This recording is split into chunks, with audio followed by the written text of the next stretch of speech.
Welcome on in, Riftbound players. Just last weekend, we witnessed history over at the Utrecht Regional Qualifier. This weekend, we find ourselves in beautiful Hartford, Connecticut for the fourth and final Riftbound Regional Qualifier. And man, I'm expecting a lot of things, but maybe let's not set the expectations too high and just see what is in store this weekend. With me today, it is Mr. Plus and Thaddeus. How are you guys doing this morning?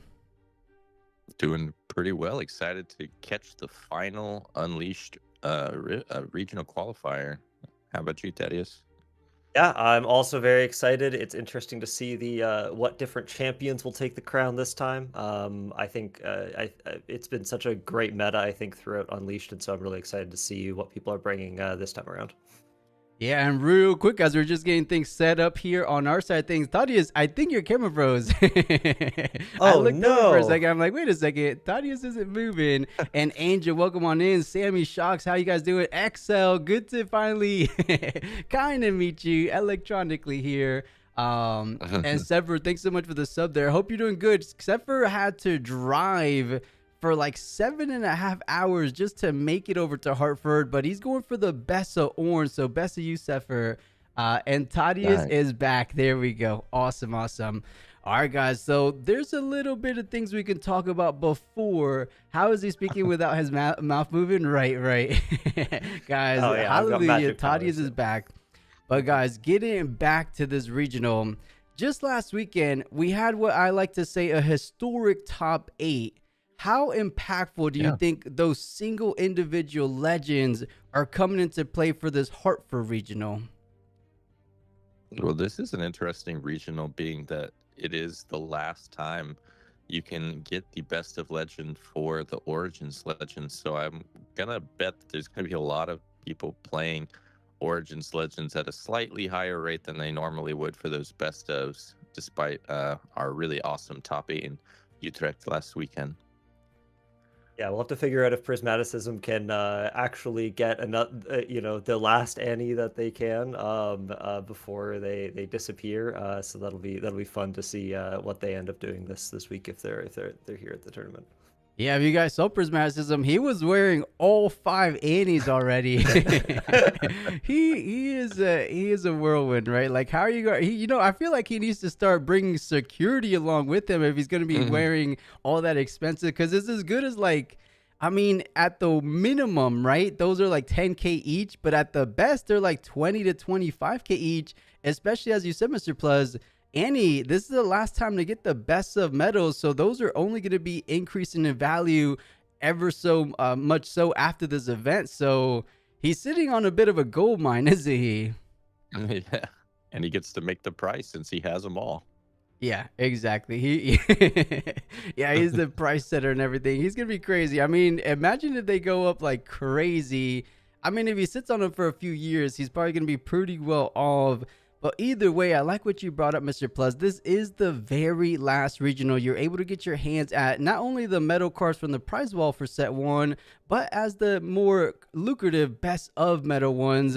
Yeah. So is it realistically going to be a whole lot less meta, or you think there's still going to be a good amount of people that are fighting for the actual top 64 slash win of the whole event?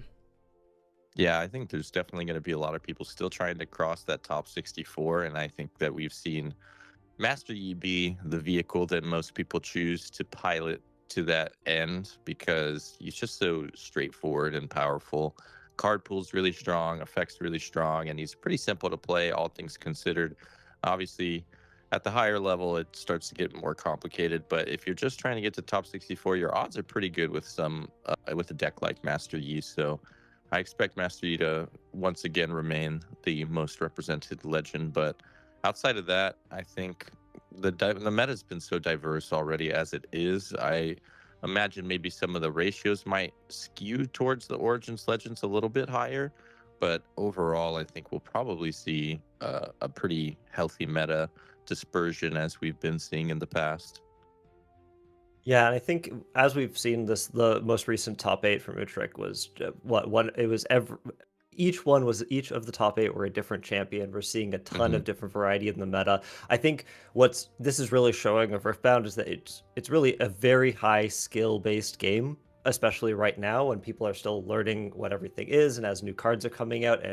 Uh, and I think that is such a cool avenue for this to go down with all these different legends, lots of different options for people to really show off their skills and in a variety of different ways.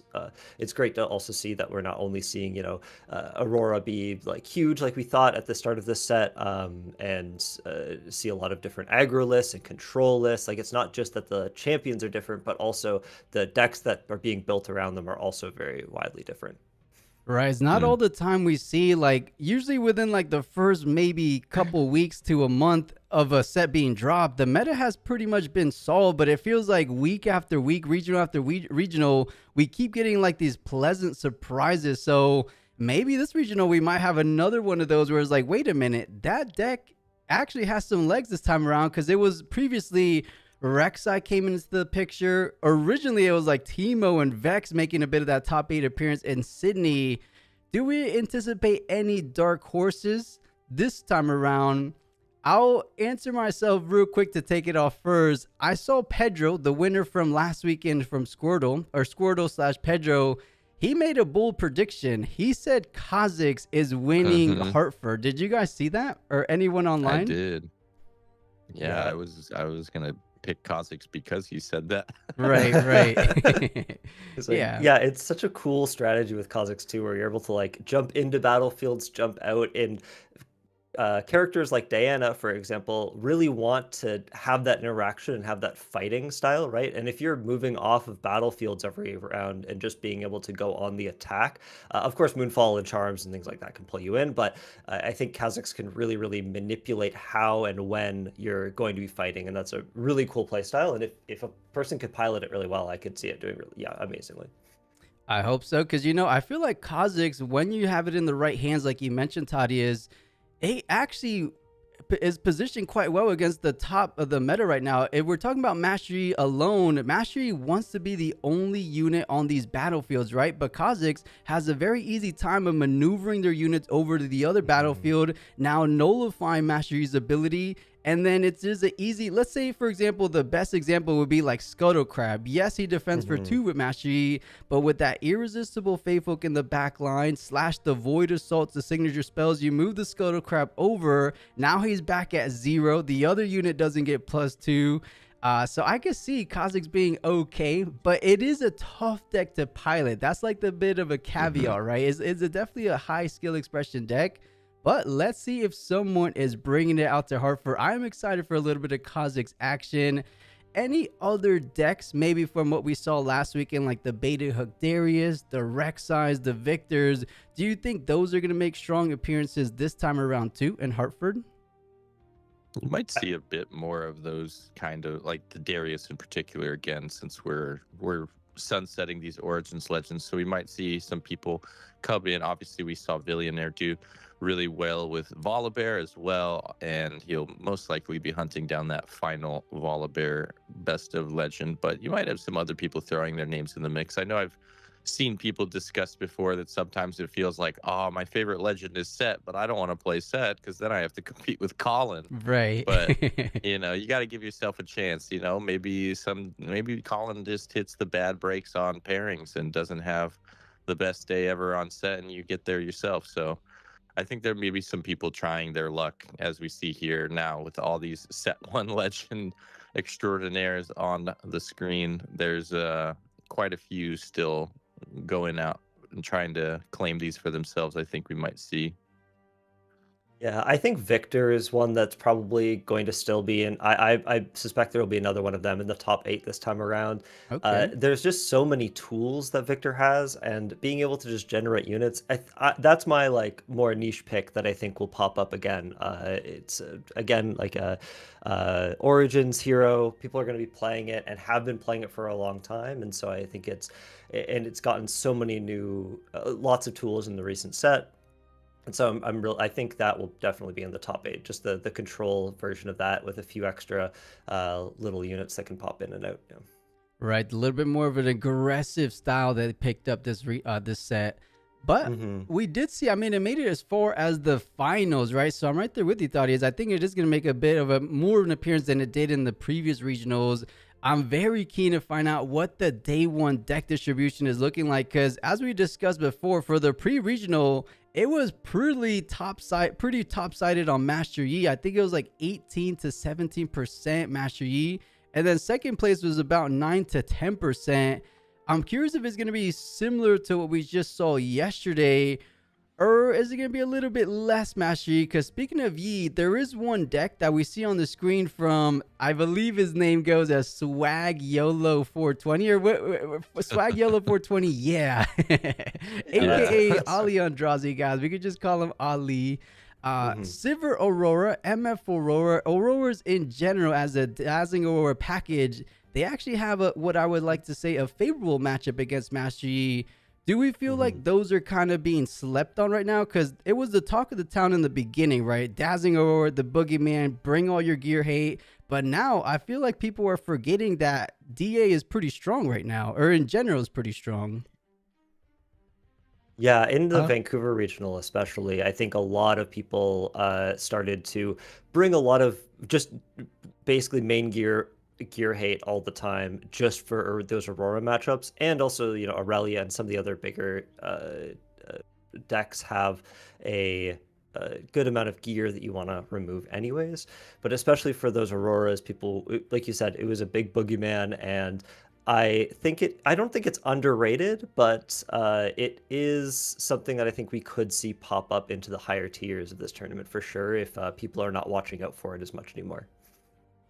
Yeah, we have, I mean, quite a few flavors of Dazzling Aurora available as well. Hmm. Obviously, any body deck can run it. We've saw that a couple of the best of legends that are featuring body were actually Aurora decks. We've seen the Fiora Aurora. We've seen even Jax Aurora. I believe there was a XP playing Aurora. So sometimes you'll see the best of just be any body deck with Aurora jammed in there. So I think Aurora is definitely still something to be on your toes about and be prepared for. But I think that's been the case for so long that now everybody is prepared. So it's kind of like this weird situation of, because we didn't see it perform last week, does that mean people stop citing so heavily for it, maybe reduce their sideboard hate for a little bit, or go the other way, like you mentioned, that is, they had so much main board hate, maybe they start putting some of that main board hate into the sideboard because they're thinking they're not going to see the Aurora as much, and then Aurora gets a chance to slide back into the limelight because of it. So it would definitely be interesting to see how the players have adjusted to the meta breakdown from last weekend into this weekend, and whether or not Aurora gets a window of opportunity to kind of rise to the top once again. Right, Yeah, because and I it is think a little tricky. Because on one side, like we just talked about, it has a good matchup against Master Yi. Now, on the downside, against all these aggressive decks that have seemingly popped out of nowhere, felt like the Dariuses, the Rek'Sais, the Victors of the world, even a little bit of Ornn aggro we send here and there, they don't do too hot against those type of decks. So it's like, it almost feels like Aurora might be a little bit of a risky pick, which we might not see it too much in Hartford, but I know there's going to be these prominent players that they play it no matter what. For example, Ali Andrazi, I believe the finalist from Sydney, sold out. If you guys are familiar with the online scene, sold out. I believe he tweeted that he's just he's going forward with that Silver Aurora build that brought him all the way to the finals before. And I'm pretty sure that whole Team Secret Sauce might be on a similar page on Aurora. I think it's Mastery and Aurora's main decks that they play. But I guess on the topic of teams, what kind of teams, or not what kind of teams, but what teams have you seen online that are participating out in Hartford? Have you guys seen any? Challenger TCG, I know will be there. The Secret Sauce, and then I assume whatever, I forget the name for the for Prismat and Allen, but their team as well. Those are the only ones that I've seen so far. Like as far as posts go online. Okay. Thaddeus, do you know of any, or just the ones Mr. Plus said? And I think you were muted. Yeah. Yes, I am. Sorry, I was coughing. As I was saying, yes, just what Mustard Plus said. I think I those are the teams that I've seen around too. But it is always fun to see that there are like a lot of local game stores that sponsor teams that go across, which is very cool, and seeing them in jerseys and whatnot. And so it's there. I think there are quite a few people that, and I think in a game like Riftbound with not great online clients or anything like that, it's really hard to practice really, really competitively and really, really seriously without having some kind of play group that you can play against and continuously go against. And I think that's why we see some of these big teams do so well, so consistently, like Challenger TCG in Utrecht. And so, yeah, it's such a boon to find a good group of players that, challenge you and make you really good and just play as much as you can against them. Yeah, it really makes a world of difference. Some teams that I've seen newly popped up, which I believe they're just making their debut in Hartford, I think is Merrick's. I don't know if you guys seen little talks of them, but I believe they're more of a Filipino slash South Asia type group, because I believe they only recruited those players. But I could be wrong. It could be a little bit of confirmation bias that I'm like, oh, he looks Filipino, he looks Singaporean, there, so on and so forth. But I think that's a team making their debut. But as you said, Thaddeus, I believe there's a good amount of like local level teams. Bringing it back to Prismat and Alan and Randy, they have like a undercover team, I feel like, because they don't want to stop their chances of getting recruited by like the big official orgs, because we just saw making a little bit of waves. T1 actually sponsored their very first Riftbound player, being LS, if you guys are familiar with League of Legends. So that's big. Those kind of organizations, I believe that is like the organization, right, for League of Legends? Yeah, that's what I was about to bring up right there, is that that was some pretty big news, considering T1 is the home to Faker, one of the greatest, or probably undisputably the greatest League of Legends player of all time, and has won so many championships across so many seasons of League of Legends that it's cool to see them get behind now Riftbound to some small degree. I didn't see whether or not they signed anyone else, if they have a full-size team, or if they're just starting to build out their roster with LS. But we've seen LS be a big proponent of the game since, I think, all the way back in Vegas. He was at the RQ in Vegas, right, playing Teemo, and he's been going to multiple RQs and expressing how much he's enjoyed the game. So to have his support, plus now the support of a big org like T1, it really gives some like hope for the future, I guess you could say, for the organized play of Riftbound going forward. I'm really excited for LS to join as well, because I think they are a very, very cerebral player. They've coached league teams, and they've done a lot for the league community. And so seeing them come into Riftbound, I'm really excited for whatever decks they end up like what they pull out of their pocket, pull out of their sleeve, so to speak, to find and find really, really niche picks. I think that's what LS does a lot of in League of Legends, is say, oh, this item is broken in League of Legends, but no one's using it because it's just in the background. It's kind of a lame looking item. It looks inconspicuous, and LS will pull that, or that champion, out of the shadows and really make it shine. And so I'm excited to see what LS can do in this kind of game, where that really, really can make a difference when you surprise your opponents with a card that they may not have even played against before, that went undiscovered. Right, and it feels like it could make even a greater impact in things like a TCG. So I'm excited for LS as well. As you mentioned, very smart guy, and probably has a bright future ahead of him in Riftbound. And it goes to show you a bit of an insight of what the expectations going forward from Riftbound is from organizations like T1. But it looks like round one of the Hartford Regional is right around the corner. Before we get into these games, since we just saw the caster predictions on the official cast, let's get a little bit of the Runes of Rift co-stream caster predictions. I'll throw it over to you, Mr. Plus, first. Who is taking it all the way this weekend? Well, I'm gonna go with I'll say Pike, because why not? I love Pike. Okay, And I heard there was Pike I heard there was some secret sauce Alan ZQ Pike deck tech going around, so he's not piloting it, but if he made it, maybe that's all you need to get there. There we go. For me, I think it's got to be. I really think that LeBlanc has not made a big enough showing lately. Like, they just aren't making it to top 8. They aren't quite getting there. But I believe that there is something that's like, I think someone's going to pull out some kind of tech for LeBlanc that it's just going to work, especially with a lot more Yees or other Origins champs that are running around, and a little bit less. We've seen a little bit less purple chaos in the top brackets. And LeBlanc really, really struggles against those early gusts or removals with Starcrossed, etc. And so if we see a little bit less purple, I think, and Aurora often doesn't run too many gusts or things like that. And so I think LeBlanc can really, really shine in this meta if enough people are bringing some of those earlier decks against these. Yeah, this will be good. Nice. There we go. One vote for Pyke, one vote for LeBlanc. Before we get in here, this is the option. Do we start with a mirror match, but these are 2 regional champions, or do we get a little bit more of a spicier Aurelia versus Annie? Not too bad of a matchup.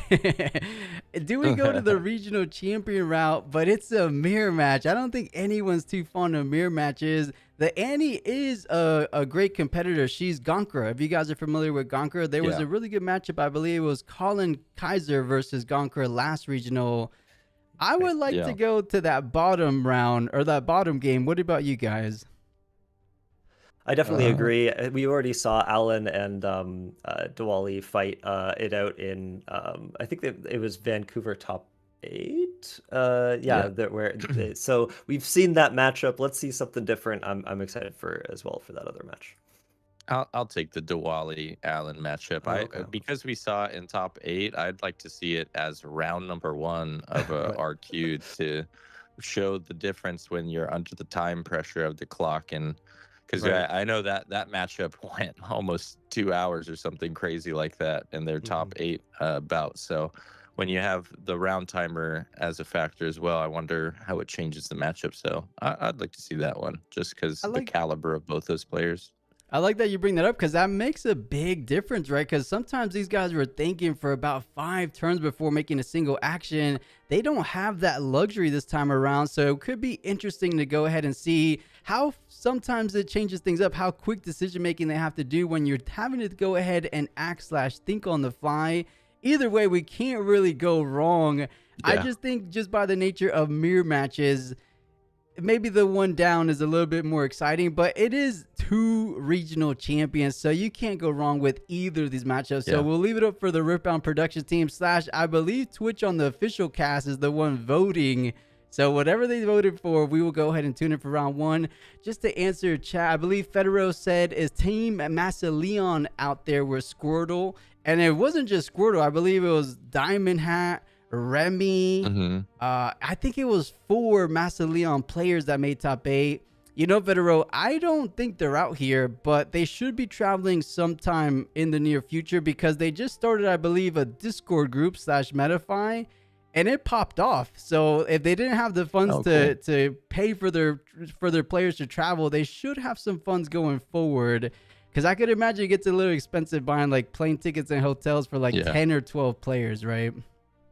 Well, I think that's why we saw Squirtle kind of fall under the radar a little bit for a while after his Bologna, I believe it was, performance, because their team was really only participating in the regional qualifiers that were closer to home. So there was quite it was 2 or 3 in between when he last performed to last weekend. So kind of, I think people were forgetting just how powerful of a player Squirtle was, and he came and showed everybody just why he is on the level of Allen and Diwali and all these players that we've been talking about for so long. So it's really cool to see how strong there are the player base is around the world, and hopefully, like you said, we'll get to see more of their team throughout the regional qualifier season, being able to travel with some recent additional funds, as you mentioned.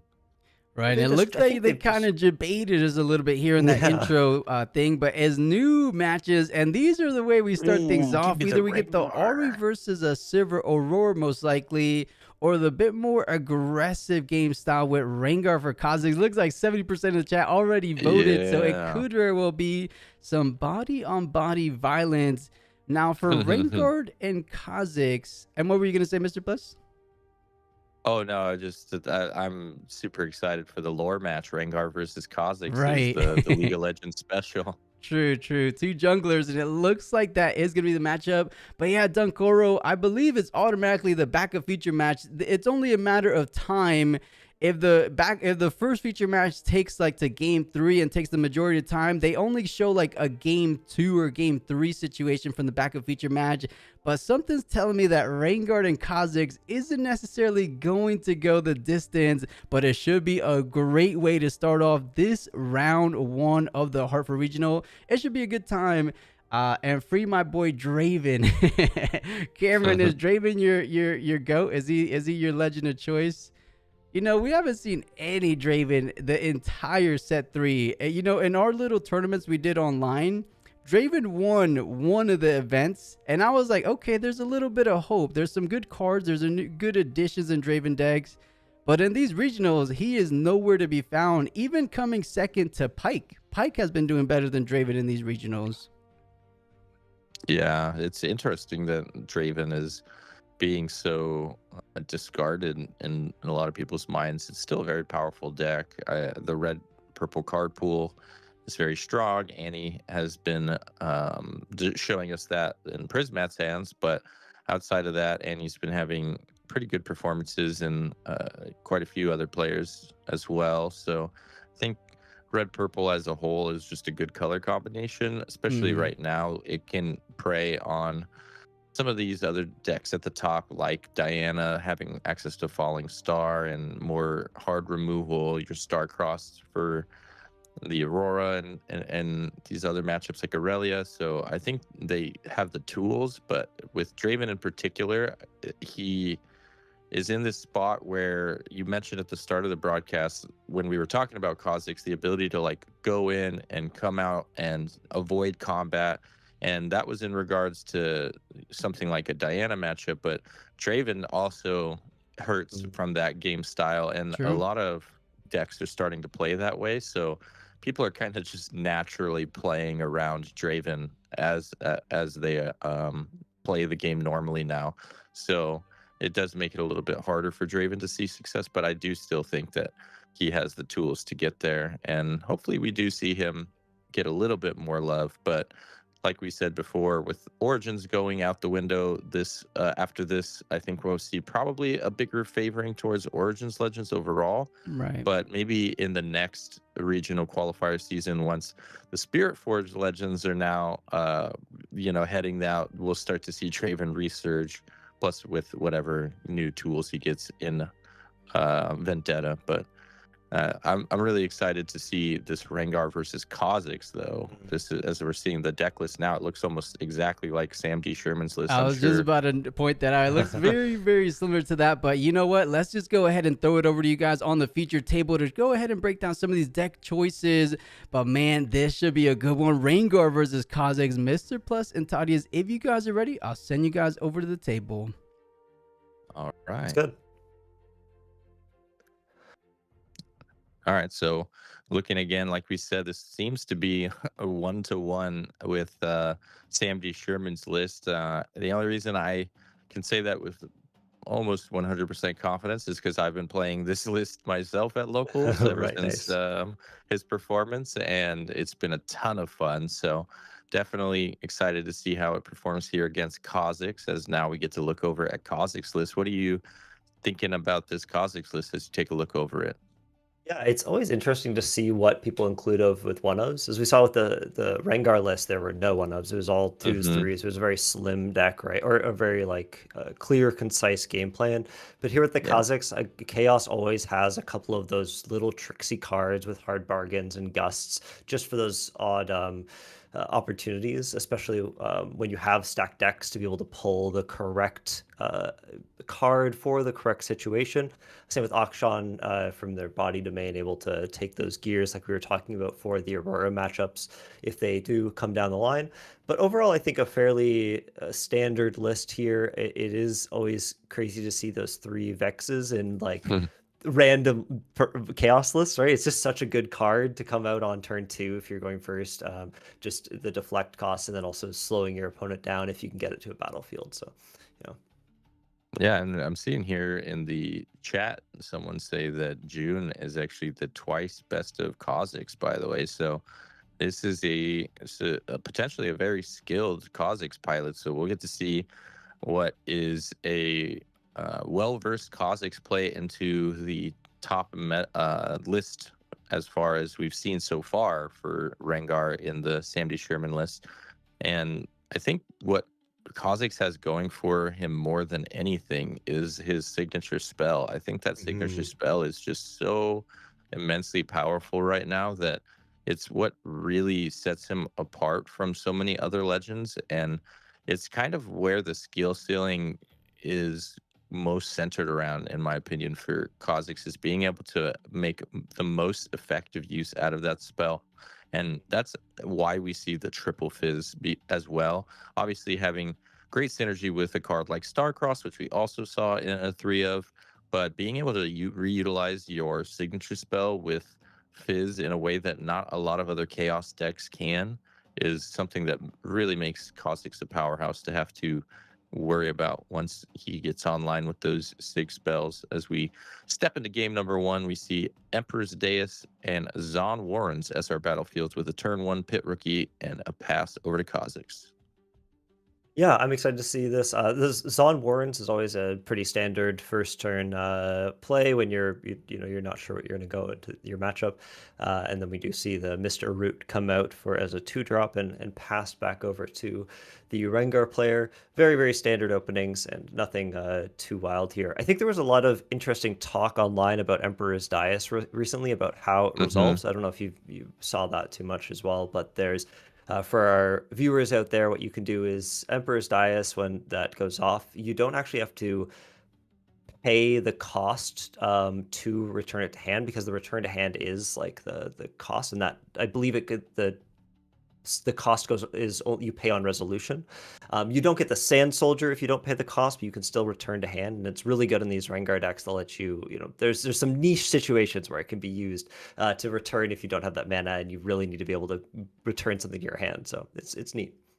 Yeah, it'll be cool to see if we see that implemented here into the game plan at all. Obviously, Rengar tends to pay the 1 a lot of times because he'll already have a board established, and playing the Sand Soldier does trigger the Rengar ability to get a 3+1. So you do end up making the Sand Soldier quite a few times. Plus, it gives you a body at that battlefield to re-ambush to on defense, should you be able to, with something like a Grim Apothecary or anything like that going forward. So typically, we'll most likely see it played as printed, as we just got rewound back in time. Yeah, we're time travelers now. We're gonna be able to predict everything. They're gonna play. They're gonna pay 2 and play a Mr. Root. I can feel it. I just know this is what's gonna happen somehow.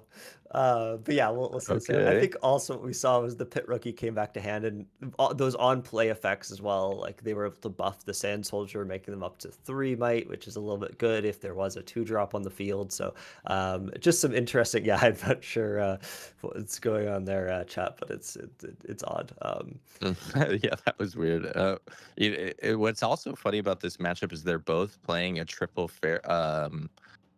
Irresistible Fey folk. Yeah. So both having the capability to pull each other's units in and have like this standoff with their Fey folks and see who can more effectively utilize ambush in tandem with it, which I think favors Rengar typically in just the amount of ambush units that he has access to. But Kha'Zix does play quite a few spell tricks, not only the Punch First, but also Grim Resolve, and then obviously the Starcross, like we mentioned. So there's answers on both sides, which makes this matchup so interesting. Being that overlap at the body is going to see not a one to one like overlap in terms of the cards they're playing. I don't believe we saw a pit rookie for Kha'Zix or anything like that, but there is quite a few overlap cards in the form of Punch First, Challenge, Fey Folk, maybe a few others. So as we see now, we're starting off with the Conquer at the Zon Warrens for Kha'Zix, getting that 2 XP from Mr. Root, heading over to the battlefield. Now the discard will be Star-Crossed, and now Kha'Zix has that ability to bring the unit back thanks to his legend ability, going to do so now, spend that 2 XP, and bring Mr. Root back to safety and deploy one of those 3 Vex Apathetics that you mentioned earlier. Yeah, I always think it's really interesting. I think when I was learning the game, especially with new Vexes, I would have been tempted to play that Vex at that battlefield and just kind of leave Mr. Root there. And obviously, if you are not playing Kha'Zix and can't bring your units back, knowing when to play that Vex at a battlefield and not is really important. With our Filth, our Rengar player, they could have moved in their pit rookie and punched first or done something just to get rid of that Vex. And then you are able to then still ambush once you've got rid of that Vex. So seeing what they have on board and being very cautious about how you use those resources is really important.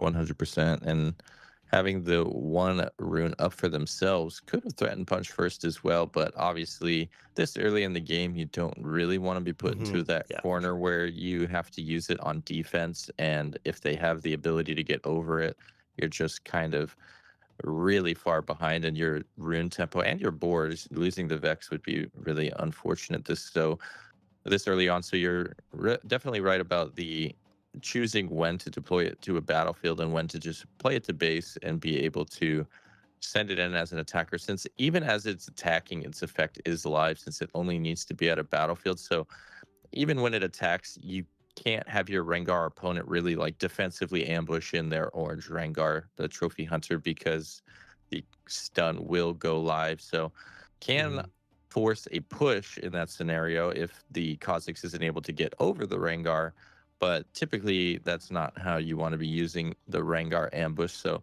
it's fair to just play her in base and use her as an attacker that kind of disables defensive ambushes. As now we're going into Kha'Zix's turn, leading off with the Sabotage just to see exactly what we do have to play around. And 2 Punch First, and then a Thrill of the Hunt already in hand as well. So more than likely, we see Thrill of the Hunt be the choice here out of the 3 options available. Get that signature spell away, and knowing that there's 2 Punch First at the ready, it's a little bit easier to play around them. And even though 2 Punch First is a lot to overcome, that's also a lot of runes to spend. So we'll see how Rengar chooses to utilize these Punch Firsts going forward. Kha'Zix, I think, is in a good spot too. When you see these punch first, it means that you feel a lot safer trying to win a battlefield with just like +1 might or +2 might, because then they have to commit such a big spell to overcome such a small discrepancy, and you end up being just a little bit ahead in usually in card advantage. So I find that's something you want to just be wary of here, right? Like they can throw the Vex Apathetic against a 3 might unit, and it's 4-3, and now they use punch first. Maybe Vex isn't the one you want to throw away to that I think, of course, but as an example. And so then they throw that punch first out, and now you have it gone, dealt with. You know that it was there, and then you can keep moving on with the game. Unlike where you have, I think the Rengar, they have Grim Resolves as well, right? Where it's just that +2 might, but that feels a lot better to use when they need to. But we do actually see one of the punch firsts being gone, which I'm surprised. Oh, wow. Interesting. Yeah, Grim Resolve is actually +3 might, but it only had action speed, not reaction speed. So a little less useful in terms of being able to respond to something like that. But it is going to be a punch first, like you said. So 1 going to the bottom. Now having knowledge of the Thrill of the Hunt is, I guess, enough for June to feel like they can play around it, as we see Vex come away to the dais to get that Conquer up to 2. And now Mr. Root coming into Zon Warren's going to generate us that 2 XP again, and more than likely we'll see the ambush to follow. as we tap 4, recycle a purple, it will be our chosen champion coming out to play for an additional 2 XP thanks to the solo defending pit rookie, as well as a 2 might buff. So we're attacking over here now at 7-2. So that punch first will just bring it to a tie. So I guess that might have been part of the decision in why we chose the punch first with the sabotage. I guess June may have been a tad bit concerned that Rengar was willing to double punch first just to win this combat, which may have been the case. I guess we'll never know, but the Conquer does in any way go through, and it was a discard of Starcross for the Zon Warrens. Yeah, and so they only have three body runes. They couldn't have actually punched first twice, so I'm still surprised by that a little bit. Yeah. But even getting the trade off there, I'm not sure if it was worth it, because punch first is such an important card to hold on to. So these are the small decisions that I think really make the difference between an amazing player and a good player. You can play that punch first, get your trade. You're trading 2 cards for 2, but our Rengar player is valuing that punch first for later rather than now, and I think that's it's an interesting call. I'm not 100% sure of the right way to do it. These are the pros, but it's definitely interesting to see and try to figure out why they're doing those specific things. We'll have to keep an eye on if that punch first gets a lot more value later. Yeah, now we're looking at the Kha'Zix activation, going to be spending 2 XP once again. So bringing our Kha'Zix back to safety in the base, leaving Vex apathetic alone at the dais. Not fearing any ambushes with her there, but having 2 3-might units already established on board, this is where we can start to see what Rengar is so good at doing in attacking the Vex apathetic. One of the cards that many people wrote Rengar off because of the power that Vex apathetic provides in stopping ambushes. But Rengar able to kind of sidestep that in being able to play, as we see here, the Determined Sentry just as a 1-mana 1/1 that will come in and give a buff thanks to Rengar and bring our little units up just a tad. And that's all you need to make your opponent be forced to utilize some resources if they want to get over, as we see that happen now with the double Determined Sentry come down to give a +2 buff to our already buffed Sand Soldier to bring it up to 5, attack over our 4 might Vex apathetic, which is going to buy a Grim Resolve, of course, tapping our Kha'Zix player out. So no more tricks to have to deal with now, as that punch first that we were left with in hand after the sabotage does already come out to play on this Sand Soldier. So we are going to be able to take that Vex apathetic down rather early, which is great for a Rengar. Still having 5 runes up means that now they can threaten the Rengar Trophy Hunter on the following turn on defense, as our Kinku Monk walks into the Zon Warrens for the Conquer and gets us up to 5-3. So in a pretty good spot for Kha'Zix so far. Or sorry, Rengar. Yeah. And I think looking at that turn, like we were saying, what value do we get out of that punch first for holding it versus killing the Kha'Zix? And I think this is so much more valuable for the Rengar. We're able to move in, get rid of the Vex, which is just destroying a lot of the Rengar's tempo. We're not able to play those ambush units. We're not able to use those combat tricks or hand creatures that have ambush.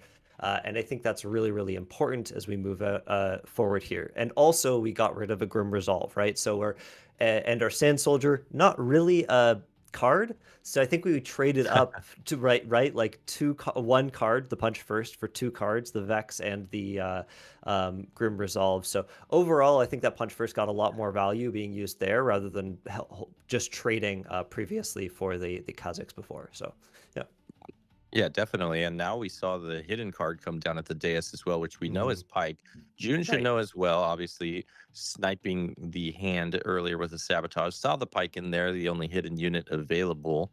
So more than likely going to avoid going over there until they're sure they can overcome both the Sand Soldier and the Pike, which, of course, with the expenditure of a red rune will come in for 4 might and then trigger Rengar for an additional might. So a surprise, essentially free 5 might defender available for Rengar at the dais. It's going to be a little bit of a tall order to come over the top of, as we'll see the Kazakhs be able to take Zon Warrens rather easily. And this is one of those scenarios where you would want to see the Void Assault finally come out to play, as Void Assault can start to manipulate these combats as one goes to the bin, actually, for the discard of Zon Warrens. Interestingly enough, obviously we said earlier that can be reutilized with a card like Fizz, but interesting to see it be discarded here before, as opposed to being played in a situation where you can more than likely force out the defense of the defensive ambush of the Rengar with the Void Assault. But just another apathetic Oh, coming there's down another one. instead. Oh, and another one. Wow, so it is coming out after all. Yeah. Yeah, this is I was also wondering about this. Yeah, when they discarded that card, I was really surprised. We also saw them discard 2 Starcross. So my assumption was that they had a Fizz in hand, and that they're okay to throw some of these important spells away, knowing that they have a Fizz or 2. I don't think we've seen the Kazakhs players' hand too well here with the cameras. I haven't been paying as close enough attention as I should, and so that was my assumption. But just having the second Void Assault, this I think is a really key turn. We're gonna have to figure out what we want to bring into this battlefield, and it's really interesting. So this is scary to me. We bring the sentry against the Vex so that we can kill one of these sentries, just get them off the board, and then we also move the Kazakhs over to get that the +2 from fighting alone again.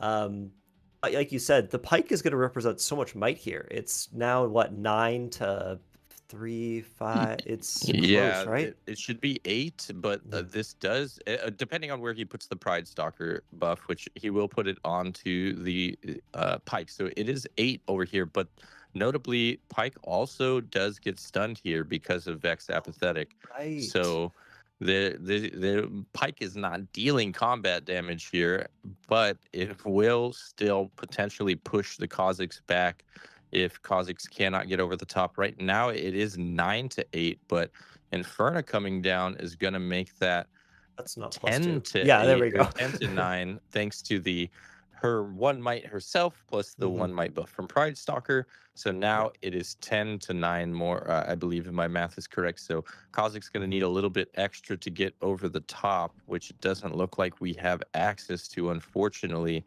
as they seem to be moving to damage distribution. Is going to elect to take out the Sand Soldier plus the Pike and leave just Inferna by her lonesome. But that is the chosen champion going down to the bin after utilizing a Void Assault as well, and then discarding another copy on top of that. So 2 Void Assaults already gone, and now we can resume the showdown over at the Zon Warrens, which is a determined sentry versus a Vex Apathetic. Yeah, they seem to be a little bit confused here. Yeah, the Inferna sticks around. The Kazakhs just bounces back because, like you said, the Pike was stunned. So I think it didn't do damage. Yeah, so I think this all ends up being okay. The Inferna still sticks around on the field, and then, like you said, we'll resolve this. But they seem to be a little bit.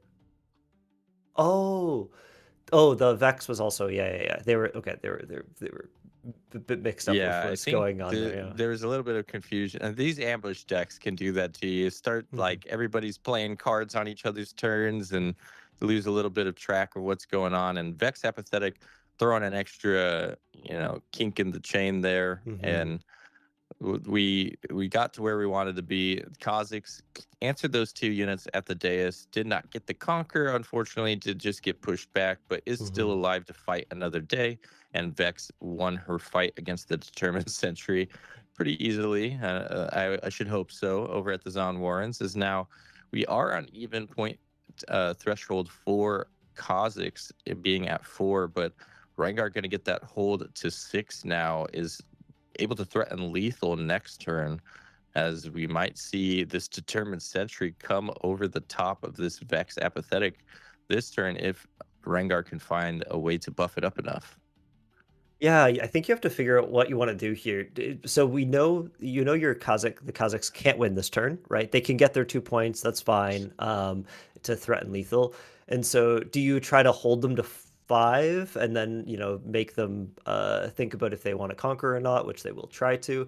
Or do you just play a lot of stuff in base and hope they don't. They've already, as they've shown, they've thrown away a couple void assaults, so they need a fizz to bring that back to like move around your units.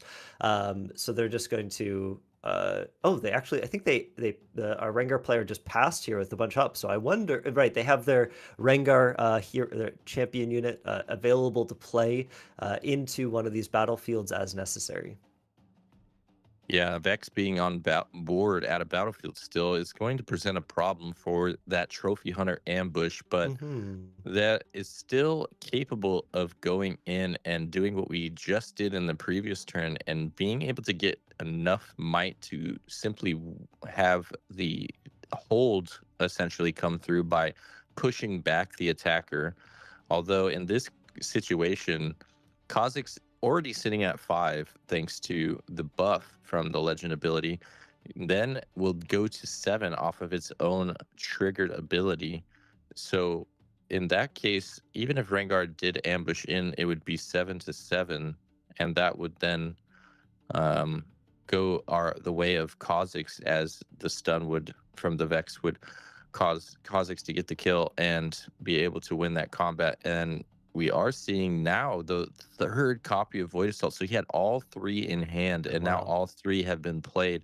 Void Assault came across to get that first +2 buff, which notably Kha'Zix does get this buff and trigger every single time a combat occurs where he is attacking or defending against a solo enemy unit. So currently already at that 7 might threshold, and if they were to be attacked again in a 1v1 from something like, say, this Rengar, it would trigger once again and bring it up to 9. So heads up play to use the Void Assault to force that first trigger through against the Inferna, and then be able to trigger it once again if Rengar did decide to try to fight for it, which they did not. Just ended up wasting, what was that, 6 runes they left open? Yep. Yeah, that was too bad. I think that's what the Rengar player was looking for. Because yeah, if the Kha'Zix comes into attack and then you play your Rengar, you become the defender, right? You're and so if you are able to, even though you're stunned, if you push them back, I think you still get that point on your opponent's turn, and then you could hold to 8, right? So they were trying for, I think, a cheeky play, but it didn't quite work out. Just you have to be a lot more wary when your opponent basically knows what you're going to do. They can play around it fairly easily, but we do just see that is this just game? I believe that would just be game. Unless he didn't have the points recorded correctly. He just that was it. Oh he no, wasn't paying attention, I guess. Yeah. Missed out. Oh, he had double Thrill of the Hunted. So both players having so many of their signature spells in their opening hand, and notably neither of which seeing any copies of Nidalee very early on to supplement their draw. Both players were down to 2 cards in hand there at the end, and becoming really scarce on resources and abilities to attack the current situation, as game 1 is going to go over to Kha'Zix on a double hold. So interesting development throughout that game from both players. We got to see a little bit of what both decks have to offer and how they approach the matchup, and now we'll see how the adjustments get made in game number 2 and what we see come in from the sideboards. Yeah, I am excited to see what these sideboards look like. I think that was a pretty fun game. It was too bad that I think that just the Rengar had a solid plan in their brain, what they wanted to do, and you could tell that there, but the opponent Kha'Zix knew exactly what they wanted to do as well. But it looks like we're already jumping back into game number 2. The production here is, it came up real fast. I think maybe that's why we had that weird rewind earlier. Rewound in time. Yeah, they probably were just jumping back a little bit to make sure they had a bit of a recording planned out ahead of time. A little bit of a buffer, yeah. So interesting to see now. We got to jump forward a little bit, skip a little bit of that sideboarding, and get right back into the action, as this time it'll be a turn 1 Fey Folk for our Kha'Zix player, which is what we mentioned in game number 1, one of the key cards in body coming out of this new set, a card that's been making waves across multiple body decks, a very, very irresistible little Fey Folk, as he will pull in whatever he wants when he moves to a battlefield. And now on turn number 2, our Inferna is walking to the Star Spring and going to get a defensive stack deck from Kha'Zix, and more than likely come away with a conquer on that Star Spring. Very middling early game so far, but it's hard to set up once you see that Fey folk across the board. You're in this weird predicament where you obviously want to keep establishing board, keep progressing your game plan, but Irresistible Fey folk really throws a wrench in that game plan, and being that it will move your units in ways that you weren't intending and kind of mess you up. And now we're seeing the sabotage come across, and it'll be 3 spells and 1 unit revealed. A Gust, Grim Resolve, and Void Assault as the options for sabotage to recycle to the bottom. Yeah, and we do know, I was going to say, we don't have a lot of units here, which is good, I think, to note for the Rengar, right? There's not a lot of follow-up to a lot of these buffs, right? The Fey folk can only do so much, but of course there is the Kha'Zix in the champion unit, champion zone as well as needed. But getting rid of one of these spells, I think, is going to be pretty important and really slow down the Kha'Zix's development. Getting rid of the Gust, getting rid of things that can return to hand. I'm a little bit surprised by this, but I wonder what the Rengar has that is a little bit more worried about this. They can't, yeah, they can't play that on the. They didn't play that on the Inferno. Oh, they didn't have enough runes to play that in the Inferno. They chose not to. Instead, they played the stack deck. Maybe they got that with the stack deck. It'd be interesting to see. Could be, yeah. Could have been the pick off the stack deck. The other interesting thing here with the Fey folk, the Irresistible Fey folk does move into the Forbidding Waste and become the attacker, and so what it pulls in will then be the surprise defender. And if it is alone, in the case of how Inferno is currently, that would be a -2 trigger going across. Obviously, leaving 3 runes up does kind of indicate that there is an ambush unit available to come to the rescue of our Inferno. More than likely, we will see something like a Grim Apothecary come across to save that. But obviously, or additionally, though, if Grim Apothecary comes down and were to, say, bounce that Inferno to hand, then the Apothecary would be a solo defender and also get that -2.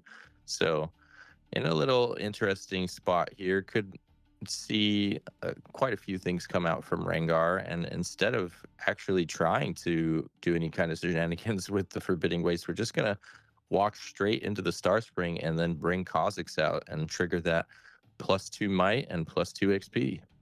Are they gonna? Do you think they're gonna bring back the Fey folk? It doesn't look like they did.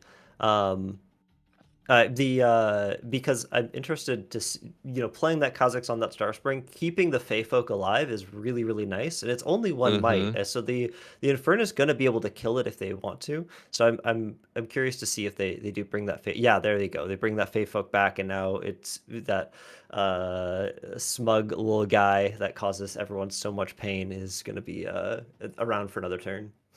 Yeah, and that's the power of this battlefield in particular, and these ambush decks, is being able to ambush a unit there and then use the original attacking unit to go back to base and then be able to go across the other battlefield the following turn. So very strong utilization of Star Spring here, as Fey folk gets to stick around and cause more problems for our Kha'Zix player going forward. And now we see the Kha'Zix ability being activated to bring Kha'Zix back to base. So after all is said and done, we have an empty board for our Rengar player. 1 point on the scoreboard, but 1 point across the way for Kha'Zix as well, who is sitting on an Irresistible Fey folk and a Kha'Zix in board. So looking pretty good for Kha'Zix yet again. Yeah, this is so difficult to play around because as soon as the Kha'Zix is in such a dominating position, being able to pull anything from base, and the Rengar player right now only able to really play one thing at a time of any substance. And so having that, playing something to base, it's just going to get killed next turn unless they have some kind of trick. They're leaving up 1 though, so they're kind of threatening the punch first. And I think it's a good thing to threaten, just kind of make sure the Kha'Zix stays on their toes and decides not to move in with the Irresistible Fey folk and try to get rid of that Kaisa. But we do know they also have the Vex in hand, right? And so being able to play that out is and stun anything from coming in might also be useful. Oh, I see the Void Assault coming across. Void Assault, nice. So Void Assault coming in, gonna start us another showdown at the Forbidding Waste. This time, Kha'Zix will be the attacker, getting the +2 buff +2 XP, and now the -2 to our Kaisa, bringing her down to 2. Could elect to throw in the punch first to go up to 7 and be over by 1, but with 4 runes at the ready for June, could just throw a Grim Resolve in and walk away with some bonus XP and a kill anyways. So electing not to spend any additional resources on what they believe to be already a foregone conclusion, as Kaisa is sent to the bin and the Conquer is had, and now we'll just set up our Vex Apathetic in base once again and pass it over. No need to feel the pressure to go to 4 on this turn and move up that Fey Folk. Rather, just keep it in base and keep it ready to pull anything out of base as needed. As you said earlier, this is a very difficult spot for Rengar, being able to not play multiple units and develop a big board in the base means they can't really play around the irresistible Fey Folk effectively. If they're only able to play one mid-range or even big unit like their Rengar to base, that just opens them up to being pulled in by our irresistible Fey Folk, as now Darius will be the one big unit played. Definitely a strong unit, but still going to run into some issues with this irresistible Fey Folk, more than likely, as now it'll be a challenge coming down. This is going to trigger our Darius to stand and gain the +2 and be able to move in, as well as take out that Kha'Zix. So pretty good play, but now we're tapped out, and Kha'Zix more than likely should have the tools to be able to dispatch this Darius over at the Star Spring.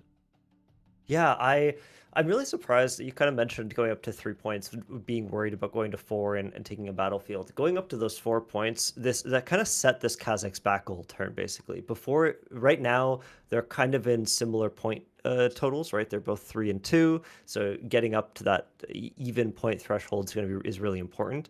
And moving up and just getting that extra point, even if you are throwing away like your Fey Folk a little bit, is really important, especially when the Rengar has nothing in base. Putting a Vex Apathetic on that battlefield too, just to protect it or move back the Fey Folk, could have been really, really impactful, I think, here, and prevented this way of going about it. Of course, the challenge could have come out, killed the Vex Apathetic anyways, and moved in and gone through there, but there's a few more resources gone, so lots of different lines, different plays here, and this is the one that Rengar has decided to go with, making a very, very big, formidable force of Darius, and we'll see what the Rengar wants to commit to try and take this battlefield back.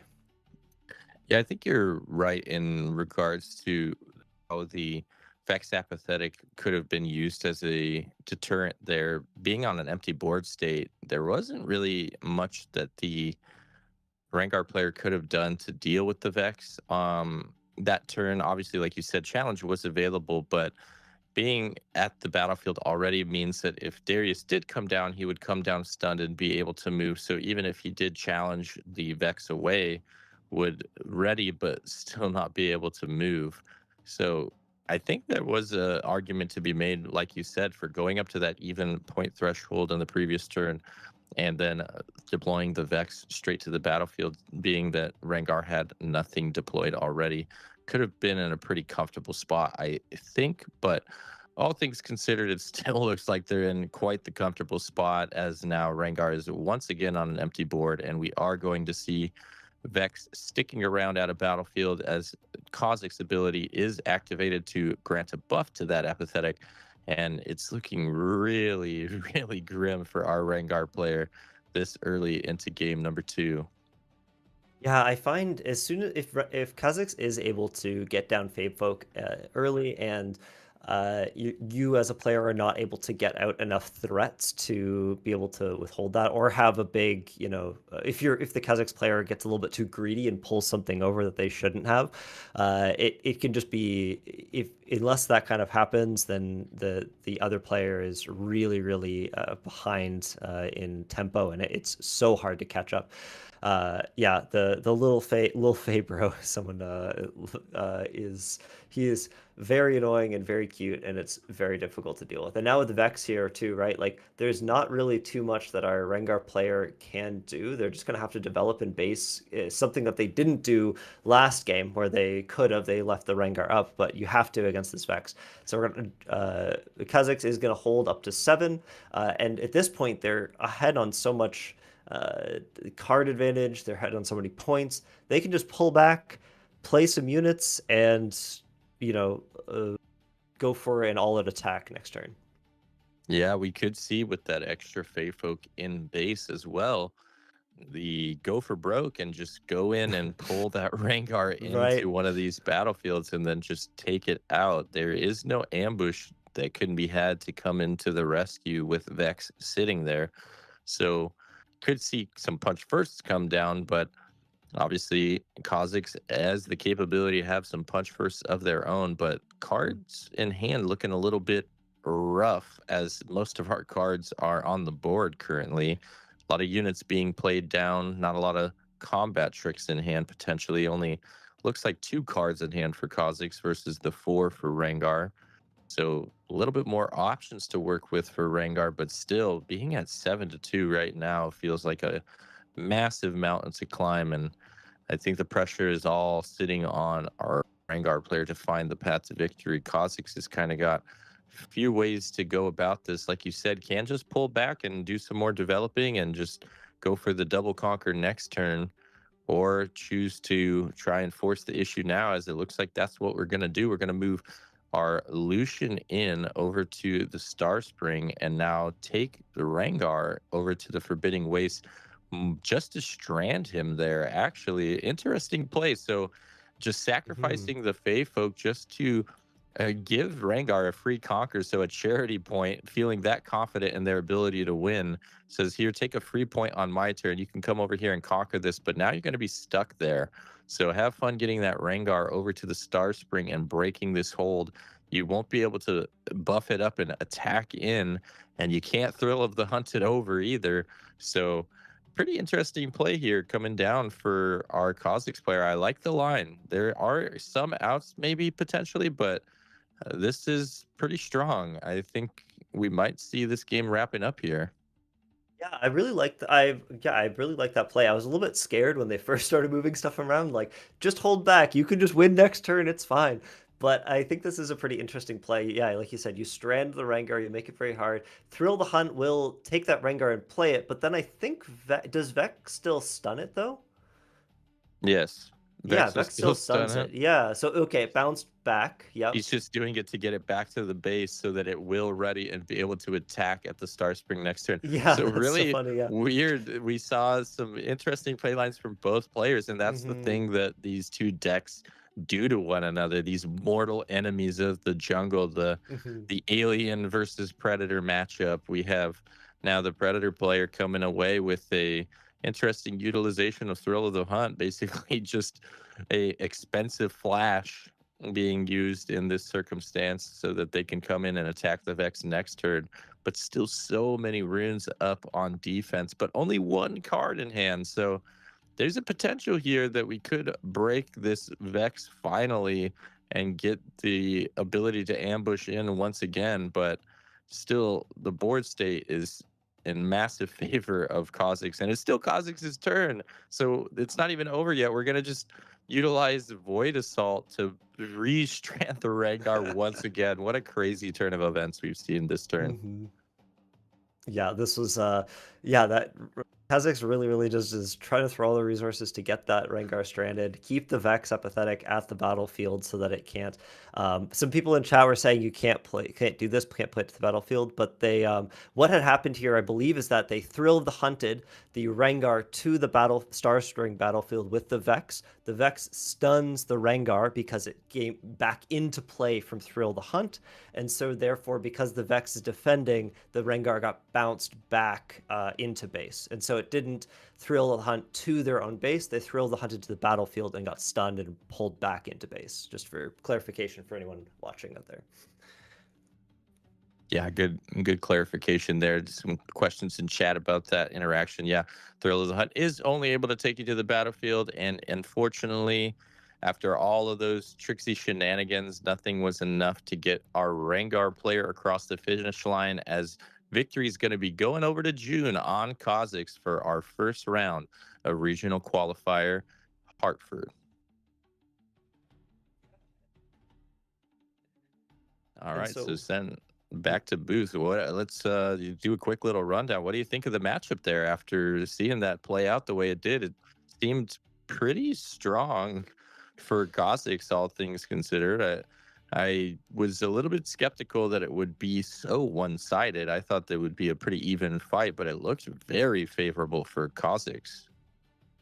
Yeah, it was very yeah. It seemed like Kazakhs kind of had the lead or had the control of it for a lot of the game. The Rengar kind of got onto the back foot. I think they were pretty evenly matched in that first round up until when they were both on about 5 or 6 points, and then it was that really tough turn of the Rengar wanting to play out their champion unit and not actually doing so on that turn really set them back, and then they weren't able to work past what they needed to work up enough might to actually get over those. I think that last turn had maybe been different than it could have gone in the Rengar's favor, but it's very interesting to see.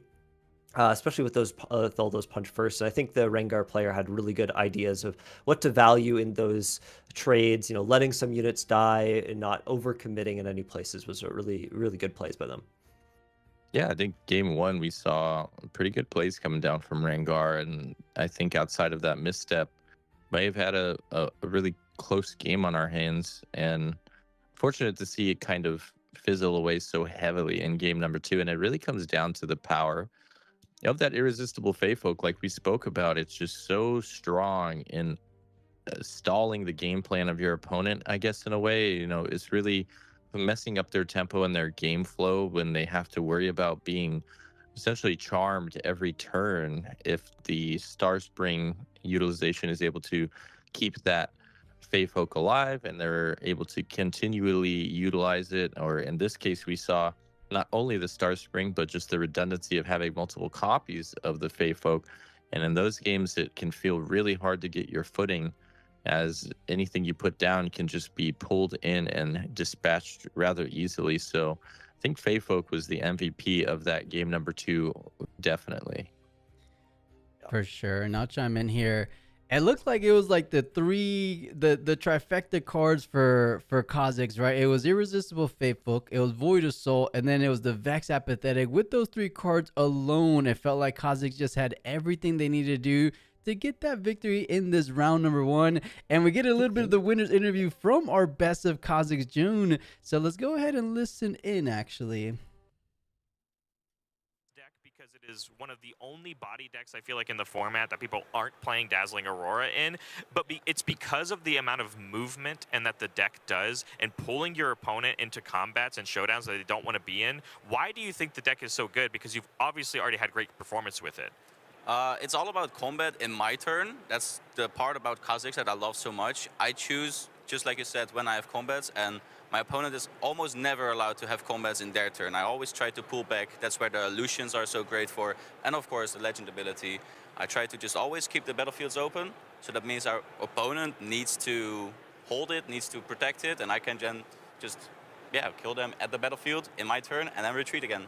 No, it's so powerful, and like the fact that you like incrementally gain the XP, it is, in my opinion, one of the best XP decks that exists out there. But on that same boat, you're coming into this new regional qualifier. It's the last one of the Unleashed season, so the game is going to change. Yeah. Did you change your Kha'Zix list in any sort of capacity? You don't got to talk about like sideboard if you don't want it, but like, are there specific things you learned last weekend, and is there a world where you could maybe make a top 8 appearance this time? Yeah, so actually the Master Yi matchup, the Origins Master Yi, the Proving Ground one, that one was a lot harder at Utrecht than I expected. The Master Yi deck also evolved, and just like Kha'Zix needs to evolve as well, I also this weekend have some more goodies in the sideboard. Mostly Set Brawler, which is hopefully gonna be showing what is good for having like insane amounts of might and trying to, even though they get the +2, get over them quite easily.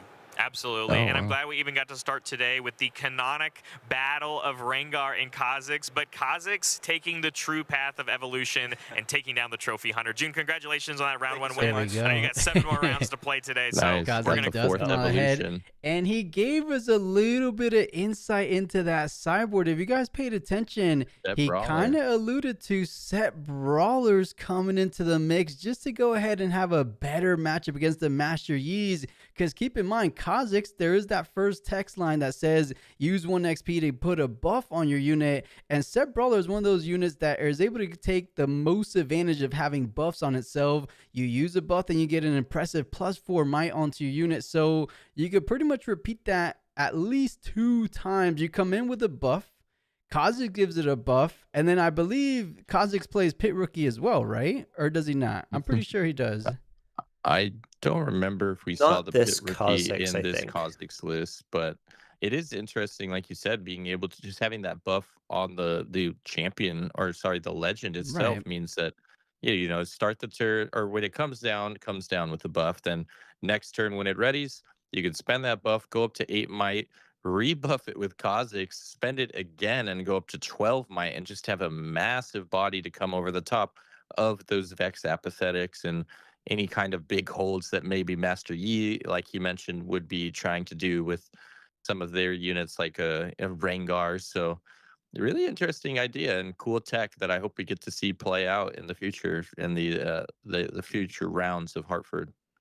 Right. I want to see what Pedro is kind of seeing what a lot of people aren't seeing. And of course, Pedro being Squirtle, he said, I know we said it earlier on the stream, but just for anyone that's just popping in here this time around, he said that Kha'Zix is going to win this whole Hartford event. So maybe at the hands of June, because he's probably the most experienced Kha'Zix so far, as he's going for, I believe, his 3rd best of Kha'Zix in this weekend. Or this weekend. So we'll see if it is going to be a top 8 appearance from June. I hope so, because he was playing pretty cleanly, because his opponent seemed to be a good experienced player as well. It's just against Vex apathetic, and then it almost feels like you're doing similar strategies. Just Kha'Zix does it that much more better, even though you have access to Trophy Hunter in that chosen zone. The purple Kha'Zix is pretty much the same thing, just one little bit cheaper and able to get recurrent value by moving it around like we saw in that matchup. So it was a good one to get things started. And Goldie Doggy saying, are Plus and Mr. Plus related or named just a coincidence? Goldie, believe it or not, it's 100% a coincidence. It's been pretty much a meme since it's kind of since we started working together, which was probably a couple months ago now, wasn't it, Mr. Plus? Yeah, it's been a cool minute now, and it's been a great ride so far. And the memes have been keeping us afloat for a while, and it's always fun to see new chatters come in and question the naming convention. It was just pure coincidence. So Yeah. now we're looking at a replay here that I really liked this play. We didn't really talk about it much as it was happening, but that utilization of the Grim Resolve on the Fey Folk, and then coming in to the Forbidding Waste and pulling Darius over. So now your Fey Folk is at 4, and Darius gets that solo defender -2 buff down to 3, and the Fey Folk, the little 2 energy 1/1, is able to beat down Darius, the Might of Noxus, which is always funny to see. Yeah, that little leak that he's carrying around in his hand, just slapping Darius across the face and just knocking him out like that. That just going through my brain is so funny. It's so good. Right. Yeah. Yeah, he's a nuisance, guys. He's definitely a sleeper pick, which a lot of people are realizing now. And maybe this regional is going to be like the breakout deck of the tournament, like we keep going back to. And I believe Gretton here is talking about that finishing line there, where, as you mentioned, Mr. Plus, a bit of a charity point. He's like, okay, I'll give you a point as long as you stay put. Just stay on this battlefield. Make it impossible for you to go ahead and meet me over to the other battlefield, as they're kind of going over that play. But, you know, heads up play from the Rengar player is always saying, wait a minute, I know what he's up to. He's trying to leave me stranded. Let's just go ahead and utilize this Through of the Hunt. It's not really going to net anything, but I will be able to push forward on my next turn rather than have to waste a standard move back and then waste the turn, right? So I like from both sides. It just ended up happening that the one final card left in Kha'Zix's hand was the signature spell again. So he just did it all over again. Because without that, we might have had a little bit more Riftbound action, right? Kha'Zix still seemed favored, but it would have been a whole lot closer, I think. Yeah, interesting. I just realized now too that that play I was a little confused about at the end there, where he moved Lucian alongside the Vex just to then use the Kha'Zix ability to bring it back to base. I was kind of wondering what the purpose of that was, but I think he was actually playing around the thrill of the hunt, even though the Rengar, of course, would be Oh. stunned. If he did elect to try to do the thrill of the hunt to then move back, as we saw him do, obviously, with going in, getting stunned, and then getting pushed back. If the cause or with the Lucian there, it would be 7-7, and they would actually be able to kill the Rengar. So interesting to see that play line, and those are small little intricacies in knowing your deck's ins and outs from the caliber of player of June, who's so well versed in Kha'Zix. This is what I really love about watching high level gameplay in Riftbound. Is I feel like just by watching these players take these creative lines that you may not have thought of yourself, it really opens these different pathways in your brain and starts to get your own creative juices flowing, as it were. So you start trying to approach each turn a little bit more from a different angle each time, and start coming up with some interesting ideas and play lines of your own, and just seeing what is possible in the game of Riftbound is really cool. Super, Yeah, super that's one. cool. Quick little Sorry, plus side note though, and Thaddeus, I'll let you finish your thought real quick. But quick little side note, chat slash Mr. Plus and Thaddeus, is the stream quality a little bit different than we had in Utrecht? Because it feels like a little bit lower, or is it just me? Have you guys noticed anything? There's like I don't know if it's that background that they're in front of that's giving it a like kind of a weird grainy effect or something, but it does look a little different to me than it Like, has in previous even on broadcasts. the winners interview, something seems a little fuzzy. Chat, let me know if you guys know it on the big screen as well, as the big screen being the mainstream. But it seems like a little less quality than I remember Utrecht being, unless it's just me. I'm okay if you guys see it perfectly fine and it's just on my screen. As long as that's the thing. Nah, streaming tech. Okay, Rough Tough NA. saying it might be NA streaming tech. Okay, Rough Yeah, Tough. So I it's think an NA diff, NA EU diff there. Yeah. Gotta include those league memes when you can, I suppose. Right. And KF, Yeah, on the- okay, I'm glad I'm not alone here saying a bit different, a bit foggy. KF, that's what I noticed too. But Mr. Plus and Thaddeus, we did see that the other backup feature match was Ari versus Sivir. Let me know. I tagged you guys over on Discord if either you guys need a little bit of a break before we do get into round two. But this is still round one. I could throw it over to you guys as well for Ari versus Sivir, because this one should be good. Look at the deck list. The Alpha Wild Claw. We haven't seen that card at all in set 3. Yeah, and 2 of them to boot, which is really interesting. And only 2 Sonas, but 3 blue buffs, max playset of Blue Sentinel. This is a really cool looking deck.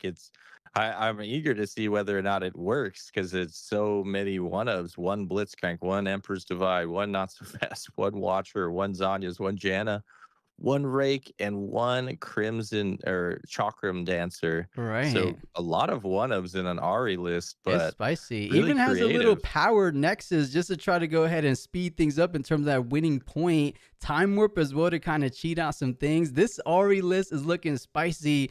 As we talked about at the beginning of the tournament, this is it, chat. This is the last and final regional that you're able to get your hands on that coveted best of Ari legend card, and he is one of the players gunning at that best of legend card. I believe the stats came out 52 Aris, Ari contention of that best of metal.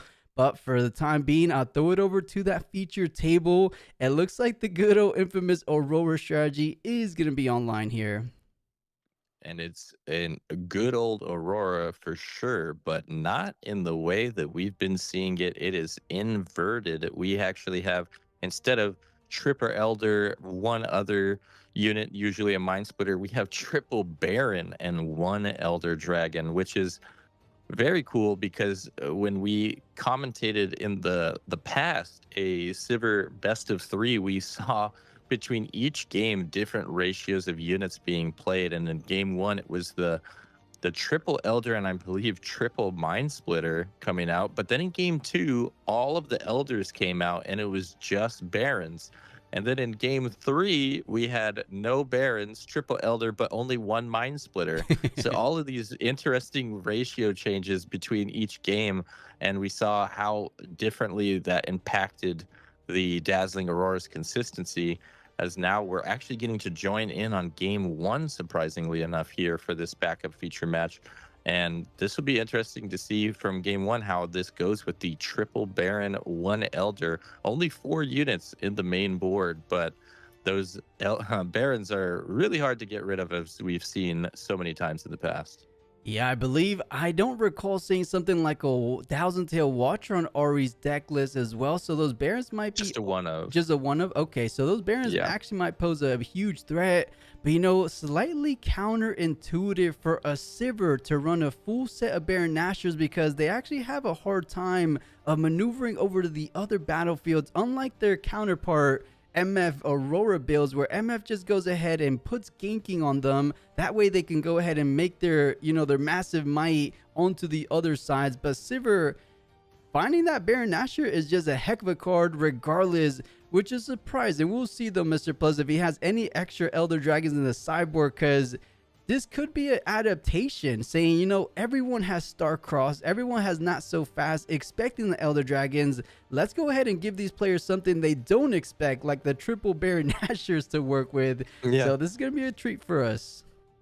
Definitely. And the triple Baron Nashor play out of that best of 3 that we casted previously was the one game that the Aurora player came away with the victory, was having the first Baron come down, followed by a second Baron the very next activation of Dazzling Aurora. So Baron, not anything to disregard for sure. Obviously, like you said, is a little bit weaker without the ability to grant it ganking from Misfortune, but should still be quite a tall order to address regardless, as we see the Gust come down to try to answer the Stalwart Poro, but it is being answered by a Defy rather quickly, as now a mutated Mauser comes back to the base, or is deployed to the base alongside a Stalwart Poro.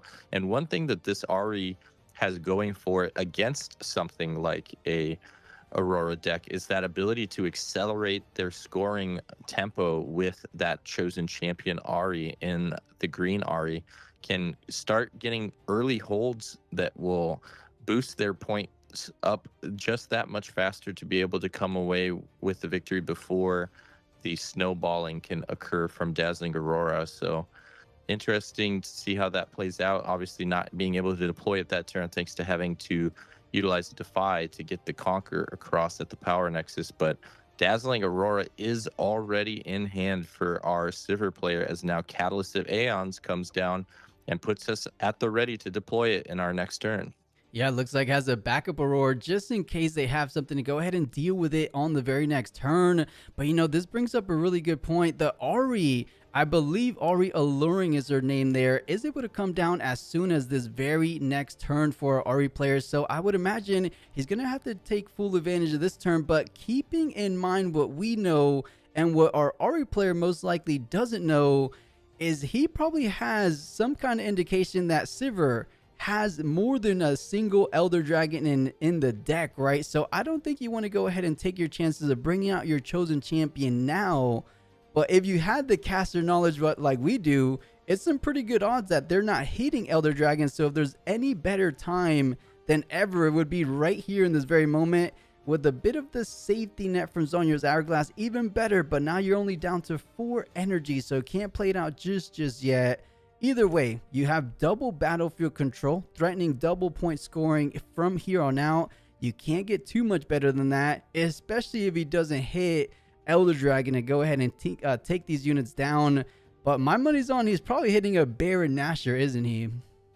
Yeah, statistically he should. And the interesting thing is that I think the Baron call may be appropriate given the meta landscape as we've seen so far. Like, this could be a legitimately powerful strategy for this Aurora deck. Unfortunately, I think in this particular matchup, you would prefer to have as many Elders as possible to be able to attempt the snipe on that Ari alluring with Elder Dragon effect as many times as possible, as you're going to need to get through the not so fast. You're going to, well, there's only the one not so fast and the one Zanya's. We already have the one Zanya's. We don't know whether or not that not so fast is in hand, but regardless, you're looking at quite a few negations and redundancy in being able to survive the Elder effect. So there is kind of a need for more elders here, and having only the one means that if the answer is there for it, that I don't know if there's a way for our Sivir player to be able to get rid of that alluring before it starts running away with these extra points from its own hold effect. And God forbid we get that blue sentinel alongside it, then we're really just blowing through the point totals. Yeah, just like that, you can go ahead and make a difference of 3 points in a single hold. But Baron Nashor, as anticipated, does come down, makes that battlefield, and gets the first point over to the side of Sivir. But double hold is what we expected, with the lack of Elder Dragons for Ari player just inching her way closer and closer to that victory 8th point. Throwing it back over to her, is it time to go ahead and deploy that Ari alluring that we keep going back to? Because you just saw the Baron come out, so he's already kind of thinking, he's like, wait a minute, it wasn't an Elder Dragon? Is this a bit of a different Sivir build? You can kind of hear those gears turning in his head, but doesn't go and decides to do the power nexus, which is I believe he was thinking on there. And reading over Baron Nashor just in case he's missing anything, but I think it is time to go ahead and deploy the Ari alluring this time around, especially because you do have that Zonya's Hourglass. What do you think, Mr. Plus? Is it a good time or something else in mind? Yeah, I think now is when you want to try to go for it if you can. If that way we essentially force the Sivir player to have to find the answer off the top from the Aurora, or already have some way of answering it in hand. Being on 5 points here means if we are able to get this double hold once again with alluring present, we will just win on the very next turn. So essentially putting their opponent on lethal here now by putting this Ari over down at the battlefield is going to hide a card alongside this Poro as well. And also worth mentioning, the power nexus is also a way to get that extra point. So a couple different ways here for Ari to come away with a win in game number 1, thanks to the alluring plus power nexus. Yeah, we're seeing some really fantastic strategy being made use of in this game number 1. Now, pretty much as you mentioned, threatening lethal on the very next turn, all the way from 5, just 2 from the hold, 1 for the Ari, and if that goes down, you still have the backup plan of the power nexus. So this is a big danger zone scenario for our Sivir player. With the lack of Elder Dragons, I just don't see a potential out for the side of Sivir. Let's go ahead and see what they can go ahead and make use, because they have a whole lot of catching up to do. Aurora is on the board, but we know there's just not too many impactful cards, especially I think I call Glimpse of an Elder Dragon in hand. I don't know if you saw that, Mr. Plus. I did not, but if that's the case, then we are definitely in a rough spot. No, double Baron in hand. Oh, so likely to hit the Elder. Yeah, so if it's only the double Baron, that means we are more than likely guaranteed to hit the Elder. I don't see whether or not the Elder is also there. It looks like just Ride the Wind, Dazzling Aurora, double Baron. I think there more than likely will be an Elder coming in off the top now, as we see Ride the Wind get deployed.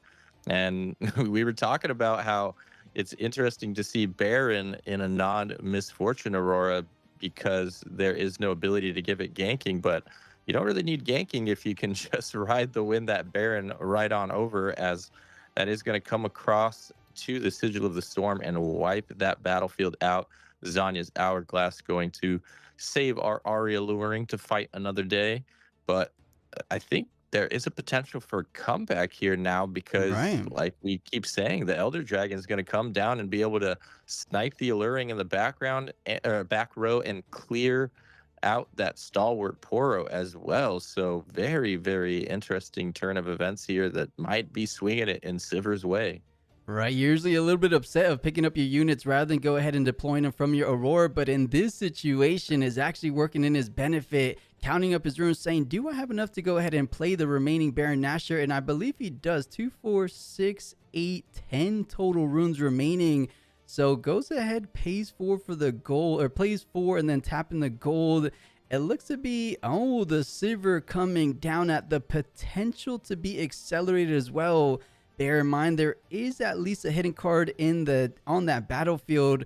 But if it's something like a Zhonya's Hourglass, you're not feeling too threatening, but does decide to go ahead and pull the trigger on the accelerate. If it's a back off, that could be a slight window of opportunity. That way you're able to hold up to 6, potentially conquer or use the power nexus up to 7.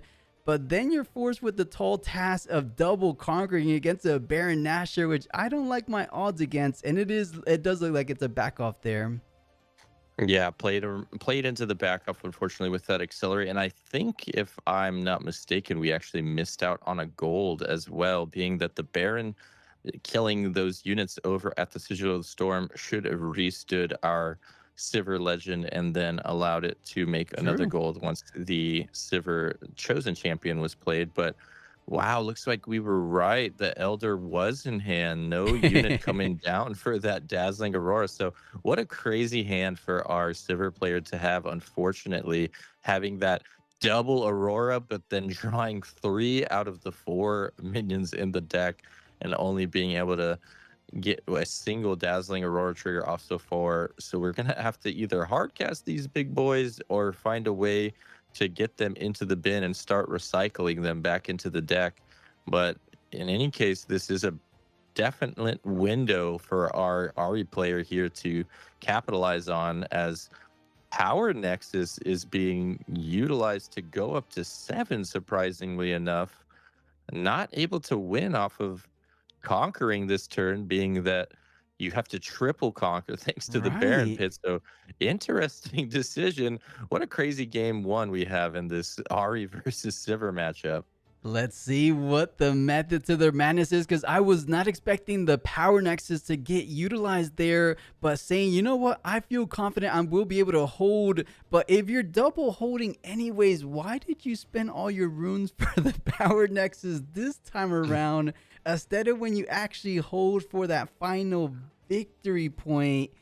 That was an interesting interaction. Nonetheless, he's confident that he can at minimum hold up to one of these battlefields.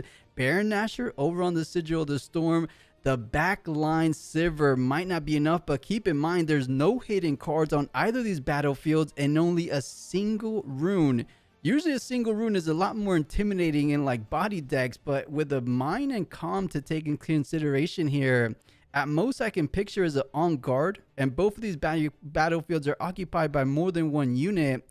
What one energy card is actually useful here, Mr. Plus?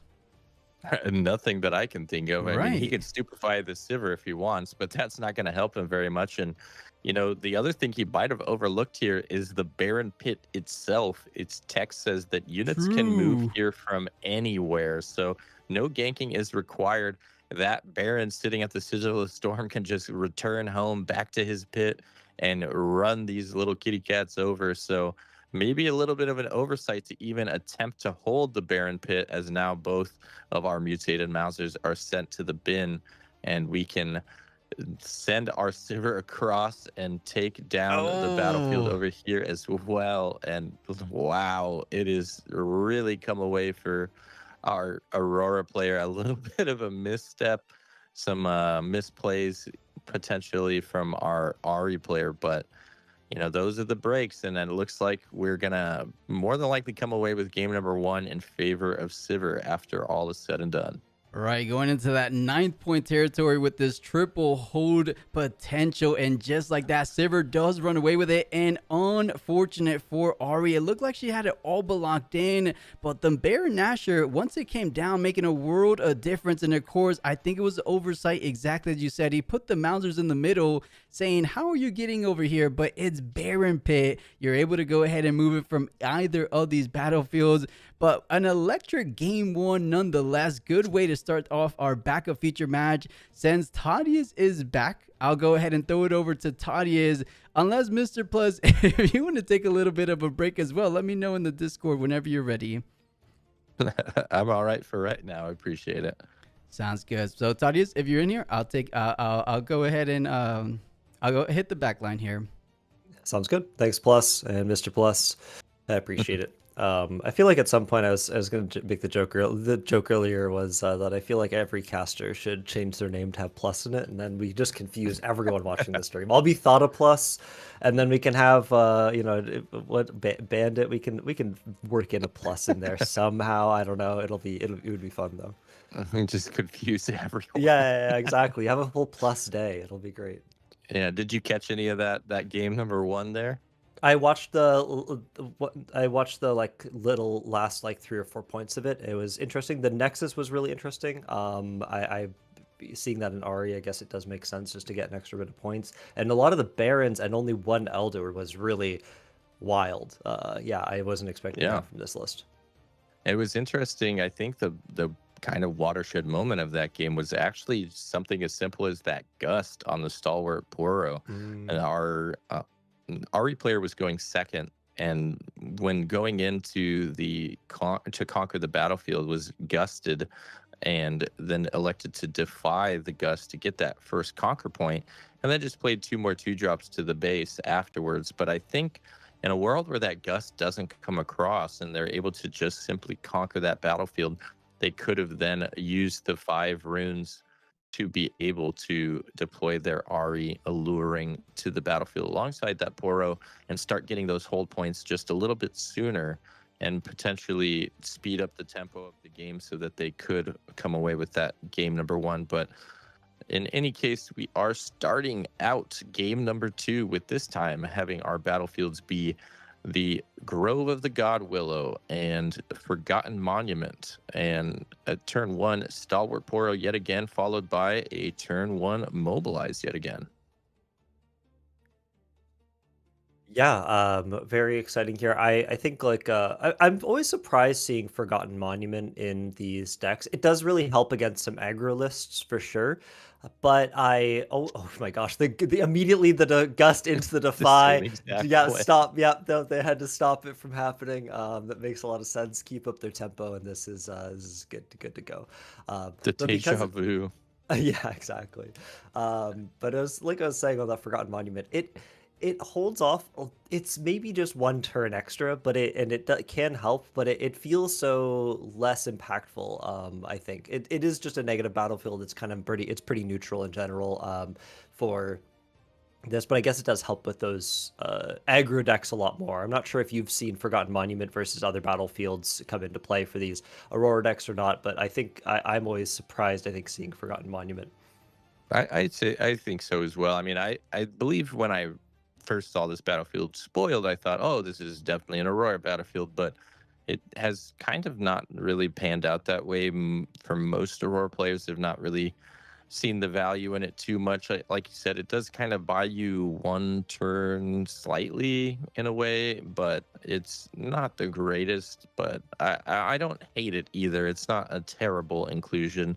Just seems like a interesting one given the current meta landscape. But we are going to see the Lunar Boon come down and actually discard 1 copy of Last Rites to draw 2, followed up by a stacked deck, which did reveal a Baron, which we're going to be able to now toss to the bottom and ensure that we have 1 target available for our Dazzling Aurora in the future, as Challenge will be now the choice. Interesting decision being that there's currently no units on board, but planning ahead, realizing that once we do get a unit from the Dazzling Aurora, we're going to need to start removing units. And actually, wow, never mind, he took it back and picked the Baron of all things. Interesting to see why you would elect to pick that when you do have the Dazzling in hand. Yeah, I'm really surprised by that. I guess, I wonder what the plan is there. Maybe they really want to, maybe they're reducing. No, because you'd put it at the bottom of the deck, right? So I was trying to think if they wanted to try to get, make sure they get Elder out instead of Baron or something along those lines.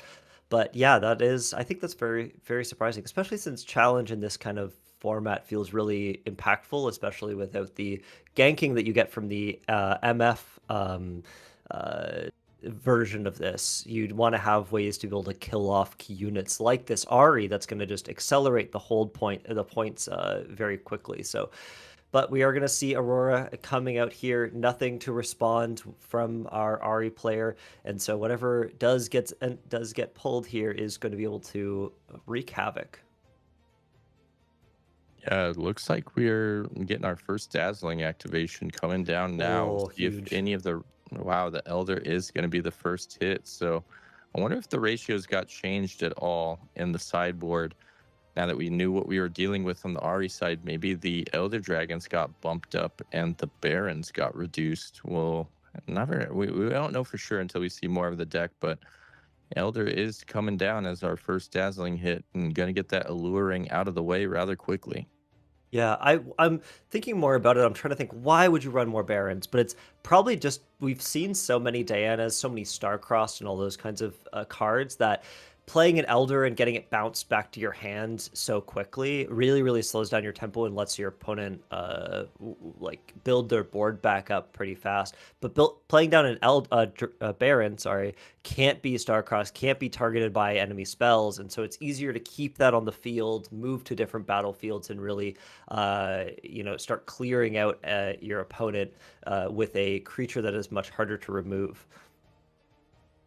And we do see the Disarming Rite here, that gets rid of that Aurora. Mm-hmm. So Aurora's already answered, which is good for the Ari player, being that we're sitting on 5 points. We have a healthy enough lead. We could potentially still come away with this game should we be able to get rid of this Elder now and not have any further dazzlings come out. But this could have also been a heads-up play from our Sivir player expecting the Rake or the answer for the Dazzling Aurora, and maybe have been a factor in why they decided to add the Baron to hand, as we're only on 9 runes now, so can't deploy it quite yet, but we are able to utilize one of those gold and a purple rune to accelerate out our Sivir Chosen Champion and then make another gold off of the back of the legend ability. So we will go to 10 runes next turn, have a gold ready to spend to be able to take or to deploy that Baron. So not out of the woods just yet for Ari. We did get rid of that Dazzling Aurora, but unfortunately they are unaware of the Baron lying in wait as Elder Dragon comes over to the Forgotten Monument to get us up to 2 points now and start coming back in the score deficit for our Sivir Aurora player. Yeah, and I think they fast tracked some of their gold production here, and so they're just making sure that everything is organized correctly. But the Aurora player will have enough runes next turn to hard cast Baron, like you were saying, and so I think we're in a pretty demanding lead after that. That Elder and Aurora is just such a good combo, and that's maybe what this Aurora player was really just. If you can hit that at least once, get rid of a couple units, you're just so far ahead that it's hard to come back here. Yeah, now Challenge actually being deployed to take out the Rake is going to generate us another gold, but that takes us off of the available runes required to deploy Baron next turn. So yeah, you're right. Yeah. Interesting decision point there. I mean, Rake is not necessarily the most threatening unit that you need to feel required to take out with the challenge that quickly, but just not wanting to give any window of opportunity for Ari to try to come back, as now Ari is just digging through the deck with double scuttle into the Guardian coming down now, and a pass on over will get the double hold up to 4. And now we're sitting at 4 to 5. It's already been the point gap has already been closed, so Ari is feeling the pressure even after getting rid of that Dazzling Aurora. Yeah, not being able to get to that 6th point is really, really unfortunate here. I think if they had, and the sabotage as well, so just going to be able to clear out any last little pieces that, will be able to hold you into this game. Gets rid of the Zonias. Being able to revive a unit that goes in is going to be very clutch here if needed for any key units. So it's the charm is not super helpful, but it can be good. I'm actually a little bit surprised they didn't pull that back here. You're able to move, things off of battlefields with charms, right? You can get rid of that, pull that elder away to just get that last little bit of points, or move them to different battlefields so that they can't gank across like we saw kind of in the Kazakhs and Rengar game previously. So I'm a little bit surprised we didn't get rid of that charm there. I agree. Charm seemed like it was one of the better picks, being that it can just get that Elder Dragon out of the way. But do see Catalyst come down, bringing us back up to 11 runes. So we will be at max runes the following turn. So can throw down that Baron. And we saw off the Scryer's Bloom, actually. The opt 2 on the top was double Elder Dragon. So we did switch our ratios around in game number 2. And brought Elder up to 3 instead of the Baron. So now both of those Elders went to the bottom, available to be hit by a Dazzling, but no Dazzling in hand currently, as now the hand reveal is going to show us the Baron lying in wait, along with the Flurry of Blades, which in tandem with this Elder Dragon is always a difficult spell to overcome. Deal 1 to all units at battlefields means that you kind of have to get through like this Imperial Decree, Bellows Breath type effect before you can even attempt to do some damage, as that charm does now come down actually onto the Sivir, going to open up that Grove of the God Willow and allow our units to move in for that Conquer, bring us up to 6, put us on the even point threshold. But actually, the Gust is coming down in response. Will there be a Defy yet again for this Gust? Looks like we're asking the judge. About a Janna, it looks like, yeah.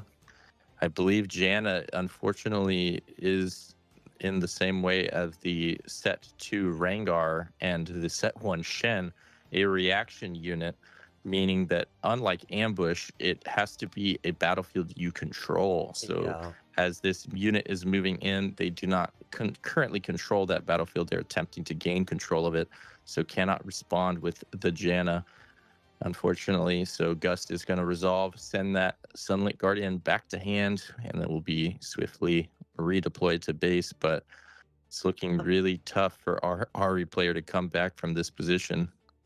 I'm surprised they didn't send the Scuttle Crab in there just to get up to 6 points and threaten lethal, I guess. But Ari really does want to hold, so it's not too big of a deal here either way. And now our Aurora player setting up that Baron, gonna have all 3 battlefields and go up to, I think this is to 7.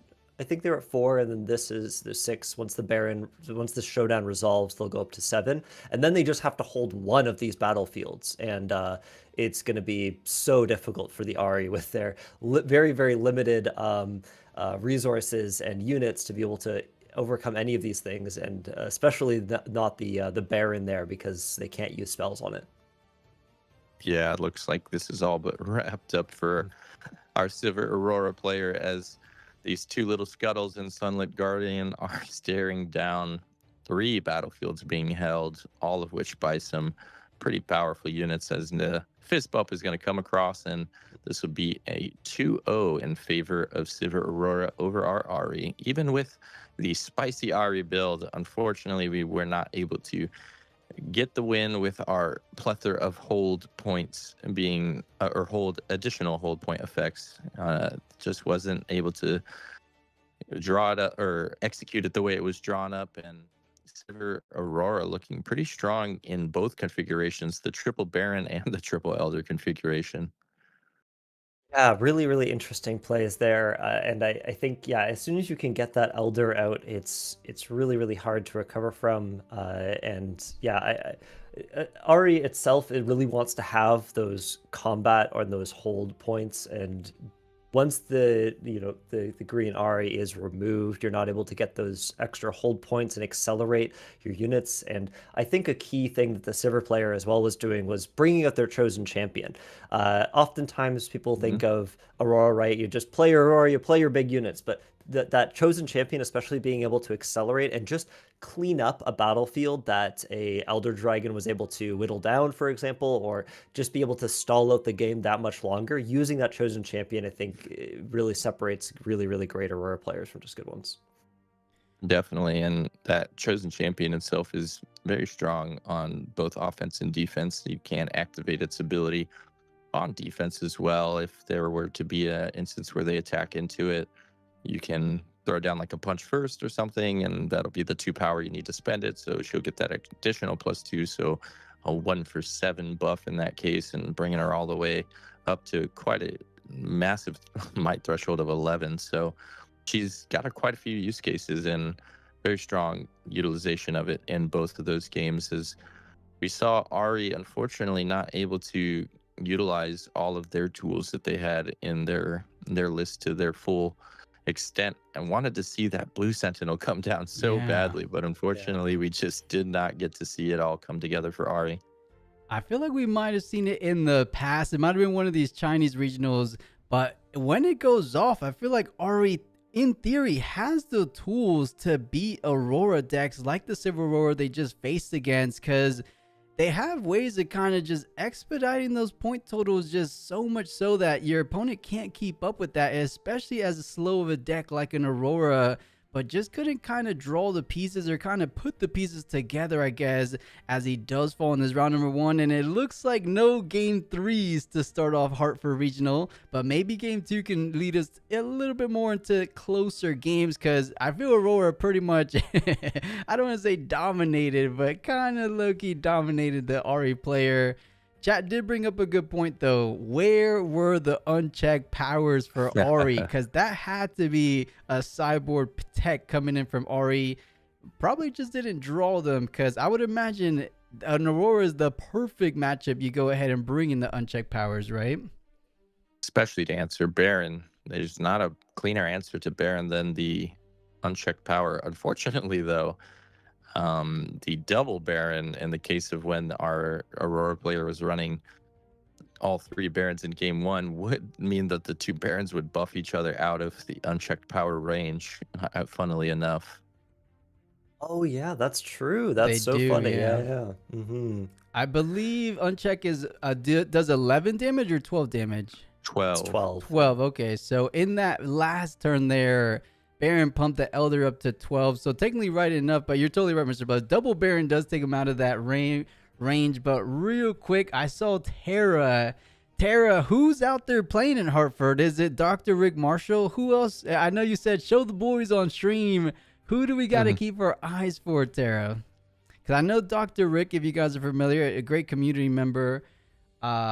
I don't know who else Tara was talking about, though, but I'm kind of excited to see, because this is more local to my area. Honestly, chat, I was supposed to go out to Hartford myself, but just things didn't really align, so we're here with the co-stream, which I can't feel too bad about as well, but I had to refund my ticket. I was supposed to be out there, chat. That's too bad. Have you been to other RQs? Have you been to them in person yet, or are you still just stuck to casting so far? Yeah, I went to the first one, the Houston Regional, and then I went to the Atlanta Regional. So it was a lot of great time. Nice. But yeah, looking forward to maybe catching them. But sometimes I don't mind doing the coaching, because getting away, spending like 4 or 5 days away from home, especially when you have like a 1.5-year-old, it kind of gets you sometimes. So doing these co-streams, I can turn on the stream and then, chill with them on the weekend. So it's like pros and cons. Wish I was there, of course, but I'm not feeling all that upset about it. Catching all the action with you guys here today is not really that much of a plan B, I guess, For sure.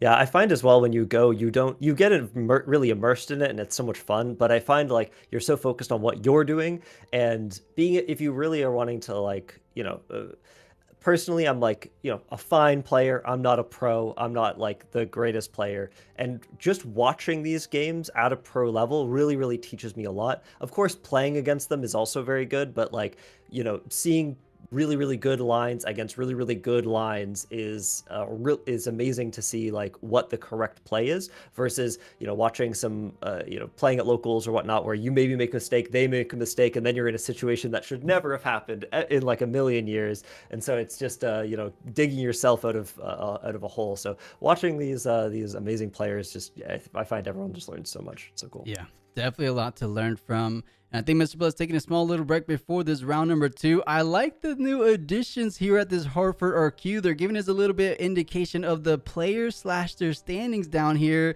So let us know in the chat if you recognize any of these players. I personally recognize Lynn Sanity. I believe they're a content creator. I saw out of these names, T1 Wins sounds familiar just because we were just talking about T1. Yep. Do you think, Thaddeus, that's actually a T1 player, or he's just snagging the name? I think they just snagged the name. It's a fun little like goof to just grab different things there. It's knowing that T1, or as we were talking about earlier, announced that LS was joining their roster. It would be very unlikely that they had someone else before that was a little bit less known. But it's always fun. Same with as we've seen Ali Eldrazi with their new name tag.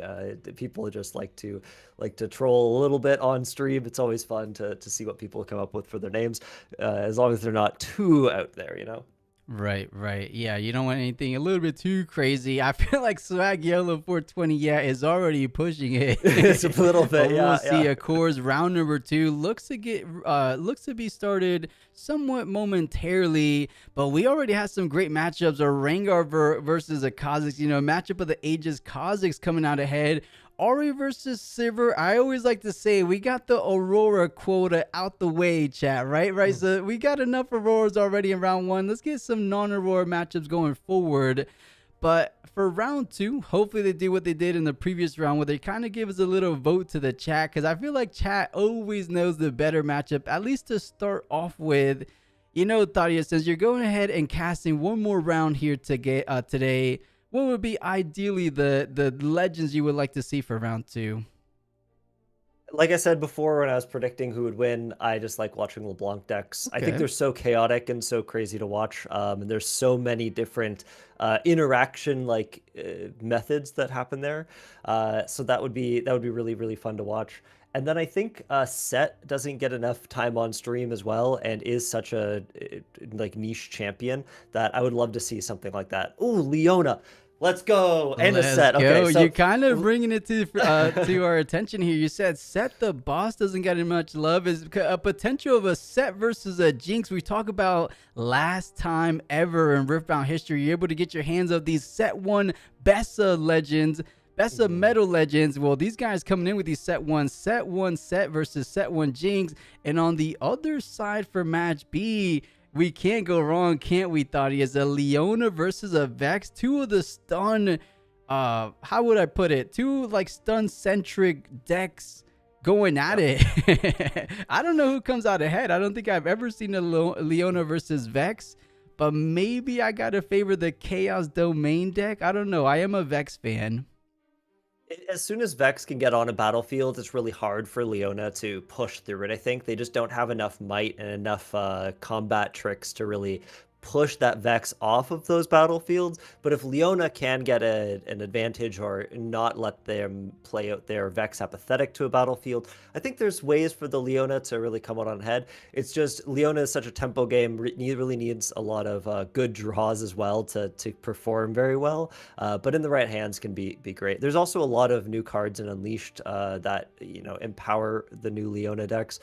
Between we have Back Off, the new Vex, the green Vex that is. Right.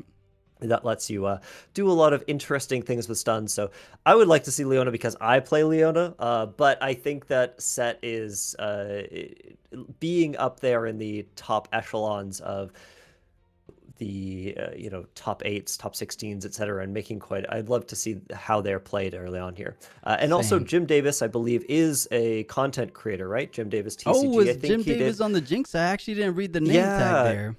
Yeah, so I think they do content as well. I think Yeah, definitely. they won Best of Jinx, if I'm correct. I forget. So it'd be really interesting to see what they are cooking up on Jinx. I think they've been a Jinx main for yeah, yep, this is that's what I was thinking. That is Jim So it'd be Davis. cool. I'm excited. A pro player for Magic the Gathering and fantastic content creator nonetheless. Until Mr. Plus pops back in here, I'll take it away with you as well, Thaddeus. So let's go ahead and join these players. It is round number 2 of the Hartford Regional Qualifier. Starting things off in this first feature match, it is Set versus Jinx. We have seen so little, if any, of Jinx in the Set 3 meta. I am excited for this one. What is Jinx bringing to the party out here in Hartford? I would imagine somewhat similarities to what like Rainguard / Annie brings. Things like those ambush cards like Inferna, things like the Rainguards we see in the past, but we're seeing a little bit of difference here. The switcheroos and sneaky deckhands are something we're not too familiar with recently. You can see here they brought Bandletree, right? So I think we're going to be seeing in this first game a very sneaky, underhanded, like lots of hidden cards from this Jinx. And I've seen them talk about this on their channel, where they, especially in that first game where your opponent doesn't really know what you're up against. It's similar to Teemo, right? Where you just aren't expecting some of these cards. So like the switcheroos or anything else that you could play, and so hiding pikes, etc. It is really, really important here to throw your opponent off their game, maybe get that first game 1 win, just to be ahead in tempo, feel like you can keep the pressure on. So we do see a pretty standard start, though, coming out here from both the Set and the Jinx, just a traveling merchant from the Jinx and the Set playing a first mate. Don't always like playing that first mate turn 1, but if you have to, you have to. It's usually better as a kind of end game finisher, but it's, you need to start out with some kind of body on the field.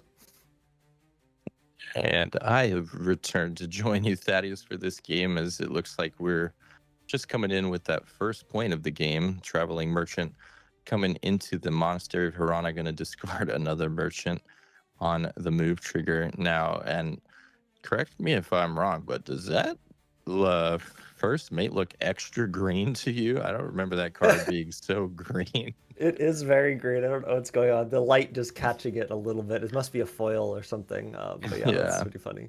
And now the sneaky deckhand coming across to the Bandletree, gonna score us up to 2. So definitely living up to that speed and aggressive nature that Jinx is known for. And so I wonder what they're going to hide here. I think I saw switcheroo at the traveling merchant, but I didn't see what was hidden at the sneaky deckhand battlefield. It was a Teemo. It was a Teemo. Okay, great. Yeah. So interesting why they decide to go after one or these other items. But I think maybe, the Set player wants to spend a buff. So I was going to send in maybe a bigger unit off to that Monastery of Hirana. So hide switcheroo there just as a little bit more of switch in might. Meanwhile, the sneaky deckhand just adding some extra boons there with the Teemo. Yeah, the Teemo impersonator as Jinx is coming in with the a double hide plus the Bandletree is interesting to see this version of Jinx. Definitely not one that I've seen before, but kind of clever if you think about it, and being able to, if you are in the situation where you can double conquer and then double hide, you deplete that hand rather rapidly and then allow yourself to trigger the Jinx's ability to gain yourself that extra draw in the beginning phase. So in this instance, still has 2 cards in hand, so didn't get there quite yet, but we're already getting close to being able to start facilitating those extra draws from the Jinx unit or Jinx legend, as now our Set player ponders which battlefield to attack and which secret they want to deploy or reveal, as it will be the Teemo coming down over at the Bandletree, which of course on play will go up to 4 might. So we are looking at 6-3 currently in favor of Jinx. Looks like they just want to get the trade out of the way, remove some of those hidden units. Jinx is really, really low on runes, as someone was saying in chat and pointing out that Jim Davis really does like to play on low runes. This is a pretty consistent play, especially just, I think, any Jinx player. There's so many. We see Showstopper come out on this Fiora, which will be able to move them, I believe, to this battlefield and combat against the Teemo. Yeah, so we'll give a buff as well, I believe, or am I misremember? Showstop buff a friendly unit. Yes, in your face, then move it to battlefield. So by giving it that buff is going to grant it that mighty status, which will then turn all of its additional keywords on. In this case, just being at that 5 might is enough to walk over the 4 might of Teemo and grant us control of the Bandle tree, now having ganking, deflect, and shield available as well. Yep, exactly. And also important that they got that deflect up there. I think I see a falling star in our Jinx's hand, and so using that on this this Fiora would be a disaster for their rune situation. Luckily, they are able to hold the 1 battlefield on one side just to kind of keep that up and keep up in point tempo, keep ahead. But getting to that 4th point here is going to be really, really key, I think, for our Jinx player. They need to stay ahead on tempo, and that Fiora is really, really stopping them in their tracks. I think here too, they don't have any Chaos runes. I'm not sure if that's messing with their plans at all. I think they mostly have Fury cards in their hand though, so it should be okay. Yeah, that's sometimes the interesting thing about some of these lists I've seen before across Riftbound in general, where you can have these game plans that utilize both colors in the main deck, but only really has power costs of 1 color. So, yeah, ironically enough, in this first game here, we've seen quite a few purple cards come down, and finally Inferno coming down as one of our red cards. But in spite of all the purple cards being played, it's all Fury runes at the ready. So maybe it's one of these lists that is geared towards one rune in particular, one rune color rather in particular, as far as power costs go. And there aren't too many purple power costs in the deck, but it is interesting to think that that would be the case in a meta where something like Starcrossed has been so pivotal in the purple color. It's interesting to see that Jinx actually threw away the pike instead of the falling star on the movement of the traveling merchant. So they do think that it's going to be useful later on. I guess maybe getting rid of some of those backline units, especially if they're buffed, so that if your set Kingpin doesn't get as buffed, like we have here the Cytherea coming out. So maybe this keeping that is the right play, but it's going to cost you in runes pretty heavily, and being down on this down on runes so far already is pretty tough. Yeah, we're seeing somebody in chat here saying that they are aware of this deck list, this hidden Jinx deck list, and that it doesn't play any purple power costs outside of Switcheroo, which more than likely will only ever be deployed then from being hidden. And now I'm starting to think that there's something going on with these sleeves, definitely, because now the Cytherea there is also very green. So, yep, Yeah, as he moves it over to the left, there's some kind of weird reflection happening where these cards will just get a random aura. But we're looking at a hand of just 2 sabotages for Fiora now. We do have double Fiora on board, and we have Cytherea and still the chosen champion sitting in the champion zone, waiting in the wings. But not a lot working or going on in the hand, as now the ganking comes across for the Fiora, but it will be answered by that Switcheroo. Got to pay through the deflect, and now I think our set is just going to allow this to happen. Come in, spend a rune to the bottom to keep that Fiora alive, as the victory does come away in the hands of Jinx, and looking like we're in a kind of a weird spot here, because the board definitely seems in favor of our set player, but the hand doesn't really give him much to follow up with, just having that double sabotage currently.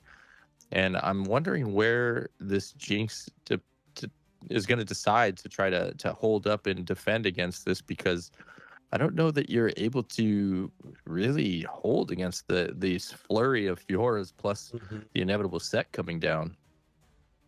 Yeah, and I'm still trying to figure out this falling star math, or where it's going to come in handy. We can kill the Cytherea, but then we're leaving, because 4 might is such an awkward number, right? I think in Riftbound in general, 3 might is where it's really so many spells deal 3 damage or 6 damage. If you think of some key ones like Wages of Pain or Singularity or Falling Star, we've got in this case.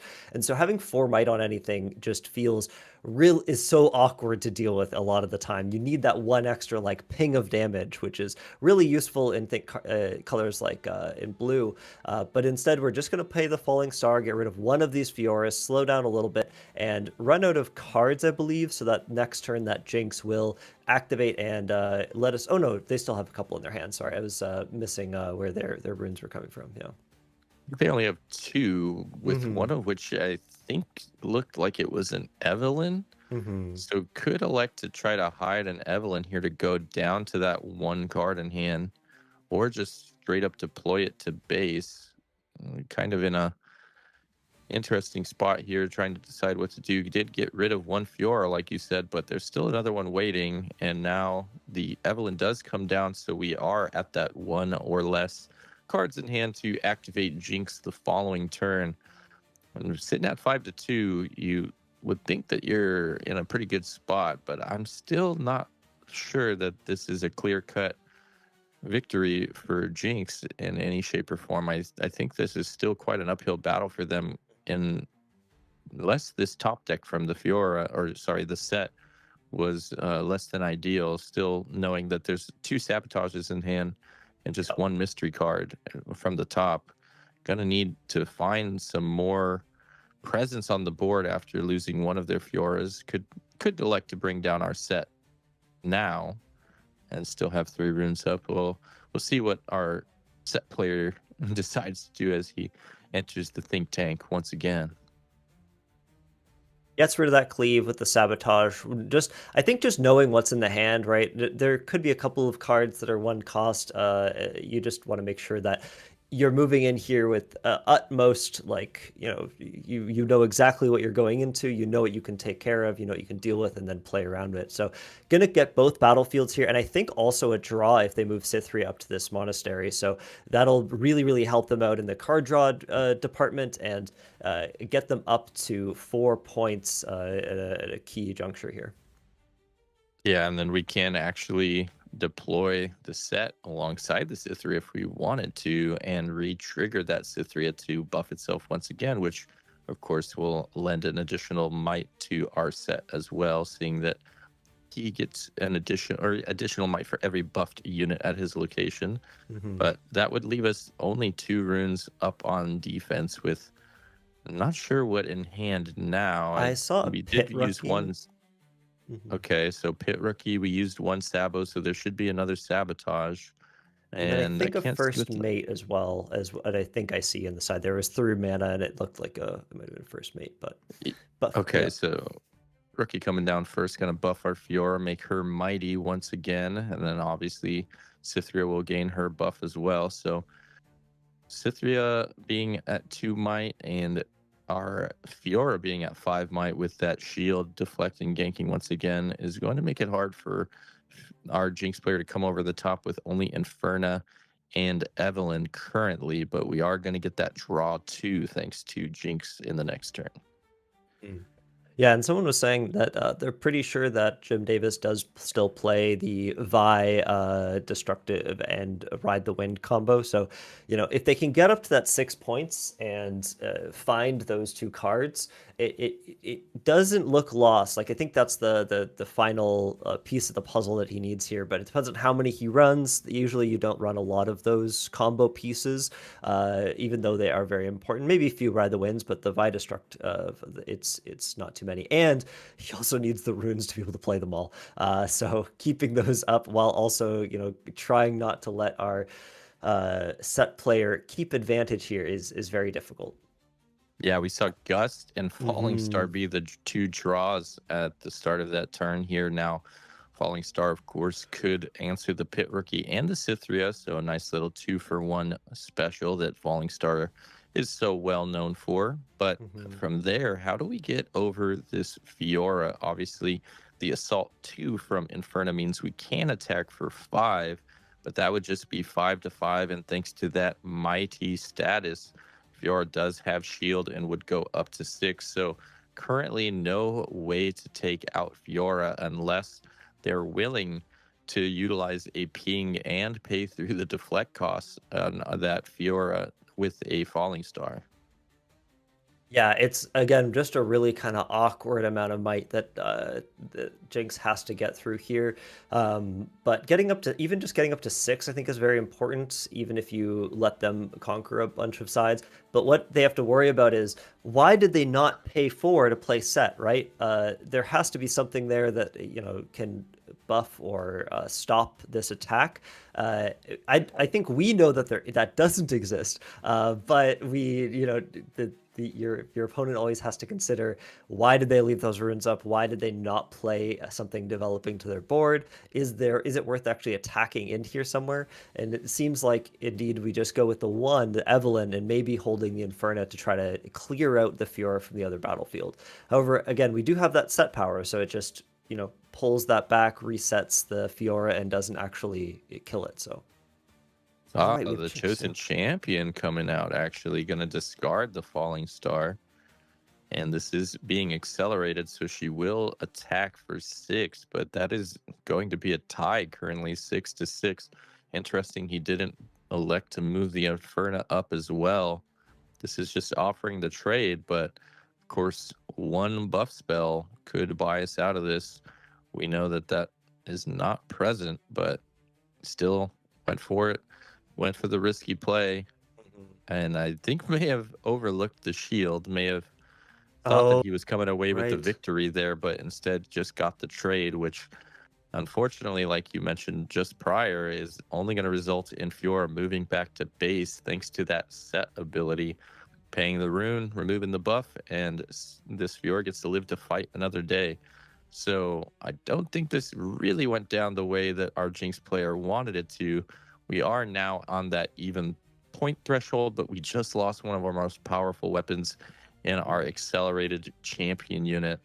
And now we're looking a little bit worse for wear, no cards in hand, and not going to be able to draw another 2 until we get all the way back to our turn.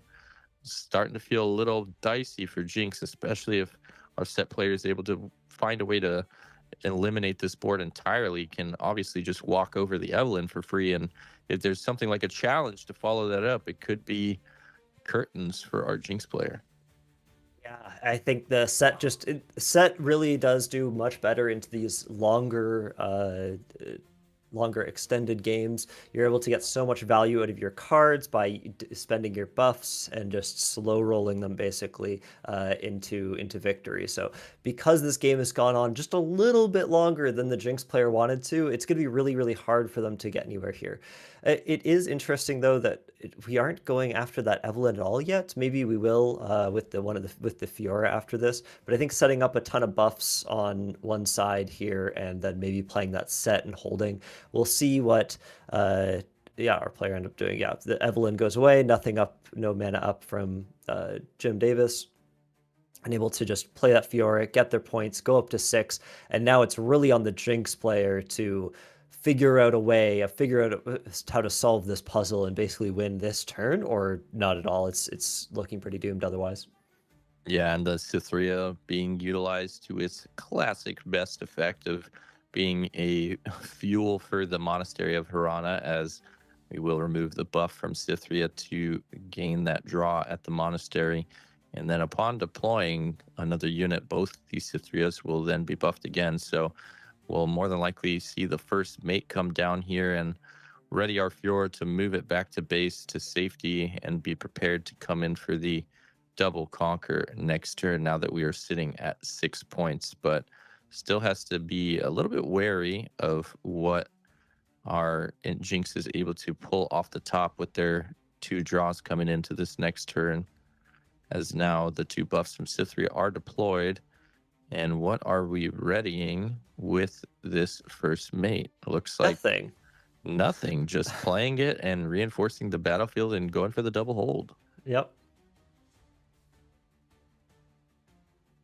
Yeah, this is looking very, very difficult. I think Jinx basically needs to top deck the perfect cards in order to do anything here. It was I think holding back the Inferno makes a lot of sense from their previous turn, just because otherwise you're not going to be able to actually have any units if they're able to walk over them all. But also going up to maybe 7 and having them forced to take a different side maybe would have helped. But Jinx really, really does want to do double conquer. But it looks like we've a scoop from Jim Davis, and we are going on to a game 2.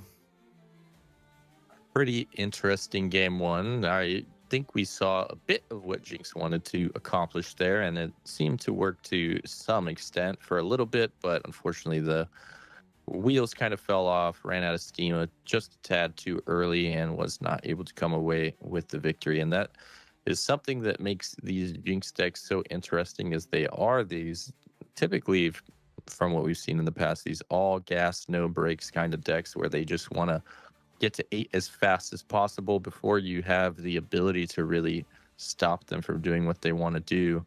And sometimes you just run out of gas a little too quickly, as now we are already jumping into game number 2 with an Arena's Greatest versus a Valley of Idols. So starting off on 1 point for both of our players, and this would definitely speed up the game, as the turn 1 Overzealous is the play into turn 1 Cythria by our Set player. Now coming into turn 2, what will we see come down for Jinx, as we have quite a few cards in hand to start? Yeah, if we had the Arena's Greatest in the previous game, I think Jinx would have won, right? They had the double conquer, I think, to 7, so that would have been 1 extra point. Obviously, our Set player may have played things differently and held things back or not, depending on that. But Arena's Greatest really, really, that 1 point makes a huge difference in these games. Yeah, and we'll see whether or not the Valley ends up being utilized to gain those extra buffs. Not a battlefield I've seen utilized to great success too much, but one that is pretty interesting in a deck like Set, who obviously wants these buffs to be able to save their units. As now the Overzealous fan is going to go over to that Valley and get us up to 2 points.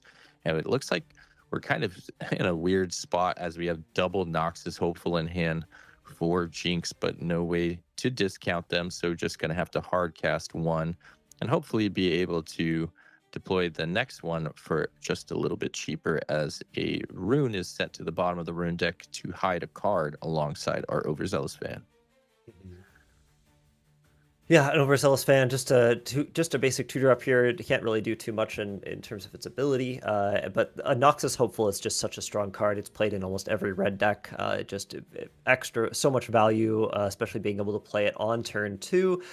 You're able to just, be able to develop a 4-drop, which can usually outmight whatever they can play or whatever they can send in, like this Cythria, on their next turn. So it ends up usually trading at least 1 for 1, usually 2 for 1 if it can. Now we see the first mate come down to ready our Cythria so it can return back to the safety of the base. Buff being afforded by its own ability upon the play of first mate. So sitting at 2-2 now. Looking a little bit like they're just kind of trying to scope out the landscape and see how they're going to approach their future turns. As they pass it back, we will get that hold up to 3, and Noxus Hopeful should be able to come across for that conquer up to 4. So keeping that point parity just the way you want it as an aggro deck, trying to stay on those even point threshold and get the double score every turn, so we can end this in the next 2 turns if all goes according to plan. I think I see 2 switcheroos in the Jinx's hand, which is a little bit unfortunate. Also, Jinx oftentimes really, really wants some kind of cycle between either Zon Warrens or your Traveling Merchant or something like that to be able to get through some of these cards that you don't necessarily want, or take advantage of having no cards in hand to be able to, draw for free instead of having to discard. So seeing 2 of the same card in your hand that is a niche card always feels bad. But as I was just saying, Traveling Merchant comes out, which is a great look. We'll be able to kind of filter through our cards, find those end win cons that we really, really need, and just stacking up a battlefield here. I'm always unsure of these situations when you want to stack it. We'll see if he pays 1 to hide something. I think if we can get that done, then it will end up being worth it. But if it is one of the switcheroos, which I'm pretty sure it would have been there, trading 4 might on one of your Noxus hopefuls for something that is just a little bit more is not always ideal. Yeah, you'd much rather get it on something like that overzealous fan, but regardless, you are just reinsuring that you have that battlefield locked down, 8 being already a tall number to get over, and if they are able to do so, will just result in the switcheroo to make sure that they can maintain the hold of Arena's Greatest, as now Cythria is going to move into the valley and attempt to take over the overzealous fan, who will decline to utilize its ability, and now just have the Teemo come out and get the buff from the Valley of Idols, in fact, as well. So that's an interesting utilization of the Valley, as Oh, I've cool, not yeah. seen before, is deploying a hidden unit there, and then he had that one resource available there to be able to grant to the buff. So now this is a Teemo for 5, and I'm not sure what we can really answer with, as we see double challenge Cythria, and I think that's a repulse in hand for Yeah, that's what it our looks like, set probably for player. the falling stars and such, yeah. Yeah, so we are in kind of a weird spot here where we don't have a really good answer for this, and obviously deciding not to push the Cythria back with the overzealous because our Jinx player wants to remove it from the board, is willing to allow the overzealous to die the natural way rather than its effect, so that we can Yep. get the Cythria off the board. And it is a Call to Glory was that last card, so Oh, it's yeah. double challenge, Call to Glory, repulse, and Cythria, and we do have a buff, so could play the Call to Glory for free, but in this case that would only be a +2 might buff up to 4 essentially, and not enough to even take down the Teemo. So kind of in an awkward spot here. Could also elect to actually give the +3 to the first mate and then challenge the Teemo. I'm wondering if he's contemplating that line now. See if he goes for it. Could be a big turn of events. Yeah, I think that's really what you want to do with challenge and these combat tricks. If Teemo had not gotten that +1 buff, we could have played the +3 onto Cythria, got them to 5 over that 4 of Teemo, and then still played the challenge to kill the Teemo, and then had enough might left over. But I think maybe we will end up doing the same thing. We challenge with this overzealous fan, and then we just trade evenly with this Teemo, getting rid of more of the Jinx's resources, which is pretty nice. But then we are left with basically nothing to take on this Noxus stronghold over at Arena's Greatest. Yeah, so this is essentially the same play line we discussed, just in a slightly different order. Instead of having the interesting. I guess it could have worked in so many different ways. As long as we utilize Call to Glory plus challenge, we're going to be able to clear out this battlefield, which is looking like we're just going to have the Cythria challenge, just because why not? It's going to go to the bin at the end of this showdown anyway. And then first mate more than likely will be able to come in and get that conquer. So everything cleared out over at the Valley of Idols after all is said and done. Not a terrible outcome for our set player, but don't think Jinx is feeling too bad about it either. I actually wonder if there was because I wonder if there was a line there where we actually challenged one of the Noxus hopefuls just to clear them off the board, get rid of some of that might. Because the Cythria still clears out the Teemo. The overzealous fan maybe sticks around, but we can kill that with the first mate afterwards for free. So I think there was actually a play here where we could have got rid of one of the Noxus hopefuls and had a similar play out here, which is interesting. Using that challenge and knowing which targets to go after is always really, really confusing in these battlefields, knowing where damage is going to be done and how that all is going to resolve. Yeah, now we'll see the hold come across up to 5 as we ready our traveling merchant to come in and get our move, discard, draw trigger. Going to be a switcheroo heading to the trash, and the draw is Falling Star, as then a longsword is swiftly deployed onto our traveling merchant to take out the first mate and give us the conquer over at the Valley of Idols. And this is exactly where you want to be, as the aggressive Jinx deck is running in and getting up to the lethal threatening range as quickly as possible. We're already at that 6 points, so we're right where we want to be. And now sitting with 2 Noxus Hopefuls at the arena's greatest, plus the hidden card, I don't think our set player is looking to conquer that anytime soon, unless their hand is really set up for success. But based on what we saw earlier, I don't think there is the recipe to get there. And kind of looks like, by judging off the facial expression of our set player, he's feeling the same way. Might just be heading to game number 3 here. Yep.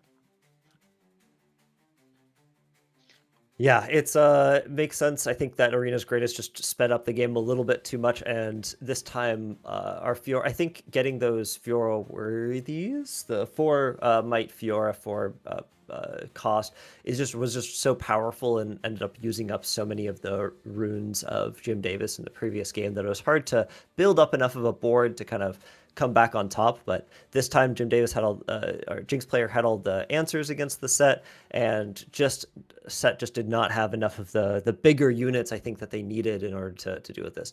Ooh, Fae Folk coming out. Yeah, that's what you want to see as any orange player. That turn 1 Fae Folk is always a great thing to have. As the Overzealous fan was the turn 1 play for our Jinx player coming into this game number 3. Battlefields being the Forbidding Waste and the Grove of the God Willow. Now being on our turn number 2, 4 runes at the ready.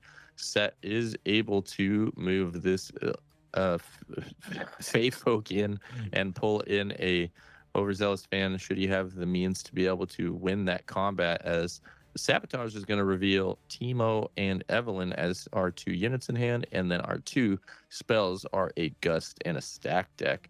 And more than likely, we'll probably see this Gust be spinned to the bottom, but could also potentially value the removal of Stack deck to take away digging for another option, but is just going to be that Gust, as now there won't be any way to save the Overzealous fan with the Gust or remove the Fae Folk with the Gust, and might feel a little bit more comfortable pulling this in, as the Forbidding Waste actually is going to make the Overzealous fan go down to 0. But I think this then opens the window for Overzealous fan to actually off itself to push the Fae Folk back if he wants, which looks like he will elect to do.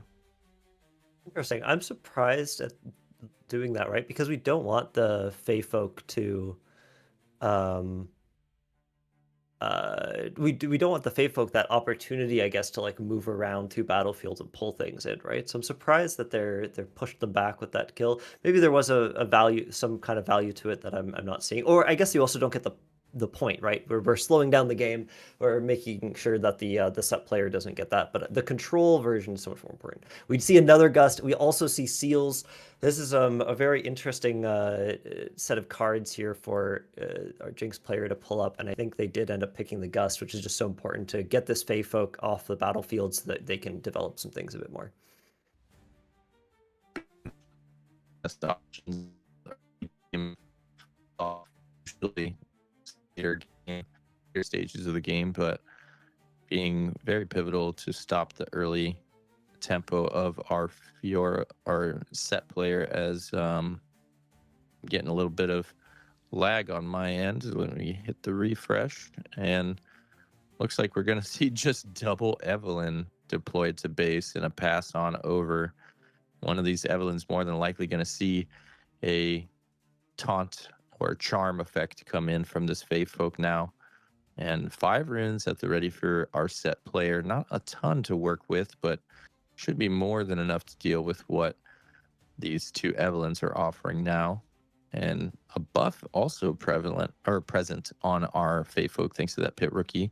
Could just elect to go for the Forbidding Waste trigger 2-0 here, and that is what we're going to do, as the Gust now that was found from the stack deck will come down and remove the Fae Folk and give our Jinx player a conquer on their opponent's turn.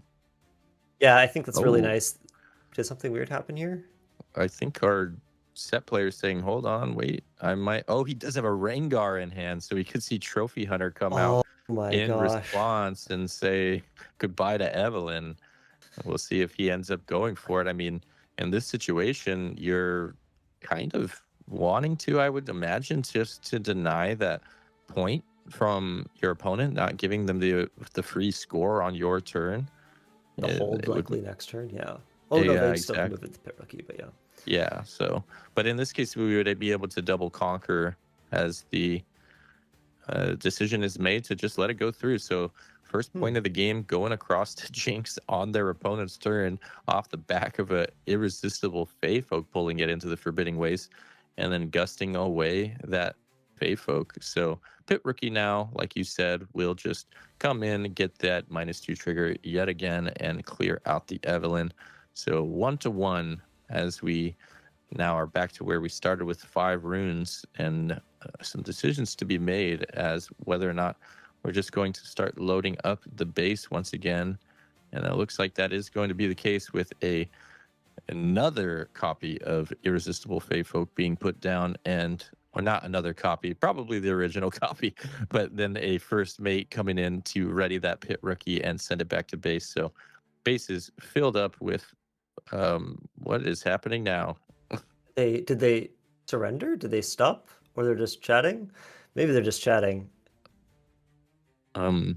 Interesting. Not sure what we went back in time earlier, and now I maybe we went back in time again. There's some weird DeLorean present in Hartford, I guess. I think we're in some kind of sideboarding area a step now. I don't know if this is going into game 3 then. I didn't see a scoop happen. Did you? No, I didn't. I wonder if yeah, I'm just listening to the proper cast now. This was just game 2, I believe. So oh no, this is game 3. Yeah, sorry. This is game 3. Yeah. Odd. Okay, so we are in game 3. It might have just been a production issue waiting on yeah, something. I think there was something going on with production there a little bit over on the official cast end, but in any case, I think we are back in the action as it's still 1-1. The base of first mate, Irresistible Fey Folk, and Pit Rookie present for our set player as we are starting off the Jinx's turn with a move into the Grove of the Godwillow with that Evelyn, going to score us up to 2, and now 7 runes at the ready to start setting up and coming away with a big hold potentially, as it seems this deck has been more built towards trying to hold, as now a cleave actually comes in on the Evelyn. And I'm not sure what we're following this up with. Looks like 2 resources coming down. Maybe this cleave was just paid to reduce the cost of this Noxus Hopeful, which looks like that is the case, as now we'll hide our final card in hand and then accelerate out the Jinx from the Chosen Champion zone. Interesting play line, considering that this does put us on an odd point threshold up to 3, but we did empty our hand now and we're able to start getting those extra draws off the legend ability.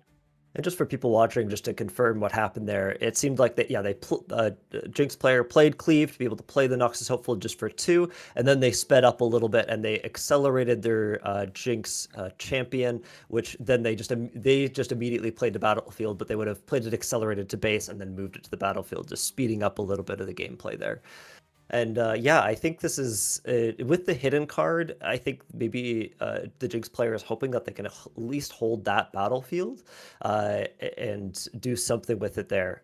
Yeah, dies though to the first mate, and now we have this Evelyn, and we can just pull the Evelyn with the Fey Folk, right, away from this whatever this hidden card is. So I'm curious what they're gonna do here. They could also move the Noxus Hopeful just to try to clear out the board. I think there's a few options here for our set player.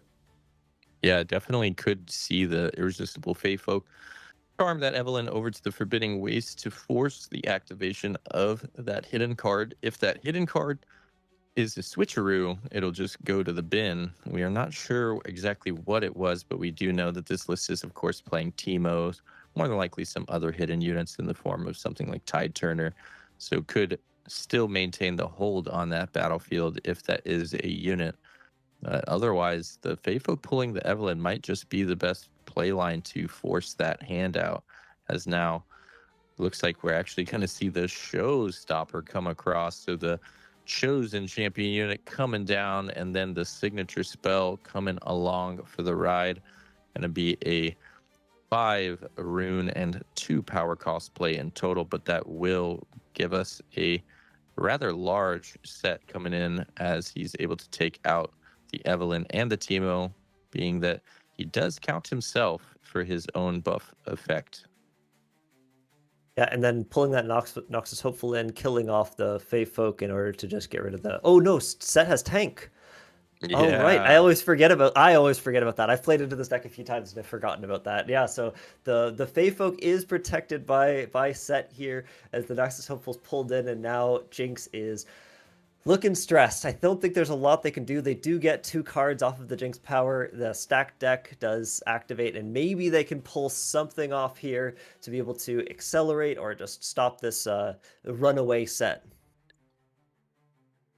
Yeah, the interesting thing that we talked about in that Kha'Zix and Rengar matchup was being able to utilize battlefields like Starspring or Emperor's Dais to kind of protect that Fey Folk to get more use cases out of it, or more uses out of it, as it were. And in this instance, we actually see, rather than being able to move it back to base or move it back to hand, we just protect it with this beefy tank of the Set chosen champion.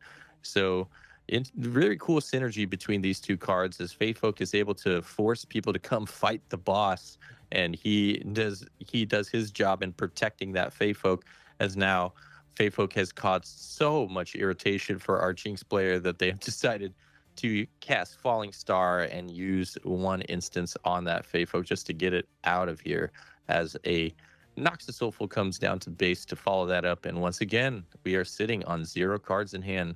Going to get that extra draw from Jinx, but that is until next turn. And we're in this weird spot once more where you wanted to just keep putting your, pedal to the metal, and you've been kind of stalled out thanks to the defensive play from our Set player, who now comes down and challenges the Noxus Hopeful. And it looks like it's all coming up Millhouse. It's all coming up Set here in game number 3. And I'm starting to fear for the worst for our Jinx enthusiasts out there, as Arena Bar now being added into the mix, going to give us a buff over onto the Pit Rookie. Yeah, it's amazing how, like I said, I was really excited to see a bit more of this Set on stream. I think it's underlooked, and it's so interesting. It is mid-range, but it almost feels there's just a bit more control, like on that edge of control, because you're able to, gather up, keep your cards alive through the Set legend ability, and also use things like challenge and the Fey Folk to really control your enemy's battlefield. I think it really is like an aggro player's worst nightmare in a lot of cases, because you're just that perfect mix of aggro or mid-range and control that, unless they get absurdly ahead early, it's really, really, really difficult to come back. I 100% agree with you there. I know myself, I've struggled against this Set menace. I have actually a local at my LGS that we have that plays Set, who actually won the best of Set at the Las Vegas RQ, and has been very adamant about sticking to Set across all 3 sets. And I've always struggled into playing against him on this deck, and seeing how well Colin has been able to also perform on this deck, and now seeing how it is performing in this game, it's really starting to make me think that, like you said, Set is just kind of slept on, a little bit overlooked, considering how powerful he was considered at the inception of Riftbound. In the very, very early days of Riftbound, everybody was talking about just how powerful Set was, and then we kind of saw him fall out of favor. But this was a great demonstration just how powerful the Set legend could be, as it will be a 2-1 victory in favor of Set in this round number 2 at calling Hartford. Congrats to Peons Go. Yeah, Peons Go Zug Zug. What a great name. It took me a little while to figure out what that was, what that name was, but I call back to our to Warcraft 3.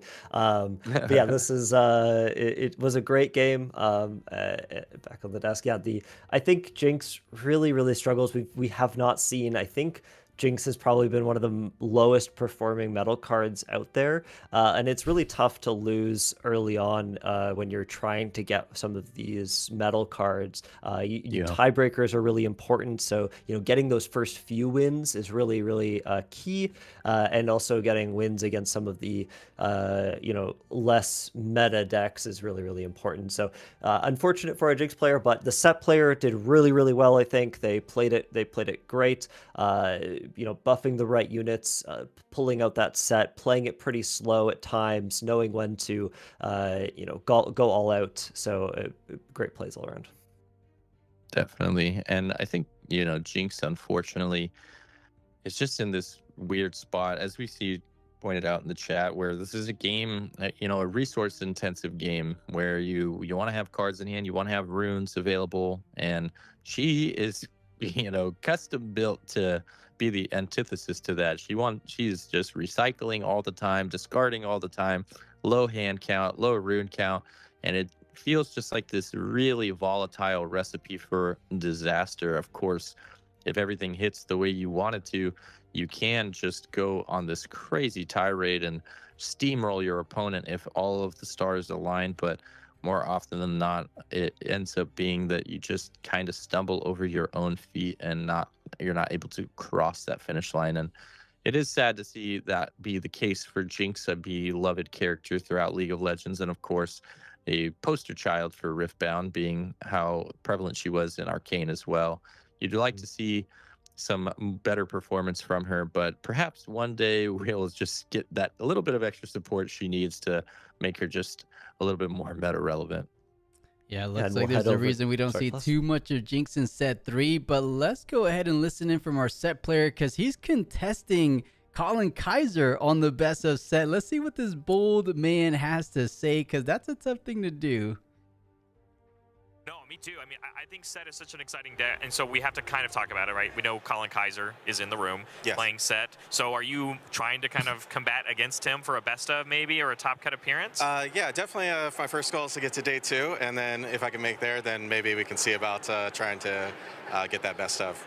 But it is really cool to see, because we know that Set can be very good. I actually also play Set. I play a brawler version, but not as good as the Kingpin, as every time I see the deck on stream and it does well. So can't really complain there. But just like the Fae folks, and with the Kingpin, with the tank ability, it flows so well. But I kind of wanted to pick your brain, because I know a lot of people, including Colin, play the deck where there's just not a lot of main board draw effects, and you have to basically rely on a lot of your battlefields to do so. But now with the introduction to Valley of Idols, and what we kind of saw in Game 2, it kind of almost went against you when the Teemo got played from the hidden card. Game 2 was a little rough. We don't have to talk about it. But, do you think that's kind of like the recipe for success, because Set is so good at like making your opponent use their own cards to remove your units, but as long as they're buffed, you get to keep them around?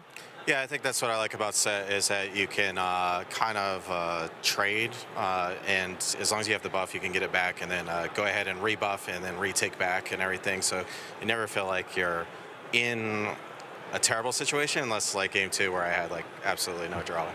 No, and it's great to still see, like the deck has its flaws. You can still, lose to these sort of like hyper aggressive decks. But at the end of the day, sometimes if your opponent lets you run wild with like the Fioras, you really can just take advantage of any sort of situation. So I'm just going to ask you kind of on a vibe check. How are you feeling so far? Is there a matchup that you're maybe not looking to run into this weekend in your own testing? I know you haven't really, we talked a little bit off air, you haven't really played card games for about 20 years now, and now Riftbound is the one you've gotten into. But coming into your prep for the event, what are you looking to avoid? I think Azir is just a tough matchup. I think he has so many ways to exchange the might over to a different Sand Soldier, and it's just a tough matchup, I feel. No, absolutely. And the equipment stick around. Meanwhile, the tokens keep coming, of course. But Peons, excellent job there in round 2. I know you have more rounds to get through, so I'm going to let you take a break, since you had a pretty dominating performance there, at least fairly quickly. So we're going to go ahead and send it back.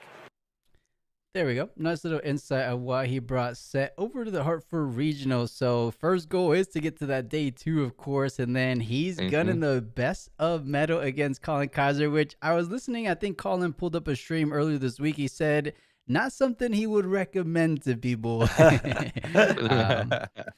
He also, in that interview, he brought up a good point that Colin said as well. What was it? Oh, it'll come back to me. For some reason, it just slipped my mind. But that means with that future match already in the books, it means the Leona. I don't know if you saw, Mr. Plus, the Plan B or the backup match. We had the option between the one we watched and then it was Leona versus Vex. I hope they show us a little bit of Leona versus Vex because that one's a spicy one. I don't think we've seen that exact matchup in all these regionals so far. Two decks that like stunning, so that'd be pretty interesting to see how they match up against one another with the different stuns available across both colors. I'd be eager to see it. Hopefully we get to jump into that. I think what's really cool about this display from the set deck is that it's interesting to think like you mentioned that Colin had said that I wouldn't recommend trying to go for it because he's such a confident player who has obviously proven his results and is so confident with the deck. He's feeling like that, best of set is all but locked up for himself. But, after seeing that display, it shows that, there are a lot of players that have the capability to perform with these lists in, it doesn't always have to be the person that you're expecting to be the one to come away with the victory. And I brought it up earlier, but sometimes that matchup variance just doesn't break your way. He just stated how he wants to avoid Azir because he feels it's such a bad matchup. And there's a world that exists where Colin's just sitting there again. Why am I playing against Azir again? And just playing against all the Azirs.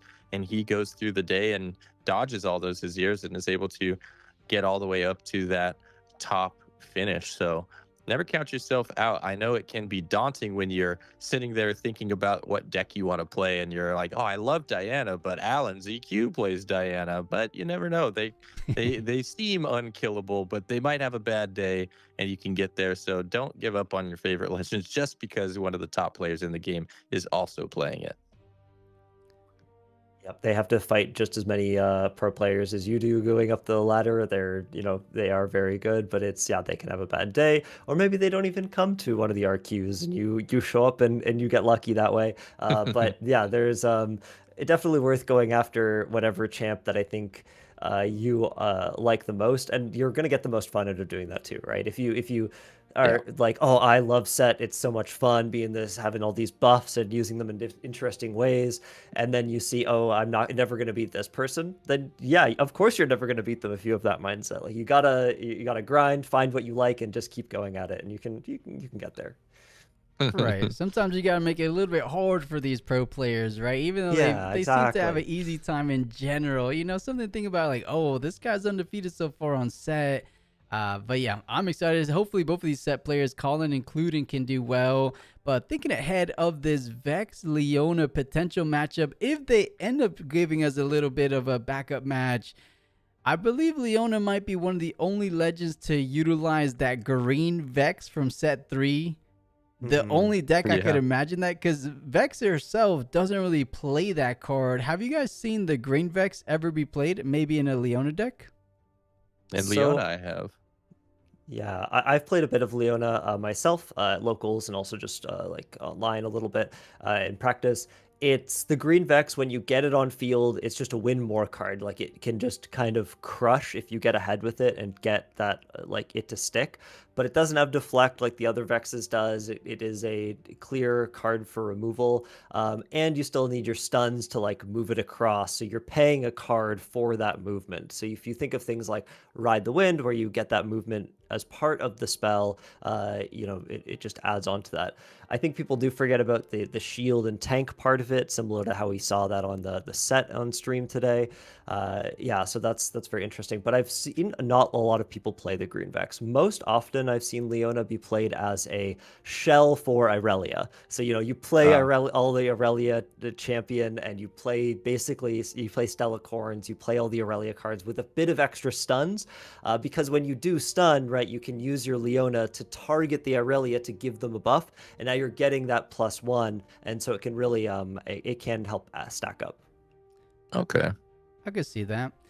And they didn't show us the numbers just yet, but I'll try to go. I don't know if they're going to show us and bring us to the match just yet. And it looks like they're doing a little bit more analysis. So maybe it could be a good time to check at the standings, or we could also see the day one deck distribution, because Mr. Pleasantatius, they haven't shown us the numbers just yet, right? Not that I've seen.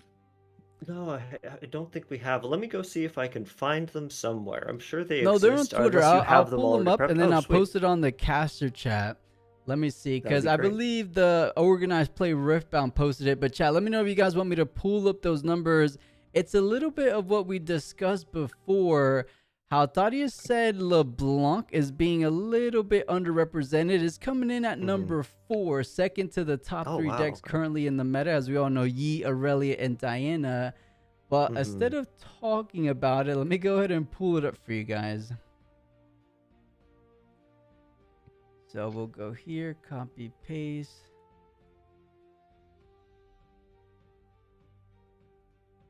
Yeah, it is interesting to see the Yi just skyrocket, I think, in popularity in the last little bit, especially like we were talking about earlier, it being the final time to get Origins champions, and it just being like a solid, easy pickup. I think when a lot of people recommend the game to people, they say, go play Master Yi. It's a simple champion, a simple game plan, plant some stuff at battlefields, hold if you need to, and it works out pretty well. So I see you've just posted them here. Yeah, we've got Master Yi first here with about 10 or 11%, Diana at about 8% of the regional qualifier, Aurelia at 5.5%, and then LeBlanc at about 4.5%. So yeah, pretty top. I think that I'm just surprised at Master Yi being so hard. And I think in previous regional qualifiers, we saw 2 or 3 of those top champions be above 10%, right? If I'm maybe not misremembering, yeah. No, I think you're right. And I think it's also interesting to point out here, if you go across this first page, Ari being at 52, that high up, I have to imagine that has to do with the fact that this is the last best of Ari available. All of a sudden, had a lot of people bust out their Ari decks in hopes to try to snag the final best of Ari. That being one of the only set 1 legends we see on this front page here. Master Yi excluded, of course. He is proving grounds, but still qualifies. And then Misfortune being the other one, which I think also has seen kind of a boost in numbers. Typically, I think we've talked about how we've seen way more Sivers than Misfortunes, and now they're only 10 deck representation apart, 40 to 50, not too far of a gap. So a lot more people bring in Misfortune this time around, probably again because of that final attempt at getting the final Misfortune best of. Yeah, and when we saw these Auroras beforehand, when we just said Aurora in general, it was MF and Sivir and then all the extra Aurora players, right? And so now when we used to add up Sivir and Misfortune, usually those were the most represented decks when we combined the two. But in this case, now it's only 90, which is just under the top 3. So closer to that, just under Aurelia's match point there. So I suspect it is still in that top 4, but not quite as dominant as it was before, and that we're not seeing those higher performances in the previous. And I want to apologize really quickly to all my Victor stands out there. I totally overlooked Victor. Also is that one legend who has his final chance at getting the best of. Obviously came away with a 2nd place finish last week. So showing that Victor was also an understated deck that people weren't giving enough respect to, and now coming in to this event at the 6th highest represented deck. A lot more Victor players coming out to play this weekend. Definitely. Outside of that top 6, if you will, I feel like that top 6 currently that we're seeing on screen, those are the decks that have the highest upside, the highest potential of actually getting into that top 8 position and even going as far as winning the whole event. Now, under those top 6, like when we start with Ari, there's a reason, as we said, there's the Metal Card Chasers. And it's interesting to me that it almost goes by value. At least if we're only counting the set 1 legends, Ari is the most valuable one. Kai'Sa a little bit lower down. She's actually the 2nd most sought after. If you guys know, just strictly based off the prize wall ones, Ari sells first, Kai'Sa sells 2nd, and then funny enough, Misfortune I think is somewhere in that neighborhood of selling out 3rd. So it's cool to see like based on the value of these cards, is what people have decided to bring here to Hartford. But Yeah. anything else that's a little bit surprising? Because maybe Draven coming in Yeah, at 40 is we a were little talking bit of, about to that. my surprise at least. Yeah, definitely. We talked about Draven kind of getting slept on, being the boogeyman for so long. Everybody couldn't wait to get Draven off their screens. And now he's been gone for so long. I got to imagine there's some people kind of wanted to see him back again. I know I wouldn't mind to see Draven get a couple games in once again. And being on this first page of the meta representation is kind of a surprise. I don't think we've seen Draven this high in a while. Right. It is pretty Yeah, I cool. I think- mean, he's strong. You can never truly go wrong with a free draw. I mean, free combat win that's not limited to once per turn, right? So now that we got kind of the metagame from day one, let's go ahead, as I believe they still haven't shown us, you know, the fact that they're not showing us a backup match, I think the next match they give us will be round 3, guys. Mhm. I'm pretty Okay. sure. I'm pretty sure. Let's check out just the standings real quick, and then I'll go ahead and get the preparations ready for our next round of casters.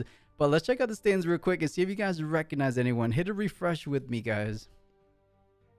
All right. Standings. Let's see what we have. Mhm.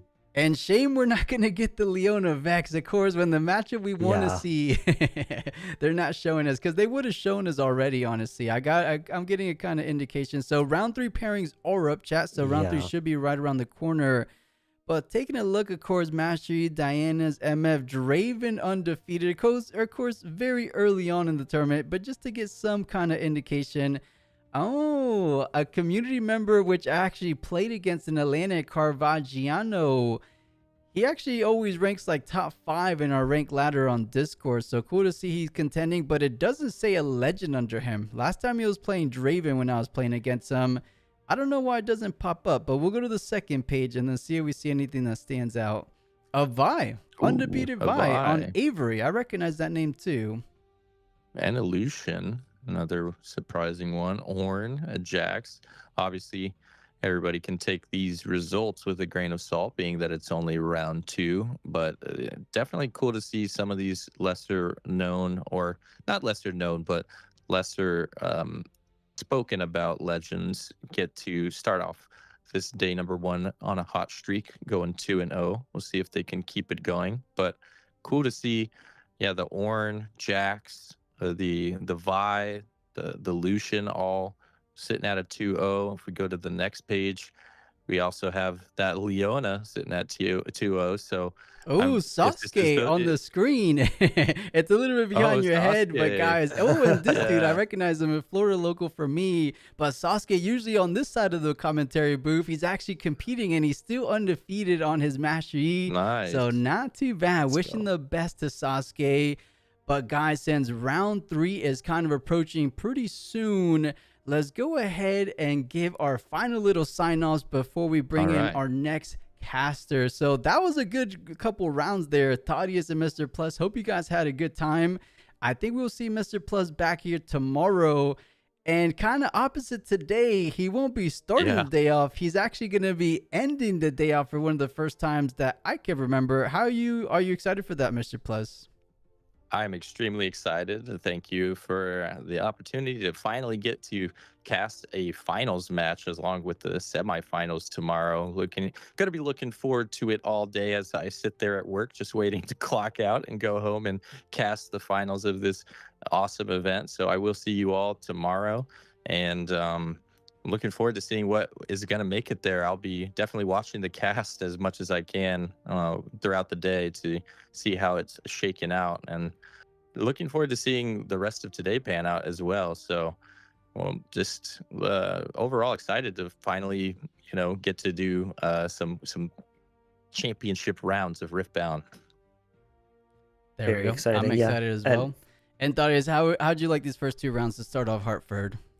They were great. I'm really glad that we got to see some interesting matchups, and we also just did get to see 3 different matches, which is great. Again, with 6 different heroes or legends, so lots of different variety. I'm disappointed that we didn't see the Leona, a little bit of the Leona game, but another time I'll catch it on stream and it'll be great. I won't be here tomorrow, but I will be harassing you in chat, assuming I get back from Father's Day plans at the right time. So it was lovely casting with you both as usual, and I hope you enjoy the rest of the day. For sure. We'll go ahead and sign these guys out. But Mr. Plus, see you tomorrow. Thaddeus, I'll see you around. Hopefully we can work together in the future as we are in the caster chat. So I always let you guys know, of course. Yep. All right, have a good one, everyone. Take care, guys. See you, Zia. Take care. All right, guys, bear with me as I go ahead and bring in our next caster. I'll be actually taking down the next 2 rounds. So round 3 and round 4 will be Plus / Mr. Runes and Rift himself. And then I'll go ahead and bring in our next co-caster. Real quick, guys, if you wanted to keep track of the standings on your own side, ! bracket, whether you're on Twitch or on YouTube. That way you can kind of follow along if you're interested. I know they're showing us the standings right here at the bottom, but just so you can go ahead and refresh at your own times. But Constantino, let me go ahead and tell him yes.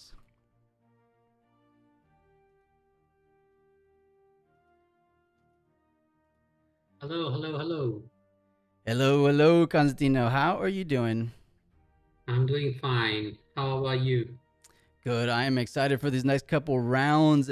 And real quick, I think I got to turn you up slightly. Let me go ahead and do that. Chat, is there anyone that could help me out with what the mic sounds like? Because I was telling Constantino he has the option between 2 mics. I want to know which one sounds a little bit better to you guys.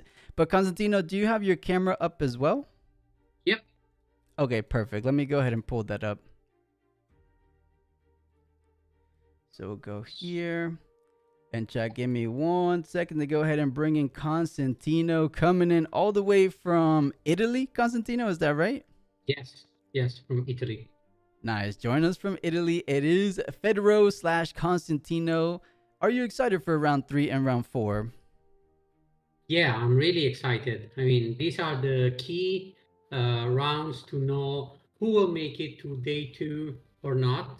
I mean, round 5 is the essential round where you kind of make it or break it most of the time. But I think we're going to have some excellent match because I think still all of the legends are heading for day 2 for now. So we can have some fun matchup and not some Aurora versus Master Yi. I don't know. Yeah. Something that we've seen a lot during these days. I know exactly what you mean. A little bit more spicier legend picks earlier in the earlier rounds.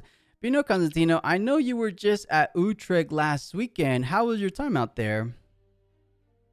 I mean, could have been better. I mean, the vibe was really great, but my draws were not that good.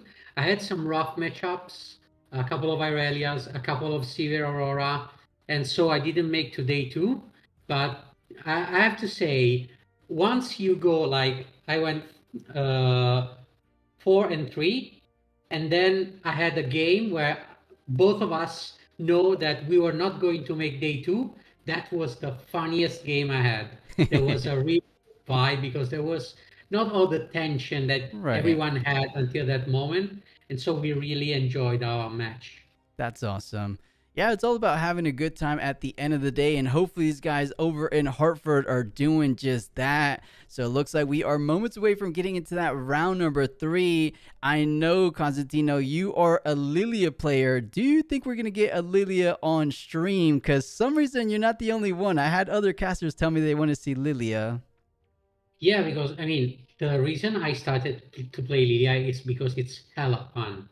So I know that you're going to see some action when you see Lilia. So of course I hope I can see that and I can cast that. That would be a dream matchup for me. And hopefully I will bring good luck to that Lilia. Yeah, that would be fun. But since we just have you in here now, we did a little bit of caster predictions at the beginning of the show today. Mr. Plus said Pyke was going to win it all. And then Thaddeus said LeBlanc was taking it down. What is your pick, as it looks like the options here? But before we get to these options, what do you think it takes the whole tournament, Constantino? I mean, I've seen a couple of really promising Kazakhs, so maybe that will take the prize. Okay. I like that. I'm right there with you guys. Let's go ahead and bring a Kazakh to the finals. But for round number 3, have the option between LeBlanc and Poppy. So that is Daniel, the runner-up at the Houston Regional and multiple top 8er as well. So that is a Challenger TCG member versus what might just be an Aurora Poppy. I mean, that's been the most prominent Poppy variants. But if this is a mid-range Poppy, I want to go ahead and see what he's cooking out here in Hartford. Now on the match B of Vi versus Master Yi. Let's leave the Master Yi's alone for a little bit. Let's get the Poppy versus Challenger boy. We have 181 Master Yi, so I'm pretty sure that some of them will make day 2. Not sure about Poppy will be undefeated for day 2, so I'd love to see that. Right. And Constantino, I know you asked about your voice. Are you using the second mic or your first mic right now? I'm using the second one, the newer one. Okay. Which I have here. I don't know if we can see in the I camera. hear you. Chat, is there anyone that can help me out and decide which one sounds a little bit better between mic 1 and mic 2 before this round 3? If not, we're just going to go ahead and leave it with mic 2. I would be also interesting. Or Ani Shadow, since you're here, do you mind giving us a little bit of feedback? So, Ani Shadow, this is the new mic. This is the mic that will be casting Poppy versus LeBlanc. And this is the older mic, the one that will be casting V versus Master Yi. Which one do you want? Okay, you know, now that I hear it, maybe we leave it with the second mic. Okay. Yeah, I mean, because also with the other mic, yesterday you sent me the video of our previous stream, and I really hated the other one. Okay, good stuff, guys. So leave it over for the second one, and that we are. So let's go ahead and join this round number 3 feature everyone table. Is mic 2, so I don't know. Yeah, guys, we'll leave the mic 2 on. And Constantino? Okay, so just to be sure, this should be the mic. Okay.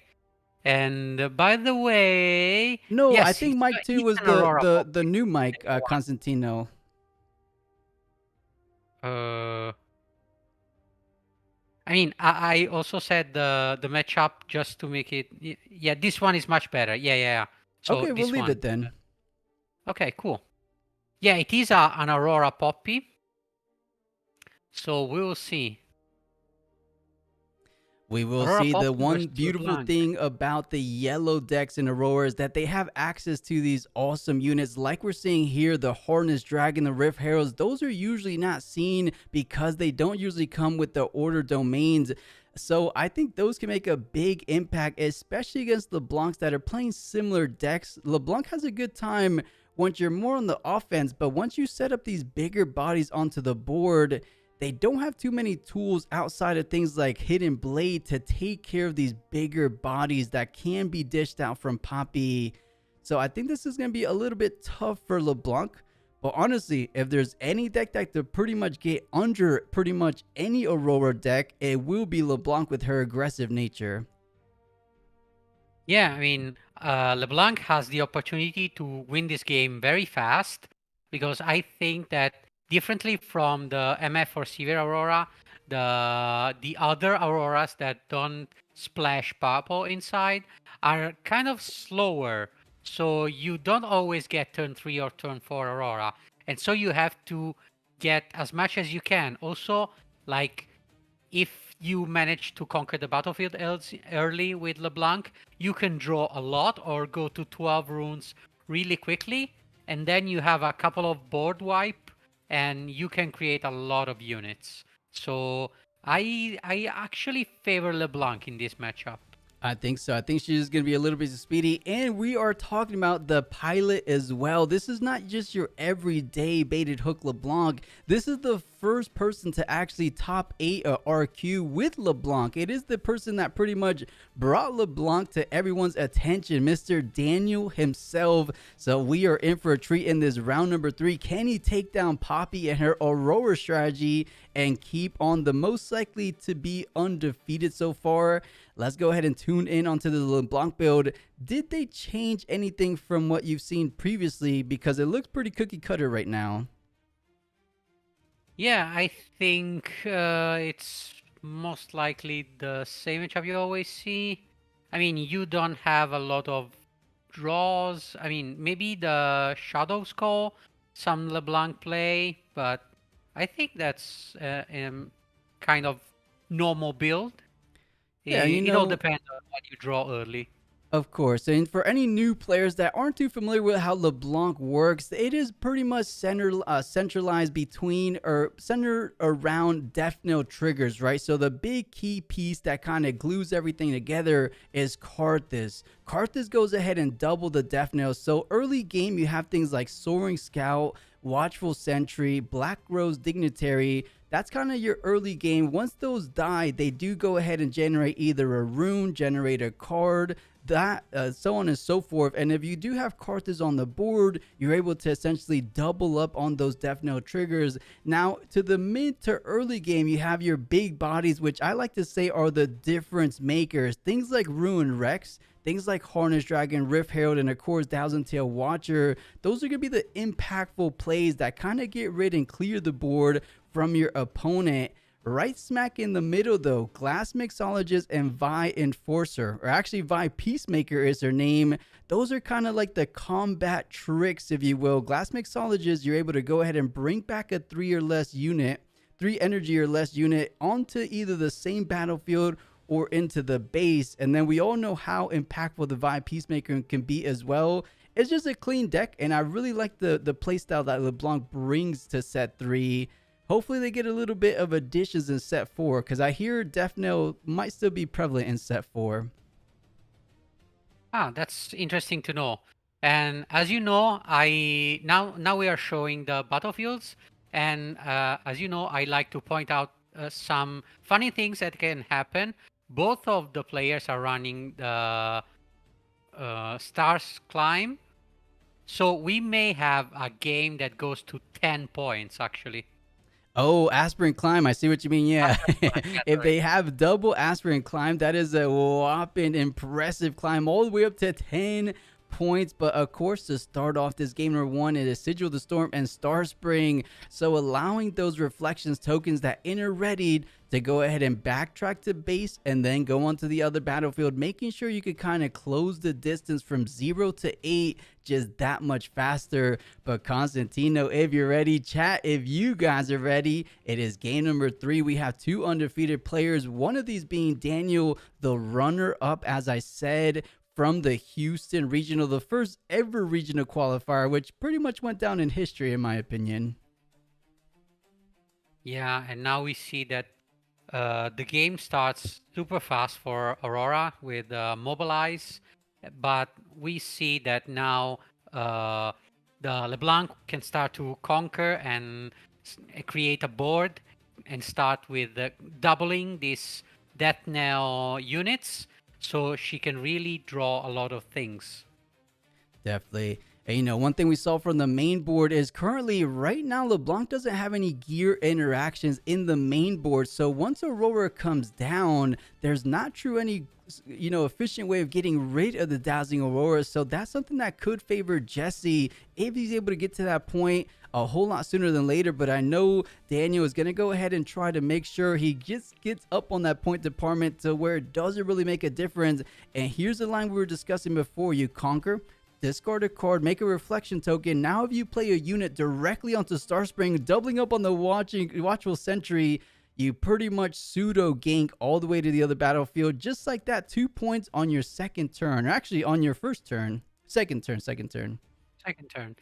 Yeah, and also we can see that now the drawing will start for LeBlanc, but she had to recycle 1 rune because of the battlefield. that the Aurora put. And we see the first champion being played, which is Poppy, that now she enters exhausted.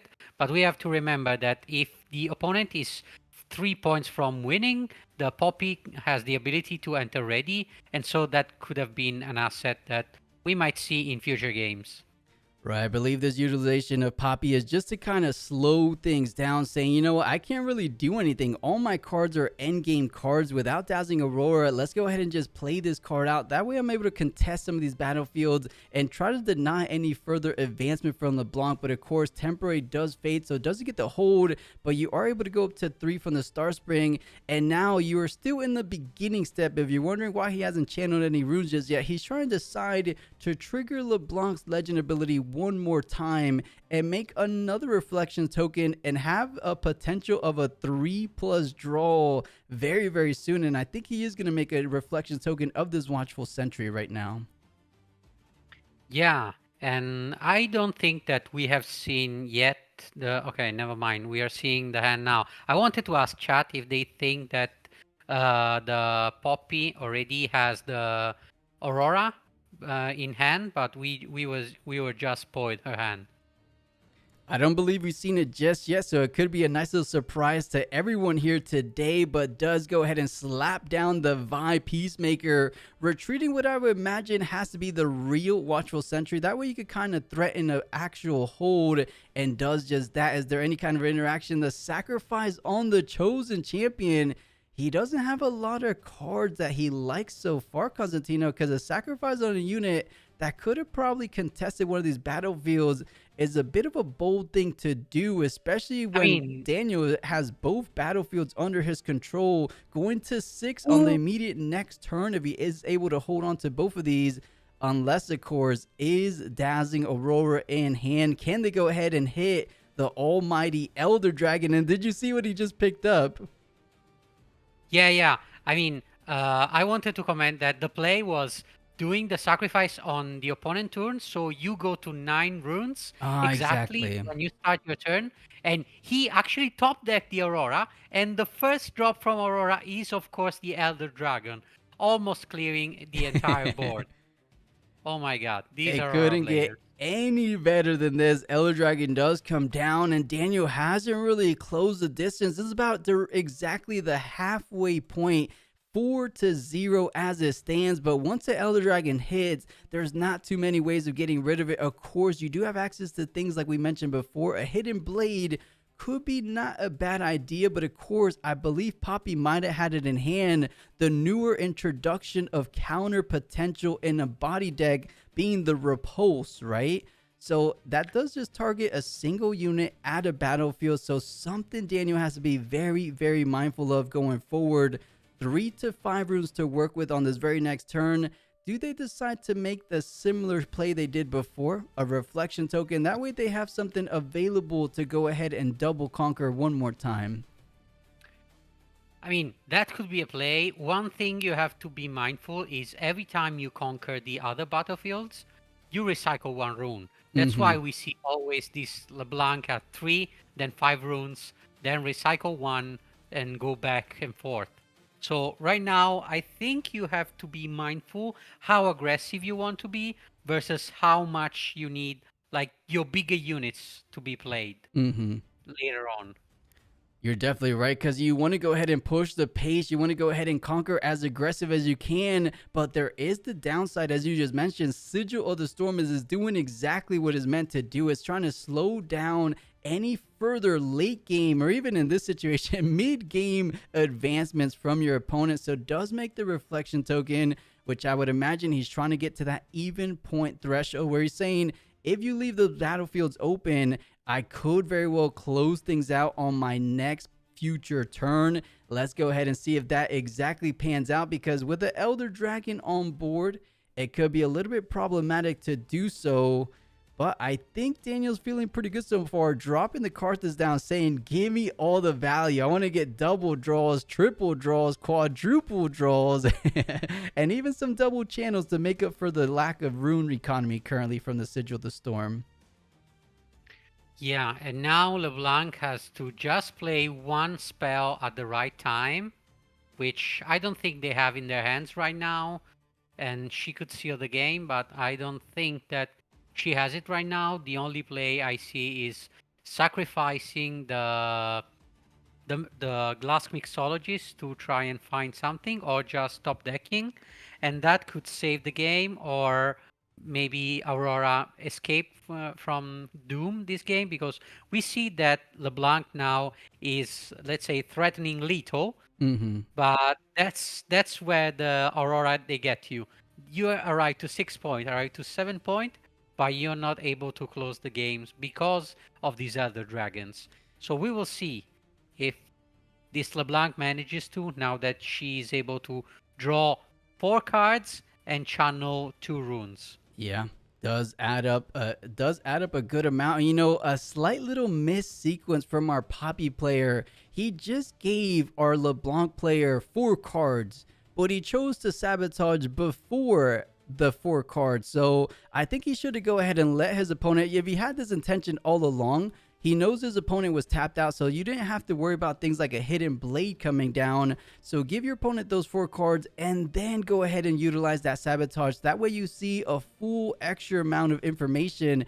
Even if those weren't good cards, at least you know what to expect on your future turn. But the Harness Dragon does get hit from the Dazzling Aurora, so down goes the Karthus.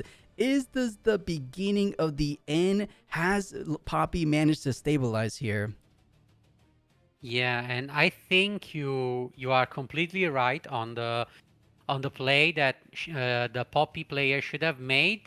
But I think that probably this game is unrecoverable for LeBlanc right now. I think Poppy is really in the lead, and maybe we have to see in game 2 with all the gear hate. Yeah, you do have access to things like a salvage at the minimum, because Aurora has gotten too much value 2 turns in a row, first hitting the Elder Dragon, next hitting the Harness Dragon, and has the potential to get an additional turn of value. But now, as we said, making the slow climb back into this game, going up to 3 points so far, and with the Glass Mixologist being the only unit in the back line, you're not too fearful of that card. The only thing you're slightly worried about is something like a hidden blade coming down. But honestly, if this Aurora is able to go ahead and establish an additional Elder Dragon onto this board state, I just don't. Oh, and speaking of the dragon, forget Aurora. Let's just go ahead and raw cast it. This is looking really tough for our LeBlanc player. Yeah, and now we see that the sacrifice to try to at least get some value from the Glass Mixologist, but I don't know. I mean, I understand, let's say, the play of hardcasting the Elder Dragon, but now you're fully tapped out. I don't know, maybe you're not expecting anything, but since LeBlanc is threatening lethal, at least you want to keep some runes up, some counters for something that can happen. And it looks like he doesn't feel too comfortable with what he currently has in hand, so decides for the Watchful Sentry to perhaps draw into something a little bit better, because right now the only cards that might be able to get him out of this position could be something like a Thousand Tail Watcher, but honestly, I don't even think that is going to be able to get him there, as he won't be able to go ahead and double conquer on the very next turn. And with the Elder Dragon sitting pretty in the back line, you can just go ahead and easily clean up the Watcher on the very next turn. And to make matters worse, that is a Rift Herald coming down. So the Poppy board state is just getting a little bit out of hand. You're going to need something like a Ruination of your own from LeBlanc to get rid of all this. I mean, one play I see is a second signature spell from Diana. So you get your own Elder Dragon. Okay. And then you Hidden Blade that dragon, and you conquer one side, and then you can even conquer the other side, because he has a second Elder Dragon. So at best you can, let's say, draw. I mean, both units collide. But maybe if you can cast one more unit, you can do it, but I'm not sure. But there is for sure a line. That's why I didn't agree with the Elder. You're totally the right. back. I didn't give Daniel enough credit here because a line, as you mentioned, could be something as simple as a mirror image into Hidden Blade. Could have been the two cards that would get him into a double conquer territory. You mirror image the Elder Dragon. That way you're a little bit taller than the Harnessed Dragon. You Hidden Blade the Elder Dragon on Starspring, and then you push both units in. Or, split the difference. Watchful Sentry, Starspring, and then Elder Dragon since he's readied into the Harnessed Dragon. And just like that, you could have won the game. But of course, a little bit of shoulda, woulda, coulda here because I don't believe he has the exact card combination in hand. But does he is the question because he has a healthy hand size. Do you think he sees the line, Constantino? I mean, I don't know, but maybe he has some other lines that I haven't even figured it out because I don't know what's in his hand. For sure, I've seen a Vi, so something along those lines can happen. Because Okay. if you stun the Elder Dragon, doesn't mean any passive, you still don't die. But I don't think you can double conquer with a Vi. So I think you still have to manage to hold against a Herald and an Elder Dragon the turn after.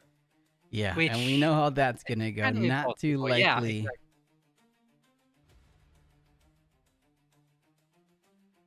We will see what Zayden cooked. And it looks like he's foregoing this turn. He's saying, you know what? You're still quite a far ways away from actually going ahead and closing out this game number 1 in this third round. So let's go ahead and be patient. Let's just play out this Rift Herald. That way I'm able to look at a little bit deeper into the deck. Once I push this Rift Herald into this battlefield, I think he's setting up for a similar play we discussed before. The mirror image is instrumental to closing out this game in this opening game. So let's see if he's able to get there because he has a game plan in mind. Just the cards currently aren't playing out exactly, or I should say they don't exactly have the exact cards he currently wants. So looking for them on the very next turn because I don't think he has too much more turns following this because at one point you can't get rid of enough cards even with the mirror image / hidden blade. Maybe even a double mirror image might not even be enough. Yeah, and for the first time of this game, we have seen Poppy using her ability, which we reminded that every time Poppy holds, she gets 1 XP, and at 3 XP, she can tap her legend to draw 1 card. And now with 5 units on the board, she's going to use the Herald ability, which is when you move to battlefields, you reveal the first 3 cards. You see the first 3 cards. If there's a unit in those, you can take it to your hand, which didn't happen, but we see another Harnessed Dragon dropping down. And if I remember correctly, in the entire Poppy deck, there were like 7 units, and we see 6 on the board right now. So there's only 1 Elder Drake in the deck, and then that's all the units. And this type of Aurora, another 2 that Chaos has and this doesn't, is the shovel. Without the shovel, without the last rite, you cannot bring back easily units from your graveyard. Right. The only thing they have is the Forge of the Future, which you can destroy to recycle 4 cards from your grave. From your trash, actually. Definitely. And when you do have an Aurora already established on the board, it effectively does about the same as the last, right? You just have to rely on the Dazzling Aurora, of course. But Daniel's potential last turn here, what can he go ahead and make out? He goes ahead and plays out the Glass Mixologist, potential to bring out a future Karthus, make that a current Karthus with a baited hook activation, which seems to me having to go ahead and click or, target the Glass Mixologist, bring in the Karthus most likely, and then what's the hit off baited hook is going to be a Harnessed Dragon of their own. So getting closer, but I do think it's getting a bit out of hand for our LeBlanc player. Can they actually get through this immense board state that has been set up on both of these battlefields currently? I mean, that's 12 from the Dragon, 7 up, so up to 19 total might on one, and then I believe 17 total might on the other one. So a bit of a lot to ask for from our current board state. But if there's anyone that could go ahead and think a bit ahead, it is going to be Daniel being piloted, or LeBlanc being piloted by Daniel. Can he get it done? Because this is down to the wire. Final turn, 7 apiece, essentially 7 apiece. Oh, this could be devastating from the sabotage here. Yeah, and what a top deck it is, the sabotage. So you can see whatever Zayden had in mind. And yeah, we see he had the signature, but I think now it's a little bit late to play it, because I think you can only discard that or the sabotage or the sacrifice, but I think the mirror image is no, actually the sacrifice. He decided to remove the sacrifice, I think because he's expecting some play with Riptide Rex, but maybe he's forgetting that with the signature spell he can copy the Elder Drake, and he has enough units to kill everything and then double conquer.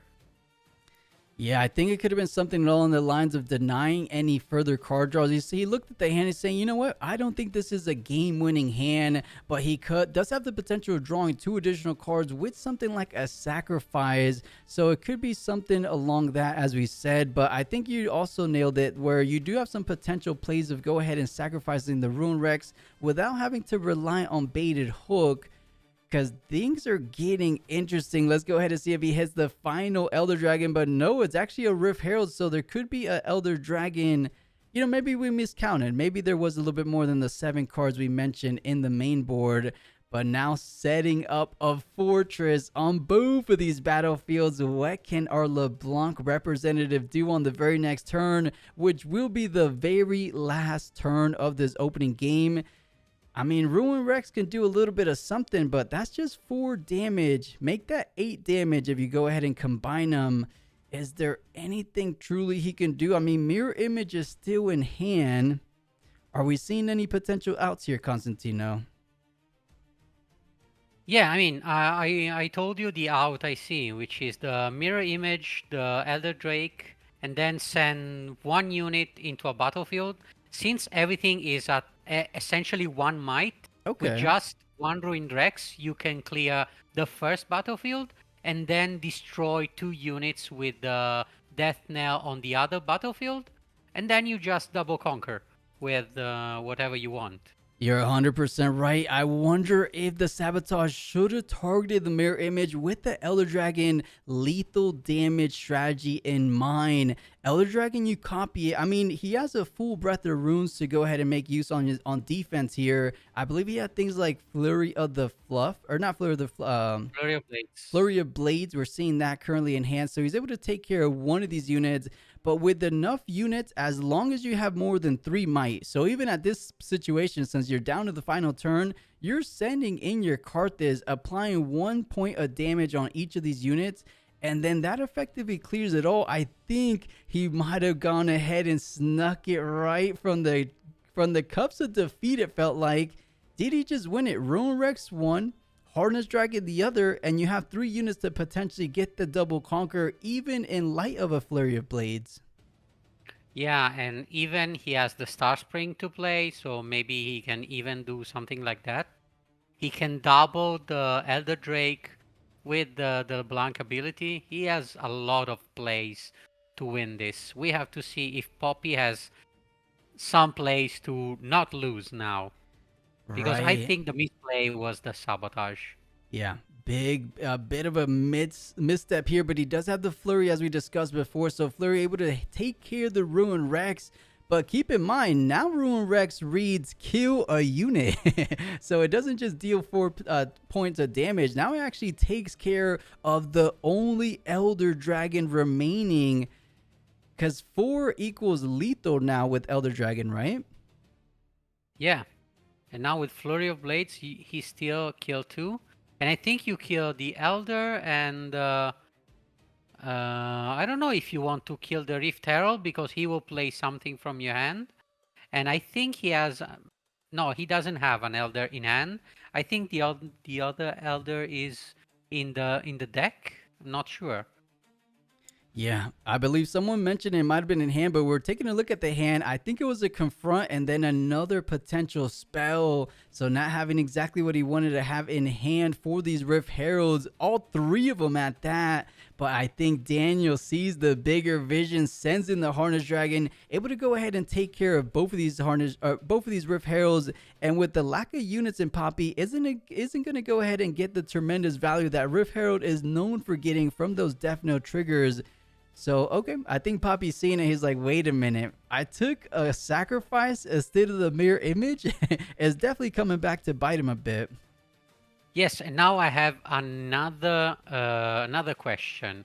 I think that the mirror image targets, right? So you still had the play of the repulse. You could have repulsed the mirror image. So he did, I think, maybe I'm wrong. Chat, tell me if I'm wrong. He had it, Constantino. He had the Elder Dragon in hand. Now Elder Dragon from Poppy's side targeting the Elder Dragon on Daniel's side, and this game plan might have gone completely out the window. He had to go ahead and somehow clear both of these battlefields, because all Poppy has to do is maintain control of one of these, and with Elder Dragon no longer in the picture, that might have been the game-winning Elder Dragon in hand. I thought it was a combat trick, but apparently it was the dragon actually. Yeah, and now it's Doom, and you can see that I don't think he has a play. I mean, 3, 4, even with the Vi, it's not enough to conquer the other battlefield. So yeah, I think this is Doom now. I mean, both sides misplayed. I mean, you have to remember that you are at a regional, so the tension is really high. So even so, if you are a top 8, if you are the one who's actually representing the LeBlanc, you feel like the pressure of, you set a standard, I have to keep the same standard. So maybe you overthink too much and you can do some misplays. And you know, Constantino, how do you think Daniel misplayed? I thought he's been playing cleanly, played towards his out, but what did you see that he could have done a little bit better? He should have cleared the battlefield, leaving the Rift Herald for last. Well, there was Rift Heralds at both battlefields, no? Yes, but if you see, I mean, maybe the play is to kill them as last thing, and leave them with only the Elder Dragon base. I mean, because if you clear everything, even if he destroys all your unit, he still has 2 units left. So a double conquer was still in reach. So maybe that. Okay, I see what you're getting at, but I feel with the Elder Dragon in hand, there might have not been the line. Daniel was trying to play to the majority of his outs, and that he was doing is just once the Rift Herald revealed the Elder Dragon, it just didn't go his way, of course. But of course, the second plan B might be going ahead and trying to hold for dear life, but trying to hold in light of an Elder Dragon will never go in the direction you're trying to go. So Flurry of Blades making it even worse. I think this might be going in the way of Poppy for this opening game of round 3. Well played down to the bitter end, but I think LeBlanc is seeing the bigger picture as well as saying, uh-oh, I lost all my units. Akarthus is the lone unit hanging along. I don't think, okay, I mean, you're getting some points of damage, but not enough to deal, enough to actually clear that board right now. Yeah, and the only thing I am confused is what did he react to with the Flurry of Blades? Because he had conquered and then he played maybe the Star Spring activation, maybe he reacted to. I believe so. You know, only playing a unit doesn't create a chain, so probably he activated the Star Spring and that sealed it. And so it's first game for Poppy right now. We'll see now with the adjustment from the sideboard, what can this LeBlanc do? Yeah, let's see, because you do have access to, at the minimum, something like a salvage. Of course, if you're getting a little bit crazy, I don't think LeBlanc is playing turn to dust. I think salvage is a lot more an effective gear removal. I don't think there's anything else you can do to try to get rid of anything else. I would imagine... yeah, that's the only thing that's coming to mind currently. But now, can you go ahead and defend off LeBlanc on her most trusted battlefield, being the Windswept Hillock? once those reflections tokens come down, they of course come down readied, and you're able to go ahead and move along your unit over to the other side of the battlefield as he's doing as we speak. The only thing is you have to get up to 9, so not as effective as it is normally, but it is going to pose the biggest threat of closing this deficit as fast as you can. Yeah, and usually when I see LeBlanc on that battlefield, I am always like, okay, so this is going to game 3, because it's almost impossible to deny the double conquer every single turn.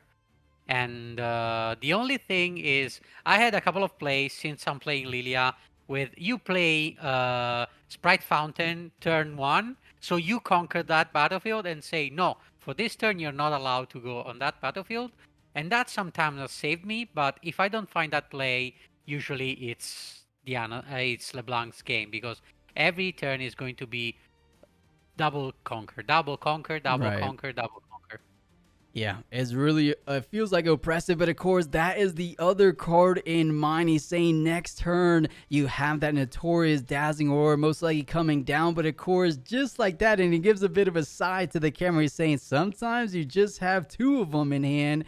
The Ashe trying to do the heavy lifting, trying to get rid of these Dazzling Auroras before they were able to come down, but to his dismay, to his surprise, I should say, finding that he has 2 of them, bit of a feels bad, but you have to do what you have to do anyways. Takes 1 of them, which means most likely the big boys are joining the party. Is it going to be something like a Elder Dragon, or can it be a little bit more on the favor for LeBlanc? If he hits a Rift Herald, he has a bit more room to work with, but here we go, slamming it down as soon as you can. Dazzling Aurora is online. Now the question is, out of those 7 or 8 units, what is he going to hit off the top?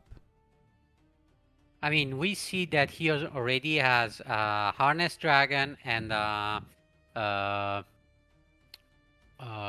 don't remember the other one which was, but it was not an Elder Dragon, so the chances of it being an Elder are very high.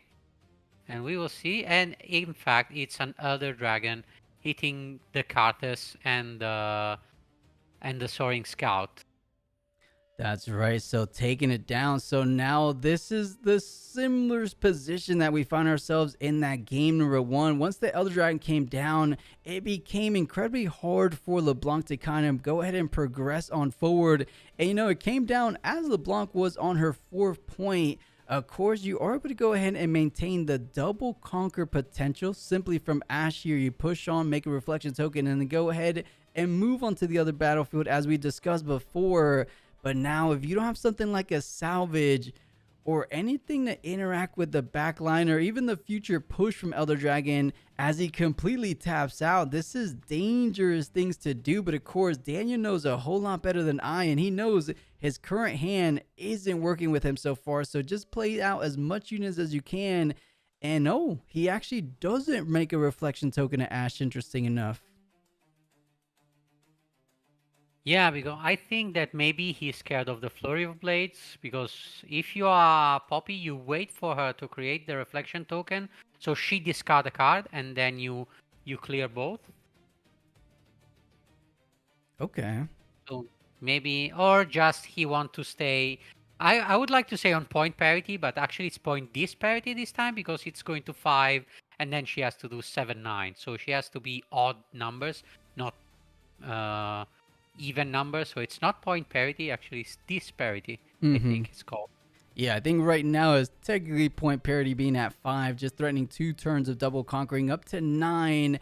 But oh, the Death Note goes down, Harness Dragon comes down, and now the Elder Dragon will be going straight to the trash. If he has the potential to top deck something like a salvage in hand. But okay, getting a little bit additional value being played from the sacrifice. Channel 1, draw 2. You know, I think this goes to say exactly why he didn't trigger Ashe Constantino, because he liked the 2 cards that were remaining in hand. He didn't want to go ahead and pitch the Harness Dragon.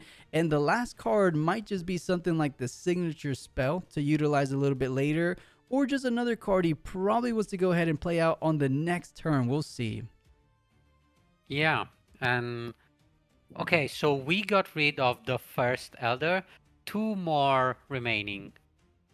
I still believe in LeBlanc. I mean, Guys, let us know. Are you guys LeBlanc believers? Can Daniel get the job done? Does get the double conquer, which couldn't get any better than this. Now I'm keen to find out what is the last card he was holding onto.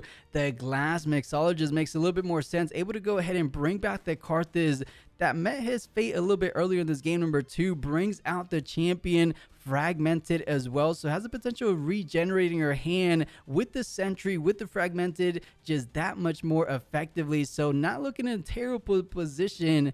But of course, things can change at the blink of an Elder Dragon coming down from Dazzling Aurora. So, I don't know. I'm still not loving the position from LeBlanc, but definitely a little bit more favorable than it was in Game 2. Or Game 1. I mean, in Game 1, at one point, we had a line. True. I don't know if we have it here. Because now there's a double conquer almost guaranteed for Poppy. And then he still gets to trigger the Aurora. Yeah. You have to remember. I mean, guys, I'm not really let's say an Aurora enjoyer, but again, this game, turn 3, Aurora was played. So even if without the stacked deck, even without the Scryer's Bloom, Aurora players managed to find 2 Aurora in the first 3 turns. Yeah, which is why he gave us that little expression to the camera. He's like, you know, sometimes you just get a little bit lucky. And that's kind of the tale to take for Aurora players. Sometimes when things go in your favor, you're hitting everything. You're getting double of things. But then on the other side of the world where you just don't see Aurora, things just feel like they're completely out of your control. You know, for being not the biggest enthusiast for Aurora, I think Poppy / the yellow Aurora decks are a little bit more enjoyable than the purple ones. Yes, definitely yes. I mean, the only thing I don't like in the Aurora at regionals is that every deck that has orange, that has body in their pool, decide to go for the Aurora to get for the best of. Which, I kind of agree for Garen, but if you're playing one of the newer legend, if you're playing Fiora or Set, please don't go for Aurora. Yeah, this is why I like Kha'Zix so much, because Kha'Zix is one of the few legends to kind of maintain their integrity, if you will, not go down the dark path of Dazzling Aurora. But speaking of, let's go ahead and see what he has. Ruination, trying to ruin every plan that Daniel had going forward. Board wipe coming down. I wish there was a nice little animation, because this board is going down to the trash, including his own. But of course, Rift Herald does trigger, but so does a couple other Death Nails on the other side of the board state as well. Glass Mixologist and a draw from the Fragmented. So is able to get at least a single unit, and we know at least one unit could double conquer. Wait a minute. Is there still a line to close out this game? Probably there's always the Hidden Blade, because with the Rift Herald, you only play one unit, and you have to play at the battlefield. With the Rift Herald, the Death Knell, you have to play at the battlefield, or LeBlanc will double conquer. But still, it's under Hidden Blade, because I think you're tapped out after that play. Oh, the mirror image to win the game. Poppy's completely tapped out. Mirror image double conquer, and just like that, despite the Ruination coming down, Daniel will be solidifying that game to victory. And here we go, the all-important Game 3. Can LeBlanc take down the Poppy Aurora deck, or will Jesse just run a little bit too hot, hitting all the Auroras exactly when he needs them? You know, for an Aurora matchup, I'm actually pretty excited about this Game 3. Yeah, this one was pretty fun. And now the third battlefield is going to go against LeBlanc, because it's again Aspirant's Climb. So you're going again to 9 points where you really want to be the aggressor, and now you don't have any battlefields that help you. Definitely, and to make matters worse, you don't have a clean way of getting yourself over to the other side of the battlefield, because that was pretty much the only way. Windswept Hillock was crucial to winning that game number 2. If she had to go ahead and double conquer the good old-fashioned way, we would have still had at least 2 to 3 more turns left of that game 2. So let's see how it's going to go ahead and pan out in this game number 3. Of course, hitting things when you need them. The Catalyst of Aeons coming down, threatening, I believe, 2, 4, 6, 7, 8. Or wait, 2, 4. Yeah, so not Dazzling Aurora just yet. 2 more turns from now. And what does LeBlanc have to work with? Is that an accelerated Chosen Champ here? Oh, wait, no, she doesn't have accelerate. No, not accelerated. Yeah, no. She played it last turn.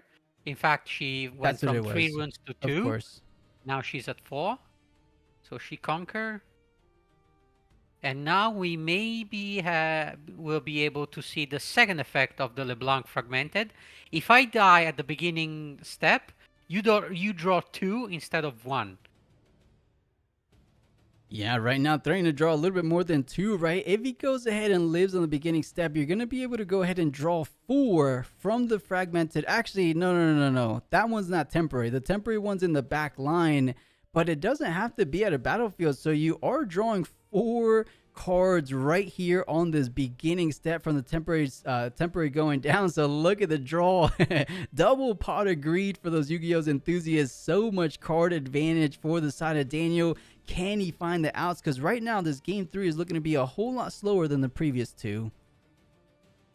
Yeah, and we see the now drawing 4 cards and then the 1 for turn.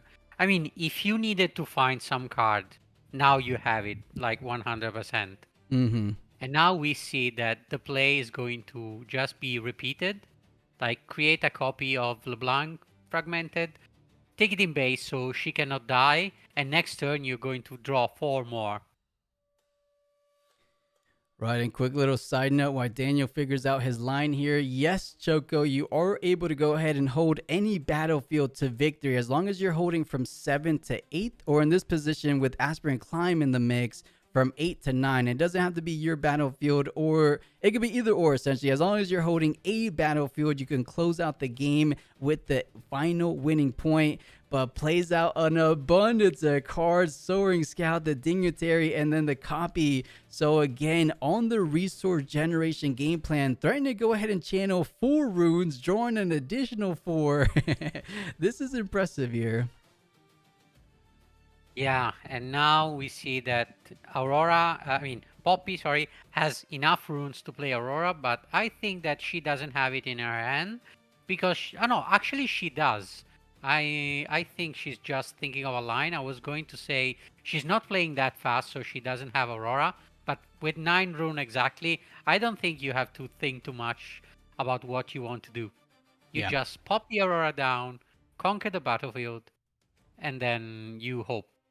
Right, it is interesting with Rift Herald in the mix. Usually you go ahead, and when you go ahead and pick that Rift Herald targets, you're not usually picking things like an Elder Dragon into hand, but because you get that Death Note ability, you basically get the Elder Dragon to go ahead and play out from that ability, which is very interesting because normally Aurora players don't want anything to do with Elder Dragons in hand, but the Poppy/Yellow Aurora decks play a bit differently.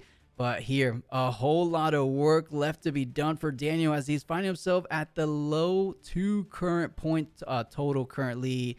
He did draw an additional 4 this time around. No. Drew 2 because it wasn't the beginning step, right? No, he drew 2 because there's not a Cartus anymore. Oh yeah, so Elder Dragon came down. But yeah, he still drew 2 because it was the beginning. And now, since 3 turns have passed, we can even conquer the Forgotten Monument. And we see another tech, which is the Safety Inspector, which will be like a Call the Weak. You are able to kill 1 card and the opponent has to kill 1 of their cards. But right now, you know that if the opponent is able to kill 1 card, is going to kill their Rift Herald and is going to bring down another Elder Drake. And I don't think that's what you want right now. Yeah, potential line could be something like a simple hidden blade into the Safety Inspector. But as you said, the all info we have, we know Elder Dragon is currently in hand, so the Death Note trigger will go ahead and trigger, or I should say activate, and bring down the dragon. So not going to go ahead and play out exactly to his advantage. So most likely think about another line, has a lot of cards to work with, probably like 10 cards in hand, and just straightforward says, go ahead, pick your poison, and of course it will be the Rift Herald, which means we know what's coming down. Does get the additional runes, as you do have to call of the week your own unit, but I believe there should just be the straightforward unit coming down from that Rift Herald. Actually, does it read? No. It's def no. It doesn't matter who kills it. Yeah. You don't have to sacrifice, and we see that the Poppy player is preparing 4 body runes to recycle because the Elder Dragon is coming down, and I think you killed the LeBlanc here because I think that the opponent draw a lot of cards, so you don't really care about the the card drawing, but just the rune generation. Right, we did see the card that closed out that game number 2. I'm wondering, we haven't seen this tech before from LeBlanc players. In this position where you are generating such a high rune economy, is there a world where you might have sided in a cheeky ruination of your own? Because in this board state, there's just not too much you can do to take out 2 or potentially even 3 Elder Dragons from this Dazzling Aurora going forward. I think a board wipe is almost necessary. But all right, let's go ahead and look at the entire hand here. There's only 2 targets, a baited hook and the mirror image. And I think he learned his lesson from that game 1, taking the mirror image this time around. Yeah, I think. Because even the baited hook, you're not really using it a lot because the units that the opponent have are very low in might, so it's not going to draw anything crazy. So yeah, you remove the mirror image this time around. And let's see, he has another inspector, so another Elder Dragon is probably going down. I mean, unless no, you have still an Aurora trigger, so maybe you find like a Harness Dragon, so you can play it and like just kill a unit, and then he's going to get killed by the safety inspector. So I think you're pretty chill right now if you're the Poppy player. Yeah, just kind of on cruise control here, just playing out his cards that are given to him for free thanks to that Dazzling Aurora. Harness Dragon reinforcing the Aspirant Climb for the very moment, hits that back line. And Juan, why did the Inspector and Story Scout died? It was the Death Knell activation from Rift Herald. It brought down the Elder Dragon number 2. So Soaring Scout was on the battlefield, Safety Inspector was in base. Those were the 2 targets for our Elder Dragon. So throwing it back over to LeBlanc's turn. Can they pull themselves out of this almost insurmountable board state he's currently finding himself facing off against double dragon? Make that triple dragon, but one of them is the cousins of the others. And this is a tremendous thing to do, but if there's anyone that could go ahead and see the line, I can't never count out Daniel out. So let's go ahead and see what can he make done, because he definitely has the runes and cards in hand. I just don't know if there's a sequence here that actually does it. Double glass mixer just seemingly okay for the moment. Yeah, and one thing I want to point out that I think that LeBlanc saw more than half of her deck. So Definitely. You have to think, does she not have, even in the sideboard, the sabotage? I mean, not the sabotage, the salvage. Yeah, you bring up a good point. We were expecting salvage to make a bit of an impact either in game 2 or game 3 now that sideboard is included. But you're so right. I would imagine at minimum 2 salvages come in from the sideboard. But this goes back to what we discussed earlier in the regional. We were saying because a lot of people are discrediting Aurora, they're saying, you know what, no one's playing Aurora anymore. Let's not go ahead and heavily invest on sideboard tech for those matchups. It could be biting them, because I think a salvage is exactly what it needed about 2 turns ago. And I maybe would have given him a bit of a better chance in this game 3 if he did have it, because I'm right there with you, Constantino. We would have probably seen it by now. Yeah, and actually I went and pulled up the list that he had for Sydney, and there were no salvage. There was only 1 turn to dust and 3 ash.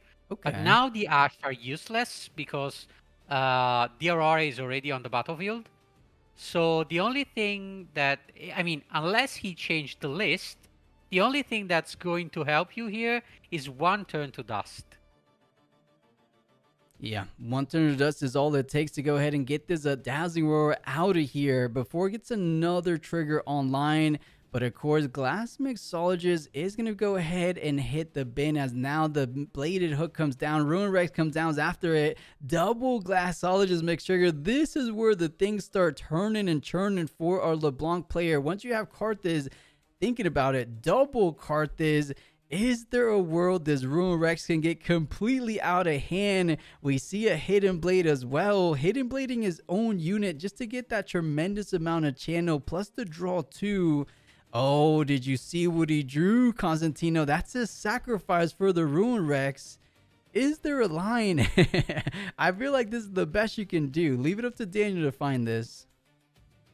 I don't know if there's a line, but here using the Hidden Blade on your own unit, I don't know. Because right now everything it's like you have to overcome a lot of might and you have to overcome 2 Elder Dragon passives. So that Hidden Blade could have really helped you on the way. But now, actually, I think I see that the Poppy drew the Savage. Right. If I'm not wrong. So, a little bit of a little poetry there, saying, you know what, this is the card you probably need to take care of my high value gear. Let's go ahead and use the Salvage to take down your baited hook. But I don't want to completely count out LeBlanc just yet. Double Karthus, sacrifice in hand. Ruin Rex has the potential to get copied as well from something like a mirror image, but Elder Dragon getting played down. So Karthus number 1 goes down, but you'd still have the Glass Mixologist to go ahead and bring back Karthus as well as another 3 energy or lower unit from the trash. So things are getting interesting down to the final turn. Here we go. Can he crack the puzzle that's standing him currently in front of triple, quadruple dragon plus the Rift Herald? Is there anything the Blanc can do? He has the runes. He has the cards. Does he find some kind of sequencing here to kind of get him out of here? Because at minimum, if you're able to clear one of these battlefields, you're able to hang on just that much more longer. I mean, I see maybe one line. If he has 2 Karthus in the trash, maybe you send the Glass Mixologist to die. You get back 2 Karthus, then you send the Ruined Rex to die, and then triggers 4 times the death knell, and maybe you can clear most of the battlefields. I don't think you can still clean everything, so you need something else. Yeah, it could have been similar line as what we talked about in that game number 1, right? Mirror image of Elder Dragon. And now all your units are pretty much threatening a easy push. As long as you have more than 3 might, one unit is able to go ahead and clear out an entire battlefield. And looking at things, only sacrificing no Flurry of Blades is a mirror image in this position enough to at minimum clear both battlefields? I think it might be. Yeah, I mean, if you have the mirror image, I think you can clear both of the battlefields with the same play. I mean, you copy the Elder Dragon, you send first the Glass Mixologist to recover the Karthus, and then you send the Ruined Rex to clean everything. Yeah, you could honestly get it done with a single unit. Mirror image of Elder Dragon, Ruin Rex to push on one of these battlefields, and then off the Death Knell triggers from Ruin Rex, you go ahead and clear out the other side of the battlefield.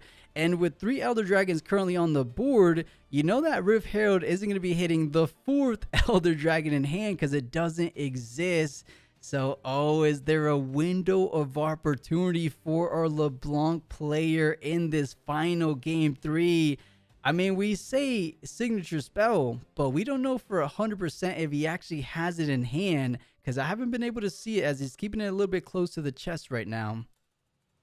Yeah, we know that he plays only 2 signature spell because we've seen the deck list before, and 1 has already been sabotaged. So the chances are slim, but they're not 0. So maybe he has it. Maybe he doesn't, but maybe he has something else.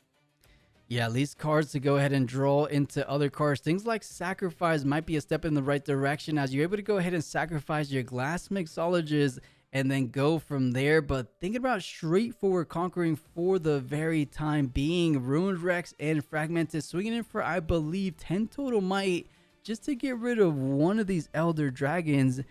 And then 4 points of damage onto the other one. This is an interesting play. I wonder if he has something like a Hidden Blade in hand at minimum. Maybe, because we've also seen that he has 2 Hidden Blade and he already used 1. So, I mean, I don't see it right now. I mean, of course, he's shuffling the cards very fast, so I have no idea. I remember seeing that he had another Safety Inspector. So maybe that could help.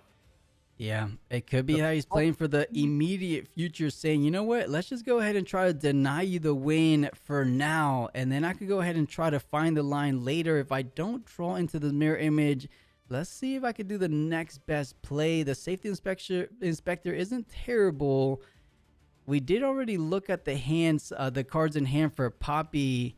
Salvage just to draw 1. You actually don't have to go ahead and sacrifice any gear. So just seeing more additional cards. Does he see the Flurry of Blades? Oh my goodness. Poppy is high rolling on another level. Salvage into the top deck Flurry of Blades. It couldn't get any luckier / better for Poppy.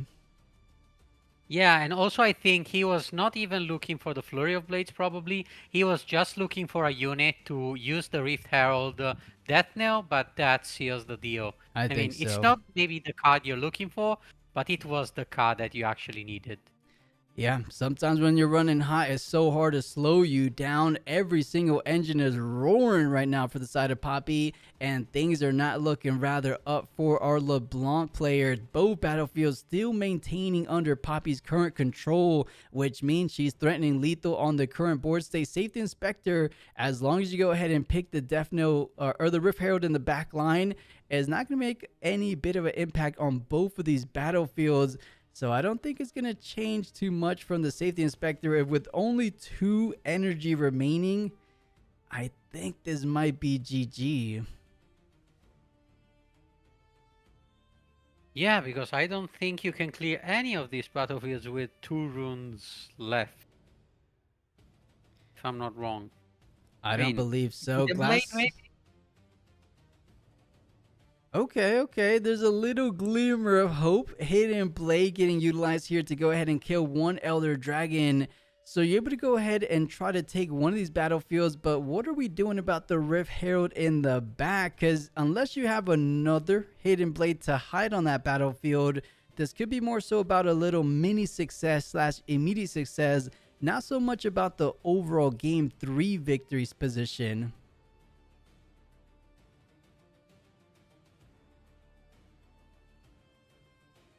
And we will see another. So the Hidden Blades is there. So you conquer and you're still not dead. But I mean, you have to survive that Rift Herald conquering. So I think at least you have to put a little bit more might in that battlefield. It makes sense. I mean, right? yeah, you of course you have the legend ability, so it's 10 might. We'll see if Poppy has it or if it's going to be another turn. And one key factor could be that there are only 20 seconds left in the timer. So we're going to the turns. So maybe this can also end in a draw right now if the LeBlanc can hold for 2 more turns. Yeah, doesn't even need the confront. Poppy would have entered ready otherwise, but just getting an additional draw 2, taking down both these units. And now you get some additional Death Knell triggers. 4 units being able to go ahead and play from the trash. This is a huge amount of impact from the Carthage. Double glass mixologists per glass mixologist on that battlefield. As long as they get more than 7 is the number they need. But keep in mind, we're talking about delaying the inevitable. He doesn't threaten lethal on the very next turn. But as long as you're hanging in there, I guess there's always a chance. But overtime might not work in your favor. As Constantino said, we're in turns. Active turn 0 is Jesse right now. Yeah, and now the question is, do you just leave 7 on the board and leave something behind, or you cover yourself up for anything that can happen? And I think the player decide to just chuck everything in the battlefield and hope that that can save you and that you can survive one more turn. Yeah, and I believe that one more turn might be exactly what they need, because now 2 Elder Dragons are currently residing in the trash for Jesse. A Harness Dragon is able to go ahead and take care of Elder Dragon number 3. And if you're able to go ahead and close the distance just ever so slightly, I think this might be every single unit dead. Oh, we thought we would never see the day. If this game could actually go ahead and play itself out, if we weren't in overtime, I think Daniel might have done it, especially because we just saw the Harness Dragon. That's a double conquer potential. Oh, there's another unit. Okay, there is another unit being the Harness Dragon from DA. Yeah, and since he played the confront, everything from the death knell enters ready, but he has no units actually. So he could have still won if he had any units in hand, because he played the confront before. So from the death knell of the Rift Herald, he could have played a unit ready and just conquer, but he didn't have it. So now the question is, how do you remove an Elder and an Harness Dragon? You have the runes, you have the cards, so you just have to find a way. Yeah, I think we see the cards in hand. There's also a Hidden Blade to go ahead and follow things up with that Harness Dragon. So you should have enough runes to go ahead and play out the 8 and the 2. 10 total runes is all it takes. And if that is every single unit left, you conquer with Safety Inspector up to 6. You hold to 7. But how are we getting those final 2 points before overtime is all said and done? Daniel getting so close. Actually, this is his turn 1, right? Hidden Blade, yes. The other one. So you conquer to 6, hold to 7, and then on next turn you only conquer to 8. You're so close. Daniel's getting so close, but this might be in a tie at best, unless Poppy can remove things as well.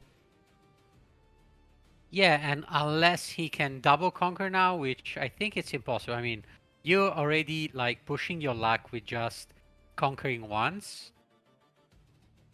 I think, I don't see a way for LeBlanc to push to win. And I told you that battlefield was going to be the worst thing for LeBlanc, because he was the one now playing the aspirant climb, which means going to 9. But I mean, it saved you last turn because the Poppy would have already won the game. So, and a ruination means if I'm not winning, you're not winning. Yeah, that's exactly right. And you were totally spot on. A bit of a double-edged sword playing aspirant climbs in LeBlanc. You want to go fast sometimes. You want to go ahead and slow down your opponent when you're not going first. But in this situation, yeah, you could have won. But also Poppy could have won, as you point out before. But very last turn for both these opponents, I saw a little bit of a gesture saying yes from Jesse, as he knows he's got it all but locked in. 8-6. That is a 2-point deficit, which means Jesse will be victorious. He will be the winner of this round number 3, as that is how overtime rules work. As long as you're 2 points ahead of your opponent, you actually get the clean victory. So well done and well earned. What a well fought battle. You know, Daniel could have almost done it, but a board wipe is a board wipe, right? So wasn't totally out of answers. Yeah, and I mean, now he won. And I think they're contesting something with the judge, but I think the blade was made correct, and there's nothing that you can appeal yourself to. And the GG has been made. The Aurora player won. And I have to say, and this is something I will not say again in my life, but I enjoyed this Aurora matchup. Yeah, I was just about to say that. It was really back and forth. You never knew who was going to win the game. Mm-hmm. Yeah, chat, you guys can agree with us. For being a dazzling horror game, that was a fun one. The LeBlanc versus Poppy For an Aurora matchup, it couldn't get too much better than that. A whole lot of backwards and forwards. Who's going to take it? Who's not going to take it? Does he top deck the answers? Does he see the sequencing with the mirror image stealing the Elder Dragon? That was an exciting round 3. So much so that it was, I believe, one of the first times we get a full all-important game number 3 in this Hartford Regional. Now I'm wondering, I can't remember what was the backup feature match. Thinking about it, it might have been a Vi versus a Master Yi. Does that ring a bell? Yes, it was a Vi versus Master Yi. So we have to see. I mean, I think that match is already over with Master Yi winning, but maybe even the Vi has some surprises for us. For sure, for sure. And I can tell these matches are a whole lot more pre-recorded than they were in Utrecht, because usually in between game 1 to 2, they throw it to the casting booth to kind of chit chat a little bit. But these are going from game 1 immediately into game 2. So they're actually pre-recorded because they're cutting out the sideboarding from the games. So hopefully they got a nice little pre-recorded matchup of the Vi versus Master Yi. That seems like a fun one. But I can agree with you, Constantino. I think that's a Master Yi favorable matchup, so we might not see too much of an action. I think the action was done on the first feature match. Yeah, and I think maybe we can even get the standings to see. I mean, I don't want to spoil myself, so I will not see. Yeah. Let's not do it till after. Over. Maybe we will be surprised, or maybe we will just go to round 4. For sure. And man, both of these guys are going in on the rings right now. Lakangas and Gretton repping 3 rings on each hand. They're going crazy with the swag there. You know, at one point when I was in college, I don't know what got into me. I was one of those multi-ring wearers, but I don't know. I'm not too fond of the most I wear is a chain here and there. But hey, if it looks good, if you're feeling good, might as well rep it out. But yeah, great matchup. And I agree with, I believe, who said it? When you guys said if there was more time, or Riftbound 00 saying if there was more time, Daniel definitely would have won that game 3. And I agree. There was no more units for Poppy. What can she possibly do? So in the world where there was overtime, Daniel would have won round 3. But there is overtime for a reason, of course. Yes, and we've seen this point brought out a lot of times in these regionals. Like I remember that in the Utrecht regional, there was Tiger that was saying that he could have won the last match and win the best of Ezreal, but time ran out when the opponent Master Yi had no cards in hand and no units on the board, so he would have won next turn. But I mean, time scrambles are something that you have to work to.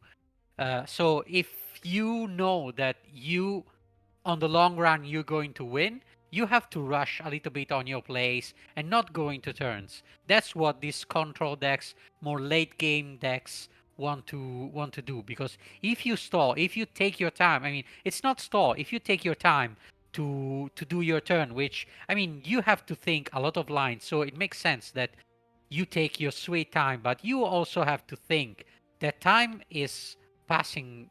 Time is running out, so you have to rush in order to make more turns, to make more plays that can win you the game. Definitely. And I believe, Cake, you make an excellent point, right? He could have won, of course, a little bit of shoulda, woulda, coulda here.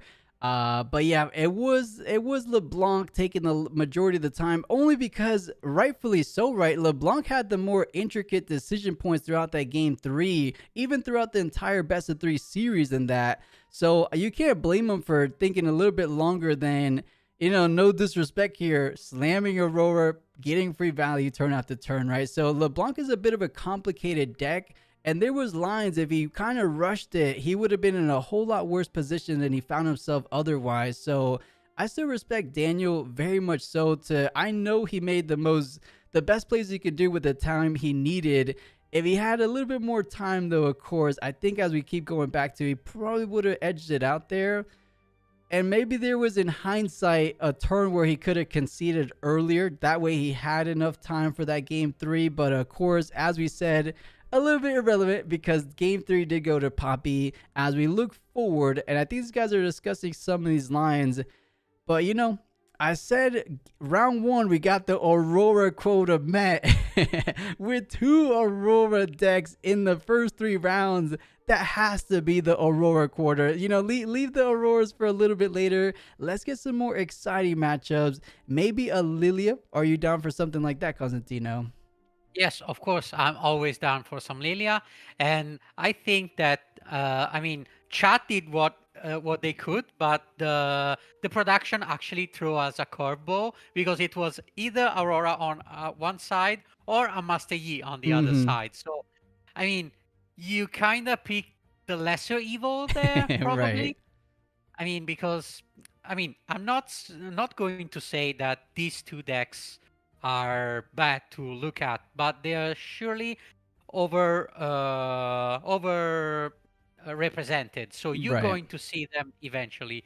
So I even especially in these earlier rounds, you can see every deck that is like 2-0 or 3-0. Give us a Rumble, give us something funny, give us a Darius which has always Ooh, aggressive and interesting lines. I Give us like a it. Rek'Sai. Yeah, you know, at this point, I'll take a nice little Victor, a little Rek'Sai matchup as well. Those are the exciting fast game actions. But, you know, I know someone said Twitch chat kept voting for Aurora. You know, Trevor, I think they voted for the player. They saw Challenger TCG Daniel. You can never go wrong at kind of seeing what he brought to the table, what he's kind of working with, and how he actually pilots the deck, right? So, as we saw, it was an epic showdown at the minimum, whether it was Aurora or not. So, I think everyone enjoyed that matchup. As we kind of look ahead and get things prepared for round number 4, Constantino, let me know if you want to take a little bit of a break because I'm going to run to the restroom real quick before this next round. Yeah, I think I will go and drink some water because it's really hot in here. So Okay. I think that will help probably. All right, chat, give us 2 seconds. Like, literally, I'm not taking like a break. I just got to go. So I'll be right back, chat. Yeah, And then, me too. I'll Constantino, let me be know in second. Discord when you're back as well. Okay, I will mute myself so when yeah, I'll tell you. Sounds good. Okay, Sounds good. see ya. Kangas here with the best of LeBlanc from Sydney. D. Zayton, thanks for joining us here. Hey, happy to be here. LeBlanc has not been performing at the top that we were promised. D. Zayton, what's going on with your Chosen Legend? I think the demise of LeBlanc is very much overblown. I mean, I know it didn't make top 8 in a couple of events, but if you look at the placement of LeBlanc in the last event, Utrecht, it actually just placed 11th. So it had the same record as the guy who made 8th place. The breakers were just worse. So I think that the idea that the deck has like completely fallen off is crazy. I think the only reason people are talking about that is because they just expect me to, you know, top every event, and sometimes I don't quite get there. So, you know, this time around, I think we're going for the trophy. So it feels like part of the difficulty of the deck is that there's so many different tech options that you can choose in it, depending on what the meta in the field is going to look like. So what were your choices for this event? Were there any, you know, interesting cards that you decided to put in or tweak? Yeah, so in Utrecht, I went down to 1 Rift Herald, and I was actually very disappointed with that change because I started losing games. I was doing well into the purple decks that I've been having problems with, but then I started losing games to decks like Yi and Azir, and I'm like, well, those are supposed to be my best matchups. If I'm losing those, and Rift Herald's one of the best cards in those, clearly one is not good enough. So I put the second Rift Herald And back set in. one, it I won still like have a 2 Watchers in the 25K. main. I found space for a 3rd Hidden Blade, and then in the I'm back. sideboard, we now have a 1 of Death Okay, Grip. I'll pull you in. A very spicy combat trick that nobody's really playing around because LeBlanc, for the most part, has to play just mostly units and creatures, or sorry, units and the gear. Yeah. So we don't really have a lot of space for extra interaction. So I think it's going to catch people off guard. I feel like that's one that I saw in a lot of earlier LeBlanc builds, and a lot of people are trying her out, like all the Death Knell stuff with the spells slinging out there, but you still think that like unit list is the way to play LeBlanc right Yeah, now? I mean, Hook is one of the most insane things you can do in the game. I mean, if I can take a single card from my hand, turn it into a copy of, let's say, a Mixologist, and then hook it into like a Rex or a Harness Dragon, I mean, there's nothing in the game that can really compete with that in terms of the value engine. So I think Hook is still the way to go. The results clearly show that, where all the events, or all of the lists that have topped gotten best of this season have all been Hook. So I think it's always the way to go. Okay, cool. Well, thank you for sharing your insight. Last question for you is, where's the old shirt? When are you going to bring back the white with the Sharpie? Right. Maybe if I get a trophy, I'll bring it back for an event. You know, I have it somewhere. It's, somewhere in the pile of stuff. I'll bring it back someday. We should get Challenger TCG to make custom just white shirts for you. Somebody has the scan of it. We'll see. All right. We'll get on that. Thank you so Let much. me know when we are back. And we're back on the team now. We're live right now. We were just watching the winners interview, so sorry about that. Yeah. So another thing that I wanted to point out is that when I was in Utrecht, I talked with a couple of judges. The one that usually go on stream, actually the one that did the final for Bologna, for Lille, and for Utrecht, the judge, is one of the guys that come to play to the same local as I do. Wow. And we were talking about this, and they said that usually when they're doing the stream, they kind of do one matchup with the pro players, one matchup with the, let's say, fun matchup, fun decks. So I think we also had the quota right now with the pro player, with the Challenger TCG. So maybe we're going to see some new names that can emerge and be our new pro player, our new legends. Definitely. We'll see. Their own. And that just goes to show you the weight that Challengers TCG / Daniel holds at these events, because he lost round 3, but he got the interview, right? For the first time in these regional histories, we got a loser's interview, respectfully a loser's interview. Jesse was nowhere to be found. Usually it's the winner's interview to go ahead and ask him, why Poppy? Why do you like Poppy versus the normal Aurora builds? But no, we actually were interviewing Daniel, which I wasn't too surprised about, but I recognize this player. I almost want to listen in. This is an artist. I've seen him all over Twitter here and there. They make art. I think their name is Glitch. Do you know what I'm talking about, Constantino? Let me know in chat if you guys know what I'm talking about. I actually don't know who Glitch is. It's like Glitch Goober, but maybe I'm completely butchering that. It's Glitch something, Glitch Bat, Glitch G something. Yes, you're totally right. I just searched Glitch Goober. Yeah, I see that is going to. She said that she was going to the regional qualifier, and she's bringing a lot of, let's say, cards that she created. They are very cute, very funny cards. I'm seeing that. So yeah, I love to see this type of players. There were also in Utrecht and other regionals some creators that bring their own cards to give to the community, to like also showcase their art.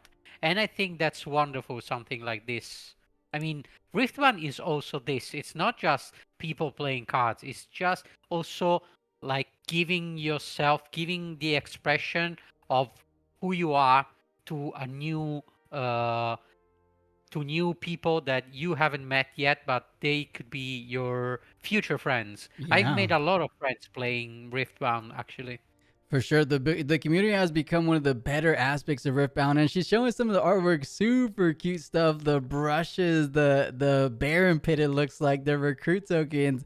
She should probably sell them. I don't know if it's legal. I mean, it's technically your own artwork, but it is some little bit of a mix of Riftbound IP in there. But I feel like she is maybe selling them, because I think some people would buy them for sure. And I like her cosplay, right? I think she's a Ward from League of Legends, which might be the first time I ever see a Ward at these regional events. Usually it's like a legend, but she's just like, I mean, I don't know what to call it other than a Ward. You know, you place it's a Ward in a bush. Yes. Yeah, exactly. Ward in a bush. And yeah, probably this is one of the cards that we were going to see in the future. Maybe I see a Kiana behind, Kiana cosplay. I don't know if you see with the circle around her. Okay. And the question is, do you think that we're going to see a Ward card? And what is it going to do? Oh, that's a good question. I feel like Ward, will it be something like an equipment? That could be fun. Or is it not really an equipment like the other ones? It's definitely a gear. A gear, yes. I think maybe a gear that every turn you can tap and maybe pay some power or some energy to see the cards in your opponent hand, or maybe reveal the hiddens, something like that. That could be cool. Yeah, reveal cards from the hidden zones. It's kind of like a mini Scuttle Crab, but repeatable in a gear form. That could be fun. since we're speculating a little bit about future cards, has anyone seen what I posted online about the potential last two legends? Because I believe Riftbound Report has shown us the 7 out of 9 legends coming out in set 4. But China just dropped a little promotional for their National Open. And it's very, let's say, hinting at the final 2 legends. I want to say they're legends, but they could just be champions at Kayle and Morgana coming in, because I could pull up the graphic. There's a lot of yellow, or I should say like gold and purple feathers flying around. And then in the background, you see Kayle's sword. Is Kayle or Kylie? I think it's Kayle, isn't it? Do you know your League of Legends? Kayle. This is something. It depends on your nationality. In Italian, we say Kyle, but I think it's Kayle. Yeah, I've heard it Kayle. English pronunciation should be the correct one. And yeah, I remember seeing the image that you posted. It was the Kayle sword with like purple chains around it, which can also represent the bindings from Morgana. So I think you're quite on point with that prediction. Right, and it's Vendetta, right? So they got the crazy sister rivalry going on. So I think it might be Kayle Morgana. Some people are speculating that they're going to be one card, like they're going to be the yellow-purple card. But I don't think Riftbound is going to give us double legends in a single card just yet. Maybe in the future to kind of like catch up and be like, we want all the legends eventually in Riftbound. Let's squeeze 2 in a card. But I think for now, they're each going to get individual cards, which should be super, super cool. And Navik saying, bro, I'm so hyped for Kayle. Give me more League of Legends. Give me my League of Legends main for sure. Navik's Kayle, and then I've heard so much talk about Morgana. Ever since set 2, they're like, I've been hearing comments saying, when is Morgana coming to the game? When is she coming in? I think it might be as early as set 4, so I'm excited. I think it might get revealed at the National, since they put it on the National promo. So I think in a month from right now, a month and maybe minus 2 days, we're going to get that information for us all. And Cameron, thank you. I pronounced it good the first time. That would be the first time I pronounced something right the first time around. But Constantino, if you are ready, we get a little bit of the back up match feature, the feature match action. Vi versus Master Yi. We're heading ourselves into game number 3, and I recognize Space King. He was a really awesome guy I met out in Atlanta. He took a picture of me and he said he liked the content, and more so he said he always tunes into the co-strings versus the mainstream, which I'm like, you're crazy. At least just pull both of them up, which I would imagine a lot of you guys are doing here. So hey, I'm rooting for Space King even though he's on Master Yi today. Yeah, and we'll see. I want to give already props to the Vi for getting to game 3, and I hope that she can pull up the upset. Of course, I'm always the one rooting for the underdog, and in this case, Vi is the underdog. She definitely is, and it looks like we're not starting things off in not in turn number 1. We're actually a little bit deeper than anticipated as we're finding ourselves in the midst of the action. It looks to be Master Yi's turn, or actually, I can't exactly tell just yet, but once these guys make an action, we should be able to tell, but they are fighting for their undefeated streak, and it is Vi readying the Rek'Sai. Doesn't have a way of kind of maneuvering to the other side of the battlefield unless they have ganking. What does the Piltover, the Hextech Gauntlet read again? It just readies it? +3. No, the V Piltover, yes, just readies it, but I see that he also has the Gauntlet, the equipment, which says if you deal 3 or more excess damage, you draw 1. Right. Conquering with Rek'Sai, he drew 1 and get the Rek'Sai ready, so he can do kind of like a Lucian, you conquer and you go back.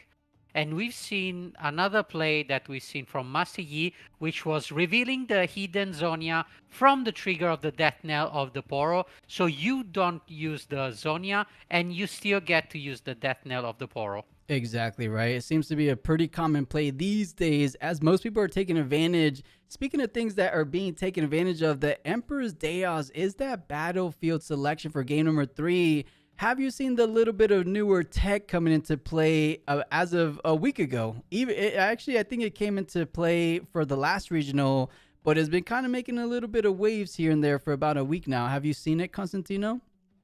Yeah, I mean, he has been played, and I think that in Utrecht there was the discussion of, since the Emperor days, I don't know how to pronounce it, is it reads like Diana. So you put the trigger on the stack, Mm-hmm. and if you don't have the rune to pay, you don't create a Sand Soldier, but you still bounce your unit back in hand. So this is something of a rule that I think is going to be changed, because this is not Definitely. what Riot intended for this for the card, but this is actually how the card reads. And I a lot of players that come from other TCG like to make fun of Riftbound, saying reading the cards, it's playing the cards, which is something that is true for other TCGs, but especially for Riftbound, it's not true.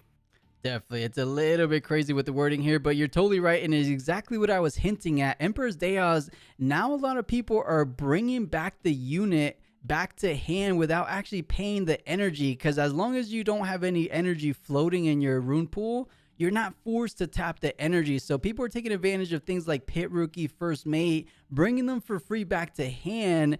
Yes, you don't get a Sand Soldier, but you're able to get the free value of playing your Pit Rookie / First Mate over again. So it doesn't come up as much as you would imagine, but there's these niche situations / interactions that actually do benefit when you have a little bit lower on energy, right? So we'll see if it does come into play in this game 3, which I don't imagine you want to bounce back your big boys like these. But the salvage coming down, that's a gear we talked about before that, or that's a spell we talked about that LeBlanc desperately needed, but Vi does have access to it to get rid of the hourglass. Do have a falling star at minimum for the trophy hunter. Wouldn't be all that bad, I feel like. Yeah, I think I would make that trade any day of the week. I mean, you destroy the trophy hunter, and then you have to just deal with a Master Yi that, yes, is going to defend for 6, but with the gauntlet, I think it's Hextech Gauntlet, the name, you Mm-hmm. can easily reach 6 might and try to remove also the Master Yi. I think for Vi here, probably the game plan is killing every single unit that Master Yi has, because there are not that many. I mean, at least not the strong one. You only have to be scared of the Akshan that is going to steal your equipment. Yeah, it's definitely an impactful card, able to take care of, or technically take care of your Hextech Gauntlet, as you don't really have too much of backline interaction outside of what we mentioned before, the Falling Stars. So does decide to attach it. Doesn't have a way of kind of maneuvering back. So I would imagine they have a game plan in mind, because right now Master Yi's only going to be swinging in for 4, but with the Trophy Hunter still alive, okay, a little reinforcement, but not the biggest reinforcement. That's just a carry on, adding an additional might to that battlefield. What are they getting at? Okay, a nice little hidden card. Are we thinking something like, what does Yes, Vi but have? I'm I mean, confused because I think that the Hextech Gauntlet need you to pay 3 and recycle 1 to equip. I'm going to read them for to be sure. minus Hextech. energy for the might of the unit too. Minus. Okay, that's what I was missing. Yeah. Okay, so yeah, he paid correctly. The ability cost is reduced by the might of the energy. Yes. So okay, everything normal here. Mm-hmm. So it's just that B is so seen so rarely that I didn't remember this thing. And you pretty much manifested it, Constantina. You said Action is going to be thorn in his side, and that it is. Action coming down, stealing the Hextech Gauntlet away from the Rex side, making it just that much more manageable. Conquer #1 coming down for Space King, going up to 5. Trophy Hunter, can he do the remaining? But of course, you always have to be just that ever so careful. What is in the hidden zone? I mean, someone in chat saying Lotus Trap. I'll be honest, I don't even recall what a Lotus Trap is, so I'm down for something spicy. Doubles, yeah. Lotus Trap actually doubles the damage that you're going to deal to a unit this turn. So let's say even in the combat damage, Rengar goes to 6 against your 3, but your 3 does double damage. So you're going to actually kill the Rengar, but you die too, of course. Gotcha. In this situation, it will be the more common hidden card being the Pike coming down. So Pike going up to 4 additional mana on the battlefield, but everything just doesn't really amount to much when you have the backup plan of the Punch first coming down. So now Kitty swinging in for 11 total might to your 8. Do you have any other things to go ahead and bring down? A Rain Guard pouncing could do a little bit of extra going up to 12. Oh, and the Grim Apothecary denying the trigger. So 11 to 11 taking the trade, but that's a 4 for 2. At minimum, you get a bird back for your troubles, though. Yes, but we see also both sides have like 2 runes against 3 runes, so it feels like a late game turn with early game runes. Right, definitely. Now. Yeah, not too much rune resources, and to make matters worse, you just have a single might bird with deflect, of course. Not gonna make too much of a difference here. A cleave could be okay, but not really when we take into account the Master Yi legend ability. So I think this bird, yes, you could conquer up to 5, but you're not going to be doing the bigger picture problem of taking care of the other battlefield / the unit in the back. So Space King paid a healthy fine for the Punch first, but he might have been he might have been pretty stable here from going forward, or stabilized here going forward. Yeah, and I think maybe one play that you can look at if you're Vi is, do I want a bird or do I want a sand soldier here? Because maybe you can pay 1 going to Emperor Dice and get 1 might more for 1 rune. Maybe that could be in a play, because I don't know if they have like a double cleave to go over this Master Yi. And also you want your opponent to commit that action so you can take your equipment back. Yeah, at this point, you need something like the spell we discussed before. A single energy isn't able to go ahead and stop that falling star from coming down. I feel like that might be one of the only outs currently. Of course, something as simple as a Void Seeker, which a lot of Vis aren't really running. They're more relying on the unit focus builds. So sends in the Vi Peacemaker from the champion zone. It was off screen. We didn't even know it was there, but does make the difference. Stuns the Mastery, allowing you to go ahead and conquer Arena's greatest. And now it's a defensive game. Is there any pumps, on guard, disciplines? Because you can't rely on Punch first without any body runes, of course. If there's no pumps in hand, this isn't looking terrible for our Vi representative. Yeah, but actually the action is already a 7, so he already can conquer the battlefield and clean everything. Because I think the gauntlet gives +3.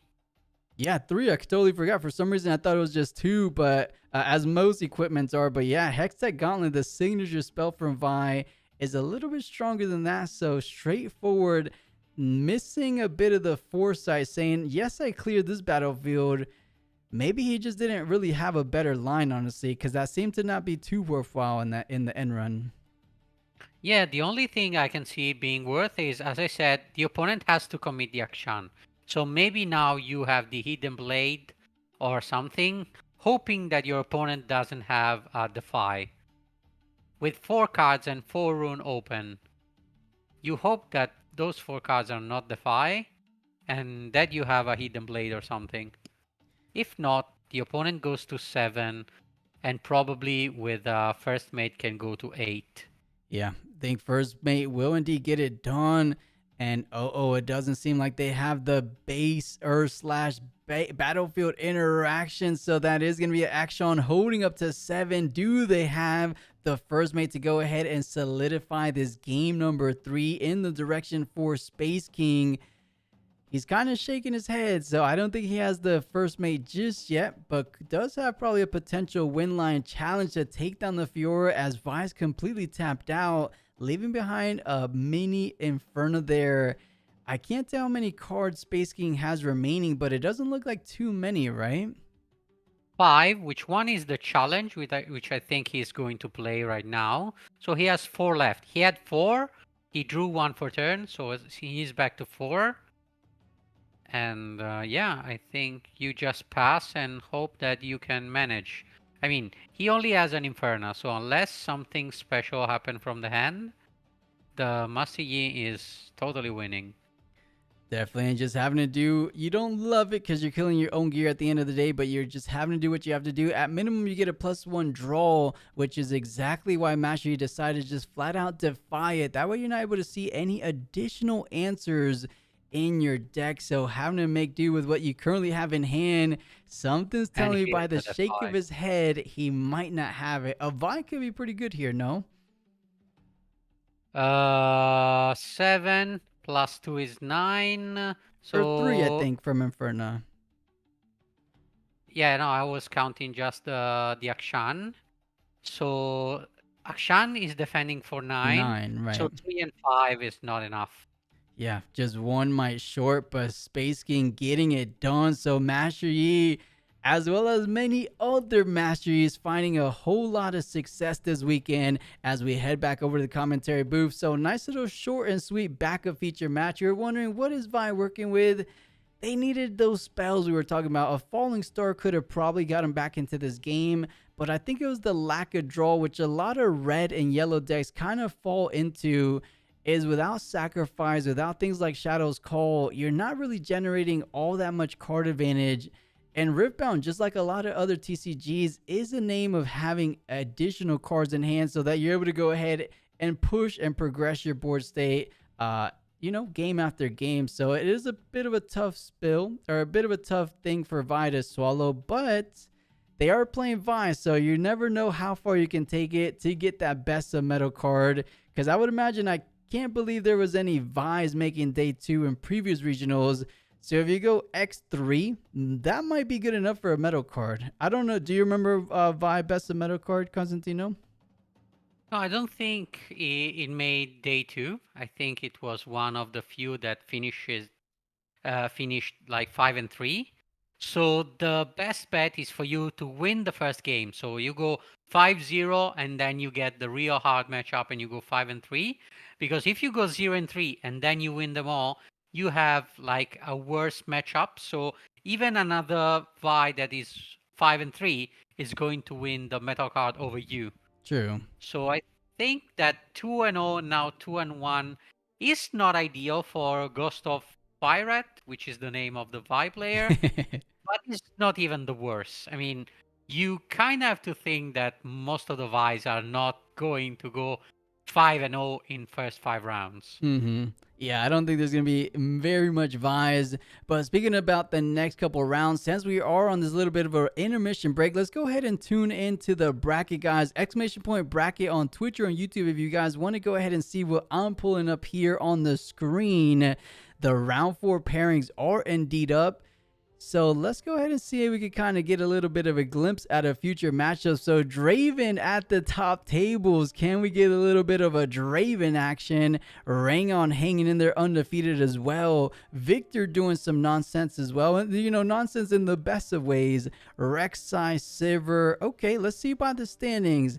Oh, maybe to no one's surprise, Azir, after a 3-0 current standing, is standing at number 1. So, you know, a bit of an ode to Pedro / Squirtle from Utrecht. Still doing well in this regional.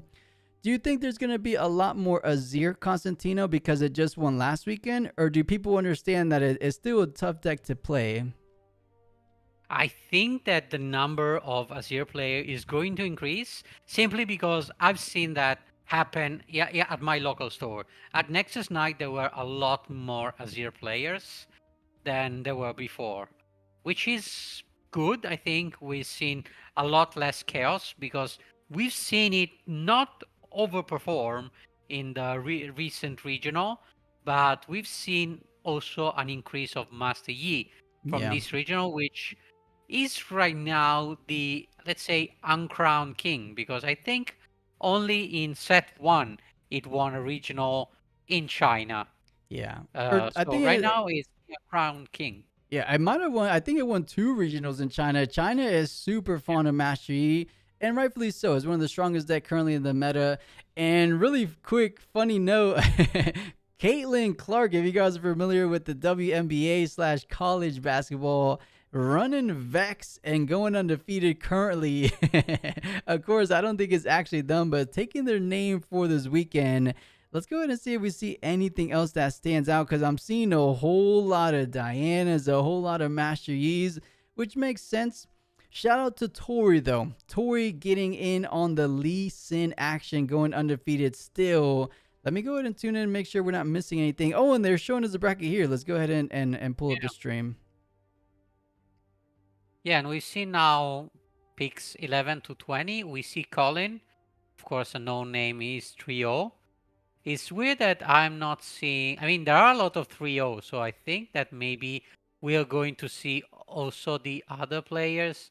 But for now, I don't see the names like Duali or something that usually go very well in... Right. I saw Sam D. Sherman, but I didn't get to catch what legend was he on. Did you get to see that? I'll try to put up the bracket on my own style. Oh, I recognize Cactus King is running Azir. So Cactus King played in like the first little cash cup we ran a good amount ago. But chat, if you guys saw what Sam D. Sherman was on in that list, let me know, because I want to know what he's playing, because he was testing out Kha'Zix like on his YouTube. And funny enough, guys, Sam D. Sherman played in our tournament on Wednesday, but he was getting some reps in with Azir. So he was playing Azir at our tournament.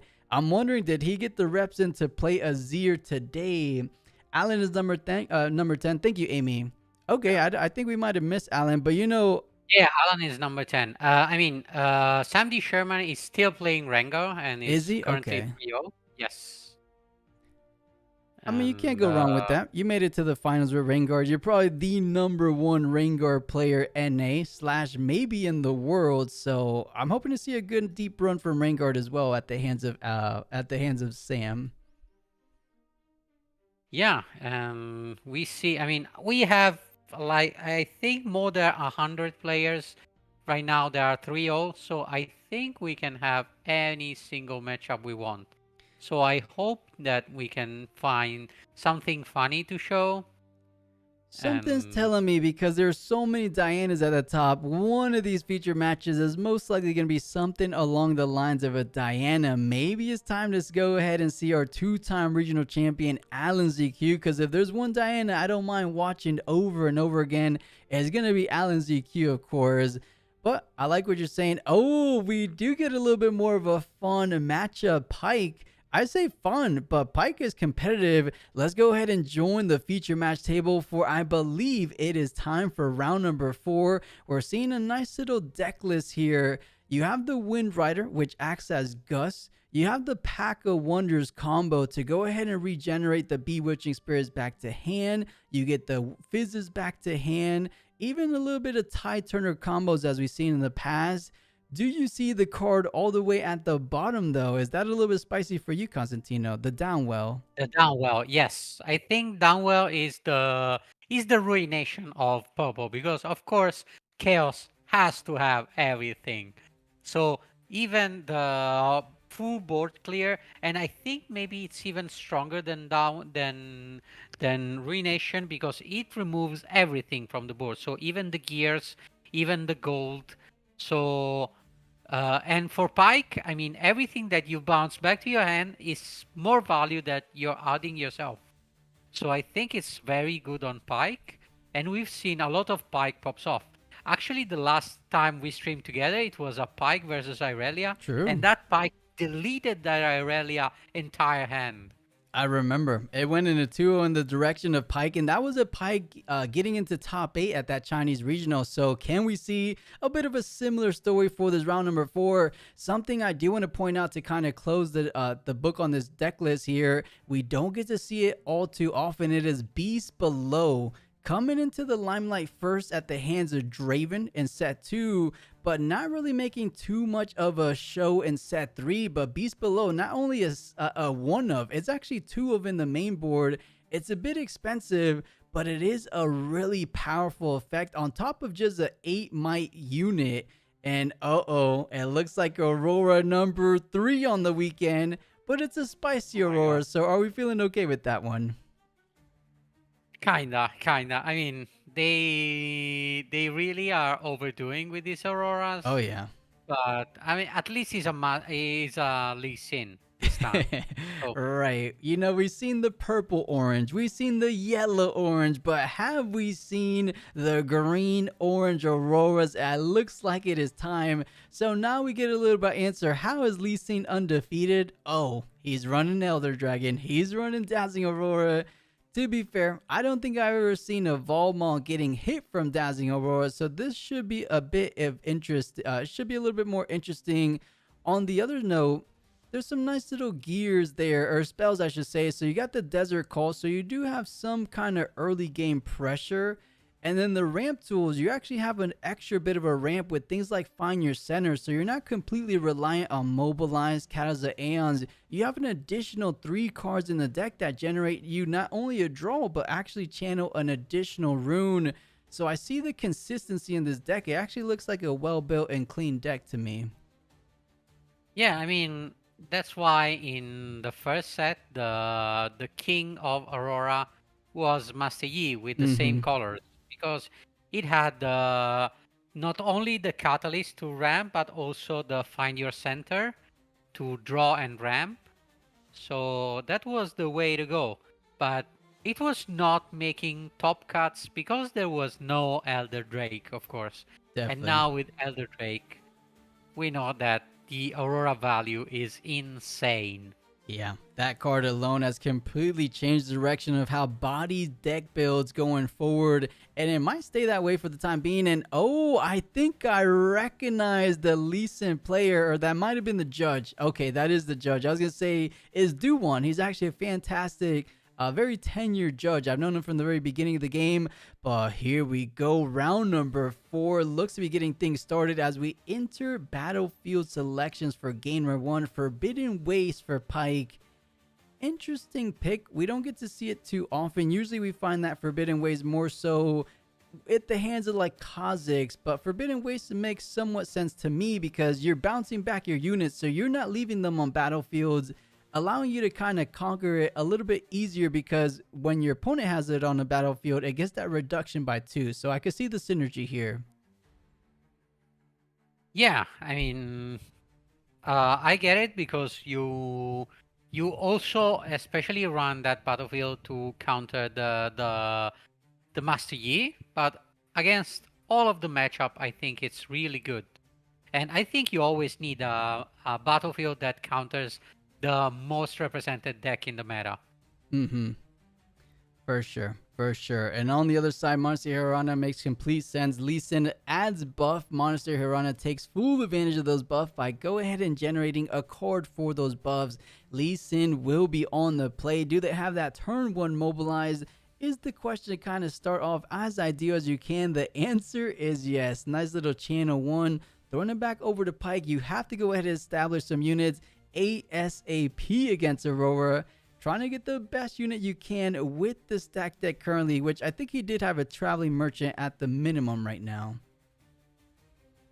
Yeah, I think probably at least some unit that you're going to play and stack deck. And I see already the Bewitching Spirit, which maybe can be the actual deck that destroys the Aurora. Because, I mean, if you don't have any cards in your hand, you cannot play the Aurora. Yeah, exactly. But I just don't think he's going to go ahead and be able to go bounce back and play the Bewitching Spirit before Aurora actually comes online. The question is, I don't believe I'm seeing Dazzling Aurora currently in hand, so he might have a window of opportunity, because right now, very low hand size, as he hasn't been able to generate anything from the Monastery Hirana. Granted, the game just started, but 4 cards in hand, potential to go down to 3 cards in hand. So I think you're onto something, Constantino. If you could go ahead and just dwindle the hand size enough and then bounce things back when you need them to go ahead and replay it over and over again, playing off top deck mode feels a little bit tough for any deck. Yeah, and I think that now, I mean, the Lee Sin has 2, 4, 6, 7, is going to 9 runes. So I think that now from this turn on, every deck in the card is a potential Aurora, and you have to be scared of it. Yeah, and did he hit 9 right now? You said 2, 4, 6, 8, 9. So not bouncing the Bewitching Spirit's a little bit curious because you're kind of giving the opportunity for your opponent to go ahead and take it down. And he might have another line in mind, accelerated down the Chosen Champion, coming in with a buff from the Lee Sin Legend ability. Both units getting taken care of and going ahead and triggering the Monastery Harana.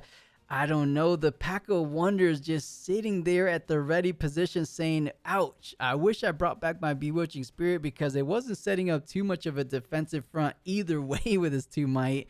I don't know. What are we thinking he left it on the battlefield for? Yeah, I think the best thing I can think is he brought it in the battlefield thinking, okay, I'm going to use the Pike ability to bounce it back. Then he thought, maybe I want to be greedy. Maybe I want to play the Pack of Wonders. So next turn I can play Bewitching Spirit 2 times in the same turn. Okay. But of course, this thing backfired because you should never be too greedy.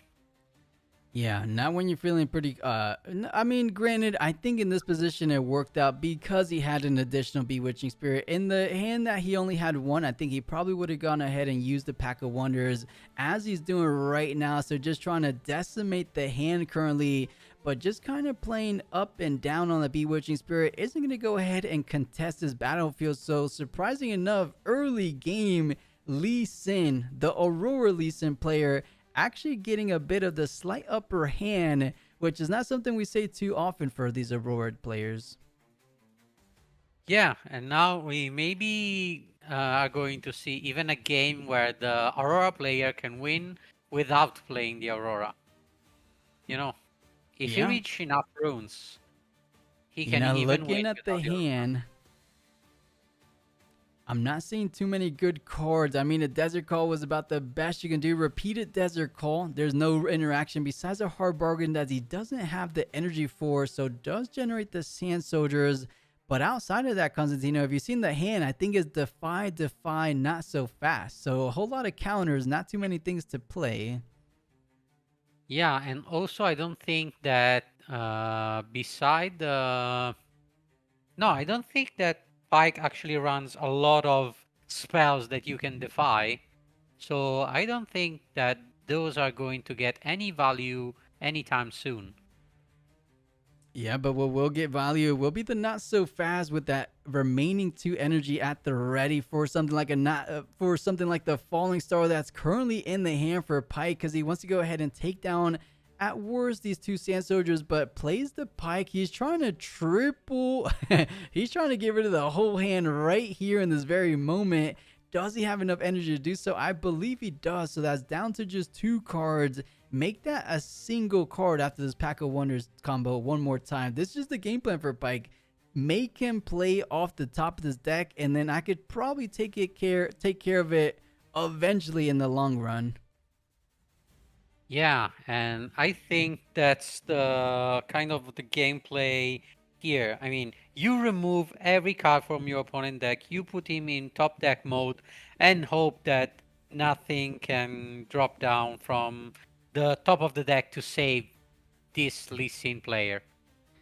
Yeah, you're just slightly skating on thin ice because you are letting your opponent close in on that victory 8th point, as that's conquer number 3, potential conquer number 4. So now hitting that halfway mark at any moment here, if he has Dazzling Aurora in hand or hits it off the top, doesn't unfortunately get it for our Lee Sin player.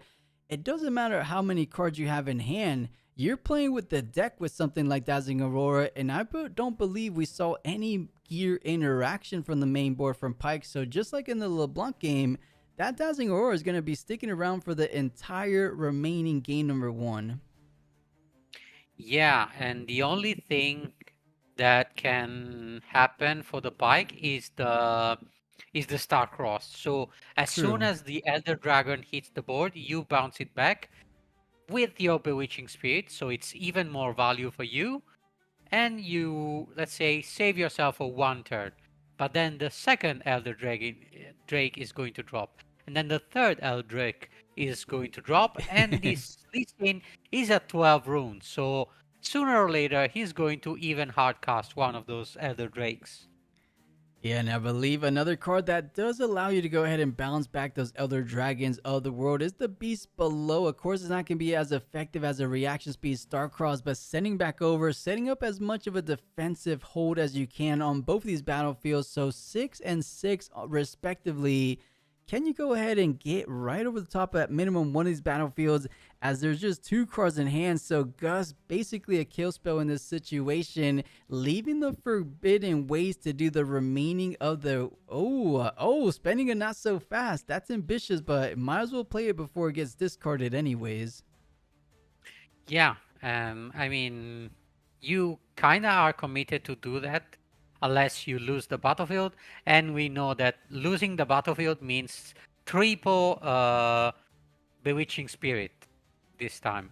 But I think that you can just go in with the Traveling Merchant and then go in with the Bewitching Spirit, and you still conquer the battlefield, because I don't think that Lee Sin has anything else that he can do. Yeah, I don't know. I don't remember the hand. It looks like he was just trying to have it a little bit easier route, but invests the Falling Star. Interesting. Wait a second. Is Lee Sin a 6 might unit? He's a 6 plus the 1. buff. Makes So it's sense. 7. Okay. So right out of the range for the Falling Star. So goes ahead and just deploys the Falling Star to get the value you can.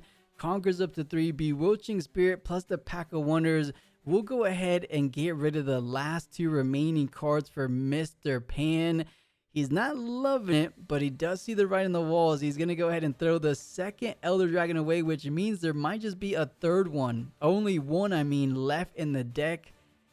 Is the star or the stars going to align for our Lee Sin player? Can he top deck Dazzling Aurora? Because without that card, I think he's slipping out of control for this game 1.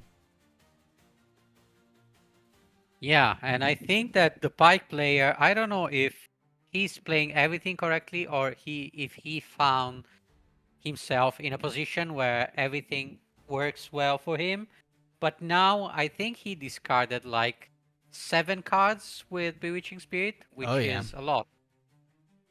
And we see the Sabotage hitting the Starcrossed, but you don't have any cards in your hand anymore, so anything can happen now. Definitely does decide to go ahead and play this Fierce Forerunner on the Monastery for the moment. Doesn't really have an effective way of kind of holding back this Lee Sin from the Forbidden Waste, though. I think the Bewitching Spirit should be ready, but doesn't really matter. Tide Turner just go ahead and play it on that battlefield. Merchant just to get the additional trigger. I think if he has a hidden card, might be the only way. Something like a nice little switcheroo could be insanely impactful, but does decide, Ezreal to just straight up draw 2, as I don't believe he has an additional, or is that the rune deck? Yeah, actually, he's out of cards as well. Both of these guys are playing off top deck mode without that the draw 2, of course. Yeah, the only difference is that one is on top deck because he played everything, and one is on top deck because he has everything in the trash. Right. And we see that he has 6, 2, 8, 10 might on the Monastery of Irana, now 8 because he took the Bewitching Spirit back, and 2 on the other battlefield, which is actually a 0 because he's defending by himself. Yeah, straightforward conquer for Lee Sin if he wants to go in that direction, and that he does so, threatening a double conquer potential, but with only drawing a single card per turn. And you have to play out these cards you draw, because if you keep them in hand, they're only going to be finding their way into the trash, thanks to the Bewitching Spirit getting played turn after turn from the back of that Pack of Wonders. So hides a card, which could be something like the Zhonya's Hourglass we saw a full playset of. Throwing it back over, is this the turn you get rid of Lee Sin? Through the Zhonya's Hourglass is the question, because the Tide Turner bounced back, bringing the mech back to base, and then you send in more units than that. But interesting, goes ahead and applies 6 total mark damage, which I believe he's not going to be able to do anything once the Zhonya's Hourglass procs, but I don't know if Mr. Pan cares too much about this. Let's see how it goes ahead and plays out, as I believe he does trigger here. but he will be able to save it for at least the next turn. A way of accelerating could go ahead and win this, but I don't think you can accelerate a unit that gets over 8 total might plus the hidden pike we saw in the monastery. So I think this is going to be enough of a hold for pike. Yeah.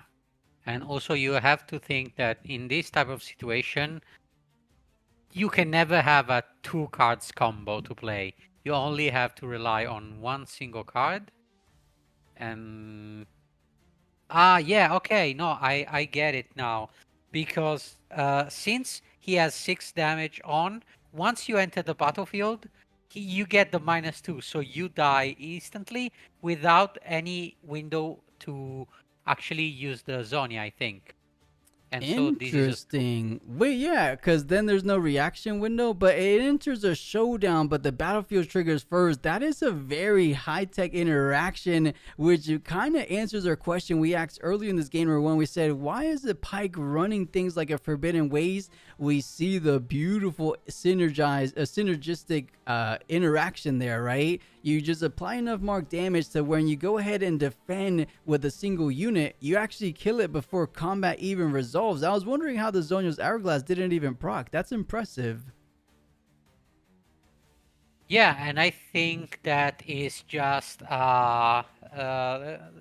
let's say a knowledge check, because if you knew, you just reveal your Zonia out of the stars, when the right? when the stars are played, yes, and you don't wait for a reaction to trigger last second, because you actually have no reason to wait, because you know that your opponent is also tapped out because he also had only 1 card in hand, so nothing else can happen. So just reveal the Zonia. No reason to wait last second. It's almost like a mistake that a lot of players do, which I also do, which is going into the battlefield and then play the discipline. Right.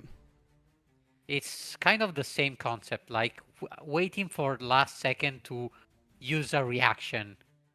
Yeah, I'm waiting till it's just a tad bit too late. So just a little bit unfamiliarity with the matchup. But here we go one more time. It's game number 2, starting things off with the Bewitching Spirit that did an insane amount of work in that opening game, taking down, as you mentioned, 7 to 8 cards, it felt like, from the hand of Mr. Pan. But now, does Mr. get a bit more fortunate than he did in that game 1, because he saw no Dazzling Auroras? I think he at least has to find one this time around, because I don't know if there's much ways to interact with it. I mean, yes, you could go ahead and sign in something as crazy as Thermal Beam, but besides that, you have things like Factory Recall, maybe. Of course, things like Fading Memory, but we haven't seen those too often in set 3. Yeah, I think that maybe they play 1 Fading Memory. This time around, we didn't see the deck list, so I don't know if he had any Fading Memory. But for now, without any way of really drawing cards, I think that the Aurora is going to be hard to find. I mean, these Aurora players always find a way to top deck it, but for now, it didn't happen yet. Yeah. And interesting enough, I think we see a Wind Wall in Lee Sin's hand, which is an interesting choice of a card to... it's a Defy on steroids. Oh, yeah, you could say that again. I think the Wind Wall is to go ahead and try to combat the Thermal Beams, because you can't not so fast a Thermal Beam, because it doesn't just choose a target. It's kind of like an unchecked power where it chooses all gears on the battlefield. So Wind Wall, the only real answer to kind of combat the Thermal Beams of the world. But here we go. We might as well keep track of a Bewitching counter on stream, because that is Bewitching counter number 2, maybe number 10 on this best of 3 series, back to hand, and it has the potential of playing it for the 3rd time in this game number 3.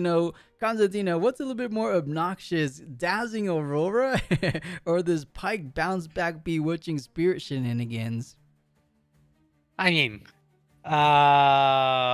again, you're picking here the lesser of 2 evils here. True. But as a Lilia player, I would say Aurora, because I don't care if I don't have cards in my hand. I have my spirits already on the battlefield ready to go. Mm-hmm. And also another thing that we see from Lee Sin, he always has this Elder Drake in hand. It's the second time that the Bewitching Spirit discarded 2 Elder Drake. So even if you find the Aurora, there are not a lot of Drakes left. Yeah, has to find a way of shuffling a little bit more, shuffling a bit more in his favor, but spends the discipline just to see additional cards in hand. As it's not going to be too impactful, as there's not too much units on the battlefield. Of course, has the threat of double conquering this turn, but it's just going to be met as a double conquer up from Pike's turn as well. Spends the buff just so he's right out of the range of something like a Falling Stars. But foregoes the conquer, trying to be patient here, saying, you know what, I don't want to just throw away my Sand Soldiers. Let's go ahead and try to make a little bit more use when I have things like an Elder Dragon online, and I could kill 2 units for just a single Sand Soldier. Yeah, and from next turn with 12 runes, you have to think that the Lee Sin player can hardcast the 3rd dragon if he has it in hand. I mean, I think he has, because I don't think you want to discard every single Elder Dragon that you have, because, I mean, I want to remember everyone that even paying the 12 runes and 4 recycle is still a way to play the Elder Dragon. I mean, it's still, an Elder Dragon on the battlefield, so it's worth, in my opinion. It's definitely worth, even for its original cost. I think he's just 1 rune short, 2, 4, 6, 8, 9, or 10. Oh, no. Next turn, he get raw cast an Elder Dragon, it looks like. If he's able to go ahead and stake with the Elder Dragon in hand, pitches the Unyielding Spirit, leaving behind just a single card, and doing exactly what he did in that opening game number 1, just completely taking down the entire hand size for our Lee Sin player.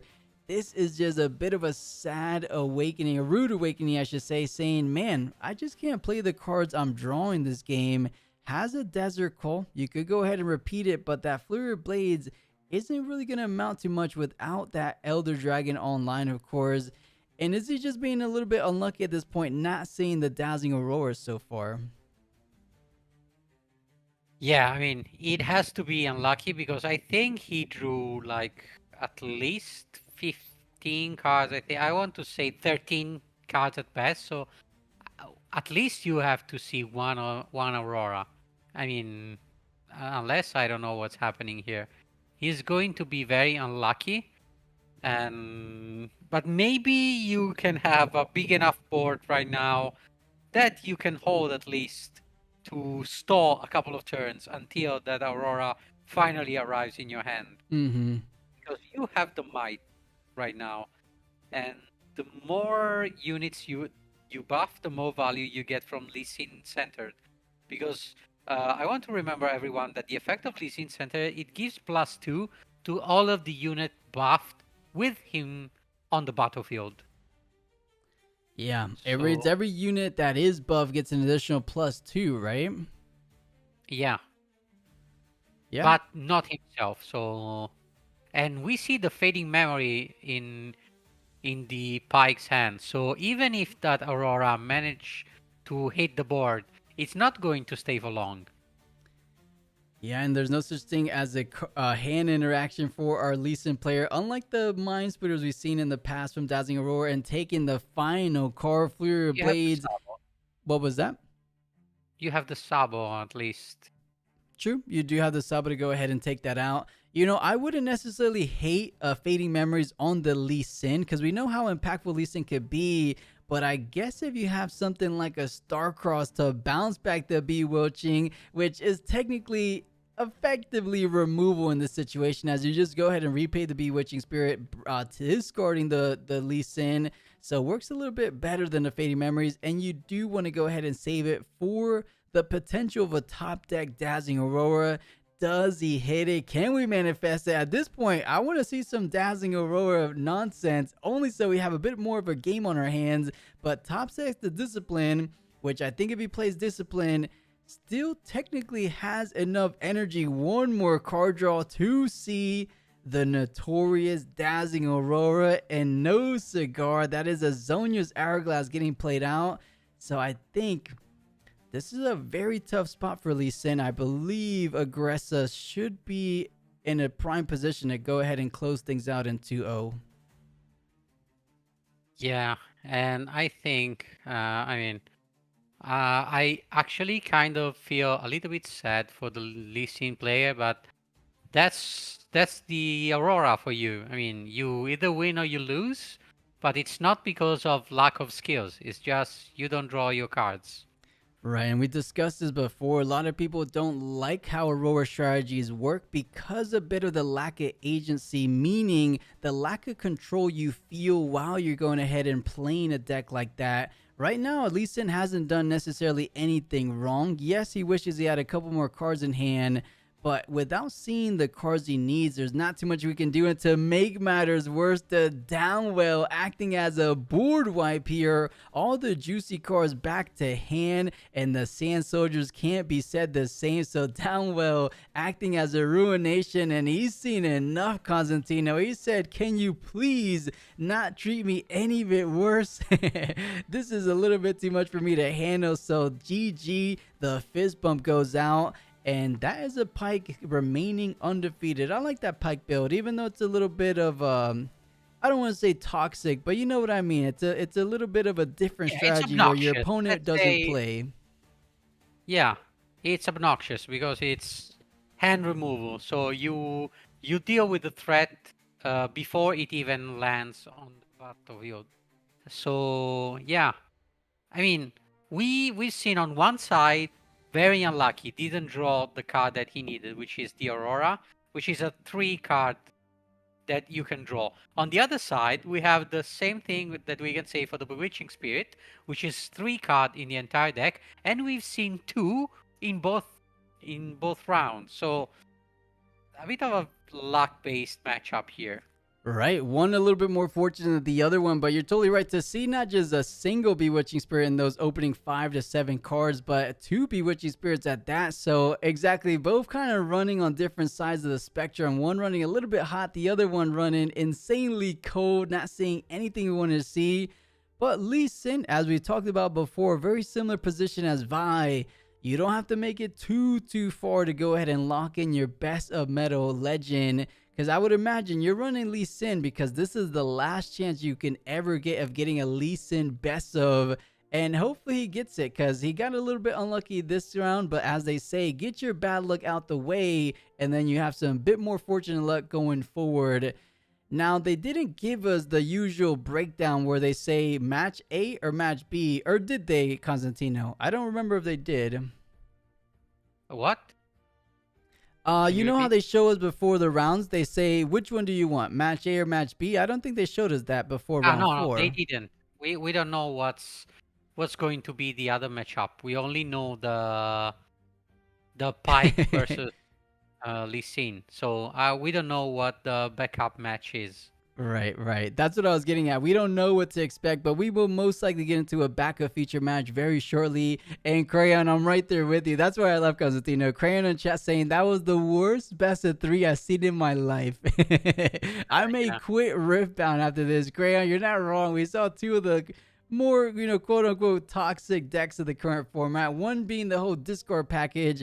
One didn't really get to shine all that much in that round 4, right? So I don't know, not the most impactful, impressive plays coming out, but Pyke had to do a little bit of something because if he didn't kind of dwindle down that hand, maybe Lee Sin could have got himself back into the game, but I don't know.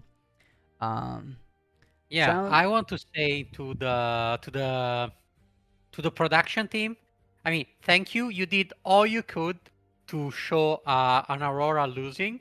You did. Now please move on.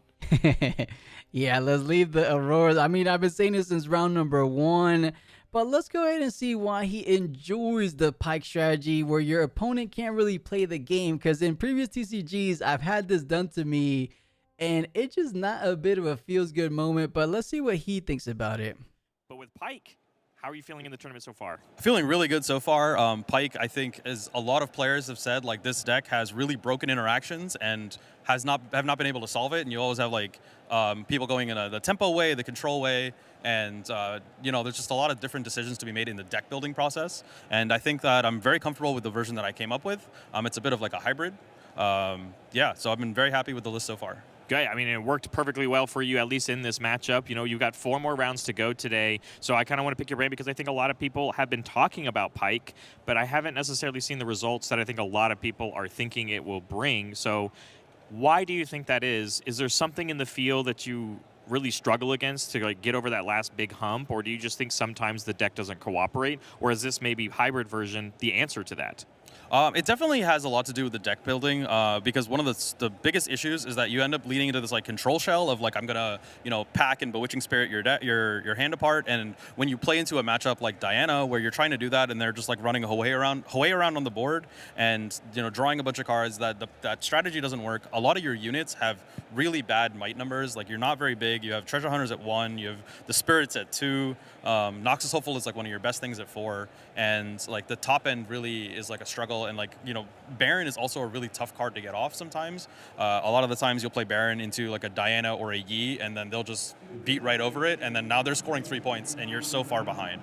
No, I think that's actually exactly what I saw last week. I think we had a Pyke on stream, and the Baron came out, and it was against a Yi, and the Yi deck is just like, well, you've created this third battlefield, which means winning on conquering is so much harder. Now it's about holding, and what does Yi love to do? Holding onto a battlefield. So I do understand how it can sometimes be that detriment, but sometimes you're like, I want this sort of like, untargetable, untouchable unit like Baron, and also brings up the might, like you said, is the detriment, but that is kind of the downside that we've seen a lot of these in like, talk about Annie, right? Same domains, but it's all about just using all the tricks that you have, and the deck is very good at doing those things. So that makes a lot of sense, to be honest. But I have to highlight, of course, a big play that you had that I think chat was really happy about. The Falling Stars onto the buffed Lee Sin centered, which had the 6 damage on it, which means there was 1 left. When you moved into the Forbidding Waste, as an interaction that I think a lot of people don't realize, and why Forbidding Waste can be so good when you know how to use it, as you were the one that brought it out. So can you kind of speak to how good of an ability your battlefields can be in those kind of situations? Because that was just game 1, and is that always the game plan for Forbidding Base, being that sort of game 1 battlefield, or do you think it just kind of mixes up depending on what the decks you can take advantage of? So for me, one of the biggest matchups that I struggle with tends to be the Master Yi deck, because even their little Scuttle Crab is going to beat over my units on defense. So having the Forbidding Waste initially was the play for that, but there's a lot of really like techie plays you get to do where I Falling Star your unit, and when I swing in, that ability is a passive, so it will immediately happen, and your unit dies. There is no priority window. You can't buff it. You can't flip the Zonias like he had there. Yep. And that is that catches a lot of people off guard. It also gives me a lot of information. So if they know about that line and they Falling Star and then I Falling Star and they flip the Zonias, well, now I know there's a Zonias there, and I can decide, well, do I want to go in and force this trigger and kick his Lee Sin back? Maybe I change my line and I want to Star-Crossed it, and therefore that Zonias is now completely useless. And that just the fact that I have that information before I even decide if I want to fight that battle on that battlefield. And for me, it's not even a detriment, because Pyke, I'm picking up my units all the time. Yeah. They're never sitting there unless I'm using these big might units. Like I'll stick a Vex and a Forerunner on a point, and that's like 10 might you have to deal with, and that's 2 units. So I'm not getting the Forbidding Waste. And when they swing in, something like Master Yi is going to try and punch first. Ahoy is going to come in by itself. So usually, it tends to be a problem. So therefore, now they have to stick a second unit there. If I'm up on point tempo, which tends to happen sometimes when I get the early 2 drops, then we can kind of play this game where I'm on one side and you're on the other. And I actually am I'm happy with that, because then I will eventually win unless you find a way to get over. Which, at that point, then I can figure out what to do from there. No, that makes a lot of sense. Great insight. Thank you so much for talking about that. But I know you have another half of the tournament to get through. Congrats. Yeah, Once that was again, a being pretty good 4-0 insight. on I'm actually Pyke, happy but we're we going to go tuned in up to that winner's interview. But, that was probably the more impressive line we saw there with the interaction with Forbidden Waste. But I know what you're saying, Cake, saying, so Discord and Rover, hey, these are just competitive TCG strategies. You're not wrong, Cake. We do see them among a lot of other TCGs.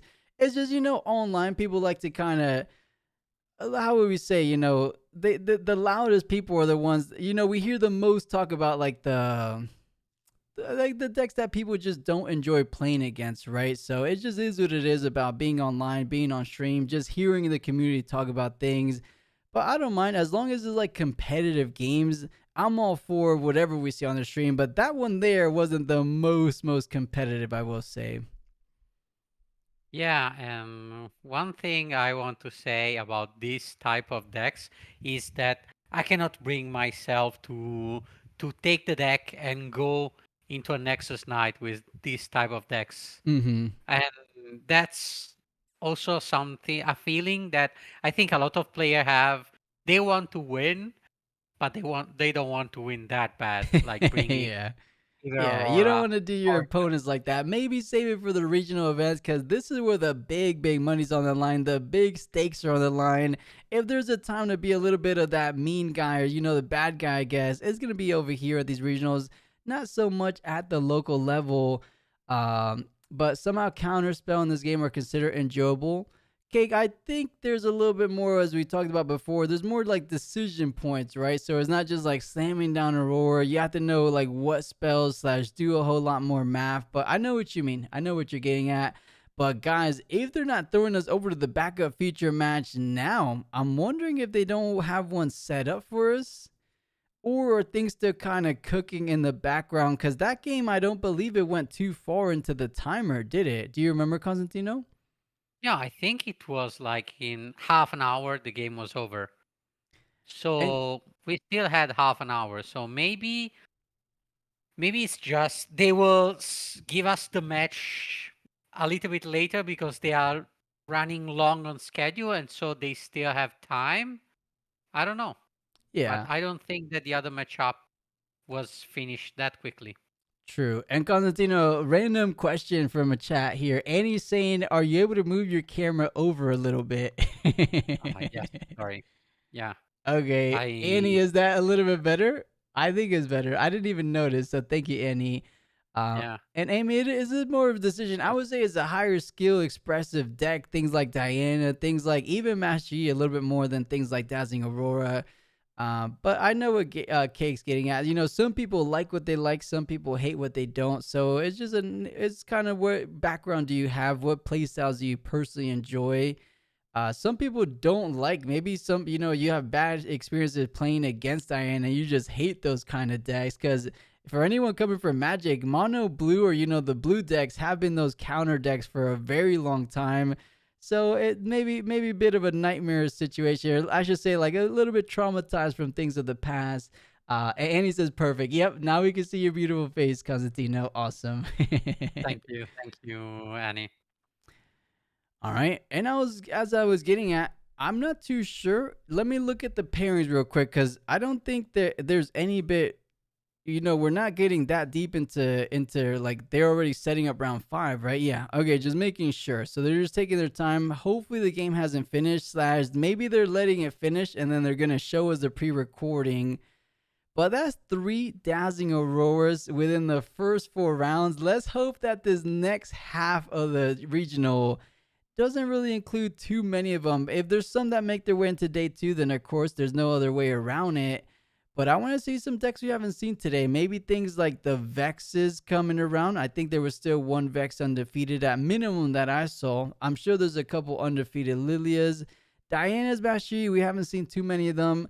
Fun enough, we haven't seen anything of Aurelia, which feels like a very long time. For the first time in Riftbound history, I believe, Aurelia didn't make top 8 last weekend.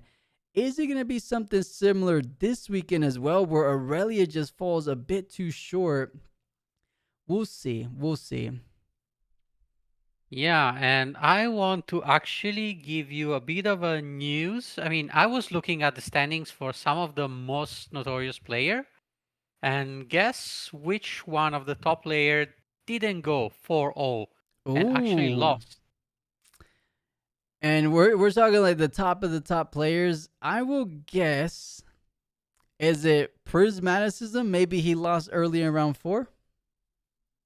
Actually, no. Prismaticism actually won already. Okay. So he went to 4-0. And I think he's still contending this time. There's actually a challenge for the best of any from Gonkra, who's also 4-0. And he has challenged the king of Annie's. Annie. Right. Yeah. And do you think that both of the players will keep playing Annie also on next set without the best of? I think Prisma will still trying to play because I don't think he's going for the best of Annie. He's going to win it all like True. he did once already. Yeah, I agree with you, but I think it's just a whole lot sweeter that you get the massive payout, whether you top 8 or not, getting that nice little guaranteed $10,000 to $20,000 USD, and he's Canadian, so it's a little bit extra for him. It's just a whole lot sweeter. though he's coming to win the event, I don't think he's going to be running Annie unless Annie remains as good. She's good, but in the right hands, she is broken sometimes, it feels like, especially when Prismaticism is behind the deck. But I think Gonkra is definitely giving him a bit of a run for his money. She got awfully close in Utrecht. Let's see if she could take the Annie away from Prismaticism, but it's not going to be easy, but definitely has the potential to do so. But to answer your question, I think he's going to play something else. Similar to how Colin Kaiser is probably going to transition off a Set. Alan ZQ is probably going to go off of Diana. And similar story, we'll see Annie getting rotated out as well. But now you answer the question you gave me. Who was the top player that is not undefeated anymore? The two best Dianas that you know are both 3-1 right now. Wow. Sean DeWally and Alan ZQ. So very similar how we saw in those first couple regionals, even the one last weekend where Aurelia had a bit of a target on their back. Maybe Diana has done so well for so long that now she has a bit of a target on her back as well. That's interesting. We have yet to see Alan lose in the first half of the tournament. Usually we're seeing Alan 10-0, 11-0. So it is a little bit of a different pace, but it's not to say he's completely out of the contention right now because he's used to fighting the best of the best, and having one loss, you kind of go into the jungle meta, which actually might not be the best for him because I talked to a lot of top players before, and they kind of prepare their decks to verse the top players. So being in the X1 bracket, of course, it's not the worst bracket, but even being in the X1 territory where he's not too used to being, it could be a bit of a different situation, and we'll see he's able to make his way out of the jungle, if you will. But yeah, that's cool that you brought it up. I didn't expect that at all from DeWally and Alan. Yeah, me neither. I didn't expect. I was looking for them to see if their match was already over. I didn't expect to see their name in red. Yeah, you're totally right. I don't think anyone would have expected it as well. But chat, it looks like we finally do get our eyes on the back of feature match. And Cake, I didn't mean rotated out. I meant like he's going to get off of Diana. Just like he got off of Ezreal after Spirit Forge. I think Alan ZQ is going to get off of Diana come set 4. That's what I was getting at. And Eva Deck saying, do I think Aurora will top? I don't think we're going to see an Aurora top, but if there isn't a tournament to top 8 is with this amount of Master Yi's running around. If they go ahead and face a lot of Master Yi's back to back to back, maybe we will say at minimum one Dazzling Aurora in that top 8. But looking at the game at hand, we do get a nice little spicier Rek'Sai in the mix, and I like this deck. I don't remember having Rainguard pouncing in the deck list. This looks cool. Yeah, and I think this is something spicy that this player, Rugemerk, decide to put inside, because I think it's always best to like put your uniqueness inside a deck.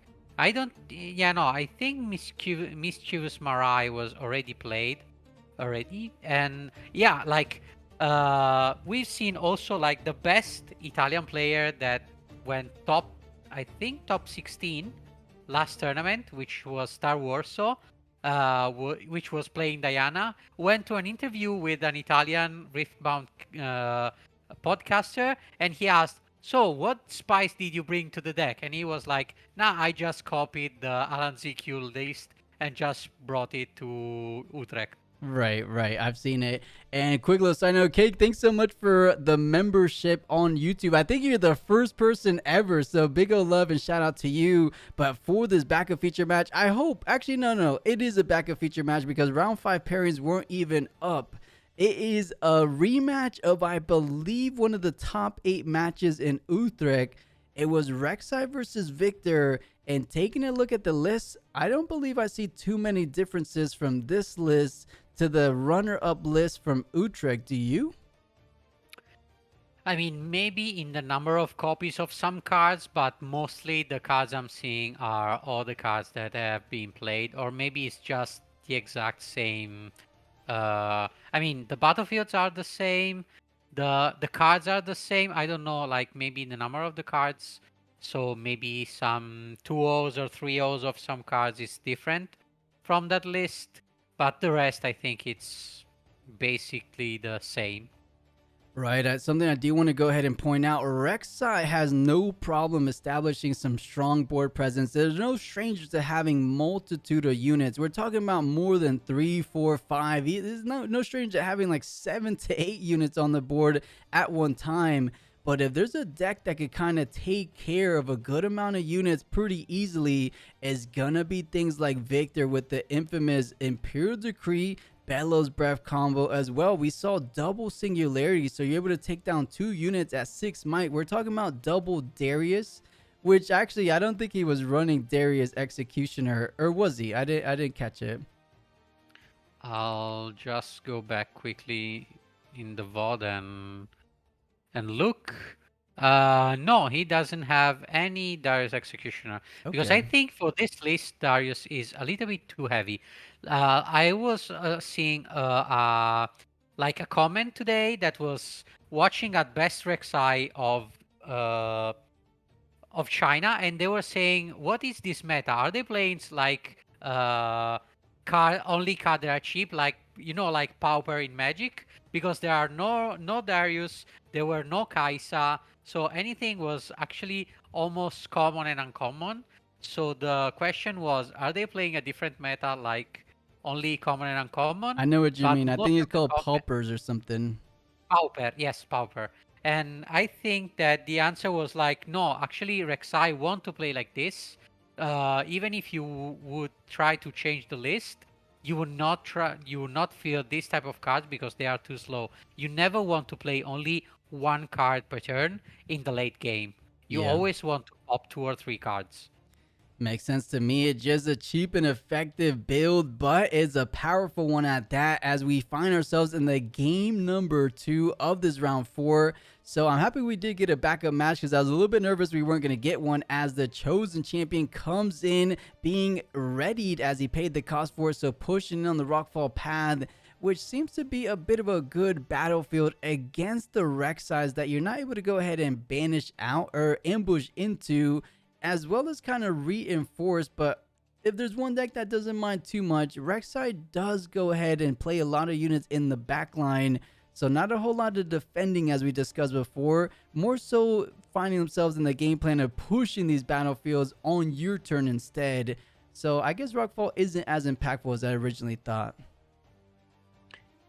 Yeah, and only one thing I want to point out, that we can see that this is game 2 and Victor already won the first game, so is a little bit on the back foot, this Rek'Sai, after game 1. Of course, we didn't know what happened. Maybe it was just some crazy coincidence, some top deck, and so the Rek'Sai still feel confident that he can win, or maybe like Victor did his Victor things and destroy every single unit with removal and spells. I could imagine so. And speaking of removal, Bellows Breath taking advantage of Inferno having no assault while she's just sitting there in the back line. So we were just talking about, if there's any deck that has no problem pretty much board clearing, it's going to be Victor with those double Bellows Breaths is doing the remaining of the work, and now double battlefield control for them sides. I see a call of the week is okay, especially when you don't have to sacrifice any units currently, but then you're not really going ahead and advancing any kind of, making any advancements, I should say, in terms of developing out units. So a tricky predicament, even though this is supposed to go in Rek'Sai's way. It's an arena's greatest for Rek'Sai, which tends to be the more aggressive deck, but Victor in such a good position so far in this early game. Yeah, and we see that now, without any board, you at least have to concede 1 more turn to the Victor, who is going to go to 6 and is going to threaten Leto next turn. So he can just like pull his units back, sit in base, and maybe like dropping the removals in his turn and win the game with ease. Wow. Rek'Sai maybe herself is just missing those fallen stars from the deck list or from the hand, just wasn't able to get too much use. I mean, granted, we blinked and we're almost approaching the end game. Victor just off to the races, a tad too quick for Rek'Sai to handle. The Xin Zhao coming in ready. The recruit tokens over and over again, just too much pressure. As you mentioned, up to 6 points already, threatening lethal on their very next turn. So right now, all you have to do as Victor is just push as much, or not push, but go ahead and play out as much units as you can. That way you have the majority of units you need to close out the game next turn, especially when you have some combat tricks in hand. Wages of Pain we saw, Call of the Week as well, not too shabby, as well as an additional Xin Zhao. Things are looking pretty good for Victor, I feel like. Yeah, and maybe this is why they didn't give us the matchup until now, because even if that matchup was quick, I feel that probably this matchup was even quicker. Yeah, I mean, we're looking at the time of just about 23 minutes have passed, and we're already finishing up a game 2 situation. And both of these rounds, 2-0 in round 4, match A, and then 2-0 for round 4, match B, it looks like. So just pretty much convincing wins all around. Rek'Sai trying to find alliance, saying at this position, I need to go ahead and just play as much units as I can. But one of these battlefields aren't going to allow me to play on any units. So I'm wondering if you just have to go ahead and invest. Nox is hopeful on that battlefield to defend to your best of your abilities. But it's just not looking too likely, honestly. Yeah, I don't see any way in which Rek'Sai can survive the next onslaught. We can see, at least you get the signature spell, so maybe you can play something else from the deck. Maybe you get an Under Titan and things can roll back to your favor. But I don't know. We will see what the top deck gives us. Yeah, to make matters worse, double Hidden Blade off the top. So granted, you could go ahead and Hidden Blade your own recruit token, but you have to spend the energy for it, / you lose the kind of battlefield control. I mean, a recruit token isn't all that much control to begin with, but foregoes the Hidden Blade. Actually, no, that was off the Void. That was off the yeah, with signature Void spell Rush there. you can draw them. Yeah. Yeah, of course. So not too bad, actually. Double Hidden Blade, so maybe it can save you another turn. You're totally right. As long as he has some energy to work with, or if he decides to hide it. But something's telling me he might just go in with individual units, trying to bait out these Hidden Blades. So I think Noxus Hopeful has to kind of go down the Rockfall Pass, and you can't go ahead and reinforce that battlefield. Hides what might just very well be one of the Hidden Blades he picked up. Does he leave anything else to work with on that Arena's Greatest, though, is the question, because we haven't seen the hand for Rek'Sai, and it looks like he has a good amount of cards left in hand. Yeah, and you have to think that he has some other units, because that deck is almost fully made of units. Because I don't think there's a lot of removals, a lot of spells. I mean, I think he was running he was not running the Phoenix, let's say, line. So I think that mostly it's going to be units that you have to play. We see a Call of the Week and an Altar, and no, he's not playing any units. He's passing with 4, 5, 6 open. Interesting choice. Interesting choice indeed. I did catch glimpse of what that hidden card can be on the Arena's Greatest. It looked like the red pike, but trying to go ahead and do a longsword to get out of the range of the 3 mark damage from the Wages of Pain. So surviving without having to reveal the hidden information, it is key here, because now you're going to have to invest a little bit more in terms of units to go ahead and push that battlefield, and you might be caught off guard by the pike coming in. But as long as you have enough damage to take care of the manufacturer, you at least make sure one of these units fall, and then the longsword is no longer defending that battlefield. So, I mean, it was a little bit of something, but now those are less energy to work with for Rek'Sai, so she's still not in a fantastic position, but there could be a chance if Victor's hand isn't too hot for him. I mean, I've seen a Call of the Week that I don't want to say seals the deal, but mostly it does. Because you enter with a recruit on a recruit. I mean, not now, because you're going to heal the I don't remember the name of the unit on the other battlefield. So you first try to kill that unit, then you kill the recruit with crashing in with another recruit, then you call the weak, and the opponent has no unit. I mean, he has the pike that he can reveal, but I think that's mostly GG. Mm-hmm. Yeah, because right now what he's taking into consideration, he has 3 mark damage on the manufacturer, which just has 4 might. So obviously you just push in a single recruit token and you do the remaining. But if it's a hidden blade, you lose your recruit token. Granted, you draw 2, so not all bad, but then you reset the combat, right? Or combat cleans things up.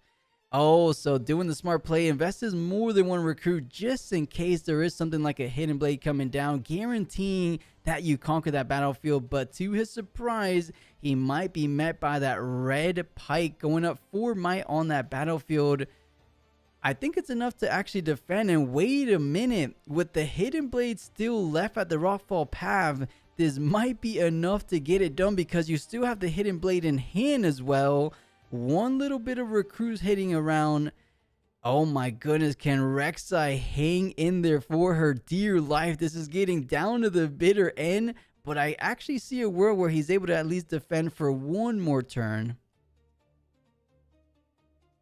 Yeah, I mean, and now, I mean, how much is Spike defending for? For 4 and 5, it's 4 and 9 might. 4, 5, 6. So you just trade, right? Yeah, you trade on that battlefield. You conquer with 1 of the recruit. You hit the blade. No, you cannot. So yeah, maybe this Rek'Sai can hold, but I think you can just chuck everything on the arena's greatest and say, okay, you come to me now. Mm-hmm. I like what you're saying. I think that's exactly what RRG is thinking about as well. He's saying, let me just go ahead and conquer the 7 and put him on the out of having no accelerated potential the very next turn. I'll save my Chakram Dancer just in case I have to be a little bit more on the offenses the very next turn. But I like this play. Instead of taking a risk, trying to go ahead and bait out that hidden information, just play out for the out as you mentioned. I think I could very well hold if there isn't any more either accelerated units like we've seen in the past, or something like a direct kill spell like a Fallen Star that we know Rek'Sai tends to run, which I can't recall if they were running in this main board or in this deck build, I should say. Yeah, I think maybe he has only the Rek'Sai that can come accelerated, especially because he has... Let's see if he gets Fury Runes, because without those, it's going to be hard. It will be tough. We're seeing a double call the week, almost enough to go ahead and take just half of the current board state from our Victor player. But not loving the hand. Doesn't have any way of moving over to the arena's greatest. Constantino is he's just gonna win with a simple recruit on that battlefield. Yeah, I think he's going to. I haven't had a good look at Rek'Sai's hand, but I don't see very much. Mm-hmm. I mean, we do see a hidden blade, right? So at the worst, you could kind of keep delaying the inevitable, but not looking to be in the best position, right? You're giving your opponent 2 cards. I think if you don't like the hand, maybe just sacrificing your recruit, hidden blading your own unit, drawing 2. But that's a hidden blade that you're not going to be able to use on defense as well. So I see why Rek'Sai is taking his time, not in a comfortable position to say the least. Is there a world we could kind of get back into this game? Because right now, it looks to be all but lights out for Rek'Sai, as I'm not seeing a winning line. So they're digging for more cards, it feels like. Yeah, I think that now he's not looking for the winning line. He's looking for the not losing line. Mm-hmm. Because now you're really in a little bit of a predicament, and he's going to hidden blade his card because he probably doesn't have a line already.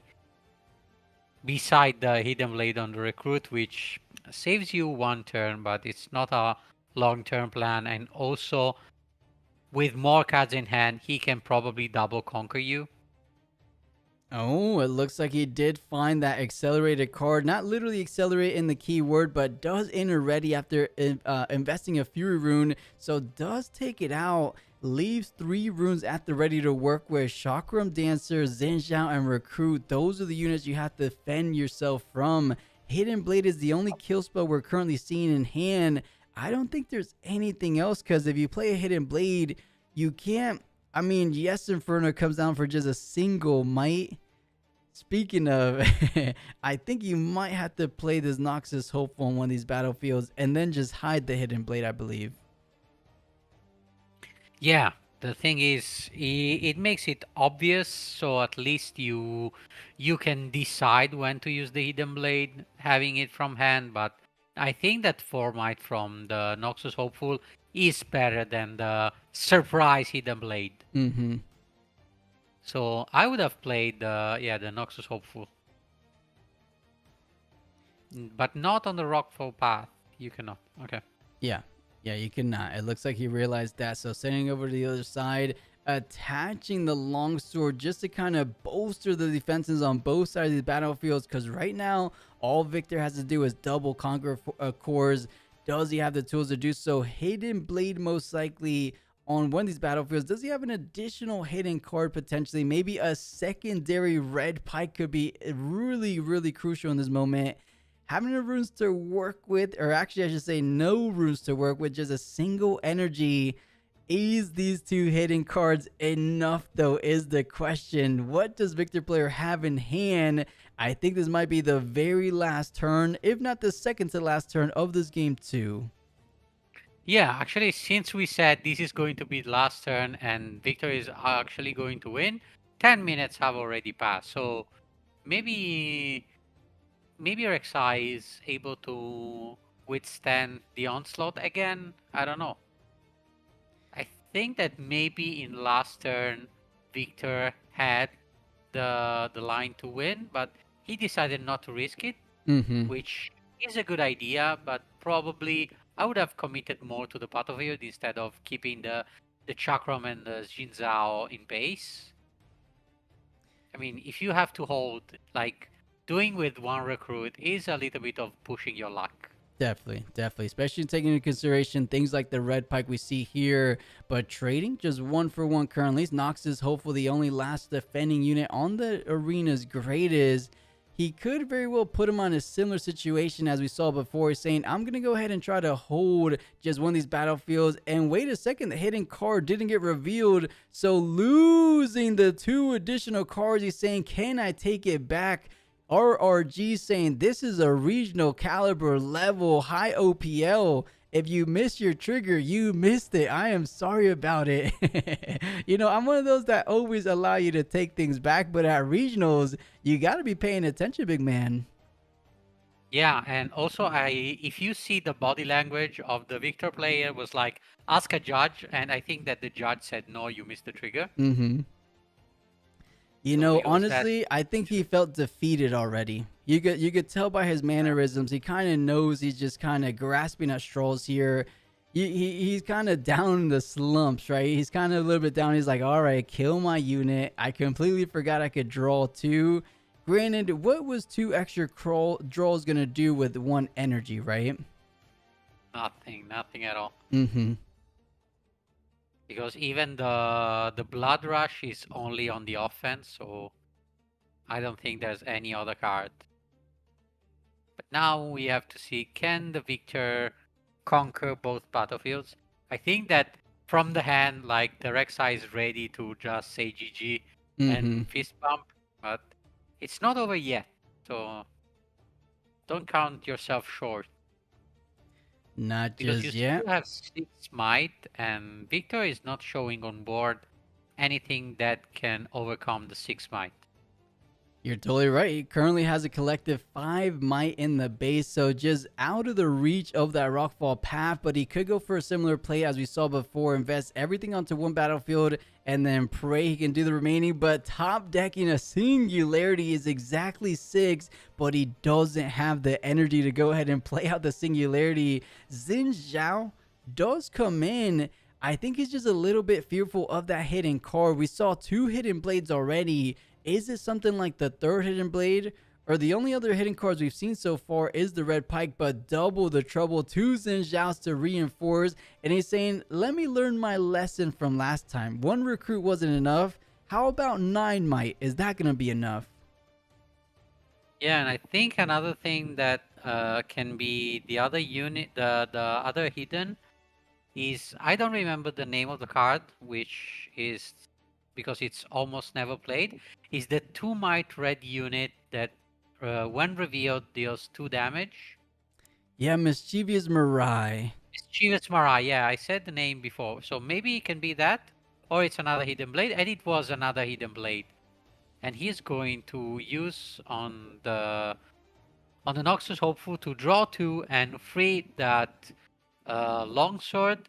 And I don't think he's going to have 9 mites, but maybe and he can that find he something. doesn't. So GG, RRG taking it down, and Victor remaining undefeated for the halfway mark of this regional weekend out in Hartford. So well played. Rek'Sai doing the best she could, but just wasn't able to defend off that much more. And just seeing exactly what was pictured out, 2 Xin Zhaos and a recruit token was enough to go ahead and guarantee that W. So there we go. Well played. A nice little backup feature match. A whole lot better than the usual commercials we get on the Chinese regional side of things.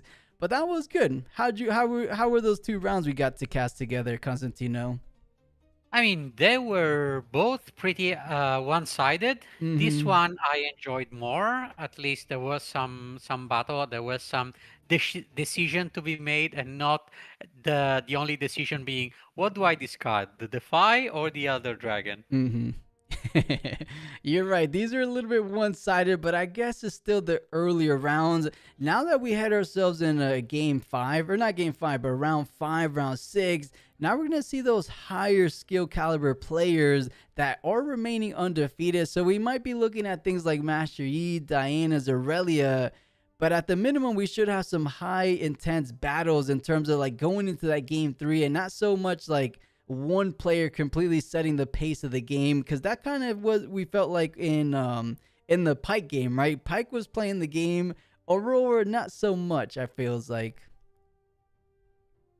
Yeah, Aurora didn't find any single useful card, and the one that she had got discarded. So yeah, she didn't even get to play Riftbound that game. Yeah, she was playing a different game that time, or Lee Sin was playing a different game. And Amy's saying, I want to see Aurelia. And Beastio, what do you want to see? You just said, I want to see. I'm down for a little bit anything. I'm trying to think what were the top. We saw the Rek'Sai, we saw Victor. I want to see a baited hook Darius. That's what I personally want to see. Vibistio saying, I want to see Lux. I'll aggro all the chat and let me pick carefully. Oh, man. You know, Constantino, before we take a mini little break here while I get the rest of the casters for these next rounds, how you feel about the Lux decks, the Lux loop decks? Are you a fan or similar to like Aurora? I haven't even played once against the Lux because I think it's pretty new, and a lot of people only got the like Master Yi and Annie from Proving Ground. A lot of people skipped like the Lux, so it's hard to see it a lot in the Nexus Night or in the skirmishes. But I don't mind it. I mean, it's a combo deck that can hardly win on the spot if you find all of the pieces, but you have to look through all of your decks. So right. I think you have more time to like counter and do something else. Not like the Aurora. It's interesting. Yeah. It's interesting, and some people put a nice little twist, just like we saw last week in the million recruits, million power, million energy. That was kind of cool. But I don't know. I mean, if they give us a Lux, I'm not going to be too upset. But I like what Cake is dishing out here, saying Yasuo and Darius are still undefeated on the weekend. Give us a little bit of Yasuo. This is the last time you're able to get your hands at the best of Yasuo. If you're an Aurelia player, maybe this is the regional you go ahead and kind of pivot over to Yasuo just for this one last time. You know, the last little Yasuo hurrah. I want to see a good Yasuo. That could be fun. But you know, Constantino, let's go ahead and say our goodbyes. But I'm sure we'll definitely work together in the future, in the near future, hopefully, right? Yeah, probably if I'll be free to cast also Barcelona or any weekly tournament that That could be we fun. host on the Rift front of the Runes of Rift tournament. For sure. And chat, I will take a little bit of a break bringing on the next set of casters, but Constantino, if there's any little final things you want to leave us here in chat before we head on out, I think now would be good before we do that. Ban Elder Dragon and you remove the Aurelia problem and the Aurora problem. I'll leave you with that. And hopefully we'll see something very funny for the new set.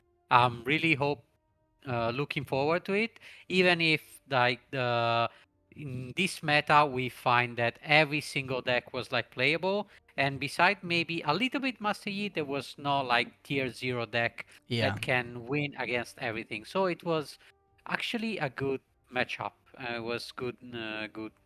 I think a love good it. meta, very healthy. Very, very healthy. Besides Set 3 has has become my favorite meta. Granted, it's only been 3 sets, so we'll see how well set 3 compares to a lot of the future metas, like set 4 coming around in about a month from now.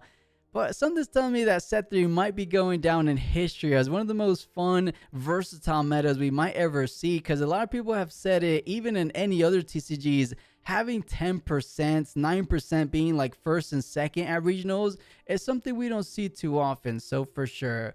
But Constantino, for now, I'll go ahead and let you enjoy the rest of your day / regional if you're going to keep watching. But I'll go ahead and bring on these next casters, okay? I'll definitely be lurking, and I'll leave you in good company, I know. So have a nice day, everyone, and enjoy the match in Riftbound. Sounds good, guys. Bye-bye. Wave goodbye over to Constantino. We'll see him in the future, but for now, I'll see you next time, okay? Okay, bye-bye. Bye-bye. All right, chat, give me 1 second as I go ahead and bring in, I believe it's going to be Algito Swiftly joining in with Alchemy, which he made his Runes of Rift debut last weekend in Utrecht. He's back at it one more time, and they're going to be holding it down for round 5 and 6. And yeah, guys, BB, bye-bye. So let me go ahead and see if I can bring these guys in. So both of these fellas are ready. I will tell them when to join the VC as I go ahead and set the cams in real quick. Let me go ahead and do that.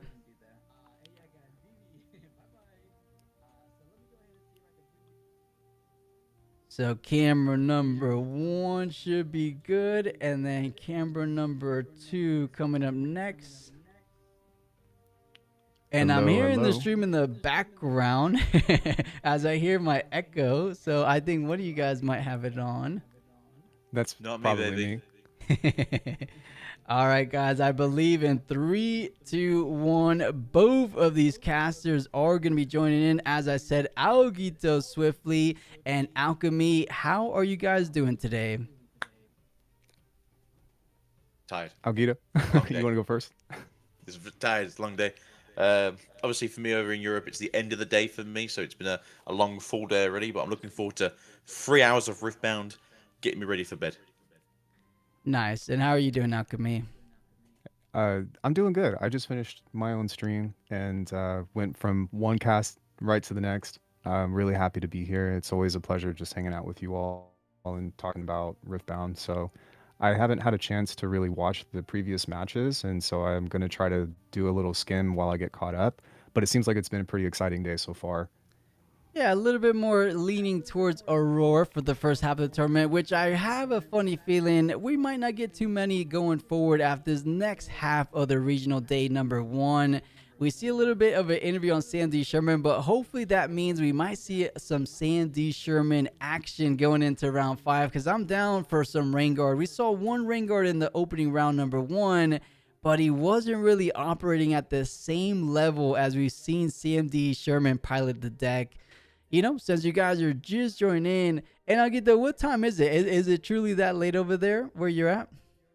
It's 9:15, so it's getting on to be the dusk time of day. It is, huh? It definitely is. And I think on the exact opposite, Alchemy, aren't you West Coast or are you East Coast, US? Yeah, I'm in Vegas. So, Vegas, right? So you're on West yeah, it's only Coast. like So I think it's like 1:15. noon for Alchemy, and then Yeah. like the complete other side. So this is pretty cool to see.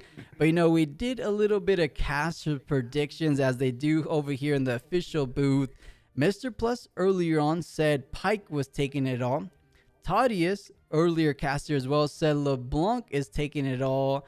Constantino went with, did I not ask Constantino? Chat, who remembers what Constantino said? How can I forget? Shame on me. Shame on me. What did he say? Constantino, if you're still sticking around in chat, let me know what your caster prediction was. But I'll throw it over to you, Aguito. Who are we feeling for this weekend? Is it going to be back-to-back Azirs, or you got your money on another legend? I'm thinking it could be Yi. This is the last big event for Yi to come in now and take over his last best of trophy. Why not take it all instead? But I think it could be an OG legend this weekend. Oh, nice. So sticking with set 1/Proving Grounds, huh? Mm-hmm. Okay. How are we feeling, Alchemy? Feeling the same way that it's going to be the OG legends, the original 16? I'm hopeful that some OG legends make it all the way through. I would also like to see LeBlanc take a regional because on paper she's such a strong deck, especially when you're playing the baited hook version and you get everything going. Some people at my locals play both baited hook and Rift Heralds and just like stack huge units up.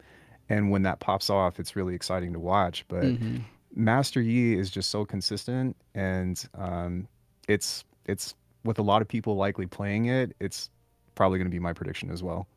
Okay, so let's go in for old reliable. I'm pretty sure is a good old Master Yi, but I like the LeBlanc pick. I don't think we've seen too many LeBlanc, especially recently, do top 8. Probably because of the prevalence of Gus in those Chaos Domain decks, of course. But maybe there's just one LeBlanc going crazy this weekend.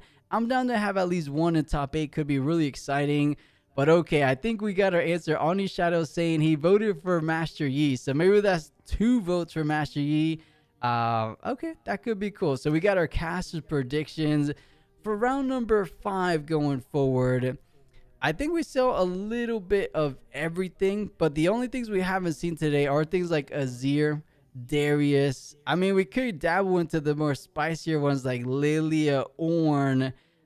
Believe it or not, Arguito and Alchemy, we even saw a Jinx on stream. When was the last time we even saw something similar to Jinx, right? Probably Spirit Forge, right? Yeah, it was Spirit Forge when they were like going against Alan and just had everything countered.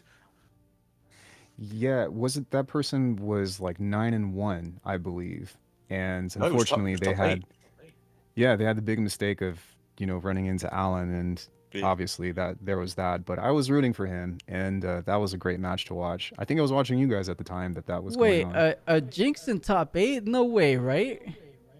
Yeah, they ran it through. They got to top 8, and their first match was against Alan, and they spent 5 turns of doing nothing. Okay. I vaguely chat. You might have to refresh my memory. I don't remember a Jinx in top 8, but quick side note, I'm still hearing an echo. Is that from you, Alchemy? Or chat, do you guys hear echo? Like I hear it in the background. If it's just on me, it's okay. But if chat hears an echo, maybe we could fix it before the next round. Do you hear anything, Alguito, earlier? Yeah, it's like a little slight reverb. Yeah, a slight little reverb, it sounds like. Let me make sure I'm not the odd one out. I do have the voice cancellation on my end, but I'll make sure to give that a shot. Okay, Cake is saying it's just me. I'm down for if it's just on my side, but usually what I hear is what chat hears, but I think with like a little bit of background music, they don't hear it. So we'll let it be. We'll let it ride. Ani Shadow, Alan ZQ show Jinx was top 16. Ani, that's what I thought, because I usually post the top 8. I don't remember posting a Jinx deck list. And Cake saying I don't hear echo. Okay, we'll let it be. I mean, it's here and there. Like, I don't hear it now. But when you were talking a little bit earlier, I did hear it. And Lego Waffle saying nothing. Okay, we'll let it ride for the time being. I did just change my settings, so I think that might have corrected it. But I'm glad that we caught it now, because that could be pretty annoying. So sorry about that. Yeah, all good. All right, chat. Since we have a little bit of time, Alguito and Alchemy, you guys have the stream pulled up, right? Yes. Perfect. We do. Give me a heads up when they get things started or they throw it over the caster. I'm going to go ahead and pull up the standings for chat. That way we get some kind of insight on who's still doing well. Because if you guys notice, I believe for the first time in a very long time, Alan ZQ, our 2-time regional champion, is not undefeated as early as round 5. He actually lost his previous round. You know what I'd like That's to right. see for the next round? I'd like to see a Kazakhs. Since Mr. Sherman said no to it this time. I love it. I love it. Kazakhs was like round 1 or 2, I believe, right? It was, they and were it was the best best Kazakhs player. And, you know, Yeah. on that same topic, the regional winner from last weekend, Pedro/Squirtle, he said Kazakhs is taking this whole event. So maybe he has a friend bringing Kazakhs this weekend, or maybe he just knows something that a lot of us don't know. I'm a big Kazakhs fan. I want to see the first Kazakhs make top 8.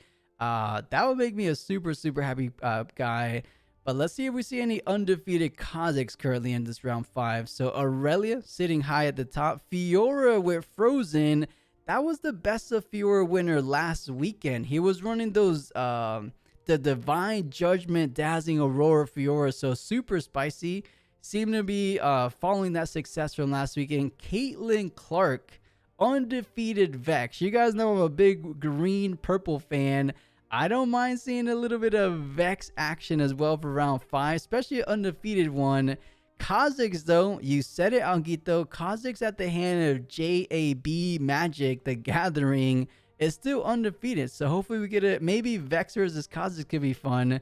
But that might be a little bit tricky for Kazakhs, I would imagine. So yeah, unfortunately, Right. Kazakhs, like Rengar, does deal not much to Vex once he gets to the battlefield. But I think against every other deck, it's got a good chance of taking the game.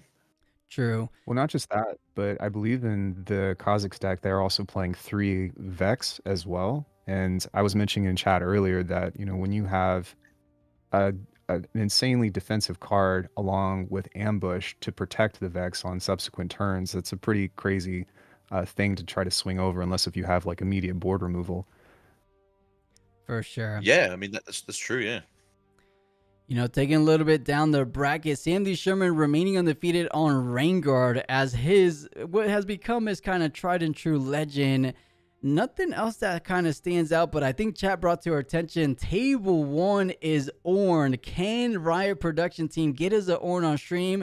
I don't remember the last time we saw Ornn, or we saw a little bit of Ornn at Utrecht, but it wasn't a full game. It was one of the backup features. Are we feeling this Ornn at table 1 is the more aggressive Sprite Fountain Ornn? Or like we've seen previously in Spirit Forge, like the Protect the President / Ornn build of the past? I think it has to be the speedy version. Okay. Because you just take so long to wrap now. I would agree. It's even though it's not the same deck list. Yesterday I played against a Lilia, and they had 3 of the Heart of Ice along with the I can't remember the name, but the masks that give you a +1 when defending alone, and they were just turning out sprites with it. So if you have the crazy combination of, you know, gear equipment along with the sprite version, and you're just constantly accelerating into a battlefield, it's pretty difficult to deal with. But again, it kind of counters hard into or it's a hard to counter against a Vex, because that immediately slows it down. Right. It does seem like he's kind of dodging those matchups, but I guess you have some tools. And like once you're able to put like a big unit on the board, which tends to be that blue Ornn, I don't think they have too many tools to go ahead and push back the blue Ornn. Because yes, if you want to go ahead and star cross it, you got to play deflect 2 to do so. So it gets a little tricky. So I'm down. I'm down to see some aggro Ornn. It looks like Diana on the other side of the table. Funny enough, we haven't seen any Dianas this whole half of the tournament, so I'm down. Ornn versus Diana. Can we please get that on the feature table? Chat, throw up your praying hands. We need to go ahead and manifest it. On top of that, we see a couple Ezreals doing good. You know, funny enough, I recognize some of these names from you guys, and I say you guys as in chat collectively, as well as the Discord. Bradican was the winner of, I believe, the 3-box tournament we did at the beginning of set 3. He's doing well with Ezreal. I believe he did well with in the tournament with Ezreal as well.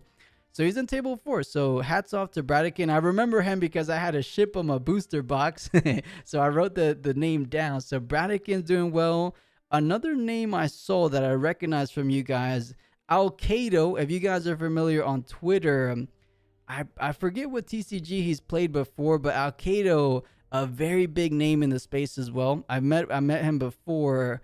There was one name. Oh, Darisu. I believe he's the runner-up from our Invitational, I believe, last season, and he actually one of our Runes and Rift coaches, so hopefully he could do well. He's finding himself in table 17. Yu-Gi-Oh player Jeff Jones. So many big names, right? That's the one thing I love about regionals. Do any of you guys have like a name you have in mind that you really want to see do well this weekend? I say just the usual people that we know of, but we are going now into the next matches. For table 1, it will be Draven versus Azir, and table 2 will be Teemo versus Lilia. That is awesome. Speaking of familiar names that I recognize from the community, Cactus King. I've known him for such a long time. I've actually met him when I went to compete in Orlando for those PPG tournaments they do. Cactus King, if he's on the feature match, I would not be surprised to see him in a full suit. He's one of the firm believers of look good, play better / play good is what I was getting at. But Cactus King at Orlando was wearing a suit for 2 days in a row just to play Riftbound. And unlucky / lucky, Teemo versus Lilia is match B. So no Cactus King today. But I am excited for both you guys, Alguito and Alchemy. This feature match is looking like an awesome one to spectate. So we might be going to match 2 before 1 first. But Cactus King, as you said, they're perfectly playing into the Azir deck as it is the desert deck overall. Yeah, and anytime we get a chance to see a Teemo, that's big ups because there just doesn't have enough representation. Yeah. Boo, Teemo, boo!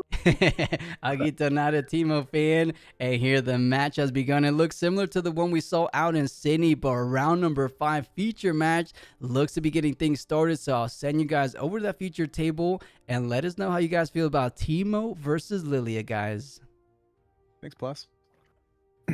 Yeah. So I don't know if people have noticed now we do have more of a hidden variety of Teemo that's been coming through since set 3 dropped, as we do have an absolute killer amount of hidden cards coming in with set 3.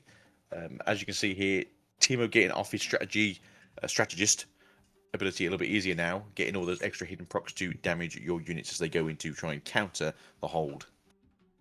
I'm kind of surprised that he's not actually playing the Bandle tree though, right? Because that's one of, I feel like, Teemo's strongest battlefields, being able to play multiple cards at the same. But the Evelyn and, the Windsinger, did I say that correctly? Yeah, the Windsinger being able to bounce other units or make them move over is looking like he's going to have a lot of control over the battlefield or over the play zone. I say this is a different version I've been seeing. Normally I've been seeing like the one-of Wind, just because you kind of want to use it as an early game gust essentially to get something off the board so you can keep holding. Overall though, I do agree with what you're saying there.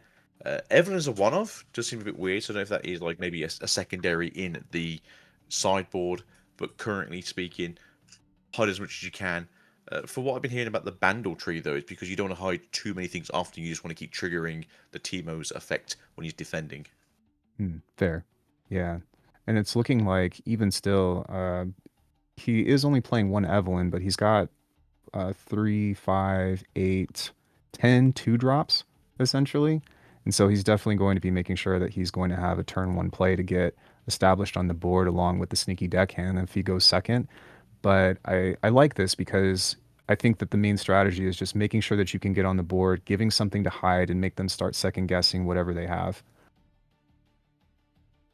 Exactly. And then we're going over now into Milio, looking at their version, I suppose, of this. Generally what I've been seeing is, with, as you said, the Master's Fortitude and the Heart of Cold Ice. Dark Ice, sorry. These are the ones that you kind of see as like the side tech pieces, and then it's just generally how many sprites can you kind of chuck onto the field. Currently, though, this does seem to be sort of like more of a mid-range. We're getting a few units where we can, as well as trying to develop the sprite board.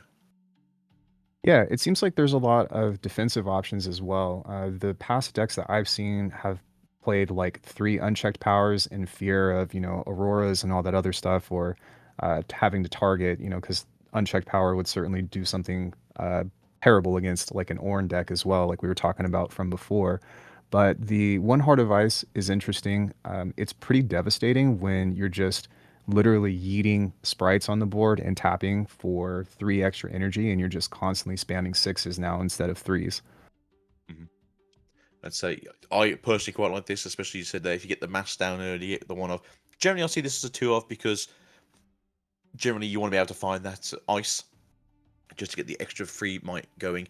As you said, the extra 6, the extra 9 might sprites that are just crashing into these poor little battlefields. It's quite devastating, as you said.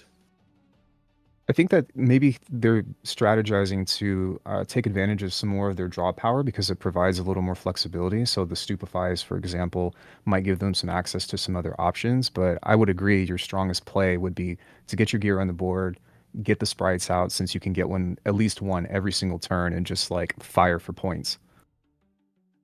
Exactly.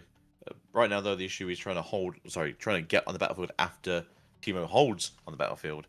But going first on the side of Milo just helped that a little bit. Right off the bat, we've got the Raven Bloom. The battlefields are the Seat of Power and Star Tip Peak, so they're going to be looking to reclaim some of their runes.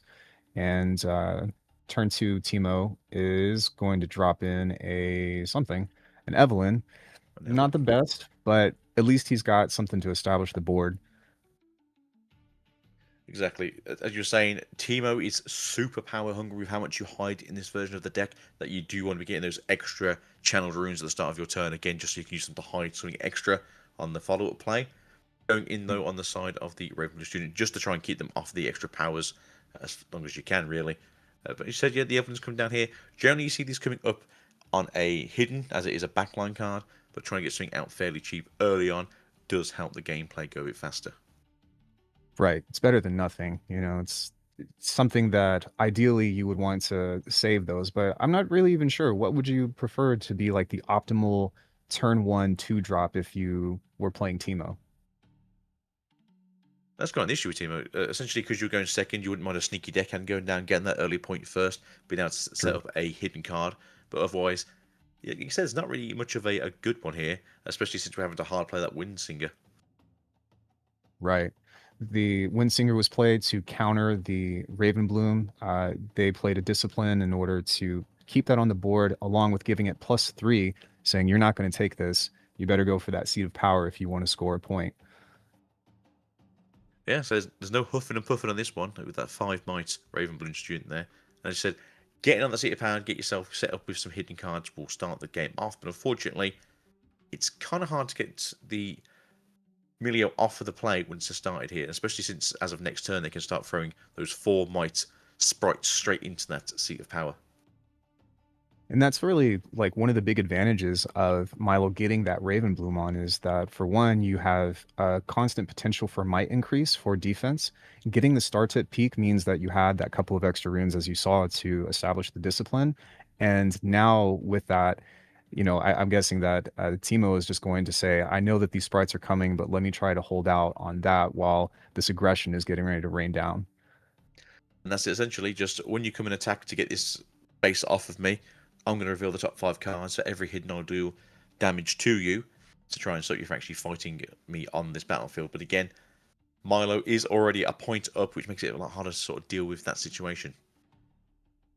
I just saw that he's already got a Watcher in hand, and so he's probably chilling right now as far as just having a sheer amount of might to overcome whatever is not only on the board, but I'm not really sure what the Teemo is going to have to counter that once everything is kind of out. Obviously, he can't play it this turn yet, but it looks like he's got so much setup. Another mask is pretty substantial. We'll see if he goes for the sprite on this. Yeah, 5 might sprite's pretty good. Yeah, that's what's coming in. Sprite's coming at 5 might, walking into the battlefield. Worst case scenario, it will trade. Worst case scenario for Bat, it will trade. Best case scenario for Bat, he will now reveal 5 hidden cards. 1, 2, 3. And 3 cards are dealing 3 damage to that sprite. I do believe it's the defensive trigger, so it happens before the might increases happen for the sprite, unfortunately. So it does get taken down early on. The mask is pretty good once you get to the actual battle phase.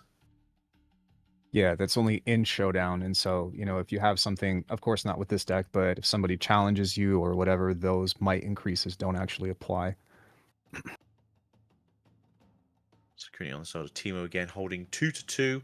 That Wind Singer isn't really doing much currently in terms of scaring off the Ravenblue student. We are, I believe, fully tapped out, though, on the side of Milo, so there's no increasing might through spells on this turn, unfortunately. Dropping a 2 and a 1. Yeah, if you can just get something that can swing over that, that's a great answer. Then it looks like Yeah. he's going to be looking to reclaim both battlefields and say, what are you going to do about that, Lilia? Fully tapped out, not a lot, I'd say. Walking in I'm there going to with wait until 4. next turn. Wait till next turn. I'm just to say and go, oh man. Of course, now with the Conquer, he's going to breathe a little easier now because here comes the Vex, and he's going to get 2 runes back. So really nice tempo swing right here. And this is what you hate to see when you're playing against this gosh darn Vex. No acceleration coming from you, which if your plan was to play sprites, you've now become a turn behind, especially with that big doggo in hand, the Watcher. Not really going to be pushing forward on this turn. The Teemo player said that your sprite is now flat, so maybe get a new beverage. That's it. Carbonation gone. Time for some clean H2O. It's kind of unfortunate because there's not a lot that he can do in order to, fire right back this turn, but maybe the best answer is for him to play some more of that gear that's in his hand and hope that he can just build up for a big turn whenever his units will be able to re-ready. Yeah, I don't even think that's a terrible move, but he's just going to have to wait this one out and then next turn get those units ready and try to get that Vex off the board. No, I quite like this. You also do get the access to the other sprites, so you can go and get that 4th point on this turn if that is what you want to do, which is probably what you should do. Unless there is a Star-Crossed in hand, that Watcher is in pretty good spirits right now. Good one. I'm almost curious. So, go on. No, please go on. So say with the 1 cost here and getting access to that Nocturne, that might on that field is just going to be getting a massive over the course of the next turn or two. So even that Watcher is not really going to be doing too much of a dent on the seat of power. Very true. I was even going to propose the idea, which I haven't seen both of their hands yet, of waiting to play the Watcher, playing the Ravenbloom, letting that ready up the next turn, battling in to take out the Vex, and then playing the Watcher to reclaim that power decrease. And plus, since they have the masks, they could potentially swing back in and take all of those units out. But I don't know, maybe for him, he's just wanting to make sure that he's got something on the board. Yeah, and that's it basically. The answer to this one right now is, do you have Star-Crossed? If you don't, my units will stay here for the turn, which is, for the most part, what you want to see. And I suppose with the Ravenbloom, you're kind of hoping to draw into a more spell-heavy hand, as if you already said, if it's a very gear-heavy hand, doesn't necessarily help the Ravenbloom do what it needs to do. At the very least, I mean, depending on what is under there, imagine it could be a Tide Turner, it could be a Teemo. Definitely can't be an Evelyn, since there's only one. But if the Ravenbloom were to just swing in cold turkey right now, assuming that he doesn't have any counterplay with his hand, it can be a 4-4 matchup to remove that Vex and reestablish that aggression. Oh, I'll take the Brutalizer. Yeah, I'm down for Brutalizer, yeah. Come in, smack some heads in. That sounds good to me. The only thing I'm concerned about, though, is on the tipped peak, that is going to be a hidden Teemo strategist, which is going to absolutely ruin your day. There you go. There it is. Unfortunately, though, you're kind of backed into a corner and you have to start making some moves to at least reveal and isolate the rest of the battlefield. So they're doing the might exchange right now, and he's going to see how everything adds up, see what's going on with the showdown. Teemo still has 4 runes up, and the Milo Lilia player has quite a bit, so we'll see if there's any counterplay on the showdown. Yeah, so you kind of want them to, as I say, you kind of want them to overextend because they want to be essentially using the switcheroo early on, so that way you can either counter it or you can do it. So we got 1 damage, 2 damage, 3 damage, 4. So Ravenbloom does survive. It does have 3 damage ticked onto it. +2 there from its ability, as well as the 2 from the discipline. So currently Still looking pretty speaking, up. Yeah. you're still pretty good. I think we're doing well. Do we survive is the question. So they are 2 + 2 + 1, so that's 5. +2 and a 1, so that's 3, so that's 8. They think they trade because it's 3 and 2, right? I think so. Well, doesn't the Brutalizer also have the +3 for equipping that turn? +2, so you get +1 on itself and then +2 for the turn. I might Right. be missing an increase in down. Oh, of course, because they've got the battle stage now. They've got the mass on, which is why they've got the extra Right. 2 might there. The There we mask go. increase, the +2 from the spell, or sorry, the +1 from the spell, the +2 from the actual discipline, the Brutalizer. Yeah, he got a nice little pump there. So no, it all came up. Be studious, everyone. Use your very good knowledge to play this game better. Read a book or two. But we are be Study your walking in math. short. Study your math. Currently, superfying the Teemo, I believe. Looks like he's just searching for the draws.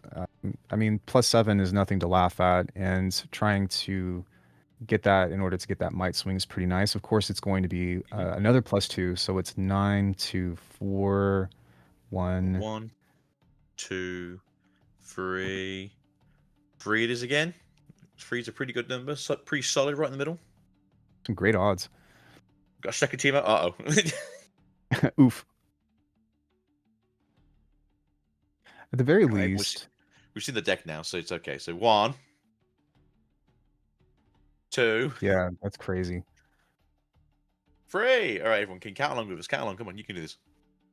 Right, 3. 6 damage. 6. No, Right. everyone. Still alive. That's the main thing, right? Still alive. Hopefully, at the very least, just do some damage. Get some of these units off of the board and make him have to work to reestablishing that big defensive blockade that he's created. Currently looking at the might. So technically, there is 9 might on that battlefield. You are also 9 might if they can't give you that 1 tick of damage. So it would be 9 into 9. Yeah, I mean, I'd take that. Of course, he's got the Nocturne to the play as well. Nocturnes. Right. He's discussing right now, do I play it there just to keep the battlefield going, or do I take it off? Obviously, your opponent chooses which units to take, so take the Teemos away. He's got a 2-point lead still, so there's plenty of time to reestablish. Although I will say, I think that was the third Teemo strategist, right? So that's not going to be showing up again.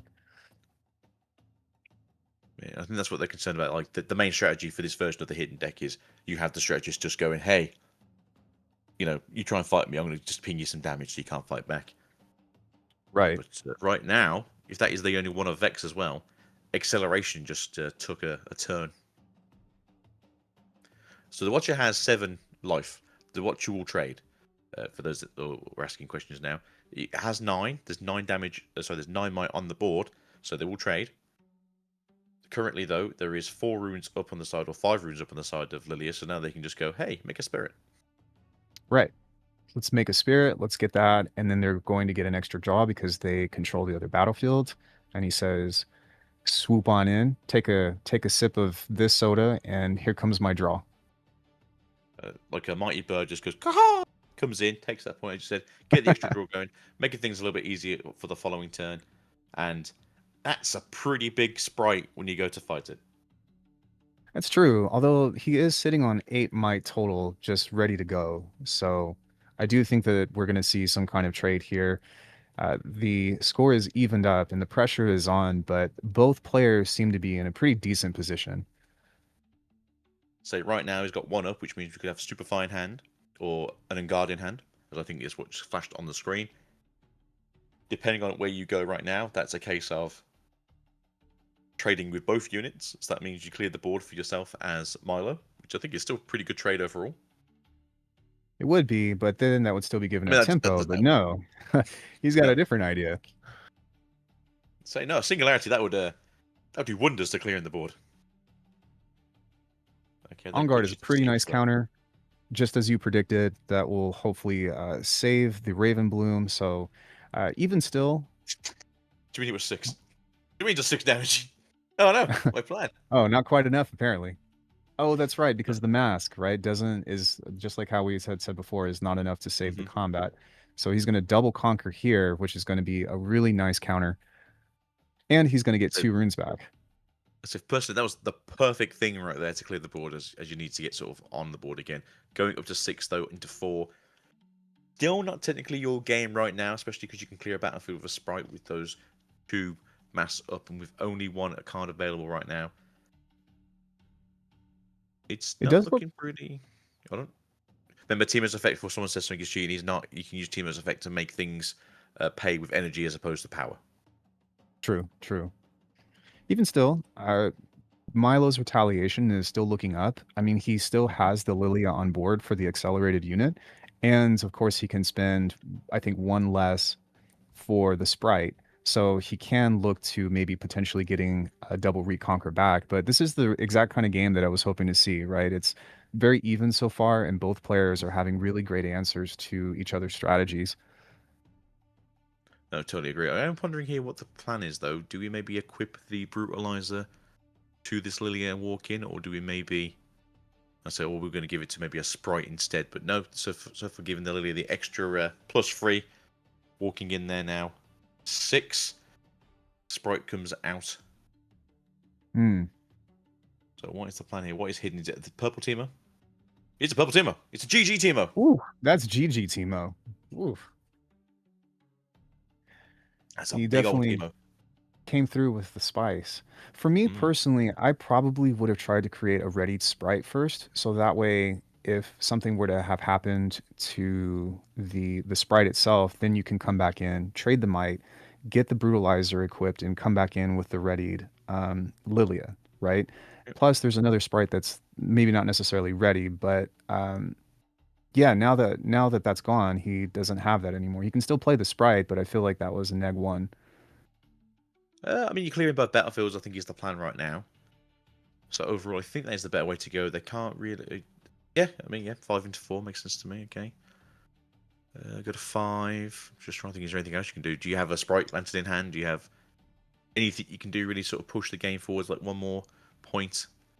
Because being on odd points is kind of like the weird, like, crucifix this game has with you. True. I think in his mind, he was just like, just get the job done, you know? Mm-hmm. And he did. So I don't think there's any accelerated units in the Teemo deck unless they are running like the one-off Watcher, but otherwise, yeah, I think it's... Yeah, there you go. So not so bad. Obviously, the sprite will now dissipate into the air because you just don't care. Woo, woo. And Woo, woo. yeah, so we can just get ourselves another sprite to go get a score again. That's probably one of... Yeah, please go ahead. Sorry. No, I was going to say, if we have any sort of sprite making going on right now, that'd be fantastic, but I've got a funny feeling there's no sprite burst, no sprite fountain, so it is going to slowly hinder them as they try and get these points going, as they will go to 6 with their opponent going to 7, but they can hold into that 8th, which is not great for the Milo player. Not the best, but at the same time, you know, just the fact that you have an accelerated unit every single turn, gives you quite a bit of aggression. And even for now, I mean, okay, there's that, unless if he's got a counter to it. But I was going to say, if he didn't have the Windsinger, then he was looking at defending for a 5. It still looks like the Nocturne is only going to be able to conquer 1 battlefield, which will put him at 7, but there's still plenty of counterplay to come back and at least duke it out for who's going to hold that 7th to 8th point. Unless if you sneaky deckhand, GG. Not anymore. Nice. Wow, what a great play. I say, to be fair, we did go through that deck quite quickly with all the different strategist sort of counter defensive plays, and I didn't see a sneaky deckhand come up, so at some point it had to be drawn right.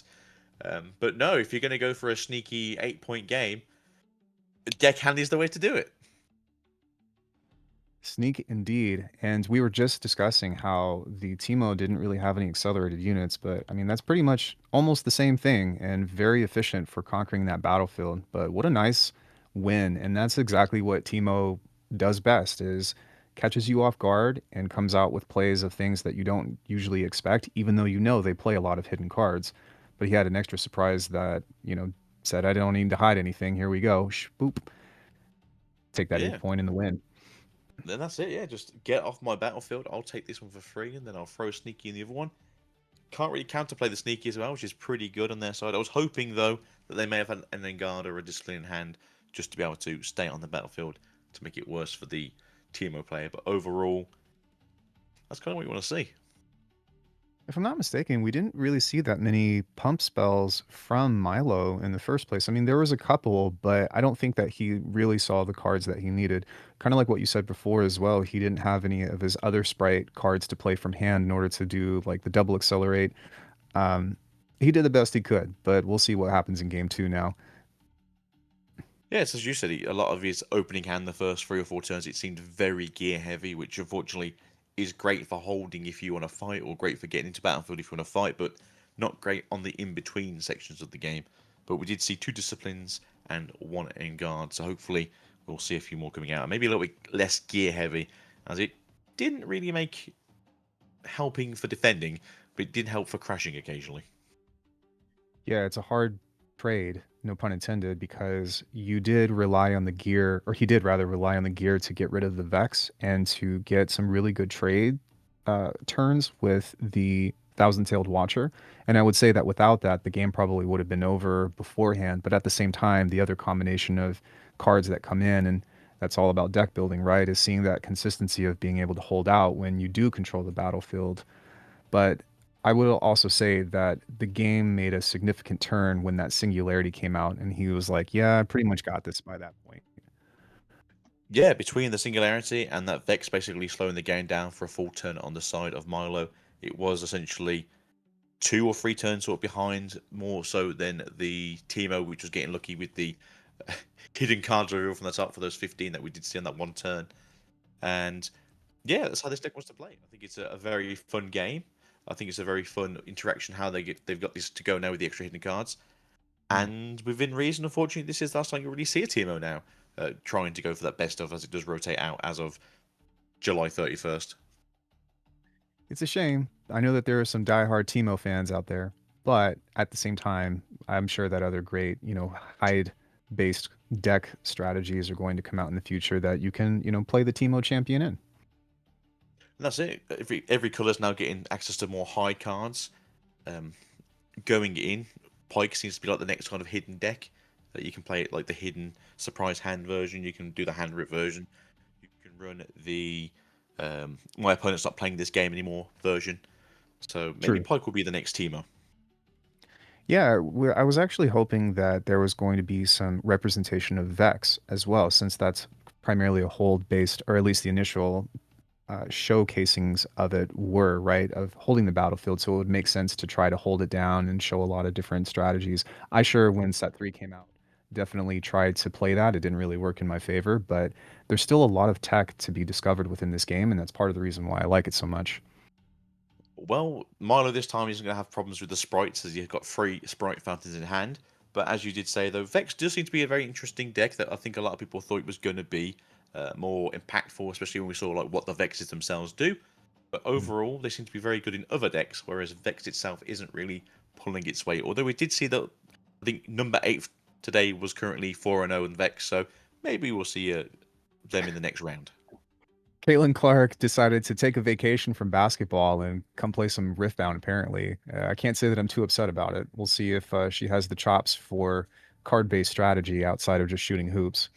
It's pretty significant, however, and kind of interesting because Teemo actually got the sprite out and then hit a card there. So it's going to be something likely a draw or something of the sort, because you're going to have to use it for the next turn.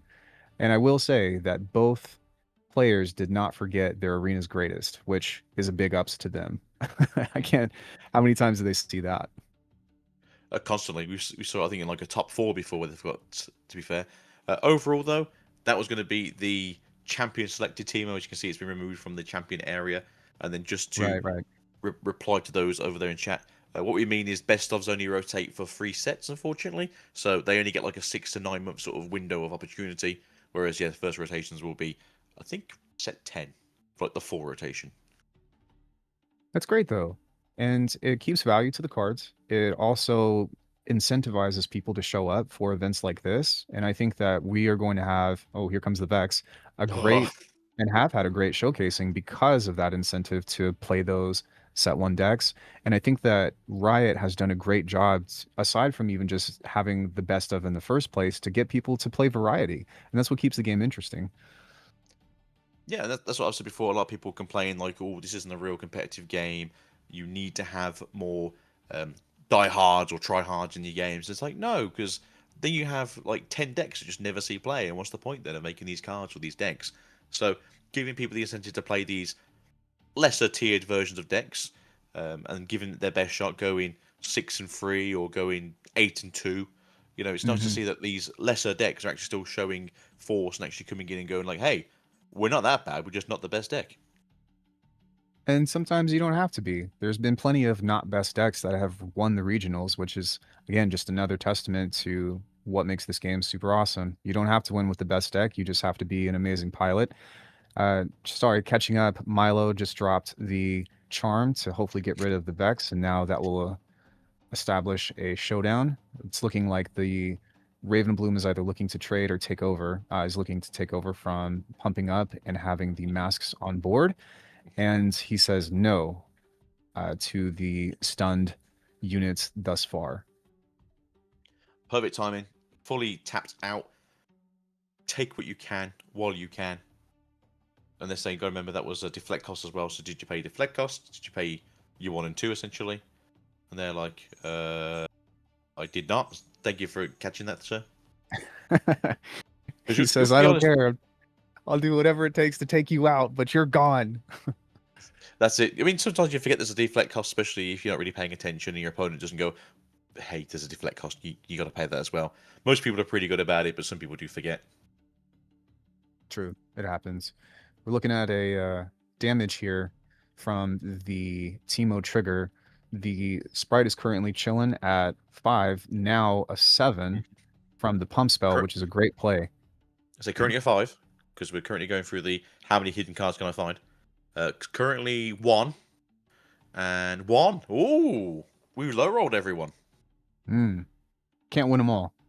Can't win them all, no. We got the first time under 3, and that was out of, what was that, 5 now? 6 now that we've seen? So, unfortunately, that Teemo is getting slammed down back into the trash. Where he belongs. Get in there. Get in the trash, boy. Looks like he conquered. He's going to try to hold. It would be really nice if he's able to get that draw with that hold on the next turn. The Ravenbloom student pseudo-graduated college and is chilling with the bachelor's, but we'll see if he can reclaim that degree on the next turn. We give you that 2-drop right here, right now, just to be able to get that hold. Pretty much. Nocturne next turn is no slouch. It's going to be swinging in for at least 4 might, though. So it's definitely a threat to each battlefield on the subsequent turn. Yeah, we do have the extra 2 might, though, for holding on that battlefield during the opponent's turn. Unfortunately, though, that draw is not going to be happening. But we do have access to, I think, a Wind Singer in hand, by the looks of it. So we could be seeing that sprite go away a little bit early. If he's got a sneaky deckhand, which I can't see the rest of his hand, I could see that being advantageous, but don't you think it would be better to just hold it since the sprite will go away anyways? He says, no, I've got another plan, which is another Vex. What are you going to do about that? Sideboard cards? In my Riftbound? I don't think so. That's why sideboarding is so important. In case if you are new or unfamiliar with the game, it can really change the outcome of a potential bad matchup into an amazing one, and this was just a great comeback. Yeah, and that's it. We saw that the 1 of X in the original match obviously did a lot of work, and having a second one just hiding in your sideboard's not a bad thing, and as you can see, it's going to be quite useful here again. Sprites are kind of dead. Unfortunately, that sprite is also stunned because he came in accelerated, so obviously Vex said no. He said, I'm ready, but I can't move. My legs don't work in the same way that they used to. And unfortunately, next turn, those legs are out, and the sprite will be gone. But the Lilia is out, so there's still a little bit of potential threat to come into play. But also, the Ravenbloom student still has that battlefield. So it's a pretty even-looking matchup so far, and we'll just have to wait and see what the Teemo's got in store next. I think what's 3 now. Okay, going for Sprite Call ourselves. Okay, so 3 turning into 4. Yeah. And then what could this be here? Is it if there's an Engard or a Discipline Hand, that'd be obviously very handy. A second Sprite has hit the field. Very good. Wow. Great. Now, Milo does have 2 runes up. I do believe that we at least saw 1 on guard from beforehand, so the odds of him having something are pretty nice, but if he doesn't have an answer, then it's going to be tricky. But he only needs 1 spell in order to get back over. Yeah. Oh, no, looks Unfortunately, no like they're going to spell. trade. No. Yeah, we could have done with any spell in hand, but having that opening hand of 3 Sprite Fountains has kind of kicked him in the butt this time, which, especially with that Vex currently sitting there menacingly, isn't really helping the situation. He's got 2. Oh man, look at Milo's hand. So he's got 2 of those gears ready to go. I think that the play here would have to be to try to take out the Vex and then maybe play those gears in order to reclaim the battlefield, or at least 1, unless if he wants to be patient. But having that +2 mask means that every sprite coming out now will give him a little bit of attack boost. So he's got at least 1 answer, but it's going to be kind of tricky to see what he's going to do. So currently with a hidden card, it could be the Windsinger, it could be another Teemo. If it's another Teemo, we low rolled 1 before everyone. Could we hit a 5? But we only need the 3 technically to survive this one. We're going to go in here, playing out the Sprite. 5 into 3. Looks like there was no no triggers there, so the might will apply. And now it looks like Batsmak is thinking, am I going to let this slide, or am I going to do something about it? And he says, yes, I am. Oh. Rebuke? No, switcheroo. Okay, then.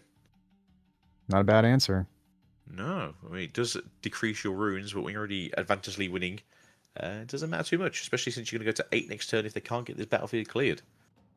It's a pretty safe bet. I mean, the other battlefield has both the Nocturne and the Vex, so you're chilling for at least 8 might. We can assume that, there's at least a Teemo, or it could be at least 1 to 4 of the might increase if it's the other Teemo. So I think he's pretty safe, and that seemed like a pretty good choice to say, all right, well, I'll take this gamble and hold out. But it does look, however, like there's his own answer, and they're looking to switch up. Was that Sprite Mother? Oh, Smoke and Mirrors. Sorry. And so now looks like he's got another answer for that. He'll get a draw, and we'll see how the showdown resolves. As again, it would be a 5 to 5, so it would be nope. Unfortunately, having 3 accelerated cards in hand that currently are out of fuel doesn't really help the situation. Vex, very good card. Stunks, staying high. Very, very difficult to deal with as a Lilia player.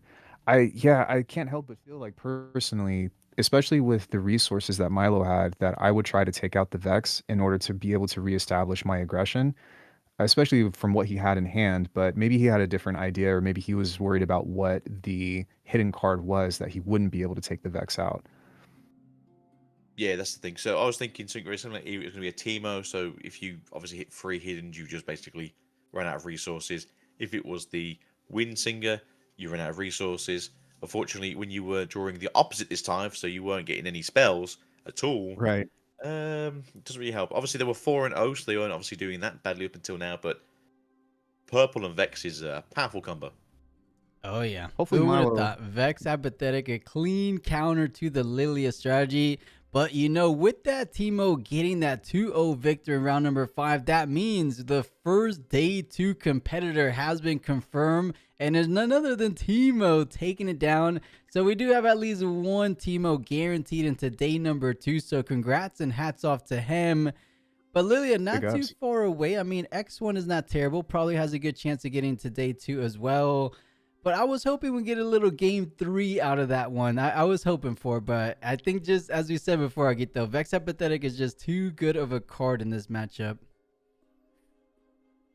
Yeah, unfortunately, Lilia's thing is about going fast and everything is accelerated, or at least half your deck's meant to be accelerated. And when one card just goes, no thank you, you kind of can't play a game now. So it does ruin it if you get to turn 3.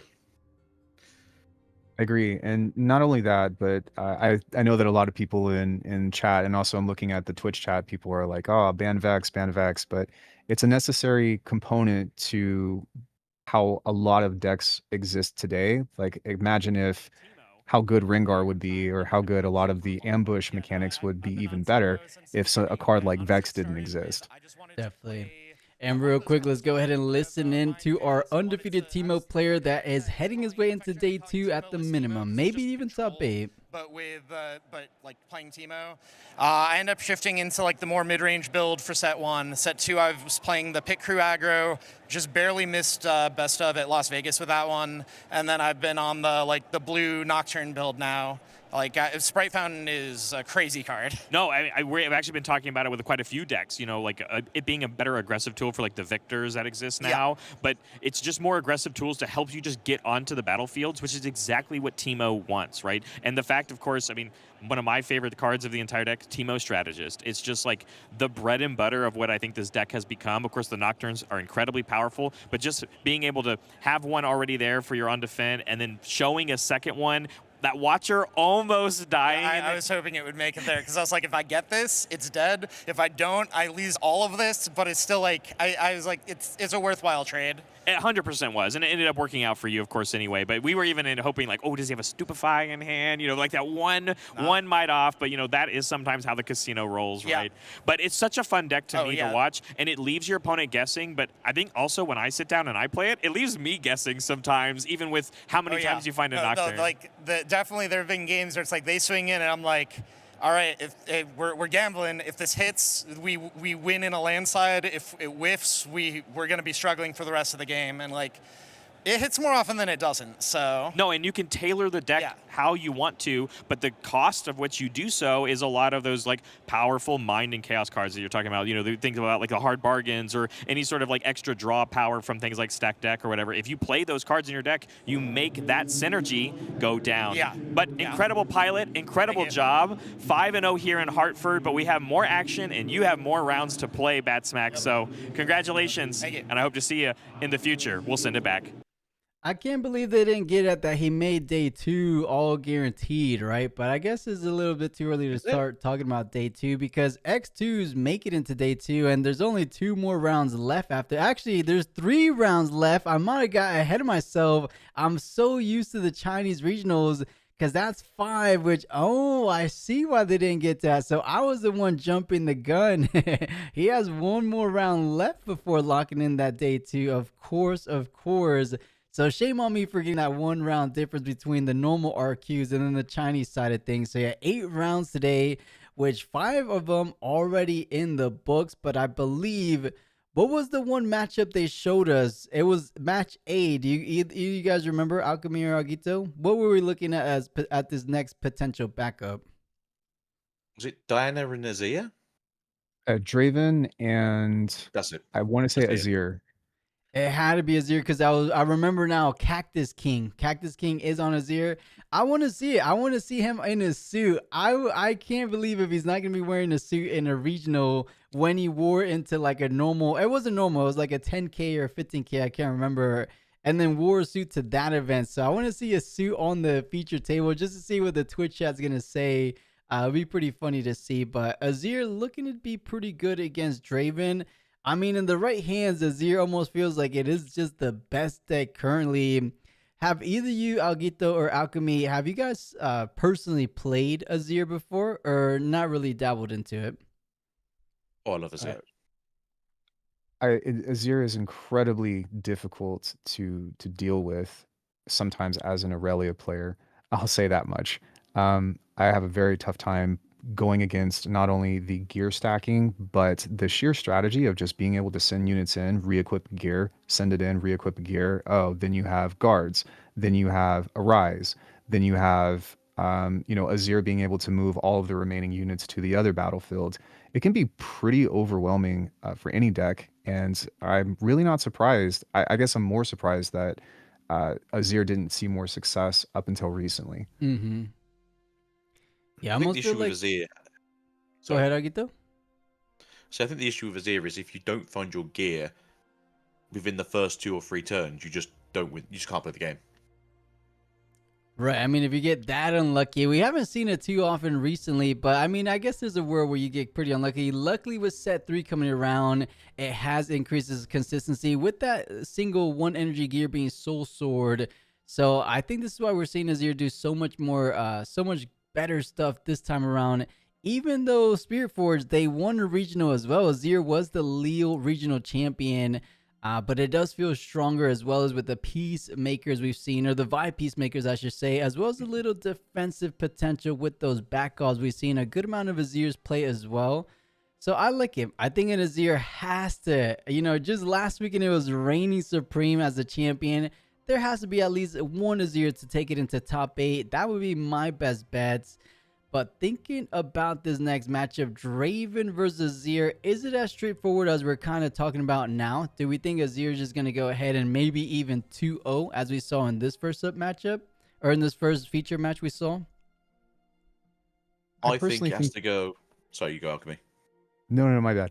We're going to do that, right, from being on the internet. But I personally believe that the stakes are going to be a little bit different because Draven is going to be focused on making sure that they win combat. And so the draw accessibility from that could be a huge advantage over, Sand Soldier being created and slowly building up. So I think that Draven has more tempo potential. I do know that Azir also does have kill spells. So I'm kind of be curious to see what's going to happen with those interactions to figure out who will be on top. Totally agree. The other thing as well is this a version of Draven that is taking in for gear hate as well? Because those thermal beams coming down destroy games for Azir. Right. At least sighted in, right? Little access to things like factory recall could make a difference. But I will say, I think because Azir likes to go ahead and just push on forward to the battlefields, not prioritizing like defending more often than not. Just, I'll make some more sand tokens a little bit later. That could benefit Draven's game plan because now you're giving him free combat wins. And yes, there's ways like Emperor's Divide to kind of bring your units back. But a lot of Azirs are kind of just saying, like we mentioned, just let go of these Sand Soldiers. I'll go ahead and generate more where they came from, like a Rise, just like additional Sand Soldiers from your Legend ability. So it looks like an interesting one. I'm actually excited about it. I was expecting a little bit more from Teemo Lilia going into, as I mentioned, game number 3, but Teemo looking good. I think, I might be manifesting or seeing the future, as one of you guys in chat said. I think Teemo is going to lock it into day 2 at the minimum. Can we get a repeat from Sydney? Does he have what it takes to get into top 8? Is it a little bit too far-fetched, guys, or you think is realistic?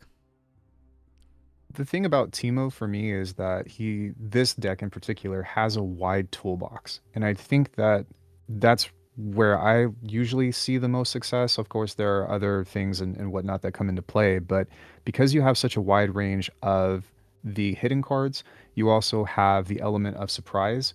As we saw today with the sneaky deckhand, if I were playing against the Teemo, I'd be worried about like, man, what is that hidden card? And probably not even thinking about the open battlefield. Hypothetically, of course. But with this Teemo deck, there are so many tools and answers that do damage on the battlefield before might is calculated, which is a huge thing.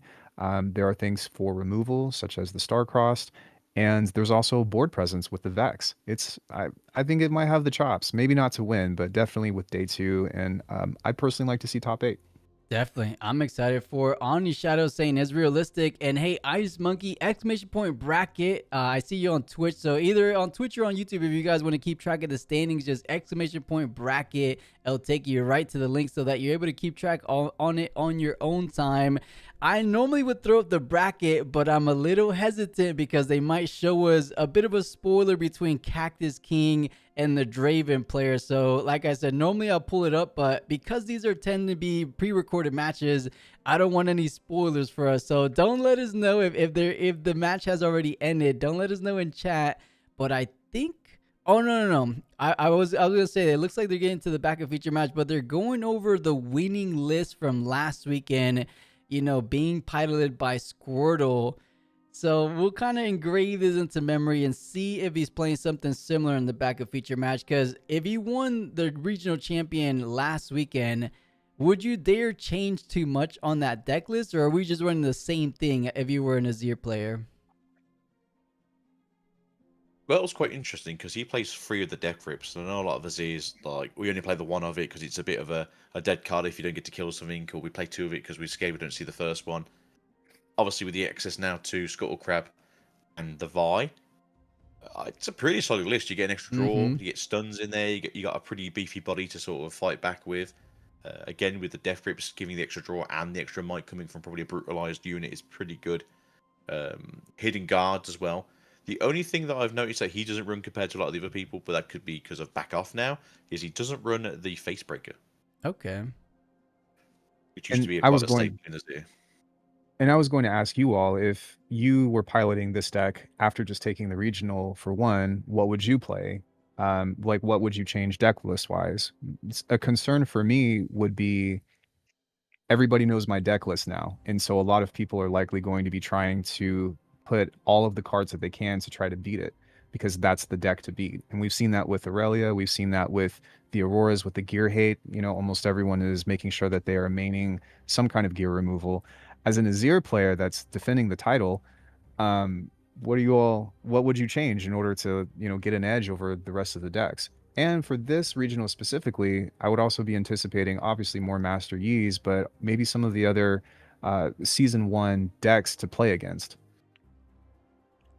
I'd want to see the sideboard because I feel like you've got to run at least like 2 wind walls just so you can't get thermo-beamed. Right, that's where like the tech is. In terms of main board, I love it. It's such a clean list, 3-3-3 across the entire board. You get your nice little cheeky 1-ups that are kind of game decider. When you need a little bit extra draw / information, there's the Scuttle Crab. And then Vi, you never know, there's a perfect opportunity when it comes down. But you don't want too many of those because you don't want to go ahead and decrease your consistency with that gear Sand Soldier strategy, of course. So main board, I'm not touching it. For sideboard, that's where things get a little bit spicy. Like Alguito said, you're probably looking at expecting a bit more gear hate. There was already a good amount more gear hate, but Azir just won last weekend, so it had to be pretty obvious that there's going to be a handful more Azirs this weekend as well. We saw it because I believe when I went to Atlanta, it was when they just recently, the region before Atlanta was Leo, if memory serves me right. I played into 3 Azirs in my main event run. I was like, really? I was a rally. I'm like, really? Somehow I was tying with all the Azirs because even though it's an aggressive deck, I don't know what it is about Aurelia. Maybe I wasn't playing as quickly as I should, but it wasn't all just my fault. It was 2 draws against 2 Azirs. So it's a tricky one. I haven't played it ever since because, of course, set 3 came around. But yeah, this should be good. Hopefully they're talking about Azir because they're going to give us that backup feature match. Should we look at the standings for a little bit of sneak peek or should we stay patient? If you want to do that, I can make sure to have the stream up, and if something interesting happens, I'll blow the whistle. Let's see, just to make sure they're not getting prepared with like round 6 pairings. To make sure, because usually when they don't give us directly into it, so it's still round 5. Okay. So as long as we're not into round 6, we'll check out the standings after the fact. But Alguito and Alki, let me know. I was going to write in Discord if either you need a little bit of a break before. Granted, that wasn't the longest round, but any little bit of break before this backup / the next round. You guys let me know either verbally or on Discord if you guys want, whatever you need. Thank you. I'm personally just enjoying myself and having a good time. And again, I appreciate you having me on here, get a chance to hang out with the Gito again, and life's good. I can't complain. There we go. Alchemy, you ever plan on getting your way over to one of these regionals in the future? Or not thinking about it just yet? I'm sorry, what, can you repeat that one more time? Ever thinking about making your way over to one of these regionals in the future? Sorry about that. Yes, I went to the Vegas regional, actually. Nice. And my partner and I, Corey, we play together. Shout out to Corey. She's awesome. She plays Fiora and recently Master Yi. But we got our feet wet with some of the side events. I lost everything. She ended up beating me, which was very embarrassing. And from that point on, I made it a thing to make sure to practice way more at my locals and, you know, really put the time in to learn the game better. But I would like to, personally, before, if possible, the Spirit Forge metal card rotation goes out, I would like to try to score myself a metal Aurelia. Nice. I know the next one is Las Vegas, which is pretty close to home. But speaking of close to home, Alguito, the next one closest to you would it have to happen to be Barcelona, or is there another one? Barcelona is the next regional in Europe. It's also the last regional in Europe for this year. It's also during the summer holidays for us in Europe. So it's very expensive just to go and travel to Barcelona at that time of year. So not this time. Also, I think I'm working, so True, unfortunately true. I can't go. But if there's one in the UK, bet your bottom dollar I'll be there. Right, right. There should be eventually like a London RQ, but look at it. I was not kidding when I said he comes in with a full suit, and it looks like he's the suit he wore when I saw him, but it is Cactus King time, and it looks like we're diving into that game number 2, and we're right in the smack middle of things, so I'll send you guys over. Draven versus Azir. Who can take it down? It looks like Azir already one game up against Draven. That's looking Being pretty so good far. here. Although Draven is ahead currently in this game, and as you said before, dress to impress. And when you are playing the king, you should always be suited up for it as well. But over to you, Alchemy. I was just going to say, dress for the job you want, not the job you have, right? With that, he definitely showed up and came to play. There's already 3 Sand Soldiers on board, which could be advantageous with the battlefield. The name is eluding me right now, but there is a hidden card, and he plays the charm, and so now he's going to stack up and open up the battlefield in which to either create an exchange or to figure out what the next move is. Sorry, many things just happened all at once, and my mouth could not keep up with that. Eyes can see in 2 directions, but mouth can only say one thing. Yeah, Tretharian's War Camp, obviously on the side of the Azir, because you have many little things that make lots of strong things together. And then the Yes. Grove, the God Willow on the side of the Draven, because I want to hold and I want to draw some cards, which makes sense. And as I did say, hey, look, there is a thermal beam currently in the trash. What happened to all that equipment? Yeah, apparently there's no equipment on his board right now, so we could probably imagine. Although, yeah, it looks like there's some gear in his trash. But he was still able to take over the the Grove Tree, excuse me, and hopefully hold out on that. And if he does decide to go in for the Trifarian War Camp, then that means that all of his units are going to get an extra +1. Currently walking in there with 5 might, just to take what they can. Overall, taking away the Sand Soldiers and keeping the gear on the board, which is what you want to see, really, because you want to give yourself the easiest time to go into your opponent. Draven, as far as I'm aware, doesn't really run a lot of accelerated units. Maybe they're running the pikes now, or the Rek'Sais, what you saw a lot of in Spirit Force towards the end. What do you think could really be the next turn play for the side of James time? Well, he is evened up, which means he's going to buy himself some time with stacked deck. Looks like he just pulled an Evelyn and a Vex, and if he can get the Vex on board, I think that will give him a little bit of tempo, but he needs to have something that will establish a threat. For Cactus King, he's in a good position right now because he's got 4 units out. He's got both battlefields, Trifarian War Camp, even though he doesn't have any like buffing gear. It's pretty tough. I'm hoping that he can come out with... Oh... We'll do a Overzealous Fan and a Gust and try to even things out there, I guess. Yeah, I mean, I don't know if that was the right play. Obviously, you want to keep your opponent off their turn. They're going to score with the upcoming Sand Soldier here. When they move in, they're going to make themselves a recruit token anyway, so you can only gust 1 target. At least just have a handful of gusts, then ignore me. But overall, currently, yeah, we're not currently in the best position to be fighting back against the Azir right now. That thermal beam may have come down a turn too early by the looks of it, but I think the way it was going, you did have to try to remove something from the back line. But if we keep going at least 1 or 2... Okay, apparently we're just drawing all the gear. Right, he says, no gear, no problem. Look at what's in my back pocket, and now I've got the buffest Sand Soldier you've ever seen, +1, +2, +3. And says, what are you going to do about that with your little Overzealous Fan? It's a pretty devastating board now, especially considering that James doesn't have a huge rune pool in which to turn things over to. He's going to have to figure out a way to get over that. And a hidden card for the disrespect. Assuming it's a guards, probably you're trying to suck over the other equipment or a back off, as you're seeing from the Squirtle list, which is a pretty good card for stunning things a little bit early in case something big does come down. But as you were saying, this ain't no Sand Soldier. This is a Sand Captain. Very true. It could even be a hidden blade in case if he needs a little bit extra draw power. Although I can't think of anything that he would want to play since he's only got one rune up now. But with all of those gear on board, this is like what makes Azir so good is because even if that sand soldier is taken out, the gear remains. He just keeps remaining those soldiers and swinging in. Trade if you have to, But it's not like Victor where you have a bunch of single units. You have all of this gear that just buffs them up. That was a great answer, but still a threat to the board, and I don't think that it's going to necessarily be enough for the overzealous fan to take over, unless if he's got a cleave or some kind of pump spell. As you said, though, it could just be something simple as a hidden blade, just to pop the unit as it comes into the battlefield. We're going to gust one of the tokens away, so now it is a 2v3 when that overzealous walks in here currently. Oh, he's risking it for the biscuit. Let's see what it is. Back off, baby. Back off. Hard bargain. Let's go. Nothing you can timing. do about that. Yeah. No, fortunately not. Wins the combat, also gets a draw, and he's sitting at 3 now with the potential push for the next turn. That's a pretty good retaliation. I was going to say hopefully he could, find a Rengar or something if he plays it to get some aggression, but he was able to turn it back around and maintain the board presence.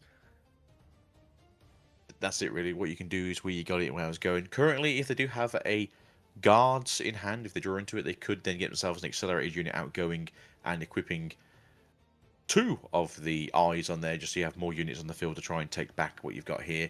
Currently, obviously, you have to be careful of the possibility of it being a switcheroo. But again, you won't have a you won't have a unit mightier than what is currently on the field. True. I will say, though, one of the nastiest combos with Azir is the Trifarian War Camp along with the Eye of the Herald, because when those units come, they also get another +1. And so if you're constantly moving to a battlefield and you're playing those at a battlefield, you're just stacking might and stacking might. These boards can get really high in strength very quickly if you have a good pilot. And it looks like Cactus is just navigating, knowing exactly what to do on that turn. It's a little scary. Yeah, I mean, right now, no need to go super fast. You can just happily stay here and... Okay, alright. So they're just going to fortify up just in case another gust does turn up. It's a good prediction. It was a pike. But that's not the accelerated one. That's the purple, I believe. It's the purple. Still good to have some might up. Yeah, a bit confused why they decided to pick it up now, as nothing died in that turn, so no gold can be generated. But on the back end, I guess it's just so that he doesn't forget next turn, maybe? But overall... It's a warning sign, right? He's saying, you back off, buddy. It's like... Showing teeth. So whatever, guys. Like, I got 2 falling stars in hand. Don't you worry about it. I'm coming for you. Yeah. Where we're going, you don't need parachutes. That's it. I'm just going to shoot some stars at you. So currently we're going for a blast cone. I mean, that kind of works too. Interesting tag. That's something you don't see very often. No, last time I saw this was in a Kha'Zix deck. So yeah, it's unusual to say the least. But it is technically a charm in purple. Yeah, and it stays on the board, which is great. Because you do get stunned, unfortunately, for the Azir player, but nonetheless, currently you are in a winning position on the side of Cactus King. You are currently 7 to the 6.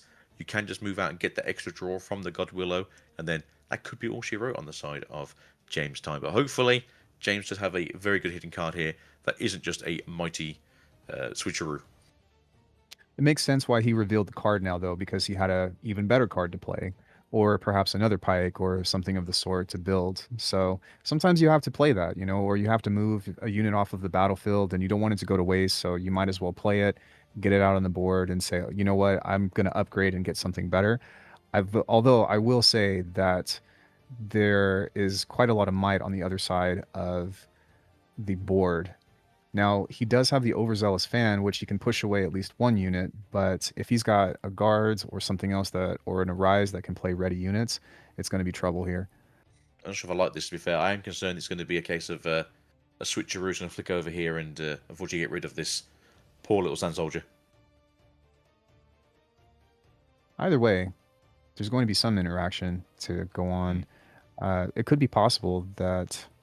Yeah, so I doubt it's a switcheroo, or maybe he's just holding out, but he already let go of the overzealous fan in order to push it back, which might actually be the better answer because you don't get rid of the gear So you can't just equip and, buff out the next Sand Soldier. No, very true. Right now, you got to be careful, though, because you don't want to be going... I suppose an Engard would be perfect right now, because you would go to 4 into 4 with the Pike, which means if there is a switcheroo there, they don't really get anything from it. Currently, one... Is it an Engard? Good sir. No, it is a Salvage. Probably looking for the draw, to be honest. Yeah. And then... Sorry, oh, no. Hold on. Evelyn. Double backline. All right, you choose which one dies. Okay, there we go. Killed the Pike. Evelyn's here now. Obviously bigger than the Recruit. Now that we know it's not a switcheroo, we can kind of just walk in there, although there is currently 2 purple runes available on the side of James Time, just in case a switcheroo does want to turn up, and then do we get ourselves the extra draw. Yeah, it looks like Cactus was respecting the 3 runes up.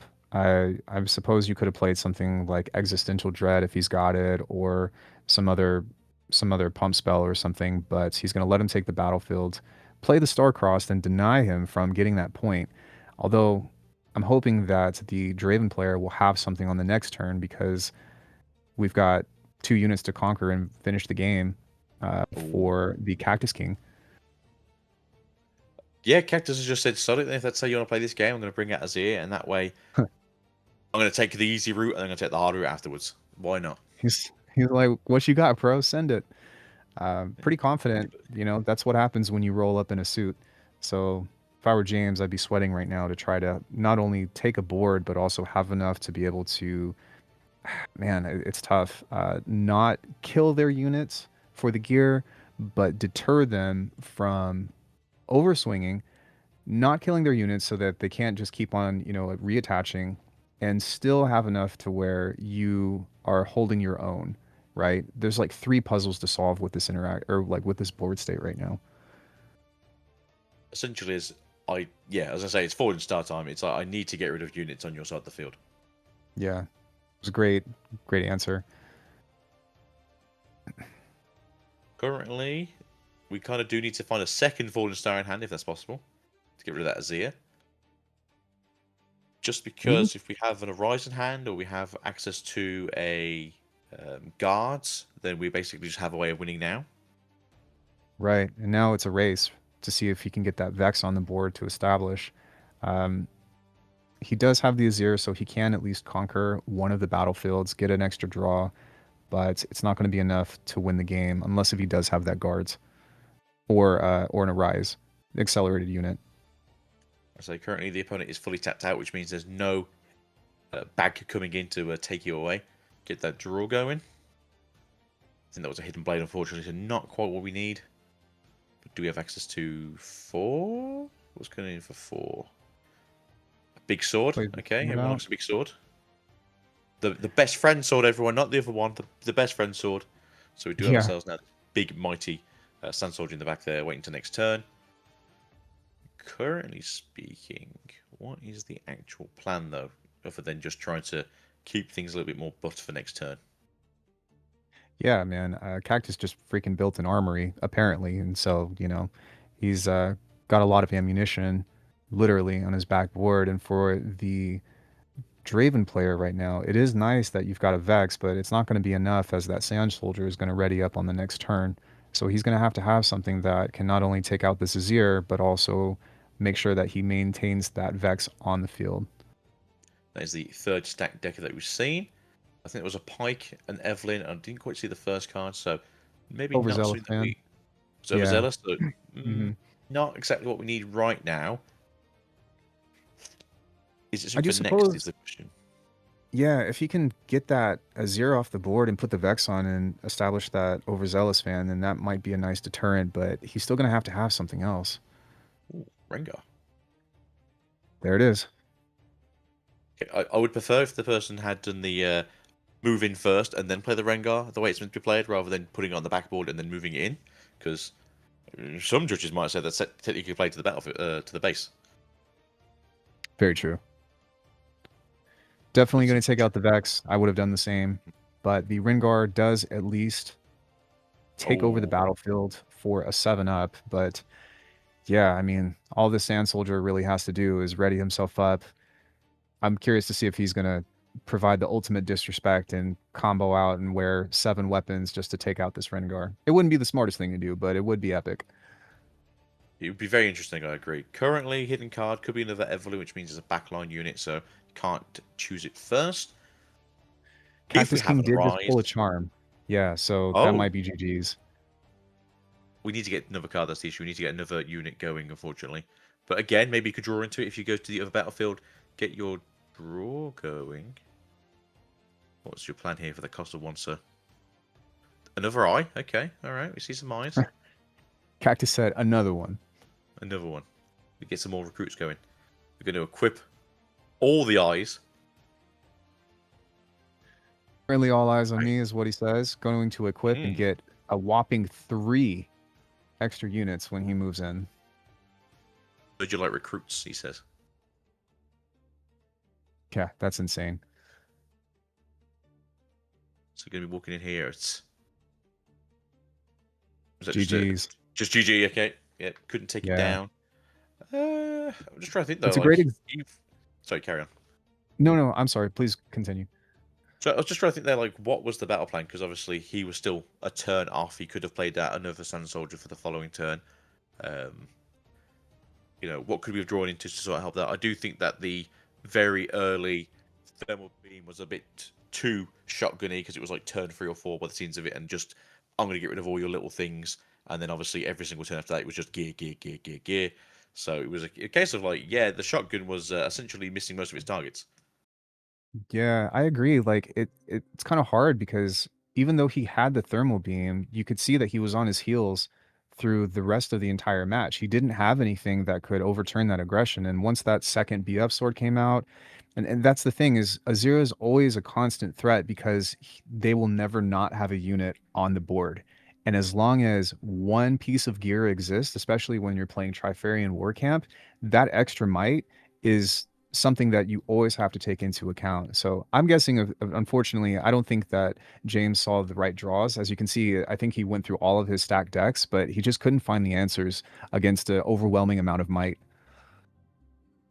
Yeah, I totally agree. Just a case of if you can just hold onto battlefield, you're not getting dunked on by thermal beams or falling stars or the occasional gust if you are only hitting that 3 might threshold. It does take a lot from you as Draven. But I do wonder if they were running any of the Pike Accelerates, or if I said before, if they were running the Rek'Sais, because you can technically Rek'Sai and then accelerate the Nocturnes that come in. Very true. That still costs quite a lot of power, or a lot of cost in general, than what he had, because it looked like he was already low on runes. So while he might have maybe been able to take a turn to establish the Rek'Sai and not be aggressive with it for the next turn, by that time, Cactus King already started well establishing the board. And once he got those Eye of Heralds out, along with another 2 BF swords, like, he saw everything he needed to, in my opinion. Oh yeah, Cactus King was always sort of on the play, or at least had the gameplay to keep walking forwards, while Draven was on the back foot, constantly just throwing axes and hoping for the best, which we didn't see one of, to be fair, during that game. Yeah, true. No spinning axes. I didn't see the deck list, but is it possible that there's a Draven list that doesn't play it? It'd be very confusing if not to play one of the best signature cards in the game after, like, Defiant Dance. Before I didn't see it, but let's go ahead and listen in from Cactus King and why he's dressed to impress this weekend. Watch his match views and watch his VOD reviews. He's a really good player, and I'm just taking everything that he's given up to the public. And so good that he's now won 2 regional qualifiers, and you could follow in those footsteps with a deck like Azir, 5-0 now. And I gotta bring it up for the people at home, because they might not be following everyone's journeys as closely as we are. But Cactus King, who did you play against in round 2? I got the round 1 bye, and then round 2, the name that showed up was Diwali. That's so. And I was a little bit nervous. This was a hard tournament run right at the start, but I managed to get at the game 2-0. So I ended up feeling pretty good about that. Good confidence boost for the weekend. That's a crazy confidence boost. I can't tell you any time I've ever beat Diwali in like fun games, and here you are, you get a bye, you got to sit down against a regional qualifier champion, not just any of them, but the first one in Houston, and you win. And it just like is showing how like anyone can show up to these events. Your first regional qualifier ever, and you've already taken down 1 champ. Who's to say you won't beat another one? So I got to say, how are you feeling already? 1 win away from being into day 2 here. I'm feeling pretty good. I've hit a lot of good matchups today, and I've had a lot of good draws. And I'm just looking to close the day out consistently. If I just play at this level for the rest of the day, I should get at least like 6 or 7 wins by the end of it. Perfect. And then my last question for you, I got to ask, the suit. You look great, man. Why do you wear the suit here in the tournament day? Well, I travel down to these tournaments, and I just like dressing nicely for the part. If I'm going to come down here, I might as well make a weekend out of it, dress nicely, just enjoy the atmosphere. And enjoying the atmosphere you are, and it being 5-0 helps as well. But congratulations once again on your win. You got more tournament to play, so we're going to send it back. There we have it. Nice little insight from Cactus King, which after beating Diwali, looking pretty prime at the minimum going into day 2, but at the best, maybe he's the Azir to lock in that coveted top 8 spot we were talking about before. So I like Cactus King. Like I said before, I met him. We hung out a little bit in Orlando, and he beat me. I think it was my winning in for top 16. We're like, all right, let's see who takes it. And then I think he was on Kaiser. I was on Annie because this was set 1. And then he pretty much got me pretty good. So hats off to him. And we'll see how far it goes this weekend. But one more round before we start getting into that territory of day 2 competitors, which should be pretty exciting.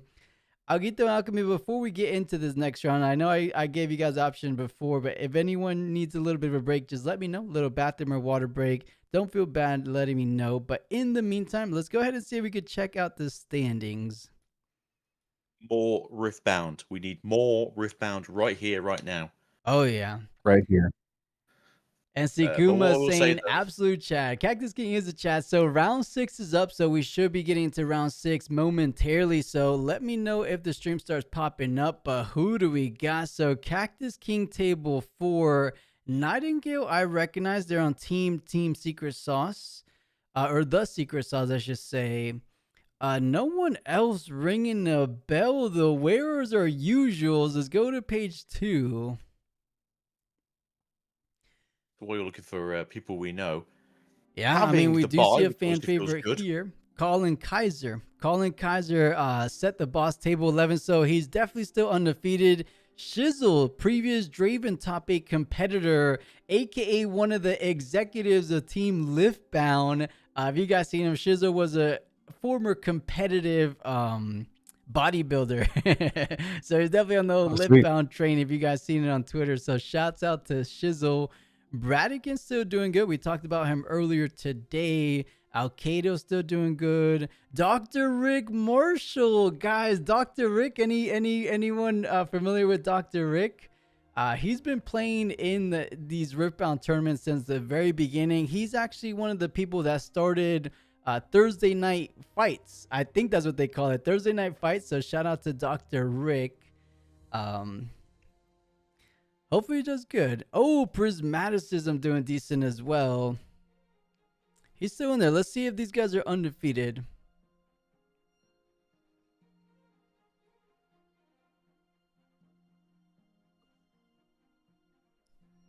Colin bringing it back for that set. Wants to get all those sets all to himself, not sharing them this time around. Colin? Yeah, I'm curious to see if Colin will finally get his W, man. He's been grinding at that so hard. Looks like Sam D. Sherman's still undefeated with his Rainguard too. I'm down to see a little Rainguard action, especially a Sam D. Sherman matchup, because I think right around this point in the tournament, we start getting to those nice big name players like Sam D. Sherman. Unfortunately, Diwali and Alan McHugh maybe not having the most fantastic tournament run. Maybe people have finally caught eye, or maybe I should say have caught on to how to approach the Diana matchup. And they're struggling a little bit this time around. And I say a little bit, but X1 isn't true struggles, right? Hey, it still can get you into day 2, right? And a fresh day is a fresh start. And maybe that's what some of these competitors need after, scraping by. But it's not over till it's over, And even for me, if I were competing, even with 2 losses, I would still try to play my rounds out just for the experience. Mm-hmm. Yeah. I'd say essentially if you're still 6-2, you're still basically guaranteed for day 2. So, if you go 6 now, if you lose like round 7, 8, yeah, you're still in for day 2. It's not the worst situation to be in. Yeah, locking it in. I mean, at the worst, you're trying to if you're not going to get into top 8 or you're not going to get the Mesa Battle cards, at the minimum you want to get into that top 64 because that does qualify you to the regional championships later this year. And this is one of the last chances to get your qualifications. So I think that's what everyone's gunning for at the minimum, right? I did see chat, Cactus Mang in chat saying Ivern is still 5-0. I am down for a little bit of Ivern matchup. I don't think we've seen an Ivern on stream, or honestly, I can't remember last time we seen it, especially undefeated. He might be working with something different. I think we saw one for one of the Chinese players, like round 4 or 5 a couple of weeks back, where they were Ivaning. They did pretty well. Ivan's a very weird deck. It doesn't seem like it should do well, but it does seem to constantly do well. Right. Right. I think it's the second least represented deck this weekend. So a lot of people don't have a lot of faith in Ivern, but there's this one player proving everyone wrong. But a familiar name we've seen before, another Challenger TCG member. He was the best of winning Lux in Utrecht. He's running it back one more time on his Lux, and he seems to be undefeated. And we know what type of Lux that is. That's the infinite loop Lux. So he's doing good. Undefeated loop Lux, it looks like. I will put my hands up and say, I picked the War Crimes. I'm sorry once again. But the Renata version is so much better than the infinite token one, because we can't sit through a 35-minute game every single time they want to do the token version. True. And I don't think anybody wants to sit through 30-minute turns. You know, there's a reason why I left Yu-Gi-Oh for Riftbound. No hate, but just, you know.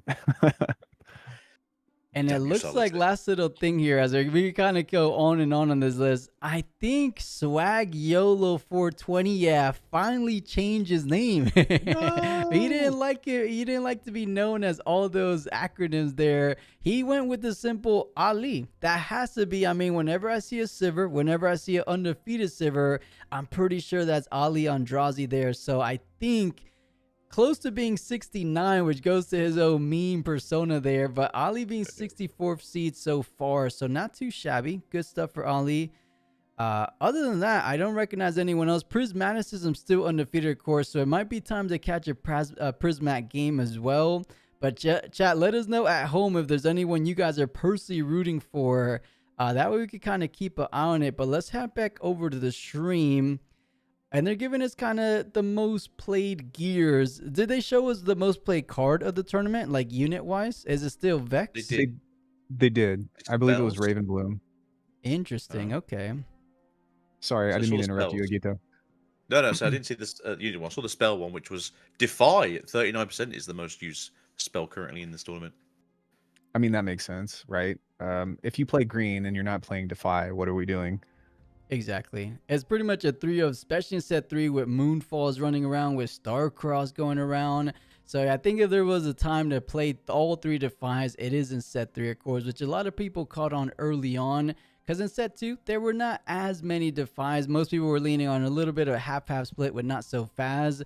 But going back to the deck distribution, LeBlanc is a deck. I know Alchemy, you're a fan of LeBlanc, but it almost seems to me every time we see them on the feature table as of recent, you know, we did see them in top 8 in Sydney, but recently they've been slightly underperforming. Do you guys feel the same way, or is this kind of a little bit coincidental?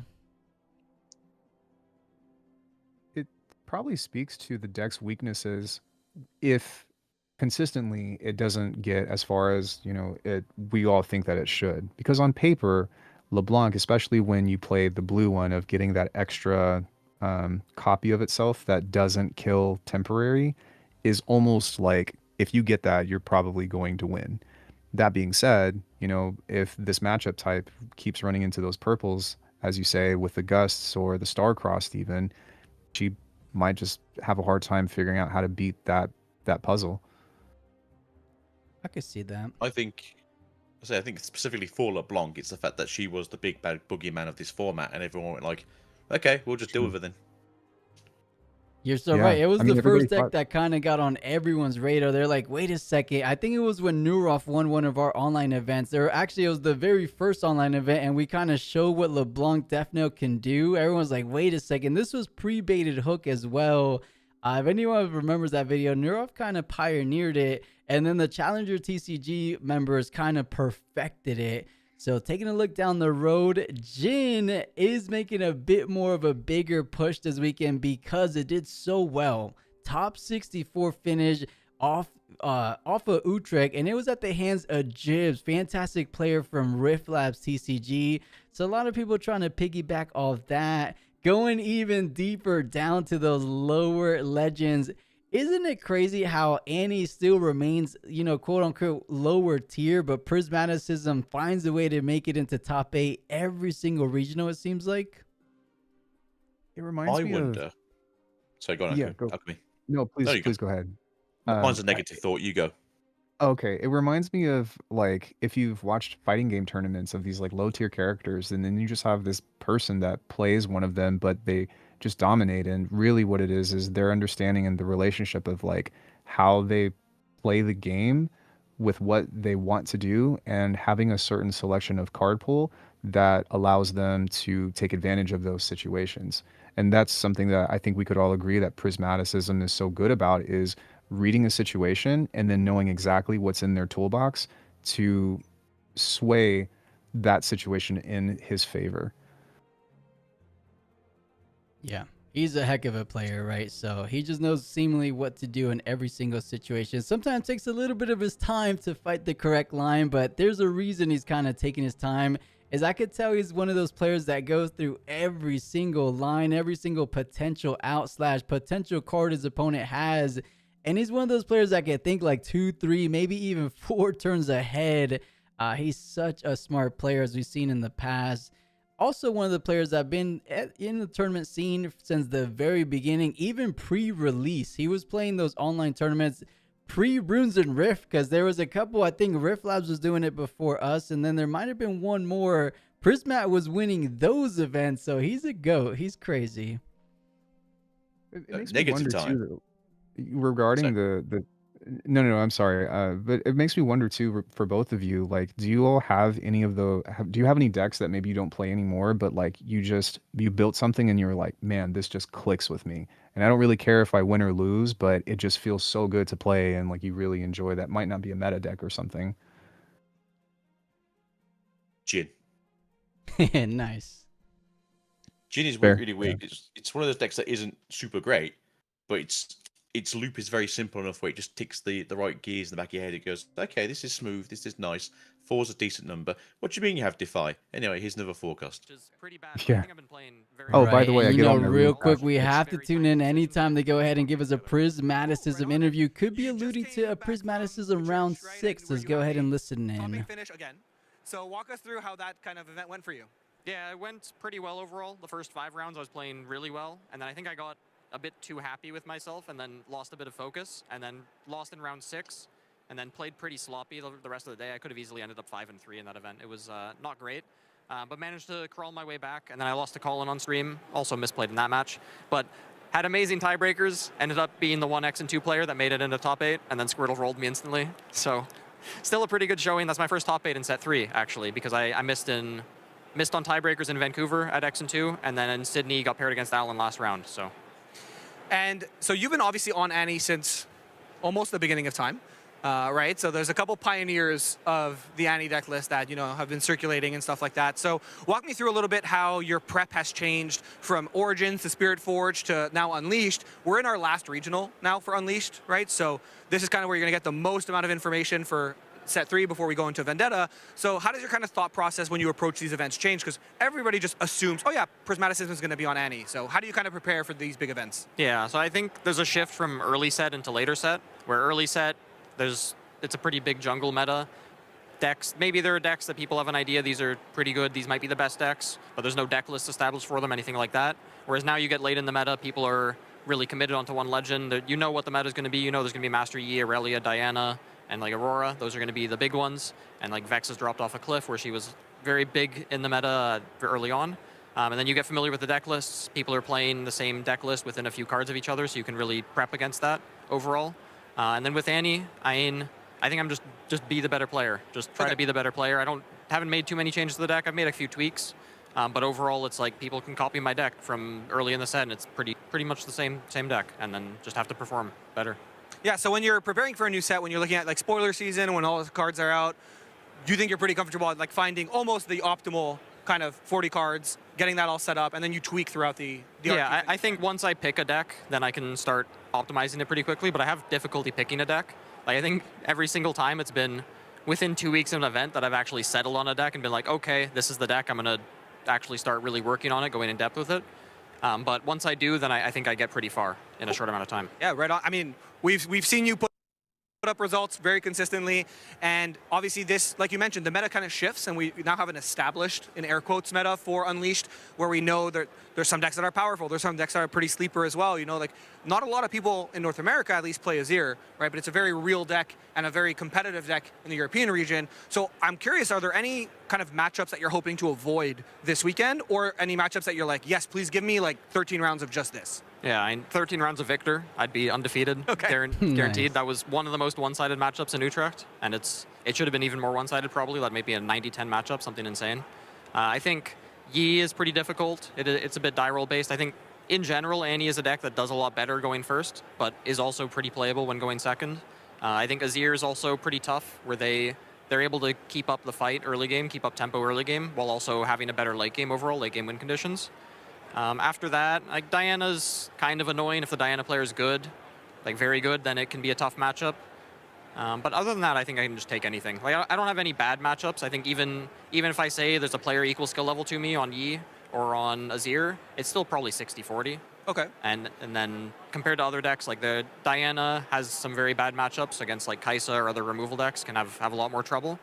So it's like I'm not too scared going into any matchup.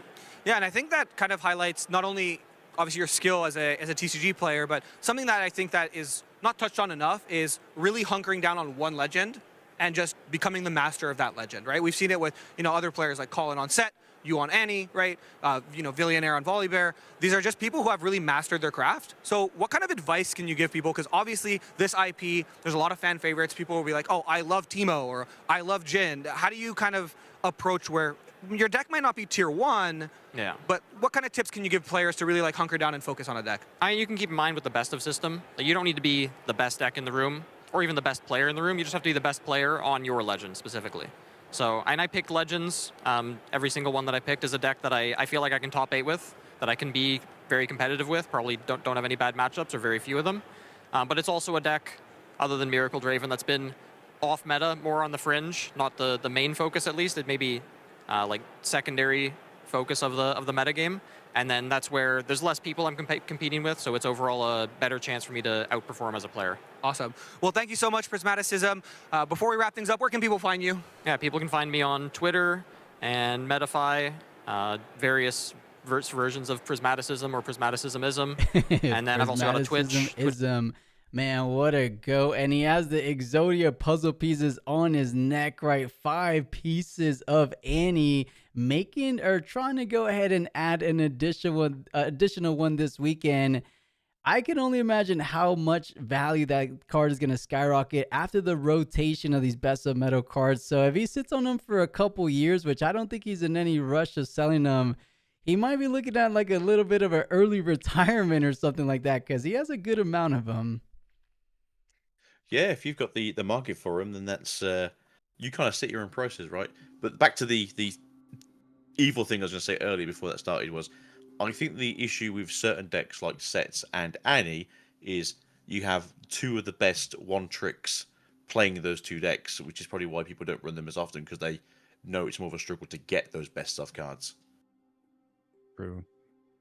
It's, yeah, I mean, I can only imagine walking into the regional, which I suppose I should expect and like take this vow of commitment beforehand. But if I walk into a regional, I should half expect Prismaticism to be there and be like, okay, I am David against a Goliath in the long run, maybe not directly playing, but trying to outplay for the best of. But it takes a lot for people to do that. And I love that that doesn't get in the way of people still representing, even though some of these players have just been dominating almost every regional. You know, it is funny for me to see, since I've been following the competitive scene pre-release, there was a player known as Sold Out, which is actually participating this weekend as well. He's going on a little bit different route than he did earlier in set one. He's on Silver this round. He was actually the finalist out in Sydney, if you guys remember Sold Out. He was the pioneer in set one for Annie. He was such a proponent. He's like, Annie is the best deck. You guys just don't realize it yet. And I remember he was an Annie player taking down the Kaisers when Kaiser was almost seemingly tier 0 at the time. But I believe Prismaticism just completely stole all of the all that Sold Out was building towards, because he was known as the Annie guy. But I think he completely stole the Annie show. Now Prismat is 100% the Annie guy. I'm actually excited once he rotates out of Annie, because he's probably not going to play it as the best ofs aren't available. I'm curious what he is going to play come set 4. I mean, I'm excited for set 4 in general. Do you guys know any legends that are currently already confirmed that you guys are personally excited for? Zed. I want to play Zed. Zed, of course. Those guys are cool. Zed and Shen are going to be really awesome legends. Hopefully. I think the issue currently is we don't know what they do. Once we know what they do, I think we can all decide, oh, is this what we want to try and play with, or are we happy with the set 3 stuff? Because set 3 was so far bouncing off of what we had from set 1 and 2 that they are just totally different decks compared to the other 28 legends or before them. I think for me personally, I'm still trying to catch up on what all has been announced. Like I know Seraphim is coming out.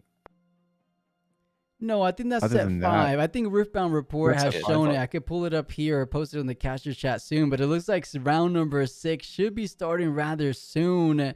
I'm excited. I mean, you know, we did see, maybe it's not a good time to go ahead and publicly say, but there's been a little reveal of mechanics, or at least one mechanic that I know of, but it was a leak, so we'll go ahead and leave it at that. I know we posted on the Discord about a week ago now, but I'm excited for just what we've already seen a little bit of.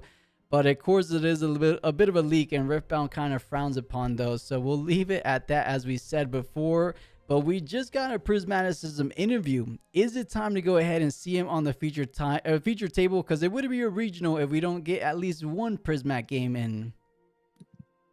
It would be nice, especially considering that 2 weeks ago, Guido and I got to commentate over Alan. And what better way to complete the package of getting to commentate over Prismaticism, which I told you all before, but I've met them both. They came to my locals over at the People's Card Shop for a $1,000 box tournament. They both were the last. They were both in first place, and they were like, we'll just split it. And they just walked out the door with the money. And I was like, that's probably what I would do, you know?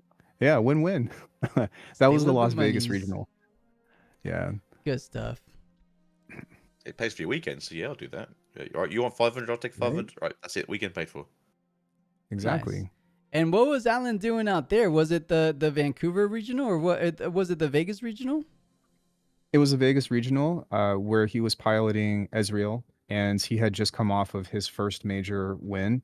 And I remember asking him if he had any advice on piloting Ezreal, because I was playing him at the time, and he says, there are no bad decks, just bad pilots. And I go, wow. All right. And that was basically what it means to get good.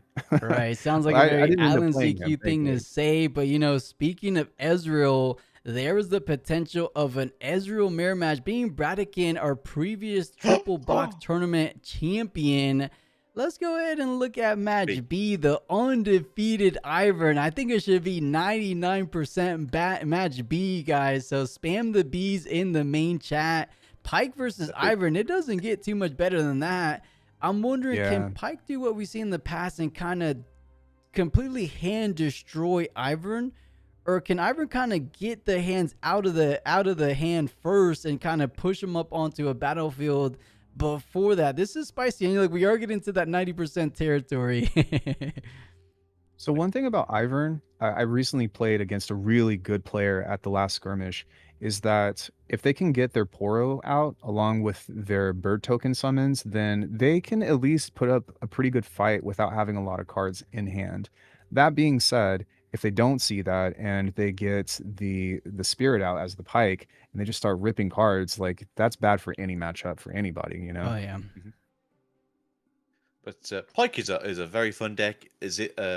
Ivan's also a very fun deck. You get to play it. If you get to play Ivan in 4-player, play a group hug version, and you will win like 99% of your games. Okay. You're saying Ivern, you could win all your games? In group hug, if you play in like 4-player, yeah, because you. Oh, I know essentially what you mean. Hey, Yeah. who wants extra runes or who wants draws? All right, I now have like 12 runes by turn 3. All right, guys, Very we get true. to look at these deck lists. I'll go ahead and send Alguito and Alchemy to that feature table. It is round 6. Just 3 more rounds remain. 6, 7, 8, and that is the end of day 1 Swiss. But first things first, let's go ahead and get through round number 6. The undefeated Ivern versus what might very well be an undefeated Pike as well. I'm excited for this round.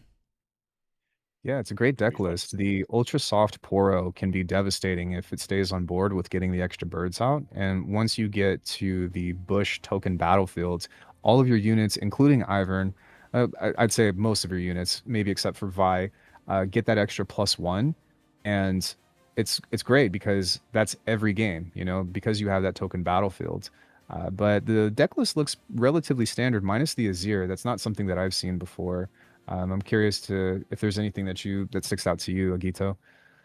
I'd say the chosen champion. I've been seeing a lot of yellows beforehand, but I think as of last week, maybe the week before, people are starting going back to the hey, let me like essentially draw a card.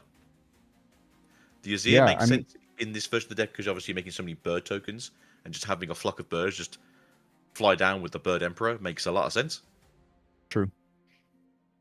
Yeah, the reveal 3 and potentially add a unit to your hand, and in some cases, it doesn't look like he's playing the wolf, if I'm not mistaken. No, he's not. And so that's an interesting choice because that's something that you can usually play if you get it to your hand, and then you can run the ambush in replacement for killing one of your tokens or killing one of your other units.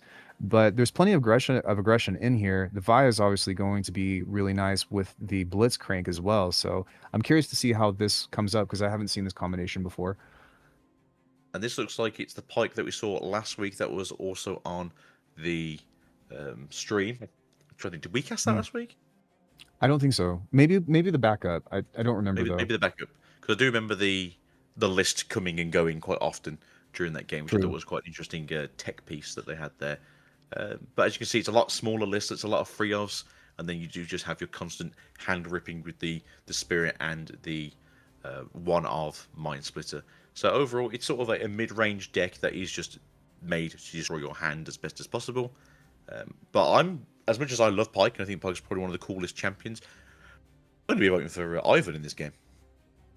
Yeah, I mean, being able to bounce back a card to hand and then replaying it again, and especially for things like Bewitching Spirit or even a Fizz or even a Mind Splitter, if it's already on the field and you have the rune power to be able to play it, is just constant pressure for your opponent. I will say that the Ivern establishing quite a lot of units could be advantageous since, you know, these targets like Voidseeker, even with the Falling Star, can only target up to 2 units at once, where your opponent plays a lot of tokens. It's going to be interesting to see how these two interact. And the other thing as well, if you're playing a lot of bird tokens, it has that deflect, so paying 2 and 4 to kill 2 bird tokens doesn't feel that great. And then even with the hand rip, unless it's with the Mind Splitter, they choose what they're throwing away. So if they have a not so great hand, they can always get rid of the cards they don't care for in the matchup. So overall, I'm looking forward to this. My vote is for Sir Ivan, the Green Father, and hopefully this will be a good matchup between these two very different color choices. But obviously, with the Green Father, those horrible effects that you get from these battlefields don't matter anymore. Very true. It's also an interesting game 1 choice for having the Aspirant's Climb, because the Ivern is known to want to continue to stack, even though Ivern is playing Rockfall Path, which could also be counterintuitive to playing that, but they want to hold and they want to just have a unbeatable battlefield. So having that tempo up to 9 means that I'm guessing he's really going to bank on getting that Bewitching Spirit out and just continue to rip, even though this isn't Beyblade. That's it. Let it rip, baby. Currently going first on the start of Ivan, trying to get these out as quick as possible. Having 3 up, and I do believe they are out of spirits. So not this turn, unfortunately, but we do get the Scryer's Bloom into a very good opening hand. Oh, yeah. And we do get to see ourselves here with the 2-cost hopeful on turn 1. You love to see it occasionally when it happens. And discuss toasting, you say? Yeah, and I'm also noticing these runes. Are these custom or? No, I think the green ones are just very worn out OG. Forgive me, I'm looking at Pike's red and Pikes, purple. no, those are the winners ones that you can spend 15 tokens to get at a regional. Wow, I've never seen those before. That's pretty awesome. They came out last week, I think. So I think last week was the first time you could have seen them. So I don't think many people picked them up during the event. So those who probably had a few points left over at the end went, you know what, I've got 15 points. I'll buy myself some nice alternate arts runes here. And they actually do look quite clean, to be fair. Yeah, yeah. No gloss, but even still, they just have a nice little solid, almost matte feeling finish to them.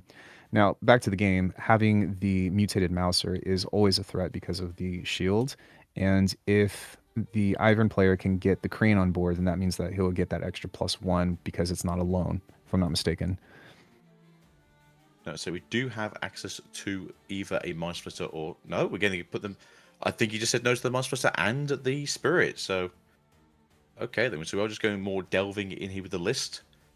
Which are we going to call here, sir? We're going to call Cat? I think the scroll is a great tool to have against an Ivern player, especially when the bird tokens come out and you're able to declare the archetype in order to what is it? Give it 1 or 2 less might, I believe. 2 might, yeah. Yeah, and so every single turn that immediately would put, no matter how many tokens Mr. Rays gets out, at a major disadvantage because it's not just 1; it's that complete archetype, if I'm not mistaken. Yeah, it's really good for this because you can obviously return it to hand and you can choose the tag again, which is the best way to do it. Currently hiding here, so we know it's the Pike because obviously it was from the champion zone. Birds are pretty cool. I do like the birds. We do have to start getting some more stuff out here. We could go for an early search if we wanted to with the Ivern. Probably best if we just it's our hand a bit looser if we can. There is an open battlefield as well, if just to try to keep up with maintaining tempo, but maybe and also Shinbon is tapped out, so yeah, that's probably what I would have went for. Now he can replace into the bush battlefield, which will automatically give the Crimson Pigeons a +1, and we'll see if he wants to pull the Ivern out in order to get the prediction. Was it the reveal from the top? I was thinking of something costing 4 here. 5. That could be the Ivern. It could be a Blitzcrank if you want to pull it over to, in brackets, kill the Pike, but obviously we wouldn't kill the Pike. And that was the other thing I was noticed as well. The Blitzcrank inclusion is a bit of a different beast than I've seen before in these lists. But again, when you're making these big boards, it does help to have a unit that can drag things across and essentially charm your opponent into a battlefield. And we do have the Mouser again. And then making ourselves a bird. Yeah, even with getting the cat out, and having another bird, that immediately gave a significant might boost to holding that battlefield. So maybe he's going to play patient, not play the Blitzcrank. I'm not sure if you said that because he had it or not, but no, just wondering what he do with 5. Yeah, fair. He was essentially putting his ducks in a row. In this case, a very angry pigeon and some very angry seagulls. I don't know what's scarier, to be honest. Seagulls. It's always seagulls. Always seagulls. Fair. Falling Star in hand. I don't know if that's going to be enough to do anything significant, though. So we can return the list to hand. Obviously, we've got the cat as the target currently. So it's not the worst thing in the world. Giving it -1, so it goes down to... Yeah, commitment to the Falling Star. Get rid of a couple units. I do believe that those units don't have the deflect. It's only the tokens. So it's just a token. Yeah, might as well take out the biggest units, also not have to pay the extra cost. But now he's out of reds, so that could be problematic. That's true, because it doesn't kill the birds, because they're currently 4. The cat is 2, so the cat is dead. The damage has still been done. but I don't know if it's going to be anything significant in order to. Oh, I guess it does kill. Yeah. Yeah, because it had the damage on there. It returned it to hand, played it again for the 1, and then was able to kill it with the reduced might as well. So not the greatest. And then if we can't pay the cost here, unfortunately, so we can't. Yeah, we can return to hand though. I don't hate the aggressive play. I think that part of having this crowd control essentially is really important to beating the Ivern, because it goes from, well, they've got a couple units to a couple more to a couple more, and then suddenly you just can't get rid of them.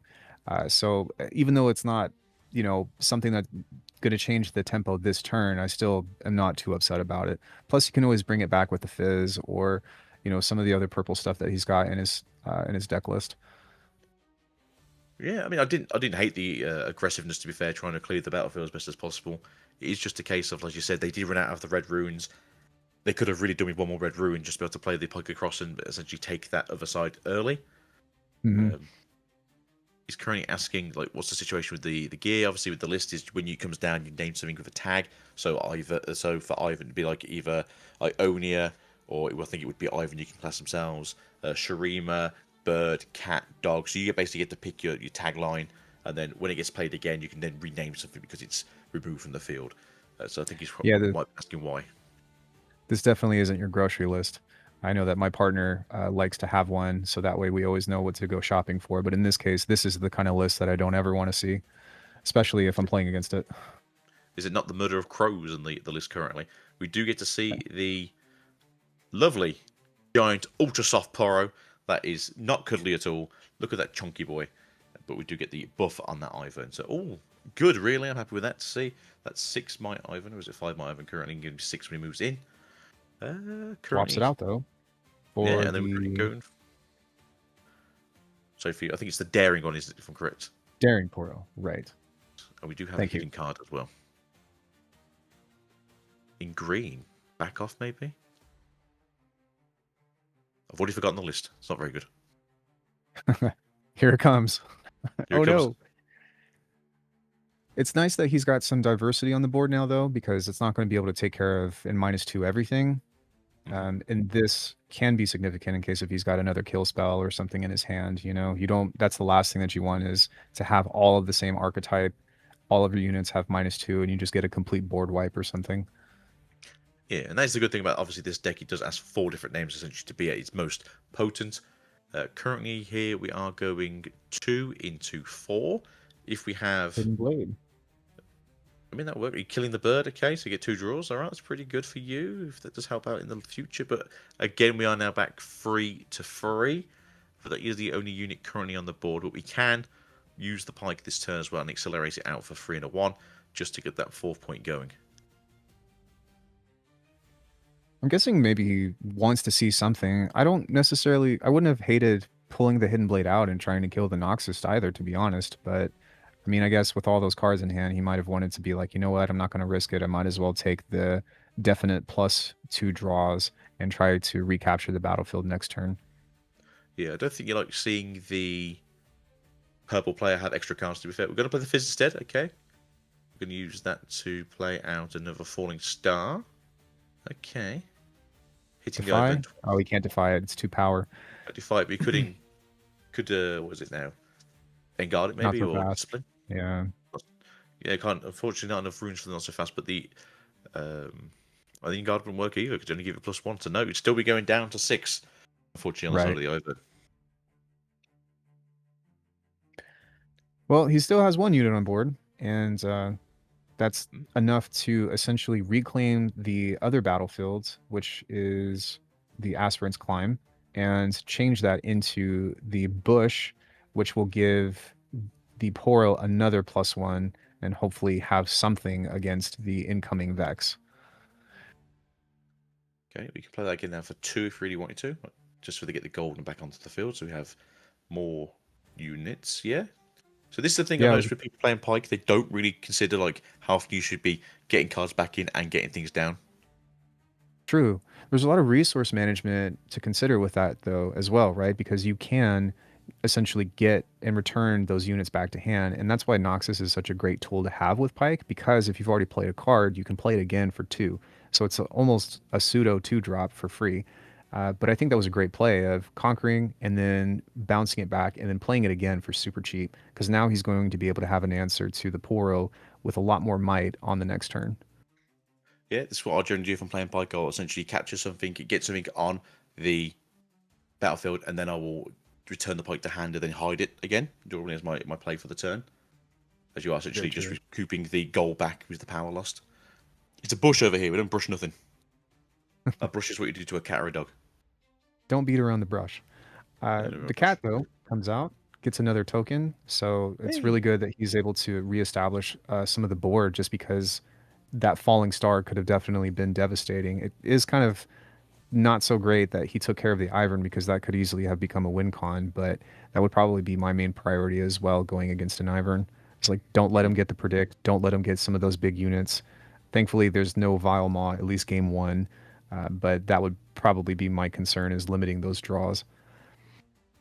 As you said before, on the following turn, trying to diversify your units on the field as well. 2 Pyros, a bird, a cat, just trying to make it a little bit harder for the Pike and his list to take out the units on each coming turn. But Pike does have a quite interesting hand, to be fair, as to fight back with what is currently on the battlefield and in the back line. What's also interesting is I actually haven't noticed a lot of other legends play the list, and it really is more like you're playing against the list as a legend with a Pike on there, because every Pike that I've seen and played against definitely plays that, and that's been their major card to get out or to go for. Yeah, I mean, to be fair, the list is actually Pike's thing thematically, which is kind of why it makes sense for Pikes to run it. But I feel like a lot of other decks just have bigger tools to get over things, and deck space is quite tight. Whereas with this version of the package, where you can return things to hand, and you can just keep basically paying the cost over and over again, especially as it's just one of, it fits quite nicely in that sort of lower level package that Pike looks to run itself. And Agito swiftly knowledge here. Ex-horticulturalist, difference between a bush and a brush is the unkemptness or the unkemptness of the bush itself. That's some great information to know. I didn't know that I was also getting some landscaping knowledge, but I am definitely all for it. If you got any more of those, send them away. It's always good to learn about these things that pertain to the game. Unfortunately, I have a little bit of what you would call, if this even exists, speech dyslexia, so I'm afraid I'm still going to mix up the two. Well, you either have written or spoken, or reading. There is three. Spoken mostly, so I'm trying to be very careful and speak a little slower, as my brain moves faster than my mouth apparently. But yeah, even still, man, it just seems like the Pike is building the board. You know, the 2 Pack of Wonders along with the Noxus is quite a threat. It's going to allow a lot more draw potential and returning cards back to the hand if need be. But as an Ivern player right now, I'm just probably hoping to establish the battlefield and maybe have some pump spells to combat the list. So right now, though, you are ahead. Essentially, at this point, you are both 4 and 4. Now going to 5 into 6, you will make it 2 brushes here. All your units become a little bit bigger. And as you said, if you've got pump spells in the back here, if you've got a way of getting a dog unit onto the field, you can start using Friendship for 1 and going +4 overall. It's not like Ivern is anywhere really behind, as you can see, keep seeing with the board state, they do keep changing it from 8 to 9 to 9 to 8 when the brush comes down. So, brush comes down. So, yeah, I quite like the fact that the UI keeps changing. Yeah, I'm all for it. As long as we're on the same page, it doesn't really matter, you know. That being said, I suppose I've just been kind of eyeballing Senbon's hand, especially with the Vex in play, because now I will say the tempo has kind of changed quite a bit with getting all of those units on board. But had he not played that many units, he would have easily been able to get the Vex out, play the Falling Star or Void Seeker if he needs another draw, and start getting some removal there. But as I said before, once you start getting these units out with the brush battlefield, man, it can be very difficult to deal with. Indeed. It's currently going for a hidden card here again. There's not many hidden cards in this deck, really, which you've already seen. We've seen the Hidden Blade. Again, I think that might be a back off. Could also be one of the other hidden cards. Again, I think we saw a Star-Crossed in the hand, as well as some units to fight back there. There is a Cleave, which is sort of walk in there with that Hopeful and try and take out a battlefield as best you can. But with the 2 +1 shields on the Poros, and then the +1 might extra. It's a lot of might to get over, to be fair, on that small battlefield. Yeah, I mean, plus the shields, from both the mutated Mouser and the Poros, that's quite a bit. I am probably guessing that he's going to go for the other battlefield first, since that's almost guaranteed. Although the Ivern does have 4 runes left to play something, but it seems extremely risky to try to get that in and just go full on swing. I mean, especially because it's not going to be able to cover the might. But maybe there could be a line where he plays the Vex to get rid of some stuff first and try to dwindle it down, as he's tapping 3. So, well, we'll see if that's what he goes for. Looks like he's going for the Fizz currently. Going to replay either the... So I feel like Stat Deck probably was the better option there. Go for another Stat Deck or a Falling Star. Falling Star it is straight away. We do have the runes for it this time at least, so there is 3 more reds available in case we do need to go deeper into the red pool. So for 2 and 2, we're going to throw these down. Do we have a not so fast enhancer? That point was intentional. I don't know if you saw that or not, but he was like, get rid of these off of the board. I'm having none of this. None of it. Get this all of the battlefield. We are currently thinking here. I do wonder if there actually is a not so fast. I don't remember seeing it in the list, but playing at least one of it in the list makes sense to me. I know they did play Defies, but obviously you cannot defy a... Yeah, they were mentioning the Flurry of Feathers as well, which is pretty common. I don't think that I saw it in the deck list, but I wouldn't have been surprised if... Yeah. That can be a pretty interesting and devastating card, whether you choose to get a bunch of tokens or you choose to completely counter a spell. But it doesn't look like that was in his arsenal at this point in time. So unfortunately, those units will be dead. And now, if he can get the Fizz back in, then he can at least play the, I want to say the Void Seeker, right? Because I don't think that you can play the Falling Star from trash. He did earlier. For 2 power? For 2 power, you pay the extra power. You pay the extra power. Got it. Yeah. So we're going to go for a Cleave. It makes sense, yeah? So big, strong, mighty, hopeful. That does look... So it does look like the counter spell is actually in hand, to be fair. So that's somewhat interesting. Sinbon straight up Gimli'd the Noxus, and he said, "And my axe." Actually, it makes sense. He's got one in his hand on the art. And he's going to try to take out both of these units. We'll see if it's going to be enough. Maybe they should have counterspelled with the bird. Now that we have the option right here in hand.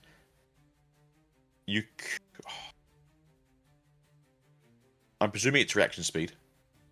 So I can't remember what it is off the top of my head. Could you make just 4 birds, have 8 power of birds on that field right now? I mean, they'd all get a +1, right? So that's probably what he was banking on. Yep. Good call. No, I will make birds. Paka. He says, your Noxus is for the birds. By the way, here's 4 of them. Oh. Anyway, here's Wonderwall. Yeah. Right, throwing an army of birds in with the extra birds just to go Paka. And yeah, so have fun now. We have 7 versus like 12, 13 with the cat. Sounds about right. Shielded. It's a lot of might, unfortunately, on that field.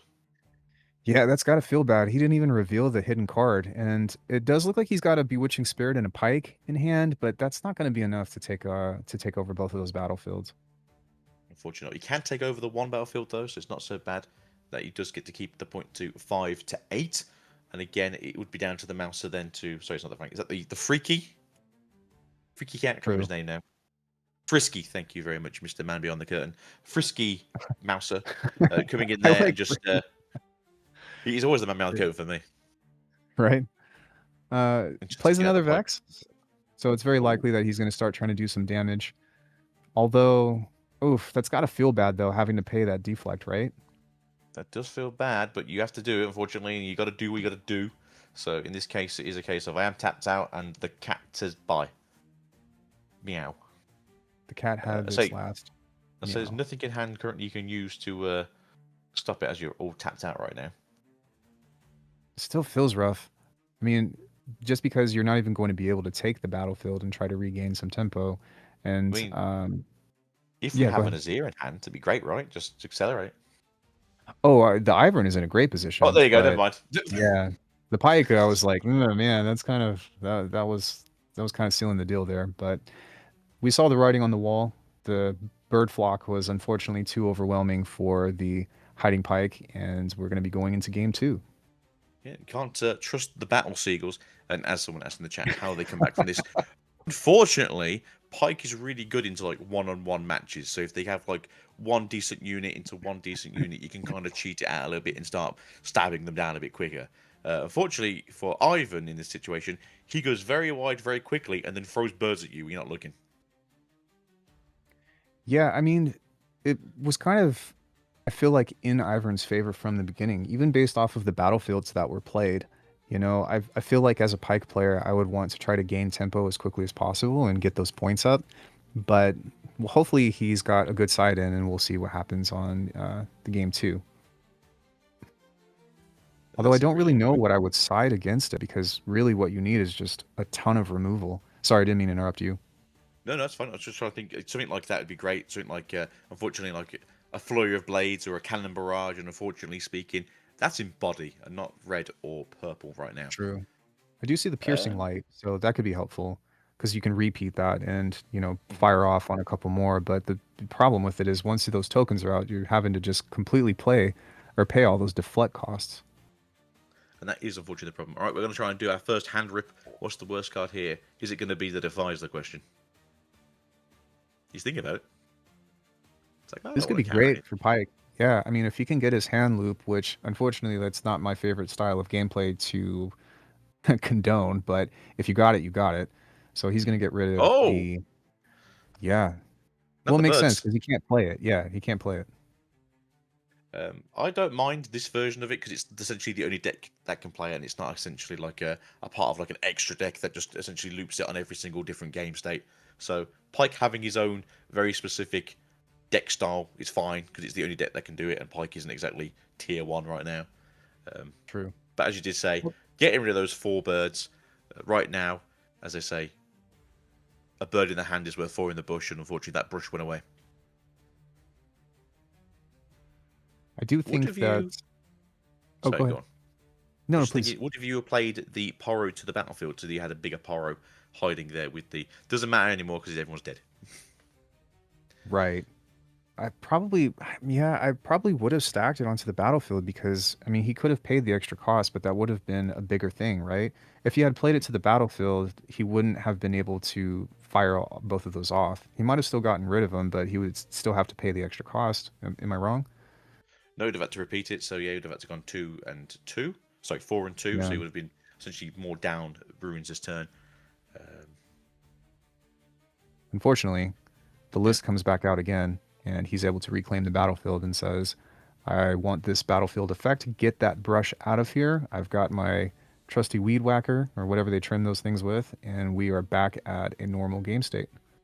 I believe it's fire. Fire is what they trim it down with. not where I'm from, but I'll take your word for it. In the Ionian jungles, it's got to be fire. Or That's Ixaton. fair. Yeah. If you do that out here in Vegas, you're in jail, so don't... I think the sun does that for you, doesn't it? Something like that. 110-degree heat every single Sunday. Pretty much. It's 101 today, but this would actually be generous. So that's not a bad play. He was able to get the cat out, yeah, and get another unit. So he's going to say, hey, well, unfortunately, there's another falling star. So I'm thinking that the next few interactive points are going to be in Senbon's favor. So right now, you are, as you said before, in the favor of Senbon. You are essentially on the turn ahead, which is good to see. Crashing a card to reveal a card. Ooh! Wow, nice. Yeah, there it is. And the bird hand rip. Yeah, Valmors. That's tough. What are you trying to say to him?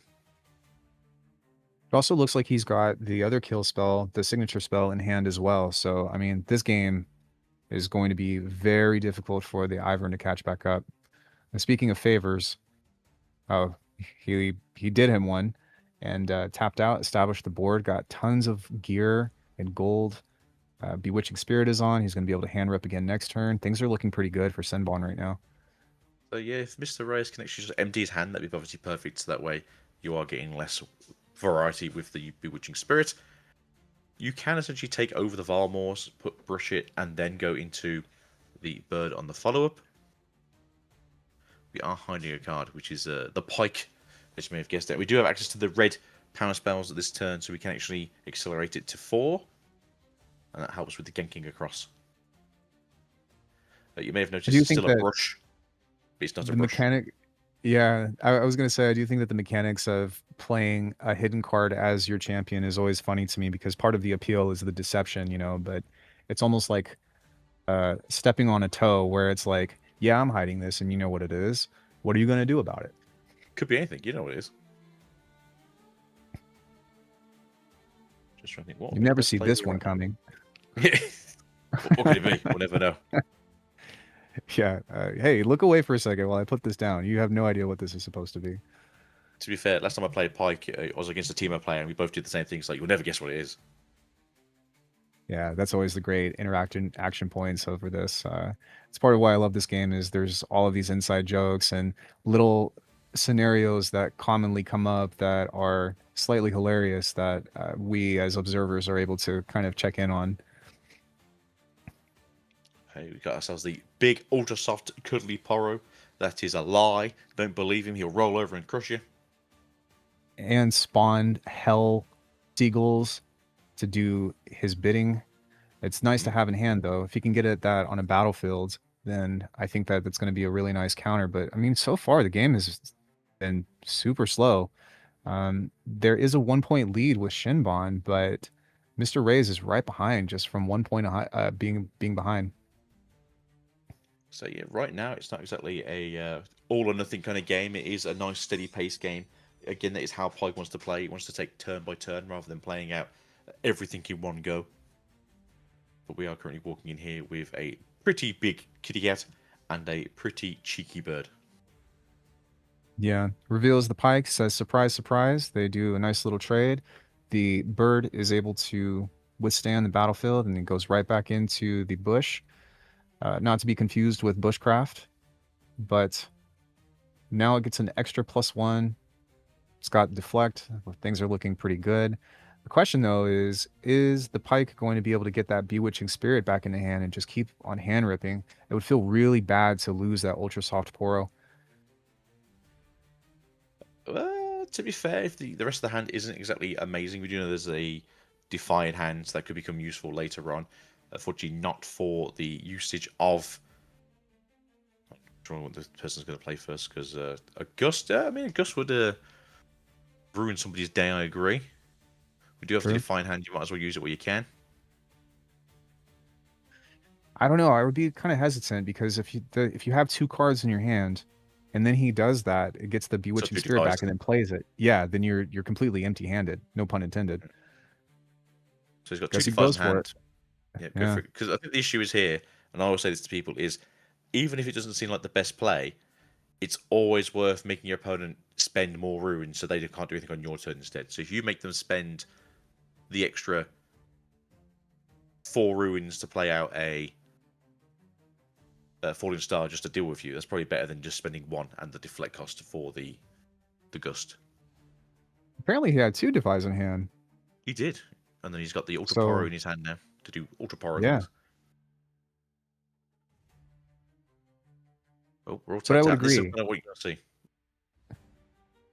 Yeah, I was going to say, I would agree. Like, if you have nothing, then it's better to force an interaction and also get card knowledge from your opponent and stuff into the trash that you're able to get some kind of information in the exchange. It feels bad if you just, totally let them take advantage without having some kind of rebuttal. But that's part of the great strategy of this game, is figuring out, okay, when am I going to choose to make them pay for something when you know that it's technically a lose-lose situation. Yeah, as you said before, right now the Ultra Poro should be coming down and snuggling up to that chunky bird, having a grand old time, and hopefully making it another turn to make lots and lots of birds to upset everyone in the crowd. There it is. It's also going to get that +1 from having the brush token. It's not going to be able to make the bird tokens this turn, but next turn it's probably going to, as you say, get nice and comfy and start really creating a problem for the pike. This could be bad, especially with having a huge amount of might established on the board. He does have the kill spell that I believe he'll be able to repeat, but I don't think it's going to be enough. He's not going to be able to take them all out, I don't think. Unfortunately, it'd be great if you had the other defined hand, as it does cost enough to use it up. True. So, if for those of you who don't know how Pike's signature spell works, different below, beautiful card of this card. If you kill something that has less than 3 might, I believe it is. Yeah, 3 might, you can kill something else again. So basically, if the whole battlefield is just 3 might or less, you can just ping pong around like Pike does with his ultimates and massacre a battlefield, which is what's happened just here. Seems like Senbon was saving that for 6 months and says now it's time to pop my ult, and pretty much removed that ultra soft Poro and figured out just how soft it could really be. There is a token on field still, which is really nice, and it doesn't look like there's anything to contend against the token, but we'll see what happens. Takes over the battlefield. Oof, Void Seeker's got to hurt, and it doesn't look like the Ivern player is going to have anything to counter that.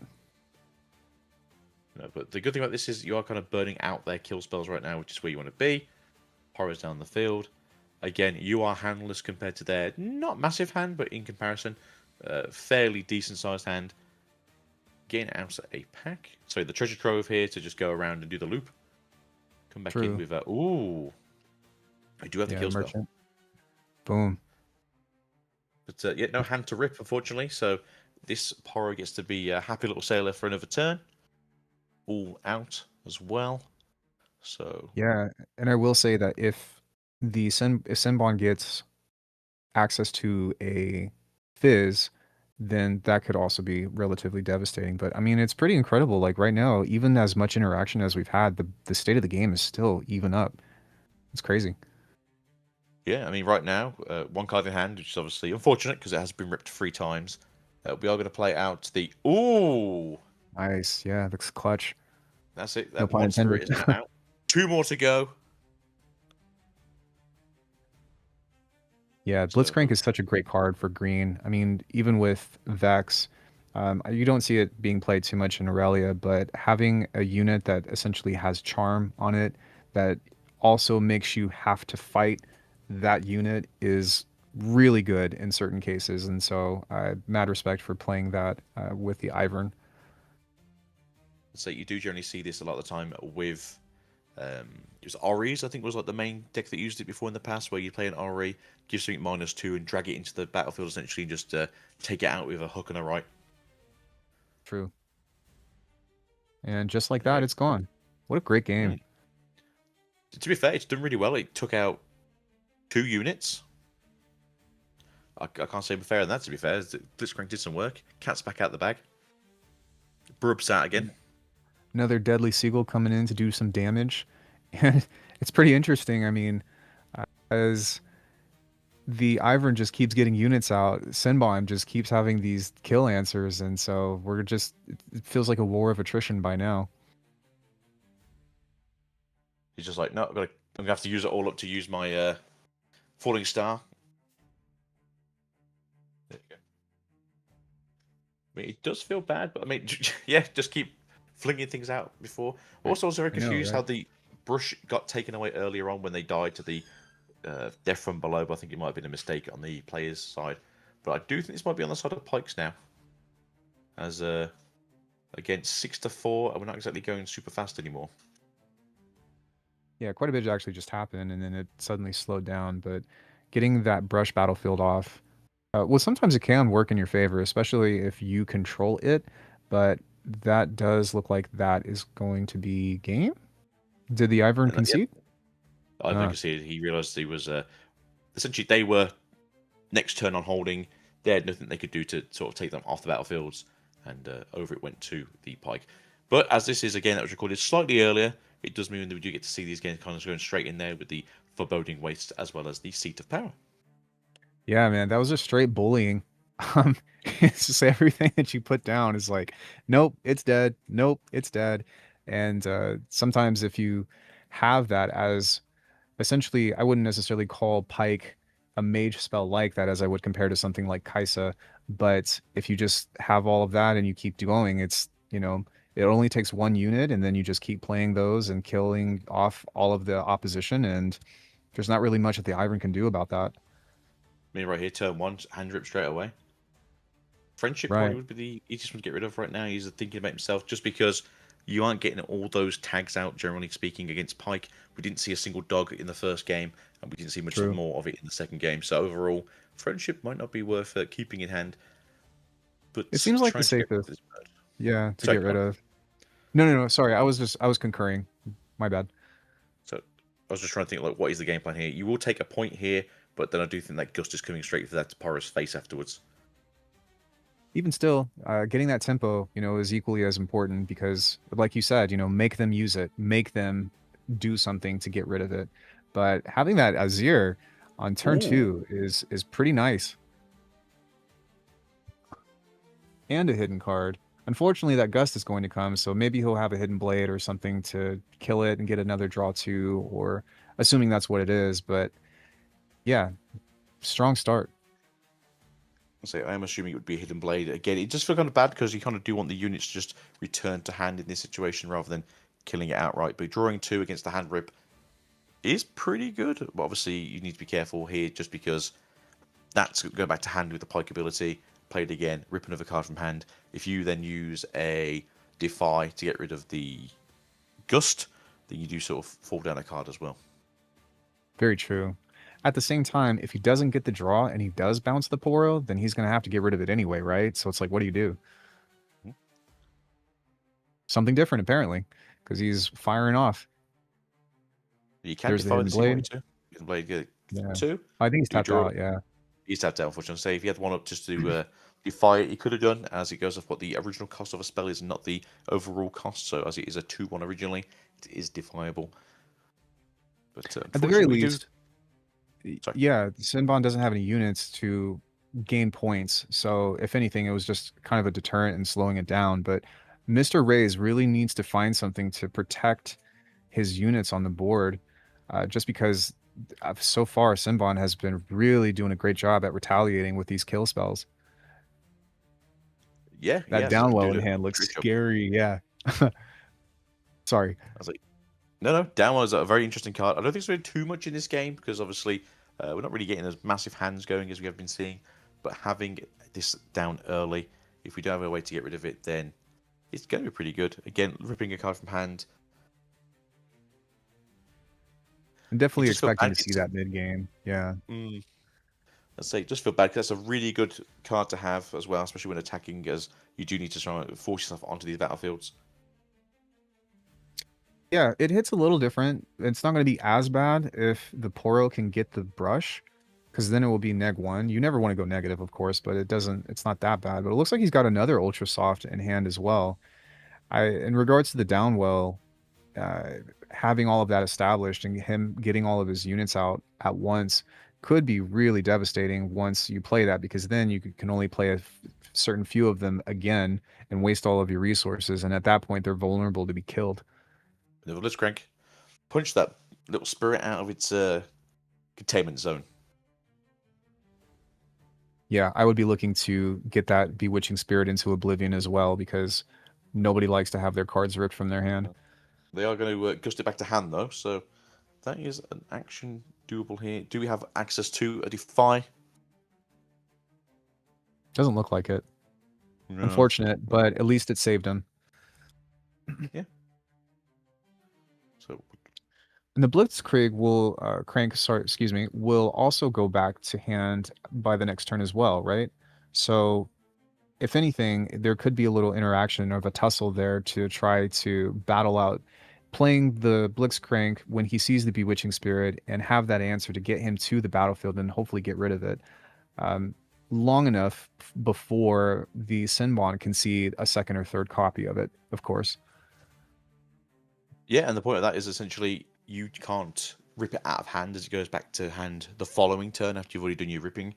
So worst case scenario is you just put it back down, pull something back in, give them again the old 1-2 hookaroo, and unfortunately that's all they said there. Oh no, our Poro man. Not the Poro. Not the Poro. Friendship won't help Makes here, sense. unfortunately. It does make sense though, because the Blitzcrank is going to go back to hand. Whereas if he doesn't kill the Poro, then he'll be able to score. So that essentially forces a reset to the battlefield, and hopefully Simbon will be able to get a unit out there and start getting some points. It's not doing bad though. It's 2-1. Yeah. Yeah. So that is the cool thing about this deck version, though, obviously, is you can reduce the amount of something, make it 3 or less, and then just ping pong the Death Rumble around. Such a good spell that people don't really talk about, but it's I do think the deck itself is just a little bit under the radar. I agree. There's a lot of really egregious things that Pike can do. The big thing though is just whether or not you can put a stop to it. The kill spells really are tough to deal with. The recurring Pike with Accelerate can also be really tough to deal with. The Death from Below can be really tough to deal with. So he's got plenty of tools in the box in order to find some answers against this deck. But so far, it's just been a great match, seeing how these two interact with each other, because it hasn't really, except for game one, hasn't really swayed in one of each other's favors. It's like at any point of this match, the other player can regain that tempo. Exactly, and I don't think Pike's running a crazy amount of units, so it is a case of if you can't really keep them to hand, or you can't really deal with what's currently going on the battlefields, you do slowly get drained out of units on the side of Pike. And essentially over this one is if you can't get your battle spirits down, fortunately there goes Friendship. Bye, Friendship. Friends no longer. No friends no longer. Yeah, No. interesting. The Angler is also in hand. So, man, Simbon is chilling right now. He's just saying, please establish, go for it. Because whatever you put out, I'm going to be able to get rid of. The main thing is just making sure that you can get at least a little bit of might over that Ivern. With 2 lists, it shouldn't look like that big of a deal. But so far, the only unit that's on the battlefield right now is the Bewitching Spirit. And it seems like he wants to hold on to the Pike for as long as possible, but at some point they're going to have to start forcing some kind of interaction. So what we'll say is, what people have been noticing is that the amount of respect that Senmon has for these wide, low to the ground decks is very interesting. A lot of people will kind of just choose one specific deck to target rather than keep it going around. With the Anglerfish, with the Downwells, a lot of respect to their opponents here, which is good to see. And the interesting thing about the Anglerfish is it doesn't target, it's just all 2 might or less go back to hand. It's essentially like a unit version of Downwell against somebody like an Ivern player. The Ivern might stay on board, but it's very easy for him to get out the Angler and then play something like a Falling Star in order to just do a complete board wipe. So right now, though, what is the plan? You can get rid of that bird if you really want to, but is it worth it just for the body? Not sure. Falling Star is always nice to have, though. Sitting on a ton of runes as well. Yeah, he's chilling. Still a point behind. At some point, he is going to have to be a little bit more aggressive, but the way that they've been developing and having all of their runes at their disposal, trying to maybe rack up on having a little bit more cards to play, a little bit of a mix-up right there. Quick, shuffle. You only had 4 runes up, right? So unfortunately here, for 2 runes, you ain't exactly stopping that Downwell. Downwell is coming in to ruin the day, return all units and gear to the owner's hand, which does sound like it sucks, but Ivan's got a lot of runes up the following turn. He's going to basically replay out his board. He can essentially search his deck again for another unit card. Gets to buff it again if he wishes to. Can go in the opposite direction. Can go Frisky to get the bird out. Then go into Ivan to buff the bird, making it more of a issue for the opponent. And besides the Pike, that I think they're only playing the one of, they don't really have any accelerate units to push onto the battlefields. That's very true. And the Pike is still just, ready on standby to be deployed. That's kind of the risky thing about playing Downwell, right? Is that it does buy you half of a turn, but if they come right back out and just put all their units out on the board again, then, although I will say that part of the strategy is making them susceptible by tapping out and getting all of your units reestablished. So with the Void Seeker, maybe when it gets to the battlefield, or the Falling Star, maybe he's going to try to utilize that to pick them off one by one. I'd say right now, though, we do have the Fallen Star coming down. Are we just going to go for the bird and the cat, or are we going to go There it damage is. on the Paro? No, I think that's a pretty good play there. Don't really want to be interacting with the bird if you don't have to. Yeah, why pay the deflect cost when you can get rid of some of the bigger bodies anyways? Giving it discipline here, so yeah, that should go through. I don't see any books in the hand of Mr. Pike, so everything should be a-okay. We are going to play a... what's that, a stack deck? Another list. Can you play that during, or have they actually said yes to the card going through first? Okay, I think that was afterwards. Okay, that's fine.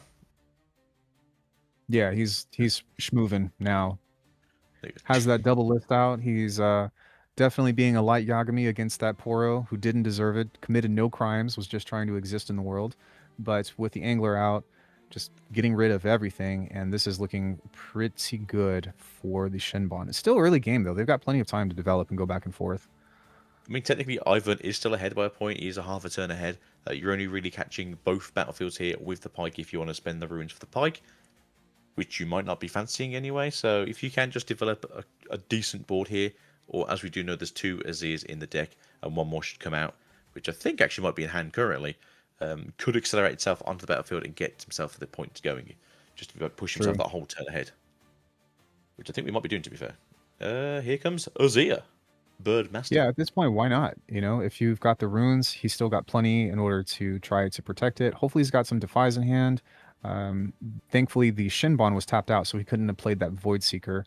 But he's going to have to start getting something on the board.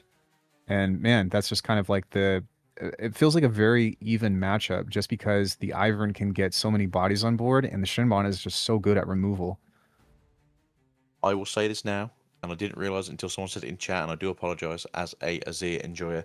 He's a bird. He's a bird. So he actually gets the buff. The Death Crow gets that +1. Great point, chat, by the way. I didn't even know that. So I knew he was Shuriman, and obviously Azir, but I didn't realize he was also Mr. Bird as well. So he does get the bonus. That means that the Void Seeker won't be able to take him out, unless if, of course, he declares the list. But there's a little bit of diversity on the board now, so I suppose you can divide and try to say, all right, 1 unit is going to be the Ivern, the other unit's going to be the bird, but it still provides a little bit more of a puzzle for Shinbon to figure out. Yeah, because that's still a free might. No, they would trade, so it's not as the worst thing in the world for them there, but I think the idea of this current one is to try and slow down the taking of the battlefield, so if the dog in the background there, just to be able to go to 5 points in the following turn, or 6 if they can hold. True. While yeah, I was going to say, while the threats are present, Shinbon's definitely going to have to start making some moves to not let the point tempo to get too far ahead. So he's going to open up with a Void Seeker to try to get rid of a unit as well as get a draw. Goes through. Looks like he drew the Treasure Trove. And then I'm guessing he's going to play Pack of Wonders. So return it to hand. Or is he going to go Pack for of Trove? Wonders. No, he's going to Trove first. Pack of Wonders comes out, replays the list, and that will remove that unit. The Azir, the Azir is still available, so I'm not sure if he's going to try to get in on swing on that, but some really nice piloting, really nice navigation that we're looking at. Says, nope, going to take the brush back over, get a point, and reconfigure for next turn. I think that's the best thing to do. There's no point in trading here because you're going to lose in the long run. True. And getting the Pike down early just that we can accelerate it next turn. Has ganking. Pretty good. And then to chat, I would love to have the official dice with the mites, the colours, and everything else available to buy. Rito, please. We would mass buy these things. Agreed. Though I will say, if you've ever taken a look at some of the products available from some very creative people on Etsy, like there's some really sick merchandise. Definitely check Etsy out if you haven't looked into it before, because there's a lot of compelling and really cool and unique things available for accessorizing your gameplay. So not sponsored, but I use Buy the Same Tokens, which is an Etsy / their own store, and I'll use all their tokens for all the gameplay stuff for us. So it does look very nice. It's very clean. It's all etched, so it's a pretty nice thing overall. But we are trying to count all these 12 runes out now. What can we do with 12 runes? What can we do with 7 runes and a yellow? Is this a daisy? It's a daisy! First time. It's a daisy! It comes out 8 might unit. That's a little bit of a threat. Going to be something that you can't just, falling star or whatever. I suppose you could list it, but you'd spend pretty much all of your resources trying to get rid of that. So that was a really crucial play to get something like that out on the board. I'm a stun it. And there it goes. And it's gone. That's it. I think when it has when I meet all 4 criteria, it gets the stun, right? I believe so. You have to have one of each bird. We had a bird, cat. and we had a dog. So we were close. We were close to everyone. We tried. I mean, we cleared the battlefield. That's pretty good. We are a hold away now from winning this. So overall, pretty solid from Ivan. As you can see here, it's not the simple man's deck as everyone thought it was. It's definitely a deck of all its parts. Yeah, we've got a lot of gear on the field, but not a lot of bodies. And unfortunately, for the Pike player, it doesn't really look like he's got a lot of answers in his hand as well. No, so right now, I don't think he has much in the way of getting these spells back on to action. If we do have maybe a Fizz top deck, that could be something that would help right now. Yeah, at this point, I'd definitely just be looking to slow my opponent down. He can play that expensive Void Seeker, which is looking like what he's going to go for. He also picked up the Treasure Trove, though, right? Or did that disappear? Or no, he returned to hand, I believe. Sent it to hand. And then, yeah, he's killing the doggo. Monster. Senbon. Not loved anymore. Killed the dog. Yeah, if you were to ask him whether he's a dog or cat person, we really just figured out there. Jeez. We'll get a draw, though, for the damage spell, but was it of anything of significance? Treasure Trove. It's another draw for Treasure Trove. Kill it. Get a draw. Yeah, rough. Nope, there you go. GG, everyone. The dog suffered for no reason. Instant karma for destroying the dog. No, joking. That was a really great game. I really enjoyed that one. Yeah. That was a solid match. GG's. Ivern definitely showing some of its strength with that prowess. I'm really curious as to what they're going to say in the post-win interview. I'd say, to be fair, we saw exactly what Pike wants to do in that game 2. And even game 3, it did really well. But overall, sometimes if you can make 75 birds out of thin air, the magician that you are, Ivan will somehow win a game. Very true. I think this showcases one of the weaknesses of having just a kill style deck is that you sacrifice a lot of units. And even though the Pike was able to remove quite a bit of whatever the Ivern was putting down, at a certain point, if you essentially have limitless units, it's tough to get ahead. Yeah, it can be. And as we saw in that second game, they just couldn't really establish a board constantly enough with all the hand ripping and then with all the kill spells and then hand ripping again. So it was just constantly losing 2 cards, and then whatever cards you get out were just getting removed. Whereas that third game, even though the hand ripping still took part, it wasn't exactly as constant. It wasn't just they just couldn't keep a hand going anymore. So it was pretty good to see what you can do in the adversity of just not having cards. Yeah, I feel like the Bewitching Spirit is a really nice win con to have when you're mid game and you've got some units on the board. But when you're trying to just establish and even try to take points, as Bewitching Spirit is not the strongest unit to begin with, the Ivern was just able to, outdo the bigger army of these Death Crows and be like, you kill them, they just keep coming. Yeah, you kill them, you have to pay an extra cost, and then they just poke you in the eye afterwards. Maybe the birds was real. Right. Yeah. It was a good matchup, as you were saying, though, so well done. It looks like Ivern does lock in their spot into day 2, and then we could definitely say that this time around, as that was a wrap for round number 6, at least for the first feature matchup cores. But I don't think we're too fond or too itching at going into that matchup B, the Ezreal mirror match. We could let that one be. But jokes aside, really good matchup. It almost seems to me Pyke's game plan is so set forth on just control the hand, control the board, that the only downside is that you don't necessarily progress your own board state all that much. You know, the only units you currently have on board, you're putting them back in hand, and you do that so often that you're just not putting any points on the board, which Alchemy, you were saying that like the points are still so low. It almost feels like early game, but the runes say otherwise, and the amount of interactions that went down say otherwise as well. So interesting game style. I can see why he's undefeated, because he was playing very cleanly. It just feels like he didn't get to do enough, as in like pushing and actually contesting these battlefields, where on the other side, Ivern just had one too many units that he just kept on playing, and eventually was able to get all the way up to 8 points. So well done. That was a really good one. We don't see an Ivern matchup versus Pyke all the time, so that was super cool. I think Agito said it best. Sorry, go ahead. No, you're saying nice things about you. Carry on. Yeah. Well, as you were saying, I think that Pyke does really well against a one-on-one scenario, but we didn't see any big bodies come out to play with that Pyke, and that was devastating against, all of the stuff that the Ivern units just kept getting bigger and bigger, especially the Poros with their buffs, and then the multiple birds. Like, it's too much. It's overwhelming. Yeah.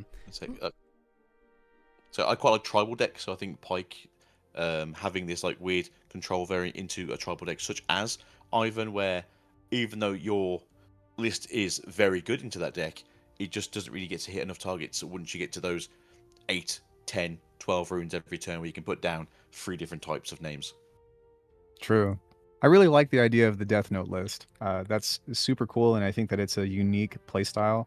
But unfortunately, even with the Bewitching Spirit and all of the gear that he was able to establish, it's like, again, too many bodies, and at a certain point, you are losing the race of getting rid of them at a slower pace than what he's able to create. And really what gets the job done is having to have units on the battlefields. Right, very similarly how we've seen before. And okay, before I finish my point, we have to listen in on our undefeated Ivern player. Let's go ahead and turn off this little bit of background music, and let's see what he has to say after his win here in round 6. I did not expect to go 6-0.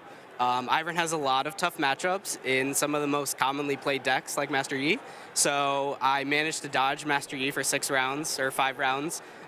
So there was definitely a little bit of luck there, but in terms of the deck itself, I've been playing it since Unleashed came out. So, I mean, I've been practicing it nonstop. I've been, tweaking the lists constantly.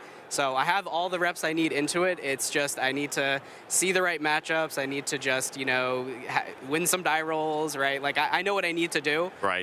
The things that are out of my control just kind of went my way. So it really worked out. And then the Pyke that I just played, I mean, he's an amazing player. That is the hardest time I've ever had against Pyke. In game 1, I didn't even know what was going on, because I was like, how does this list work? But I just managed to kind of figure it out as I went and took it in 3. So. It is a really interesting list. I know. I've actually talked to him a couple of times about that list, and the fact that even like we say his list, but the list, right? Yeah. And it's like actually a crazy card against you. Yeah, You're like, yeah. oh, I have a lot of this trait. Yes. That's not good. I don't like that card at all. But speaking of, you said, like, obviously there's bad matchups for the deck, things like Yes. Master Yi, and you said you've dodged a bunch of those, but Yes. I've actually been praising Ivern a lot, because there are some matchups in the format that are really prevalent that I think it's a great matchup, specifically Irelia. Yes. That deck wants to do a lot of movement and running around, and Ivern, it doesn't mind, like, parking onto a battlefield, as long as you have the point lead, of course. Right. But things like, as we even saw in game 1, Emperor's Divide, when they leave you alone, bring you back, and then you can just do it as an offensive push. Right. But my question here, because for the people at home, if you think Ivern isn't good enough, here's a 6-0 Ivern. My last question for you: what do you think is the all-star card of the Ivern deck? What pushes that deck over the limit, and why is it underestimated? I think there's really not one card in Ivern. That's the thing that makes Ivern really good, is that it's all of the 2-drops that can sit on brush with 4 might. There's really not many decks that can actually just pay 2, and have 4 might sitting on a battlefield. So, you know, when you throw out a Mauser with tank and maybe buff it, and now it's suddenly 5 tank for 2, you just have really efficiently statted units. And when you just play a whole bunch of them, it ends up all working together. So I think, like, you know, the hidden cards are so important, but there's not one that I would say is really the best. They all have their uses, and when you have multiple different hidden cards in your deck, your opponent has to try to play around all of them, or just hope you don't have the one they don't want to see. So I think Ivern is really just a combination of cards that work so well together. There's not really a card where it's like you play it and you win. It's more like you have to play the right cards at the right time, go wide enough when you need to, and go in and out of battlefields when you need to, and it just works out. I mean, there are some cards that I've debated on a lot, like Daisy. I mean, I want to play Daisy. Originally in the list, I had Daisy. I took Daisy out. I was like, this is not really good enough because it needs setup. But, you know, I tried other things like Grand Stratagem, Vile Maw, and I came back around to Daisy. I was like, I'm playing enough of the different tags. I can play Daisy for 5 or 6 runes, which is fine. And she comes in ready, and you can just go onto battlefield, and no one's really ready for 8 might running in at you on your last turn. Like you said, really good at holding on those battlefields and then rushing in as soon as possible. And you couldn't have said it better, and I don't think in any other words. It wasn't just one card; it's the entire petting zoo itself and all the friendly animals. Mr. Reyes, congratulations! Thank you. 6-0, locking in day 2. But you have more tournaments to play, and we have more action to get to. We'll send it.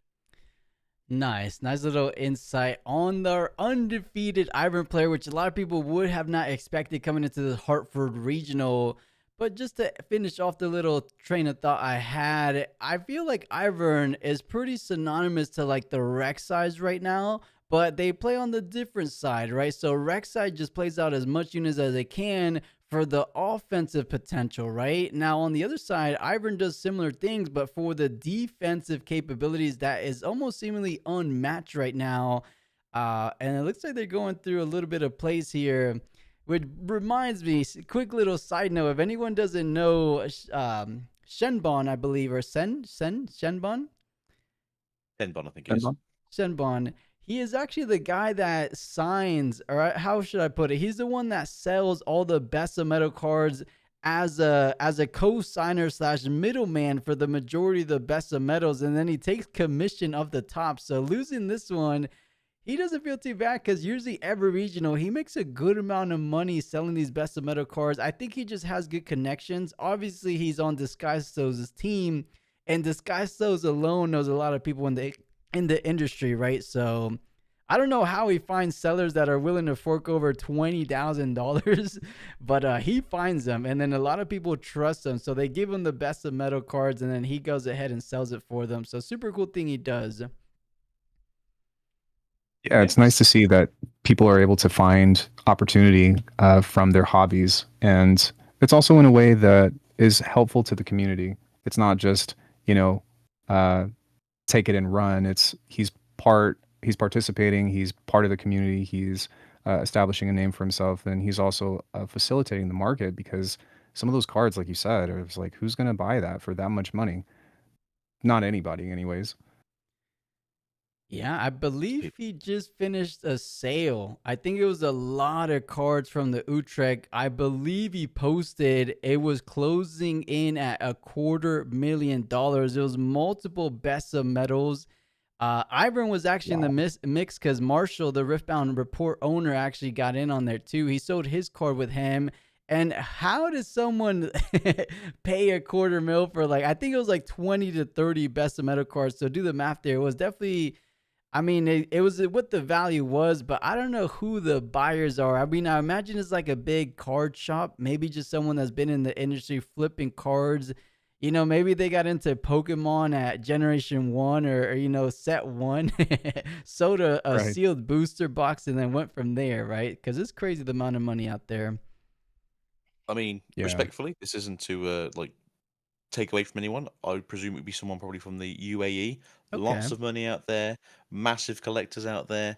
I can see someone going, I can drop a bit of change on these nice cards, and they're obviously like 1 of 10 essentially. So if you're holding 4 of those 10, then you got a nice little collection there. For sure. I'll pull up the picture if I find it, or I'll post it in the casual chat when I find it. It was a good amount. Like the Ori was in there, of course. Ivan, I remember. It was a good amount. I'm like, who in the world? But obviously, they felt like it was worth it. And if Riftbound does what Riftbound is expected to do in the future, I think he made a good bet. It seems like a big investment, but cards have been shown to kind of appreciate over time if the game survives, right? Because the game doesn't do too high. Things just go down to zero. Yeah. I have like a closet full of cards that I thought would one day be worth something, but not so much these days, of course. But hopefully, Riftbound is a different kind of TCG, of course. And Yeah, I think it's got some it's staying power. well, it's really cool too because they've also separated the a lot of the collection aspect of it from like making cards to play accessible, but coming out with unique things that you don't just have to get from pulling packs. And I think that is such a healthy thing for a trading card game because it incentivizes people to participate. It's something that's worth value if you do go and participate. And it gives you like a little bit of like feeling of exclusivity, right? Of man, I showed up to this event. I got my promo card that like when I went to the Vegas one, I got my cool little bone shiver, which did decrease in price. But if I were to have gotten a metal card, that's something that I can expect to increase in value over time and also be really good memorabilia for as long as I have it. For sure. Yeah. I think And Bone Sugar's one of the nicest promos I've done so far. It's the alternate art itself, still holding some value.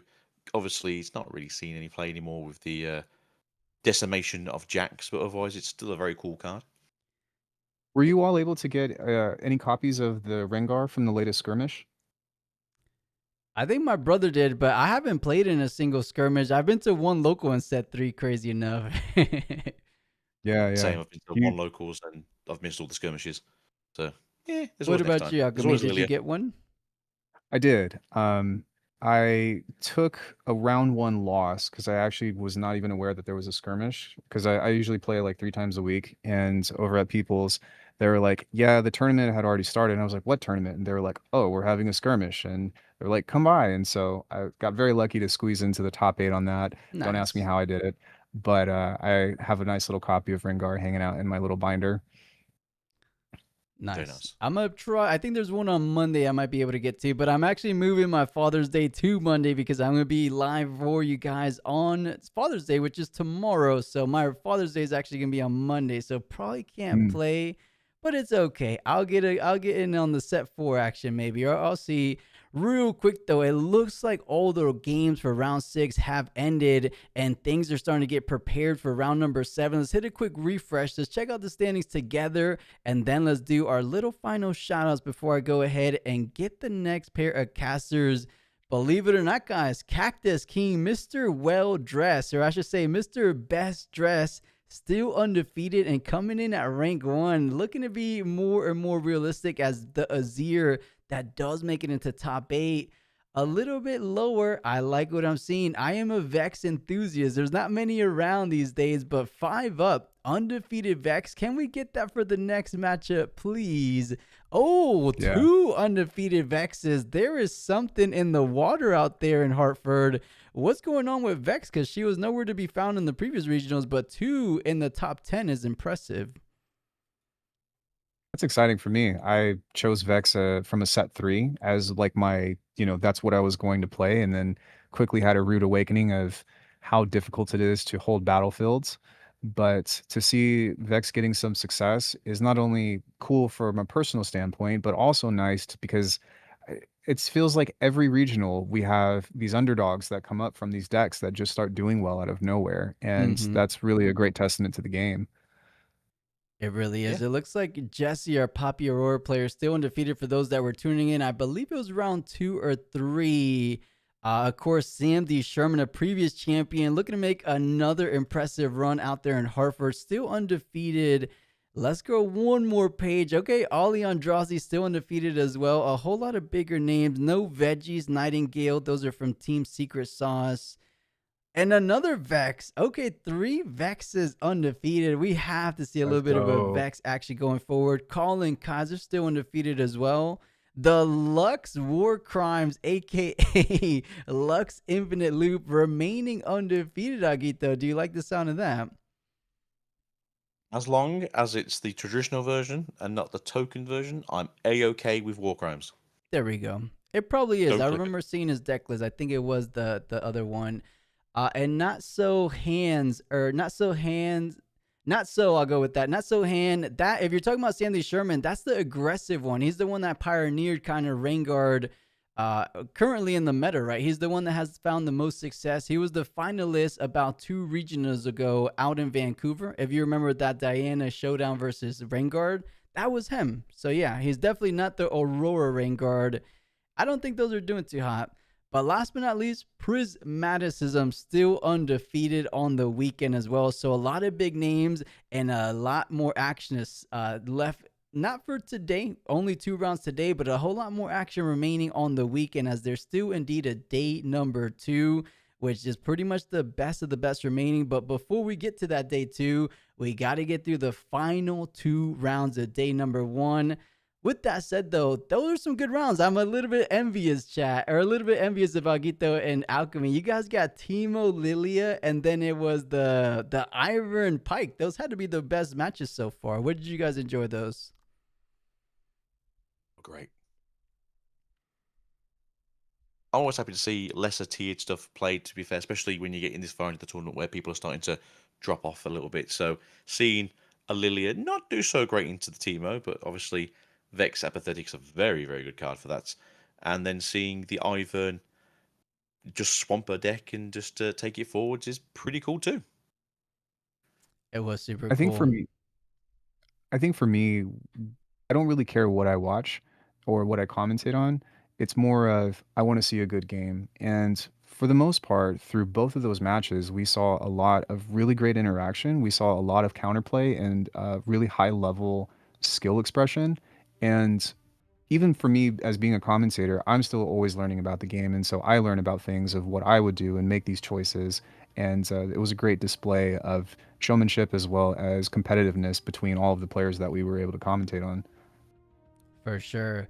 But guys, before we get caught off guard by this round number 7, let's do our little shout outs here. I'm going to take a slight little break and then I'll bring in our next caster. So Agito, if you want to let these guys know where they can find you online or any little final remarks you want to leave us on, the pick you said to win it all for those that didn't hear, whatever you want to go ahead and leave us on, now would be the perfect time. I'm going to eat my words, but I'm going to say Yi is probably pushing for the best deck this weekend just because it's the final hurrah for the Origins and Proving Grounds. You can find me wherever you can find the name Agita Swiftly, essentially, and you'll see me or hear me tomorrow. And I have to say, plus, how could you put me after 2 of our greatest casters tomorrow? We aren't doing the openings. We are being closed out by the people before us, unfortunately. You're saying Bandit and Leo? Bandit and Leo coming in professional casters, and then it's just me and Eek afterwards trying to follow on from such. No, you guys are killers too. They'll set the tone, and then we'll kind of go from there. But you're totally right. Tomorrow's gonna be an awesome show. 2 of the casters that were just last weekend on the official cast will be joining us, of course, Bandit and Conan Lionheart, I believe is how you guys would know him. We know him as Leo over here. But yeah, Conan and Bandit, those guys are going to be commentating together. I think round 11 and 12. We have to look at the schedule. But we'll save that for tomorrow, of course. And Agita, I'm looking forward to your cast as well. But Alchemy, anything you want to leave us on, of course? I still think that Yi is going to take it, though it does give me hope that those undefeated Vexes are still doing as well as they are. We'll have to see how they do when you get to the day 2 decks and whatnot, but I'm definitely rooting for Vex personally. There we go. Biggest of all, thank you so much to both of you for having me and letting me commentate again. I really appreciate that. As far as shout outs go, last time I didn't get to shout out my local game store, which is People's Card Shop in Vegas. Great people. They also have run their channel, Conquer and Hold, and just really great people all around. But other than that, you can find me on YouTube at Alchemy. I don't really do Riftbound content other than what we do here. I'm just a big fan, but I'm around. There we go. And I'm sure we'll see you around as well in some future events, hopefully, as we always keep in touch within that little caster chat. So keep an eye on that. But for now, Alguito and Alchemy, I'll let you guys take a rest. Thank you so much as always, and I'll see you in the future, of course. Thank you. All right, chat. We are down to just me for a little bit time being. I will be holding it down for round 7 and round 8, but I got 2 different casters joining me. They're actually going to be the first time casting for Runes and Rift, but definitely not the first time casting in general. So I'm excited. I will go ahead and bring these in, but guys, I got to run to the restroom real quick, and then I'll go ahead and bring these guys in. Let me hide the camera. I'll put the volume up for these as I go ahead and bring in the next caster joining in.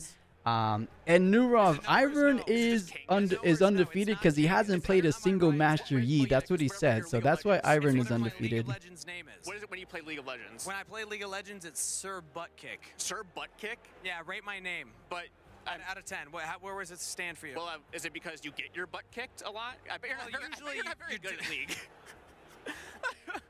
There's no way. I've seen this guy play other card games. There's no way he's good at League. So thank you, Jeff, for taking the time to chat with us. Any final shout-outs you have for the fans out there? No, this is fine. That's it? Yeah, it's it. Cool. Thanks for taking the time.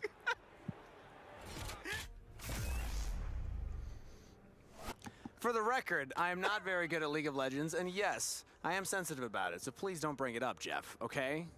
Jeff Jones, everybody. What a legend. Yeah, what a good interview. You know, it's ironic that we're just tossing it to ourselves at this We point. are, yeah. You tossed it to you. I just tossed it to me. And I was ready to make a joke about how I walked up to the Merc squad and just all of them in a circle were just straight mercing it together. Just mercing it. Then we went to another interview, and that was with Jeff. And, you know, good interviews back to back.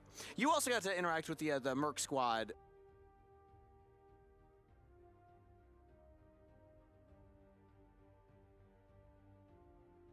All right, chat. I am back. Let's go ahead and bring our next caster in. Let me go ahead and pull him in here. So boom, boom, boom, boom. Put the camera set up. Okay, I believe we are here. And Excel, can you hear me? Hey, can you hear me? Plus? I can hear you. And am I saying your name right? Yeah. Is it Excel?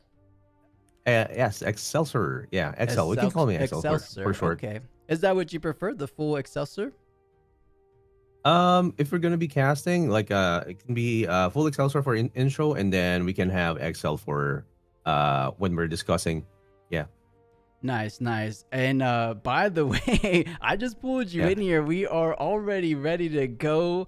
But Excelsior, since this is your first time on a Runes and Rift stream here, if you want to go ahead and introduce yourself to chat, let these guys know a little bit of your background, what kind of TCGs you played, or what kind of things you cast in general. I think now will be perfect before we get into round 7. Okay, for sure.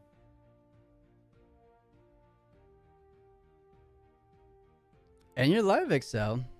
Oh, okay. Sorry. It's okay. Hey, okay, guys. I'm sorry. This is my first time here and at Runes and Rift, and thank you guys for having me again. Plus, thank you for seeing my DM and saying, "Okay, let's go."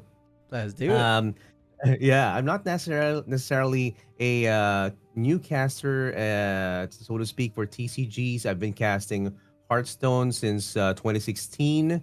Going into even casting some regionals and even Hearthstone SEA Games 2019. And afterwards, I started casting Legends of Runeterra. So you probably know why I'm here, because Legends of Runeterra has been the game that I've been loving, especially over the what do you call this? The kind of that dreaded time, which is the pandemic, right? So during the pandemic, though, when it was released, I started playing it more and more, got to cast the regionals as well. And then afterwards, of course, there was a bit of a lull in terms of Legends of Runeterra. I started casting or even playing Yu-Gi-Oh! Master Duel. But then Yu-Gi-Oh! Master Duel was too long for me, right? Like, and too kind of singular in the sense, in my experience, because like it just keeps on stacking. I did some chores, the turn is not done, and then I said, okay, I'm not gonna play this anymore. And then afterwards, I started playing Marvel Snap. Okay, so I started in all of these games: Hearthstone, Legends of Runeterra, Yu-Gi-Oh! Master Duel, Marvel Snap. I started creating communities in the Philippines. And what happens when you start creating communities there is like you get to have a sense and feel of how the local community works, organizing tournaments as well. When we're trying to create some some buzz about the game, and that's what it is. And then recently, I started casting more of some kind of niche games or new games in the TCG space, which is Parallel TCG and Might and Magic Fates TCG. Parallel TCG has been developed by Parallel Studios. Might and Magic Fates TCG has been developed by Ubisoft. And now, this is going to be my first time casting a physical TCG, right? Nice. But not my first physical TCG, because my first one plus was, can you guess which one? Did you say Hearthstone? First physical TCG. Oh, would it be Magic maybe? Yes, of course. Magic TCG, 1990s. I was a kid, started playing it, and then I said I don't have money. Right. So yeah, I don't have money. I can't spend my snack money to buy some cards. But now, since I have adult money, I can buy some cards. So Exactly. So we're here. I'm back to Riftbound, or some might call it in our community LOR physical TCG. But basically, when I found it out, it's not the same, right?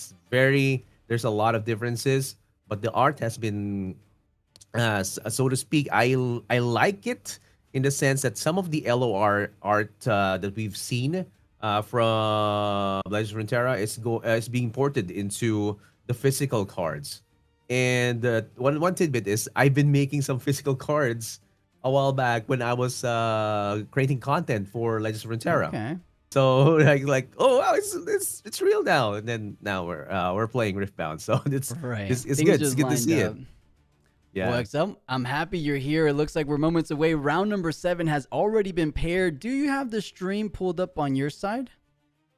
Yes, I have the stream pulled up on my side. The Twitch and one, I'm right? seeing... That way we're both on the Yes, same page.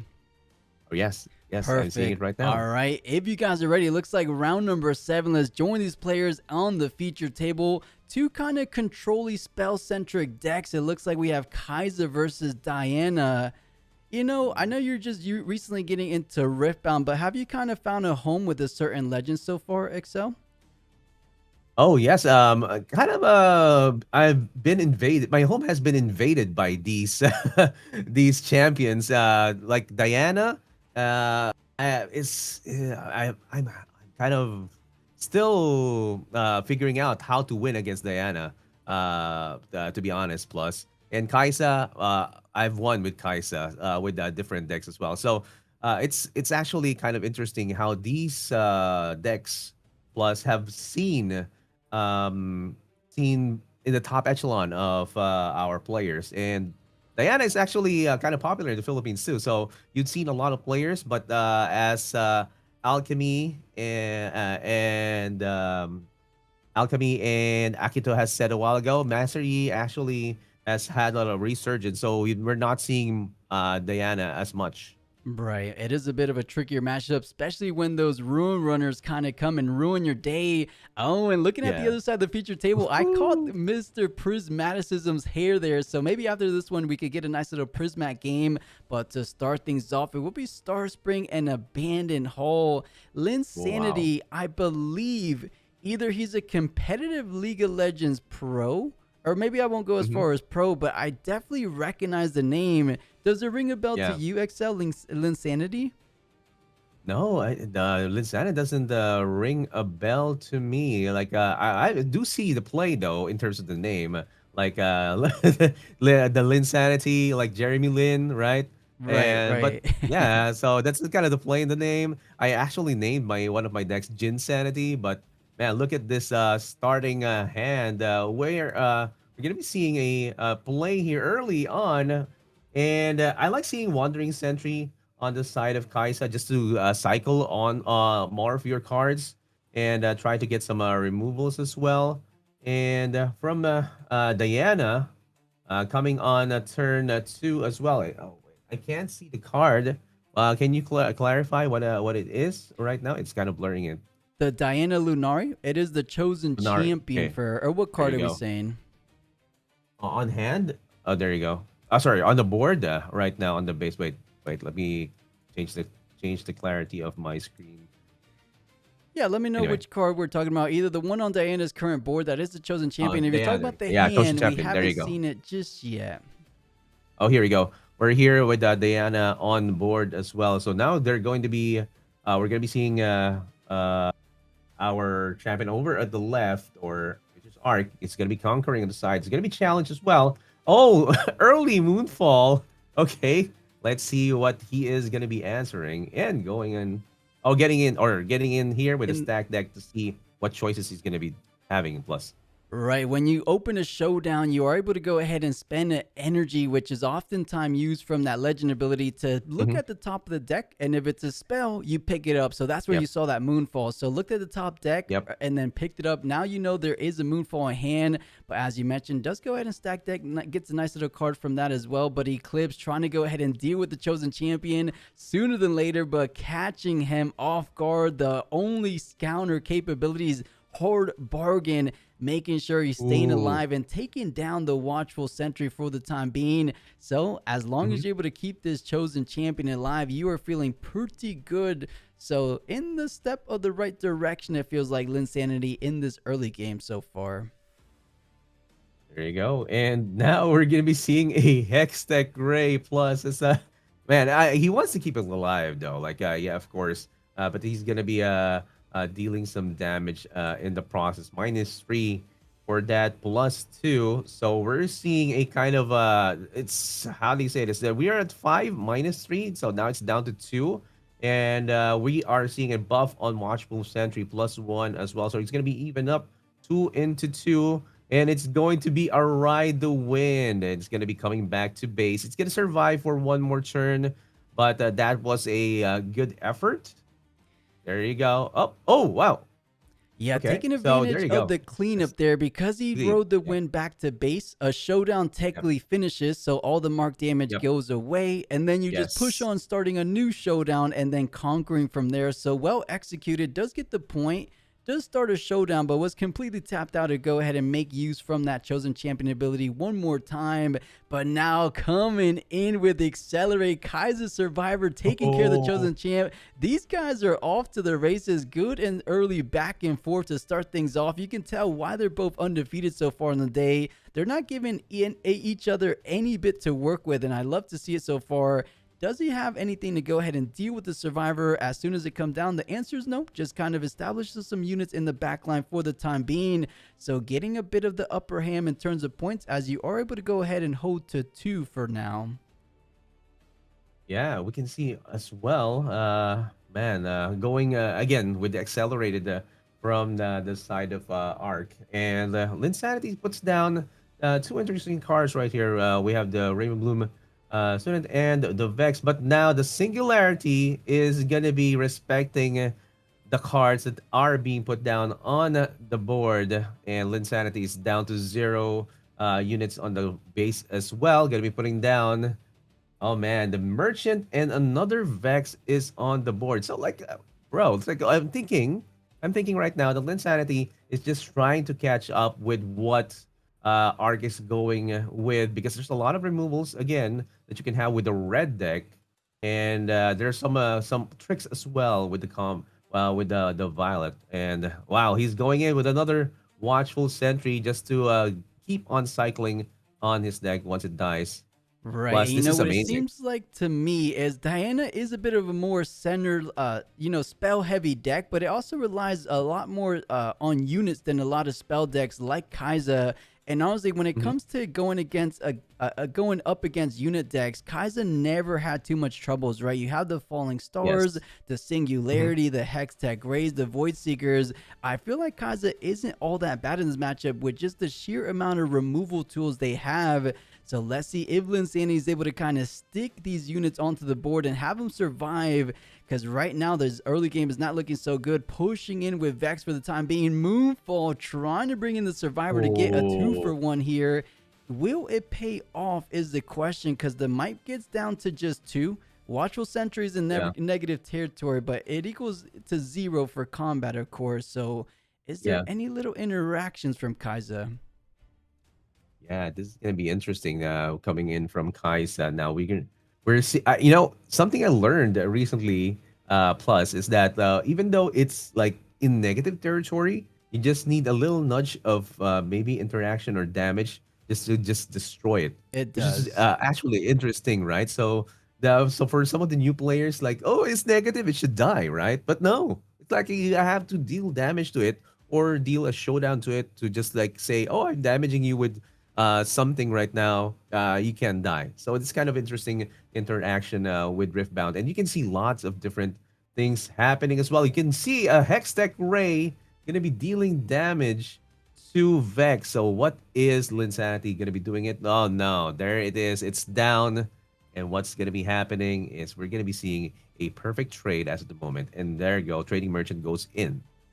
That's right. Does manage to get the conquer at the end of the day. Does have a way, it looks like, to go ahead and establish in the base for the moment, and looks to be the play going forward. I mean, if Hui, after so much removal being utilized from the side of Kaiser, if it's able to go ahead and stick around, it could completely change the course of this game, of course. Hui is just one of those units that if it's able to stay alive, very similar to the Stellar Corn Herders of the world and those Aurelia decks, it just goes ahead and generates way too much value. But that is a big question. Does it stick around? That Stupefy coming in a way. Do they draw something like a Falling Star potentially to interact with it? Yeah, oh man, if I get a Stupefy on one of my units, I am kind of dying on where it's gonna go. Look at the Tide Turner. It's me. It switches. Okay, and you can see here that we're gonna be seeing way on the board where the Raven Bloom student is gonna be, and Trading Merchants are gonna go back to base. Now this is gonna be an interesting interaction again, guys, because we're gonna be seeing some. Oh whoa, oh. Oh, there you go. Oh man, I can see. Oh wait, what's that card? It's Eclipse. Oh wow. -4 on a unit. So that one went deep into negative territory, and allowing Hui to get the conquer, of course, or actually, isn't it? Kaiser was the one pushing in, no? It was Kaiser pushing in. Yes. Yeah, so is able to defend, doesn't go ahead and generate an additional point, but we see the little Star Spring interaction. Tide Turner came in, but because you played a card from Tide Turner, it triggered the Star Spring, allowing the Traveling Merchant to come down. You discard, draw one, of course, for Merchant, and then you draw one and do the good old Hui shenanigans as well. So a lot of little intricacies going down in just that one showdown. But of course, with 7 runes remaining, that does open the window of something like a Thousand Tail Watcher just to get the -3 down. Is that enough for, I believe, the student? I don't think the math is there, actually. Yeah, the math is definitely not mathing at the moment. Because if you have 7 -3, it's going to be down to 4. And you can push the Raven Bloom just to destroy it. And again, with 7 runes being possibly played, there is still not enough for an accelerate because you need one more, and then tap the recycle one just to go in for Thousand Tail. So look at the Ferris Forerunner on the board, on the hand of Arc right there. We might see that being played just to have more bodies on the board, but I don't know, man. Like it's kind of a top position for Arc now because he's checking if he should put down more units so that on the next turn he will have some units to just push in, and then or maybe have some more removals there. There you go. We have a Ferris Forerunner. I love this card. Plus, I can't tell you enough how good this card is because this is basically a card that when it dies, the value is still there. Yeah, and it looks like that's what Dark's intention is, just kind of establishing some board presence, though, that he has a better time on the very next turn. But I think Linsanity is going to have a good time on this turn. He could go ahead and retreat back the way, generate some good value there, especially if he pitches a spell that he doesn't need, draws an additional card. So 3 potential card draws on this turn, not even taking into account a simple Conquer push from Traveling Merchant, which would technically be 4 cards seen from the top of the deck in a single turn, which could very well benefit him going forward. So trying to think carefully, does he want to go ahead and leave any of these units exposed? Because I would imagine Hui is not one of those units you want to leave on the battlefield, as we're seeing him currently retreated for now. Yes, yeah. No way. Did he just retreat that? Yeah, it's actually, yes. It's actually one of the things that you have to do. You have to protect the card that actually gives more value down the line. And I love that the way has kind of upstage some of the other champions in terms of the power or that it produces. But it's I like the fact that it's kind of quote unquote high rolling depending on the card that you Right. draw, right? So I like it. I like it. Yeah. And now we're seeing some movement here going into conquering one of the battlefields from Tide Turner, getting the point down to 4-4 right now. So, with a total of 1, 2, 3, 4, 5, 9 runes on the board, Linsanity needs to find out how he's going to be playing. I don't know. Does he have 2 on hand? Looks like he has just 2 on hand right now. Down to 1.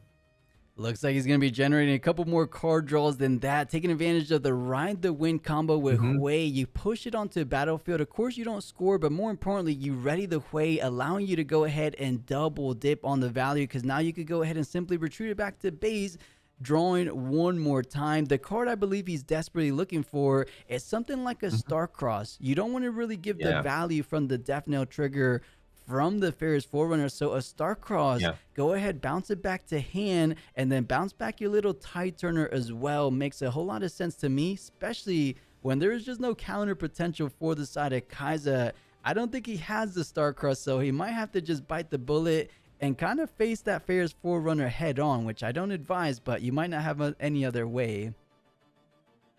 Yeah, and oh wow. So he's gonna give it away now because Wei is gonna move again. He's gonna be cycling again and move 1. When I move, draw 1, then discard 1. Oh wow, look at that, man. He is definitely cycling through his deck with another stack deck. And I have one question for you, Plus. This is definitely me asking as a kind of a quote unquote new player in Riftbound. When you draw and based on discarded cards type, of course you have to show your opponent, right? Like just to say, okay, this is a spell, I have to draw 1, right? Or is it usually automatic in the high level play? So Hui says draw first. So you draw 1, of course, you don't reveal that card, but the discarded card, the trash is public information. So yes, you go ahead and show him which card was discarded. So based off that, you go ahead and either draw your additional card, ready your runes, or give yourself +3 might, if that's your question.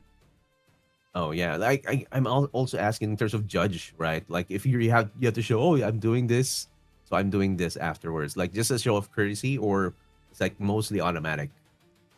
And let's say, what example you're saying? Like, what is he saying to show the judge? What do you mean? Like that you're drawing, or that you're triggering a certain unit?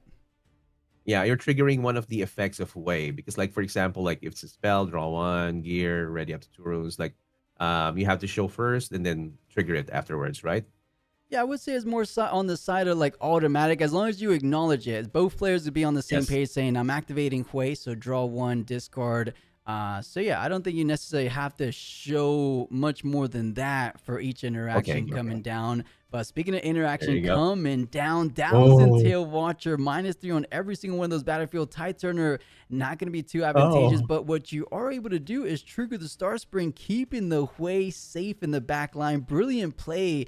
I love the way Linsanity has been piloting this game number 1. Really clean play so far. Yeah, really clean play indeed. And this Star Spring actually just has that kind of interaction that plays into this deck as well. You moved away, you discard 1, you draw 1, then discard 1 as well. So all of those cards of Star Spring are gonna die, and now it's gonna be 5 for Arc. And the Thousand Tail Watcher is just gonna be sitting pretty right there, but it's kind of in a dangerous position as to how it's going to interact as well. But now the Raymond Bloom student is going to be conquering another one, and then we're going to be having up to 6 for Arc. Now it's that kind of 2-point difference doesn't it's going to be kind of presenting I'm going to be winning next turn if you don't really respond to this. So what is Linsanity going to be doing?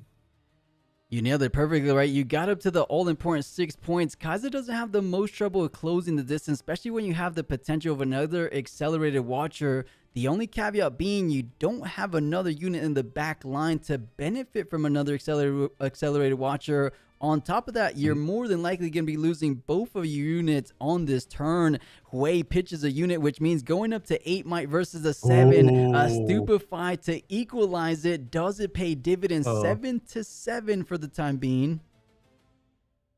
And oh man, hard bargain. Oh dude, I love this. A hard bargain is one of the cards that you're like, I need to have this, like just one at least. And then if your opponent is tapped out, he can't pay anymore. And then Stupefy is gonna be putting out the Raven Bloom student with this trade, with the trading merchant as well.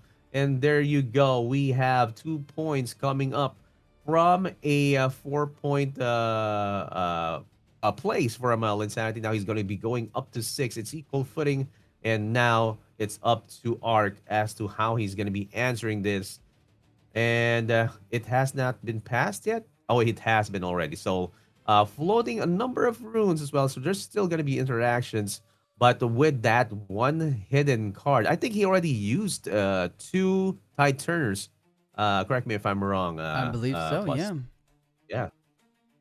It might still be the third Tide Turner, because I do want to point out, even though Starspring is Kai'Sa's battlefield of choice for game number 1, Linsanity has been utilizing this battlefield way more effectively than his opponent. Back-to-back, hidden plays. That way you go ahead and benefit from the way moving back to base. It almost feels like that was his battlefield. Abandon Hall is great, but in this game 1, Starspring has been the better battlefield. Oh man, I didn't notice that. That Starspring was. I thought that it was actually Linsanity's battlefield, and instead it was an abandoned hall. Wow, that's crazy. And now we're having we're gonna be having another Thousand Tail Watcher, and having those 2 right there is gonna be -3, and then we're gonna be having some minuses as well over at the abandoned hall. There you go.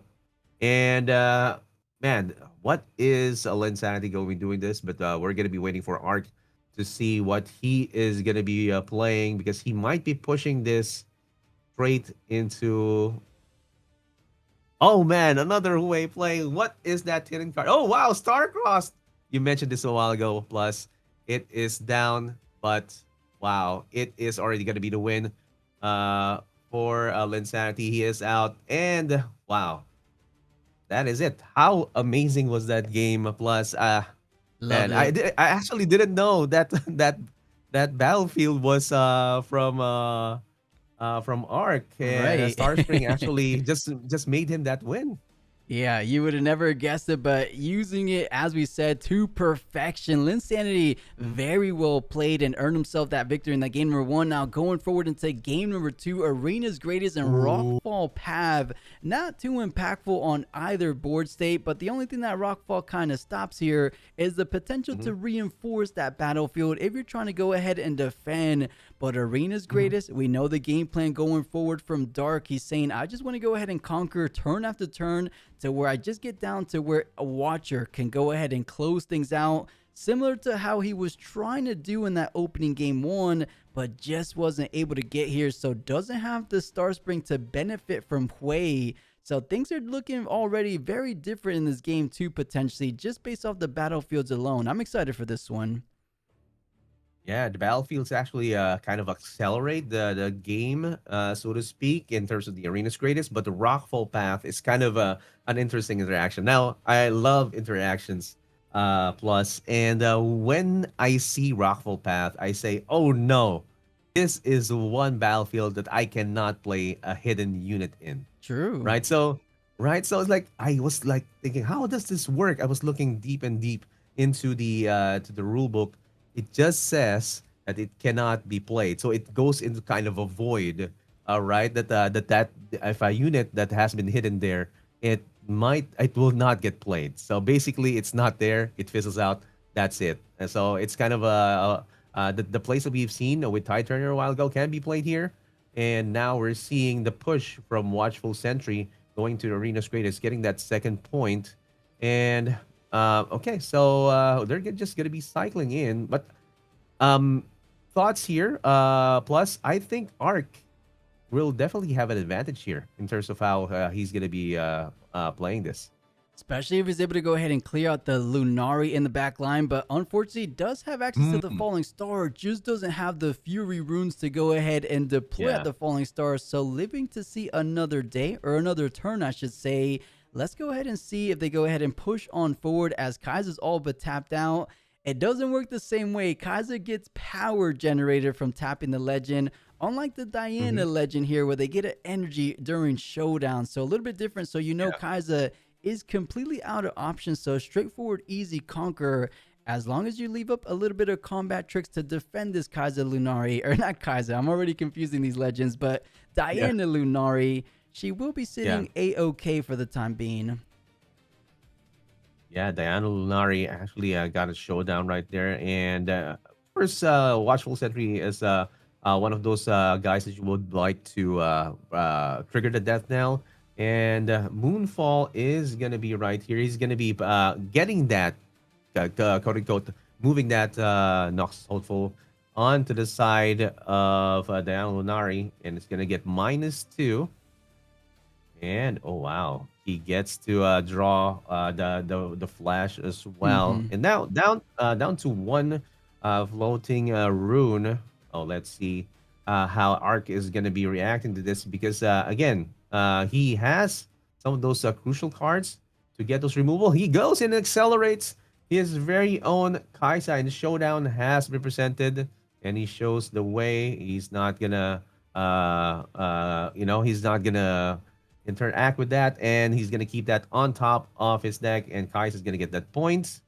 Now it's going to go to Linsanity. Now this is kind of a this kind of back and forth is normal, especially with getting that Diana right there, but you want to get some more cards on hand, especially with Diana. So because again, as you said, it's kind of controlly, but now we're seeing kind of a call it back a while ago as to how Linsanity played it. Another Vex and Raven Bloom on the board. Yeah, a little bit of deja vu. We saw this Kaiser Survivor take down the Chosen Champion in game number 1, and then to follow things up, it was a Vex and a 2-drop. Very similar story being painted in this game number 2, but let's go ahead and see if it paints a little different for the side of Dark as he's looking to get his first game win in the series. So retreats back, and I will say does take advantage to kind of develop down the champion, because I think they had something as simple as a Hex Tech Ray to get rid of Diana as well, but wanted the additional draw, wanted to get the additional point as well, and now just puts down some units on the board. Inferno knocks his hopeful, doesn't get too much better than that. That is an impressive amount of might potential incoming over to the direction of Diana the very next turn. And take a look at the points. You're already halfway down to the victory score at 8. Things are going very speedy in this game too. Yeah, Speedy is the name of the game. And now, of course, once you have a Vex, the reason why he put down a lot of the units on the board already, because again, once you have a kind of a Vex on a battlefield, it's annoying. Basically. Plus, I don't like a Vex on the battlefield because I can't put down any of my accelerateds. I can't put down any card that has some kind of battle value that can be moved. But but this Kaisa deck actually just telegraphs, okay, I have ways to remove your Vex, right? So, and we saw it a while ago. Yeah, even with just the sheer raw might standing there in the back line, you definitely have enough to take care of the Vex. Currently, of course, we've seen those hidden cards do wonders for the side of Diana in that game number 1. Most likely something like a Tide Turner to bring the Hui into the showdown action. 8 potential might to increase that defensive potential as well, so things might get a little bit tricky. Something for Kaiser to keep in mind going forward. Of course, she does have point tempo for the current moment. So I think before you go ahead and push in, I think it's time to go ahead and let go of the Falling Star. You don't want to give the showdown any opening just yet. If they have a hard bargain, you have enough runes to go ahead and pay for the hard bargain as well. I don't know if you saw it in hand. There is a Bring Your Thunder song that he does have the potential to utilize to kind of close things out once he gets up to 6. I like Kaiser's position right now. Yeah, I really love Kaiser's position too. Plus, and from what I'm seeing right now, it's like you can. Oh, whoa! He says, "Brin here. Okay, don't play any cards now, but you can still react to that, guys." And we're seeing the Hui being moved up, and you're right. It's Ty Turner, and he gets a unit to get that +3. And pulls it back. Oh. Oh, okay. Okay. Flash. That was a flashy move from Linsanity. He got the value, but now is it time for a double battlefield conquer plus? Yeah, I think at the minimum, you do want to double conquer here and make sure you keep up that even point tempo. At the minimum, you want to use your lower to the ground or your lower, smaller units. Just double Inferno push in. Let those be a little bit more of sacrificial units and then keep the bigger bodies for that final push. Right now, if you have something like a Thousand Tail Watcher, you are looking really, really prime of taking this game number 2. But things can get a little bit interesting if Diana finds a way of kind of messing that back line up. Of course, Kaiser's still Kaiser's turn. I think he's kind of thinking, does he want to go ahead and use something like the Falling Star? You definitely don't want to go ahead and use it on that Vex. That's a double deflect cost you want to pay. But maybe on the Raven Bloom and the Tide Turner, it might not feel all that bad. Man, yeah. It's I mean, you mentioned it a while ago. It's like some kind of removals have to be played. And you know what? Correct me if I'm wrong, Plus. Like one thing I've learned when you're playing Riftbound is like if you have it right now, it's like hesitation is kind of your kind of an enemy, right? Like I might need this later, but if you have it right now and you need to and you have the possibility to play it right now, maybe it's time to play it right now. But again, some of these players, these pro players, think ahead, like 2, 3, or even 4 turns ahead. So it's kind of I'm just kind of a newbie, so to speak, in terms of this TCG, but it's kind of one of the basics. It might also be a pitfall, right? So you might also I see some players as well track some of the cards of their opponents. They have a notepad on the side, see what other cards that they may have, and then also if it's an open deck list, you can also cross out some of that already played. So you have the kind of probability that they have this on hand, that they have probability that they have it on the deck, and what can be played. So it's kind of the mind games, so to speak, in terms of TCGs. And he goes in. Oh wow. Oh, no 4 conquer. goes the double conquer. That is not what I expected. I feel like Dark definitely want to go ahead and get up to 6 sooner than later, because the more time goes on, the more unit / potential combat tricks that Diana is able to draw into. That is an interesting decision, saying I want to go ahead and keep my Infernos to where they actually make a difference in this game. I want to get the actual +3 damage potential from each of these Infernos, which I could definitely respect. But now you're allowing Diana to have that kind of breathing room, per se, to kind of close the distance and even one-up you if they decide to go in for the Conquer on Arena's Greatest. So interesting decision, playing a bit more of the patient game, but it could also be seen as a little bit of lack of urgency. I just don't think he had the card in hand to close things out from 6 to 8. I just don't think he had the Watcher, actually. Yeah, it's kind of a telegraph that he didn't push those 2 units, the Infernus, onto those, because like it's, I don't know, man. It's kind of, you always go to 6 as much as early as possible, because like you're almost always there. But does this mean that he doesn't have like that on the other side, does this mean that he has the removals when he has the runes, and then he can push more forward, right? And he wants maybe Linsanity to be more comfortable pushing them in, right? And then just kind of see what he can do or over the next turn. So I don't know. It's questionable, but maybe Arc is seeing something here that we're not. Oh, he's definitely seeing something we're not, and I love it. I wanted to go ahead and see. I want to go ahead and get proven wrong, saying I want these Infernos, as we keep going back to, of getting a bit more value just going down. Yes, you get the value from scoring up to 6 points, but can I score up to 6 points this turn while also taking down some of these units with me as well? I believe that's what Dark Lou has in mind. Let's go ahead if he will be tasting the fruits of his labor here, and he does have the Watcher, which it's a bit questionable what he did the previous turn, but either way, I think this turn is going to be very, very impactful for Kaiser going forward. Despite the hidden card, I don't think something like a Tide Turner is going to be all that difference making. Yes, you get an additional draw from Hui, but you still get -3 on the entire board state. Keep in mind, there could be something like a Falling Star as well to clean things up. Yeah, like 4 -3 down to 1, and then you can have like a minimum of 1 for Tide Turner and -3 for Huawei, and then, like, over at the back line again, there's gonna be a lot as well. And now you can see down to 1 for the Do Raven Bloom students, and again he's checking. Oh, I'm stunned, right? So I can't accelerate my my Thousand Tail Watcher right now. Then that's it. And then again, as you mentioned a while ago, there you go. Those Infernos are going to be doing the hard work, and even Bryn here might get into the action. Oh yeah. But yeah, let's see how this is going to go.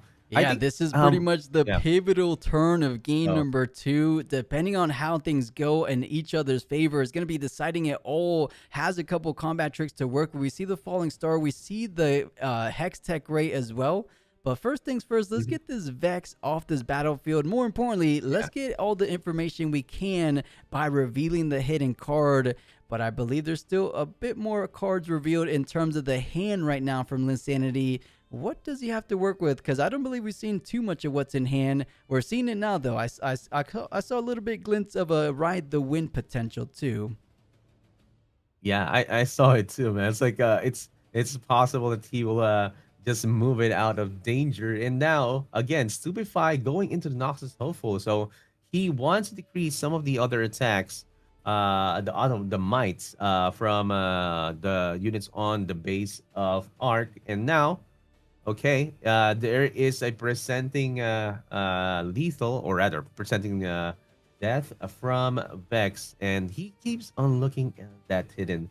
When will he be using it, right? Yeah, thinking about go ahead and reveal the Tide Turner, as I believe that's the only soul hidden card right now Diana is running.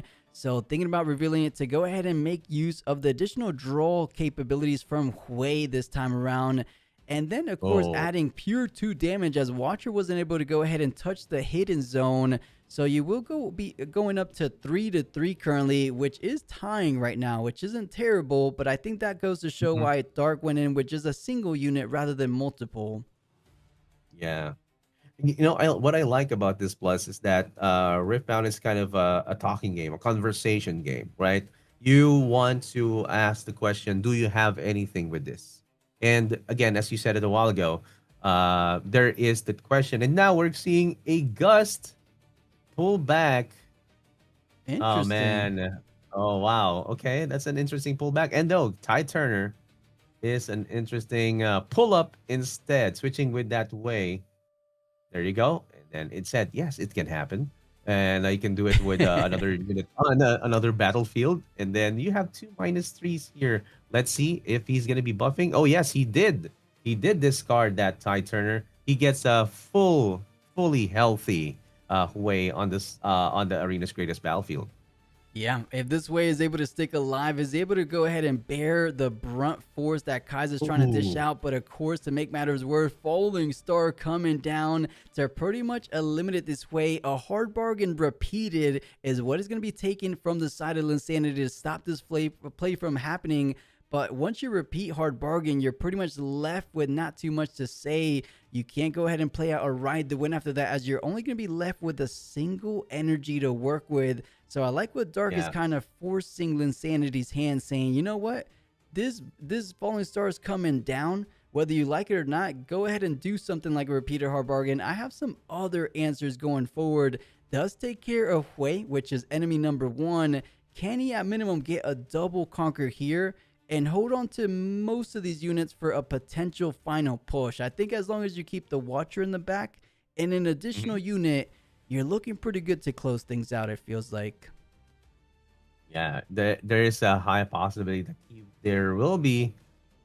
Oh wow, he will be recycling room 1 rune. Let's see. Okay, what do you have right now with 5 runes that are untapped as of the moment? Insanity Dark is going to be asking that question. He pushes now the Bryn here. Tide Turner on the Rockfall path. Oh, goes in with the Ride the Wind. Pushes that Raven Bloom student right there. Okay, he's gonna get +2 in terms of the power right there, but that Tide Turner is gonna get destroyed. He's gonna get the point up to 5 right now. Yeah, Again, cheeky little still, play yeah. here. Because Arena's Greatest Yeah. wasn't scored by Diana on this turn, you're actually able to get the Conquer there, but in response to the showdowns, it hasn't finalized yet. The Hextech Ray coming down, make that double the trouble. Hextech Ray trying to deny the point advantage because he was trying to threaten lethal on this very next turn. Conquer up to 6, hold up to 7, and all you have to do is find your way over to the other battlefield. So not panning out exactly what he had anticipated with that Ride the Win, down to just a single unit in the back line. Kaiser is looking better and better currently.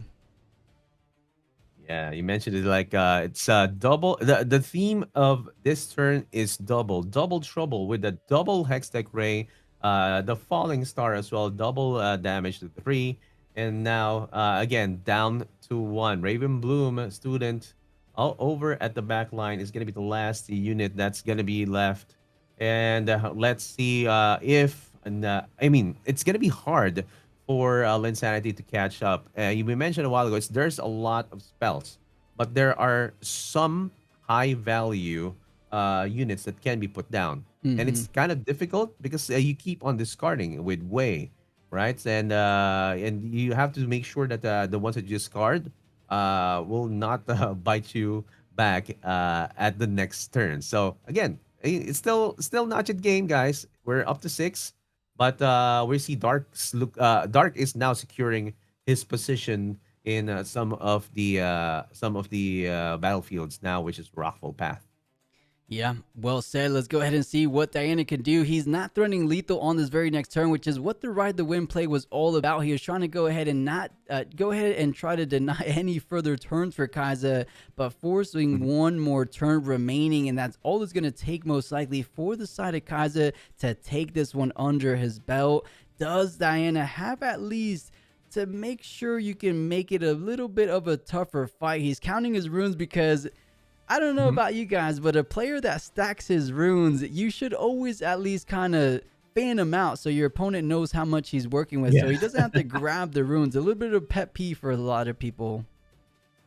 Yeah, I mean, yeah, it's you have to show like you have to like make the information available much easier. But yeah, I do agree with you. It's kind of difficult to know how much your opponent knows if it's already stacked. But then again, it's a very, very difficult position for Linsanity right now, and he needs to make sure that gets to conquer at least one battlefield, and because next turn, man, double hold, that's gonna be a win for Dark, and I think he has an answer for one at least. Let's see what he's gonna be doing. Raven Bloom, he's gonna be pushing in.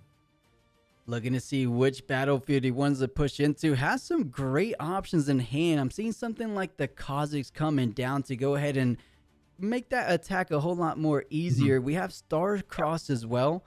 I believe we even have a Fizz to repeat the Starcross after using Starcross. The only limiting factor here is the rune economy. If you don't have the runes to pay for all those great, fantastic cards, it's not going to matter all that much, as this is looking to be the very last turn Diana has left.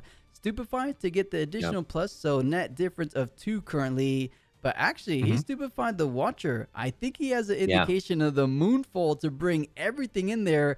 If he takes care of this back line, there is a world where Linsanity could code on. I like what he's thinking. Let's go ahead and see if it plays out exactly how he envisions it. Yeah, you said it right, man. Like Moonfall is definitely gonna be a possible play here. It kind of telegraphs it, like, okay, you're gonna be putting down your Thousand Lane Watcher down to 6, maybe, and then I'm gonna be kind of putting them there with the Moonfall, and then Moonfall is gonna be buffing up the Raymond Bloom, so he has some more combat tricks to make it to buff that Raymond Bloom up some more, just to make sure that everything gets destroyed. So again, they are defenders right now, and there you go. That is it. To the Kaisa and the Inferna are out of the board, and I still kind of wondering what is going to be happening to that Thousand Tail Watcher. Yeah, he did the Stupefy on it. Instead of kind of Stupefy on the Kaiser slash the Rockfall Path battlefield, but I guess he never really had true intentions of conquering the other battlefield. He knows he's just at 6. You can't hold up to the 8th point right now. Fizz to go ahead and Moonfall one more time. So a bit of double dip on that signature spell. Does have to recycle for the moment, but now Watcher hitting the trash, and that is a full backline elimination. That's exactly what Linsanity needed to stay in this game, but you're almost kind of delaying the inevitable. Your opponent goes up to 7. At this point, is looking a little bit tough. I mean, if you have an accelerated unit to take care of the Ravenblue student on Arena's Greatest, then you win, because you can't technically reinforce Rockfall Path. You have to go ahead and move units into it, which we know you can't do that currently. So this is tricky. Definitely a little bit trickier than I was giving him credit to. Yeah, definitely on a tricky position, especially you're seeing like 2 floating runes over at the side of Insanity. He may actually reinforce that Raven Bloom student over at the Arena's Greatest. You know, we're expecting this to be a bit faster with the Arena's Greatest, but it turns out, oh wow, look and see Darius Trifarian. Let's see the second card that he needs to accelerate this. I love it. Cleave. Oh yeah, Darius up to 10 total might. Conquered up to 8, and here we go into a coveted game number 3. I'm excited. This has been an awesome matchup so far in round 7. Yeah, like, oh man, this was an interesting, awesome matchup. Interesting in the sense that Dark actually just floated that from 4 points, and then he just went in and said, okay, I'm gonna be passing, right? It's kind of interesting. And Void Gate and Targon's Peak is gonna be the next one right now. This is one of my favorite battlefields in terms of using a red deck, because it increases the damage by 1. Again, Targon's Peak, not so much a fan of Targon's Peak, because again, ready 2 runes at the end of turn. It's more of a kind of a reactive, but still useful for Kaisa. And man, over the previous matches, still we're seeing some interaction, like back and forth between the two. And wow, early Hextech Ray, Linsanity is being answered early with that with the Ravenblue student.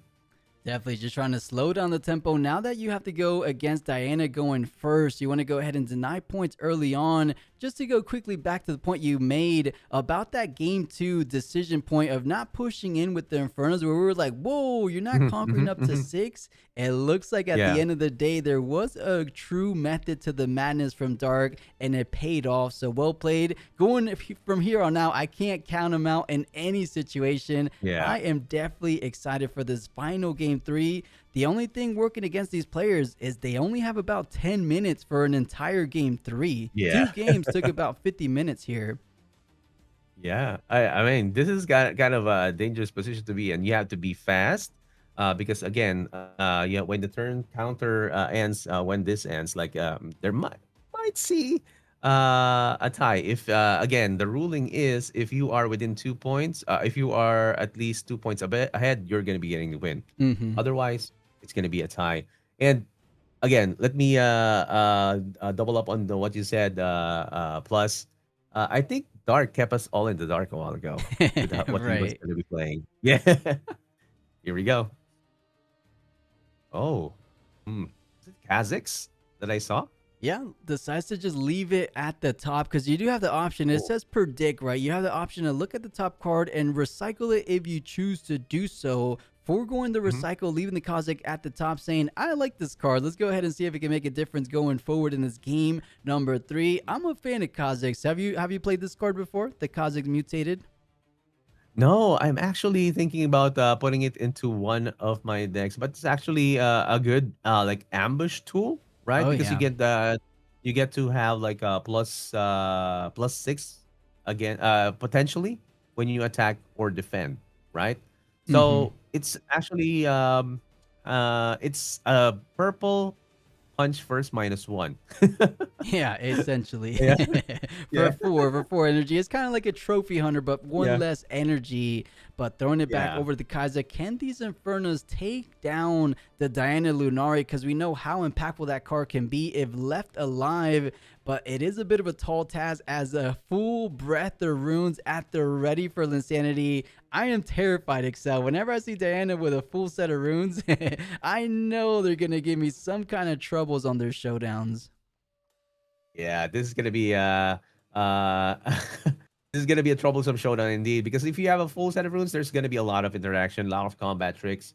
Inferna, alright, even though it has a soul +2, there's a high probability that it gets removed. And putting the Diana on target speak is actually a good play because you don't want that to be getting +1 damage each for each spell, right? It's Mm-hmm. gonna be difficult here to keep it up and surviving. Maybe put it up a bit later when you have like some kind of survivability tricks with some of your lesser units on the board. So yeah, let's see what Dart is gonna be doing.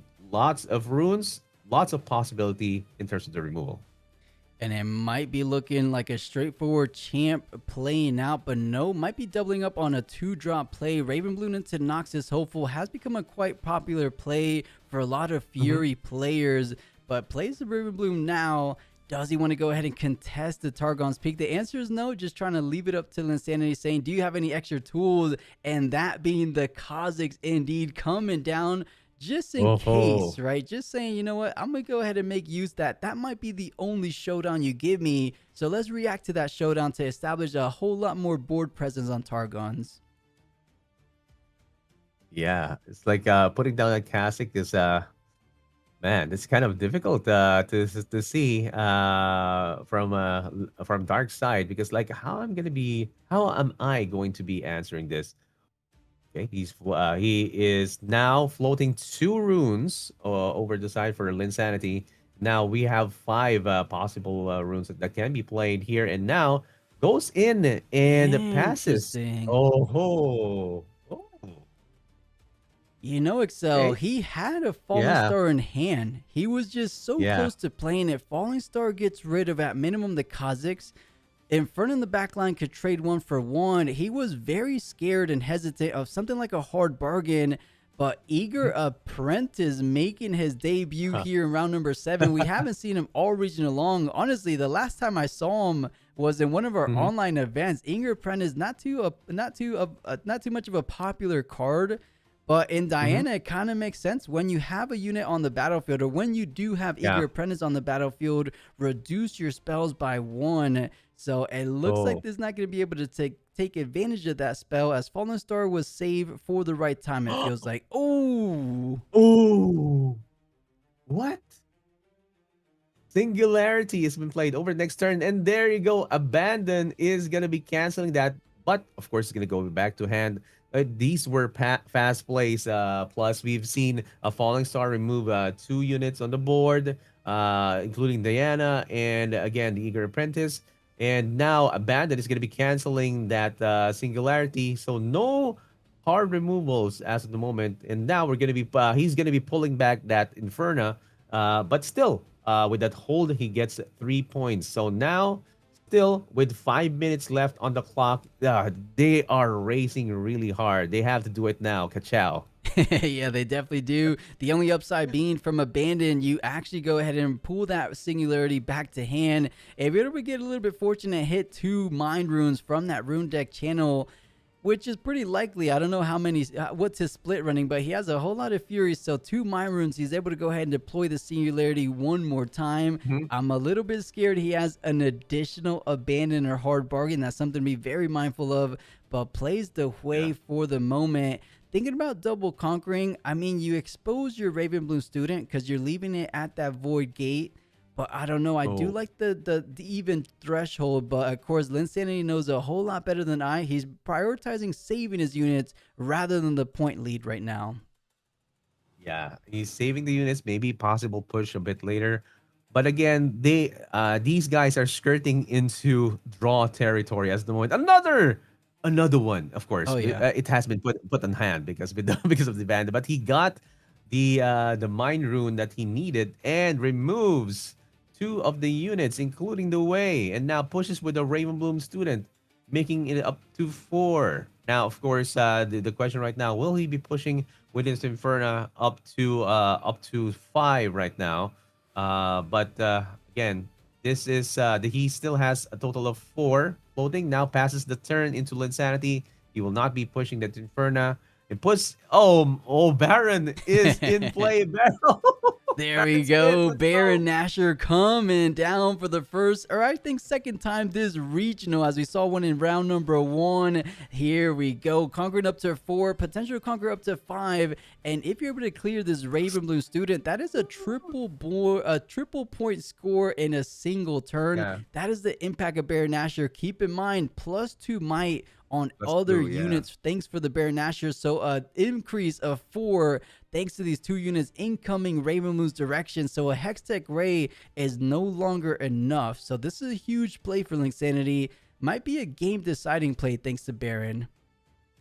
Yeah, the Baron is in, and man, it's the +2s. I kind of have a pet peeve because I don't usually see it like, oh, hey, that's +2. I'm interacting, but I forget that there's a +2. I just see the Baron right there. Baron has so much aura right now that you kind of forget sometimes, right? Yeah, Anyway. and this is a brilliant play too when we're taking into account the low time right now on the clock. You just have to be 2 points ahead, but something's telling me that this game is going to be able to fully play out as they're inching this that much closer to that 8th point. I think with 2 turns remaining in overtime, you should be able to get that done. Time Warp is an interesting card in overtime because it just completely skips your opponent's turn. So that could come into play.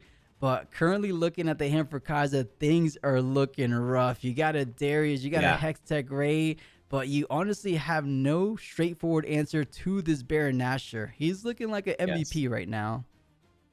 Yeah, Baron on that turn actually is putting him on a path to win this, as you said a while ago.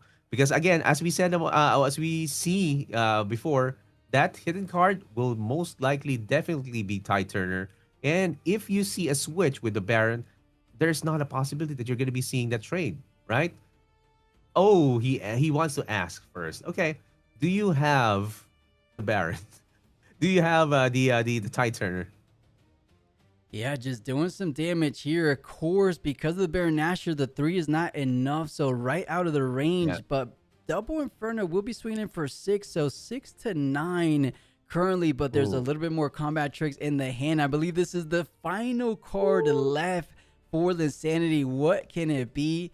Ty Turner could bring in Baron Nashor, so always keep that in mind as well to go ahead and defend this battlefield. But something as simple as a Stupefy wouldn't be that bad to see an additional draw. But right now, it looks like you're winning the combat, right? It's 4, 5, 6, 7, 8. Yeah, wait, where are they getting this 9 from?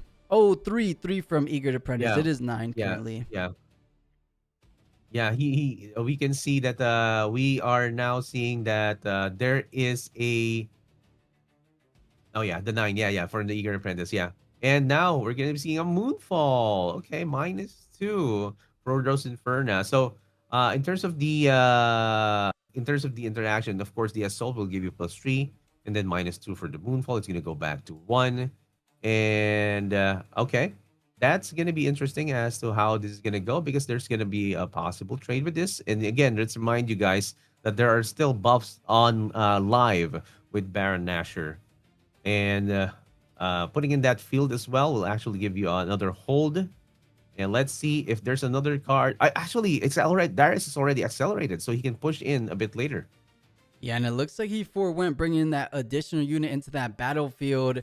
which wouldn't be all that bad, but we want to go ahead and make sure he survived with 1 unit first. Save that potential Tide Turner reveal, because Tide Turner comes in for an impressive +4 might thanks to the Baron Nashor. So right now, Darius is online at 7. Right now, there should be more than 7, but going to the other side of the battlefield, he's kind of saying, I'll let you have these right now, but that does mean Diana holds up to 7, threatening lethal with just a single battlefield hold, which seems increasingly likely by the minute. Things are looking good for our Diana player. Yep, Diana looks like he's going to be taking this in with Flare as well. And now... okay, we're going to be seeing a buff on Ravenbloom. There's going to be a switch with the Tide Turner.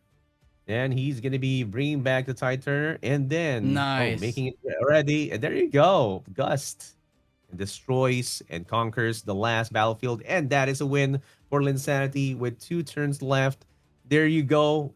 Oh, going in with a 7-0. How great is this? Linsanity bringing that Diana play against Kaisa. Amazing, amazing. Super so what amazing. Are your favorite? Well done. Let's go ahead back to the commentary booth. Chat, I looked away for just a split second. How did Baron gank over to the Void Gate? Or did you catch that, Excel? How did we get Baron all the way? Okay, there was a... I see what chat's saying. Thank you, Hero. Tide Turner back to hand. You played Tide Turner, get the Baron back to base, and then Baron from base over the other battlefield. So exactly right. Thank you so much, guys. Yes, that's right. That's right. Yeah, he returned it, and then since it's ready, he's gonna just push it. So that's actually a good trade as well. He knowing that there's not a lot that that Dark can do in terms of interacting with Baron. In terms of power, that's it. And man, I just want to ask you, Plus, like, what's your favorite like moment during that matchup? Yeah, I mean, there was a lot of highlights there, but I has to be, I think it was the back and forth during one of these showdowns. Honestly, it's so hard to pinpoint to just one, you know, since it's the closest to memory. Baron Nashor coming down, just kind of putting the final stamp on game 3. Once it came down, it was pretty much essentially GG. You know, I could also say that turn where he kind of didn't go for the double conquer hold, because we were questioning it. We're like, wait, what is he on? What is he getting at right now? But, you know, instead of asking me, let's ask our Linsanity player what he has to say after that round 7 victory. Baron play, incredible performance there. You're 7-0 with Diana. First Diana that we've had on stream today. How does it feel to also like represent something new with this deck that I think that not a lot of people are playing around? Yeah, I think one thing that my deck has is, well, first of all, it feels really good. But my deck, I think in particular, is a little different because we play Eager Apprentice. That lets you like do a lot more tricky stuff. But yeah, like feels really good to win on stream. Last time I played on stream, I lost, and my run went downhill from there. So I'm glad I won. So it's a good sign then, because you are now going into round 8, 7-0. You're already locked in for day 2, playing a highly contested legend here with some other big names in the room. Do you think that your list and the way that you're playing it, based off of what I've seen, I think you could fight against these other Titans in the room? Is there maybe a player you're looking out for necessarily? Yeah, I mean, obviously the like regional champions of Wally, Allen, or it was like tough competing with them. And at first I didn't want to play the deck because it just felt bad to compete with them, but I played it a lot. It's really fun, and I do think I am a pretty good player. So, you know, if I draw well, I play well, you know, and hopefully they draw bad, then I think I'll get there. And I do want to ask you a more personal question. You play League of Legends. You've played at a competitive level at a higher tier. Are there transferable skills here where you played League of Legends at a higher level and here you are now playing a League of Legends card game?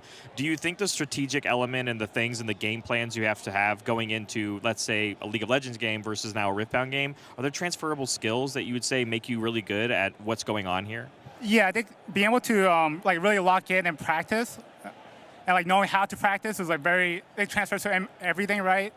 If you're able to be good at one thing, generally you're good at other things if you just put your mind to it. So, and as you said, and as you've put on a performance here, putting your mind to it helps you go 7-0. Linsanity, congratulations. Thank you. Having a great run so far today, but one more round to go, and so we're going to go ahead. Nice. Just a final Nice, round nice. left on this day one of the regional, but epic round 7. XL, I don't know if you caught it in chat. There's a little Yeah. bit of discussion going on. The tie turner was at 4 might. You can't gust units over 3. So a Wait, little what? bit of a crazy play, but to be perfectly honest, he was winning regardless. He had enough overtime yeah. turns to kind of close things out. So whether he won in that Yeah. moment thanks to the Gus tie turner play, or it was stretched out a little bit further, Diana had it all but locked in. But it is a little thing to be mindful of, right? They were playing super quick there. They forgot about that. Yeah. Yeah, or he had one. He just wanted like or he had one, but yeah, still he would still have won that matchup because like looking at the hand of Dark, he didn't have any outs, right? He didn't have any outs to remove a Baron, and he was still within 2-point range, even though he would be able to and right in terms of accelerated units, there's a little chance still to get into that point, but still true. It would still be Linsanity's play right there. But yeah, I mean it's still an amazing match going in with 7-0. We can look back how it all went, but still Diana still got the best of Kaisa over that match. Removals really not that not present when you need it, right? And going back to my own question a while ago, what was my favorite play? Abandon, right? Oh, bro, nice. On the bro, that was singularity, right? yeah, abandon on the singularity. Like that's real hard. Like you get your singularity back, and then you lose two mind runes in the process.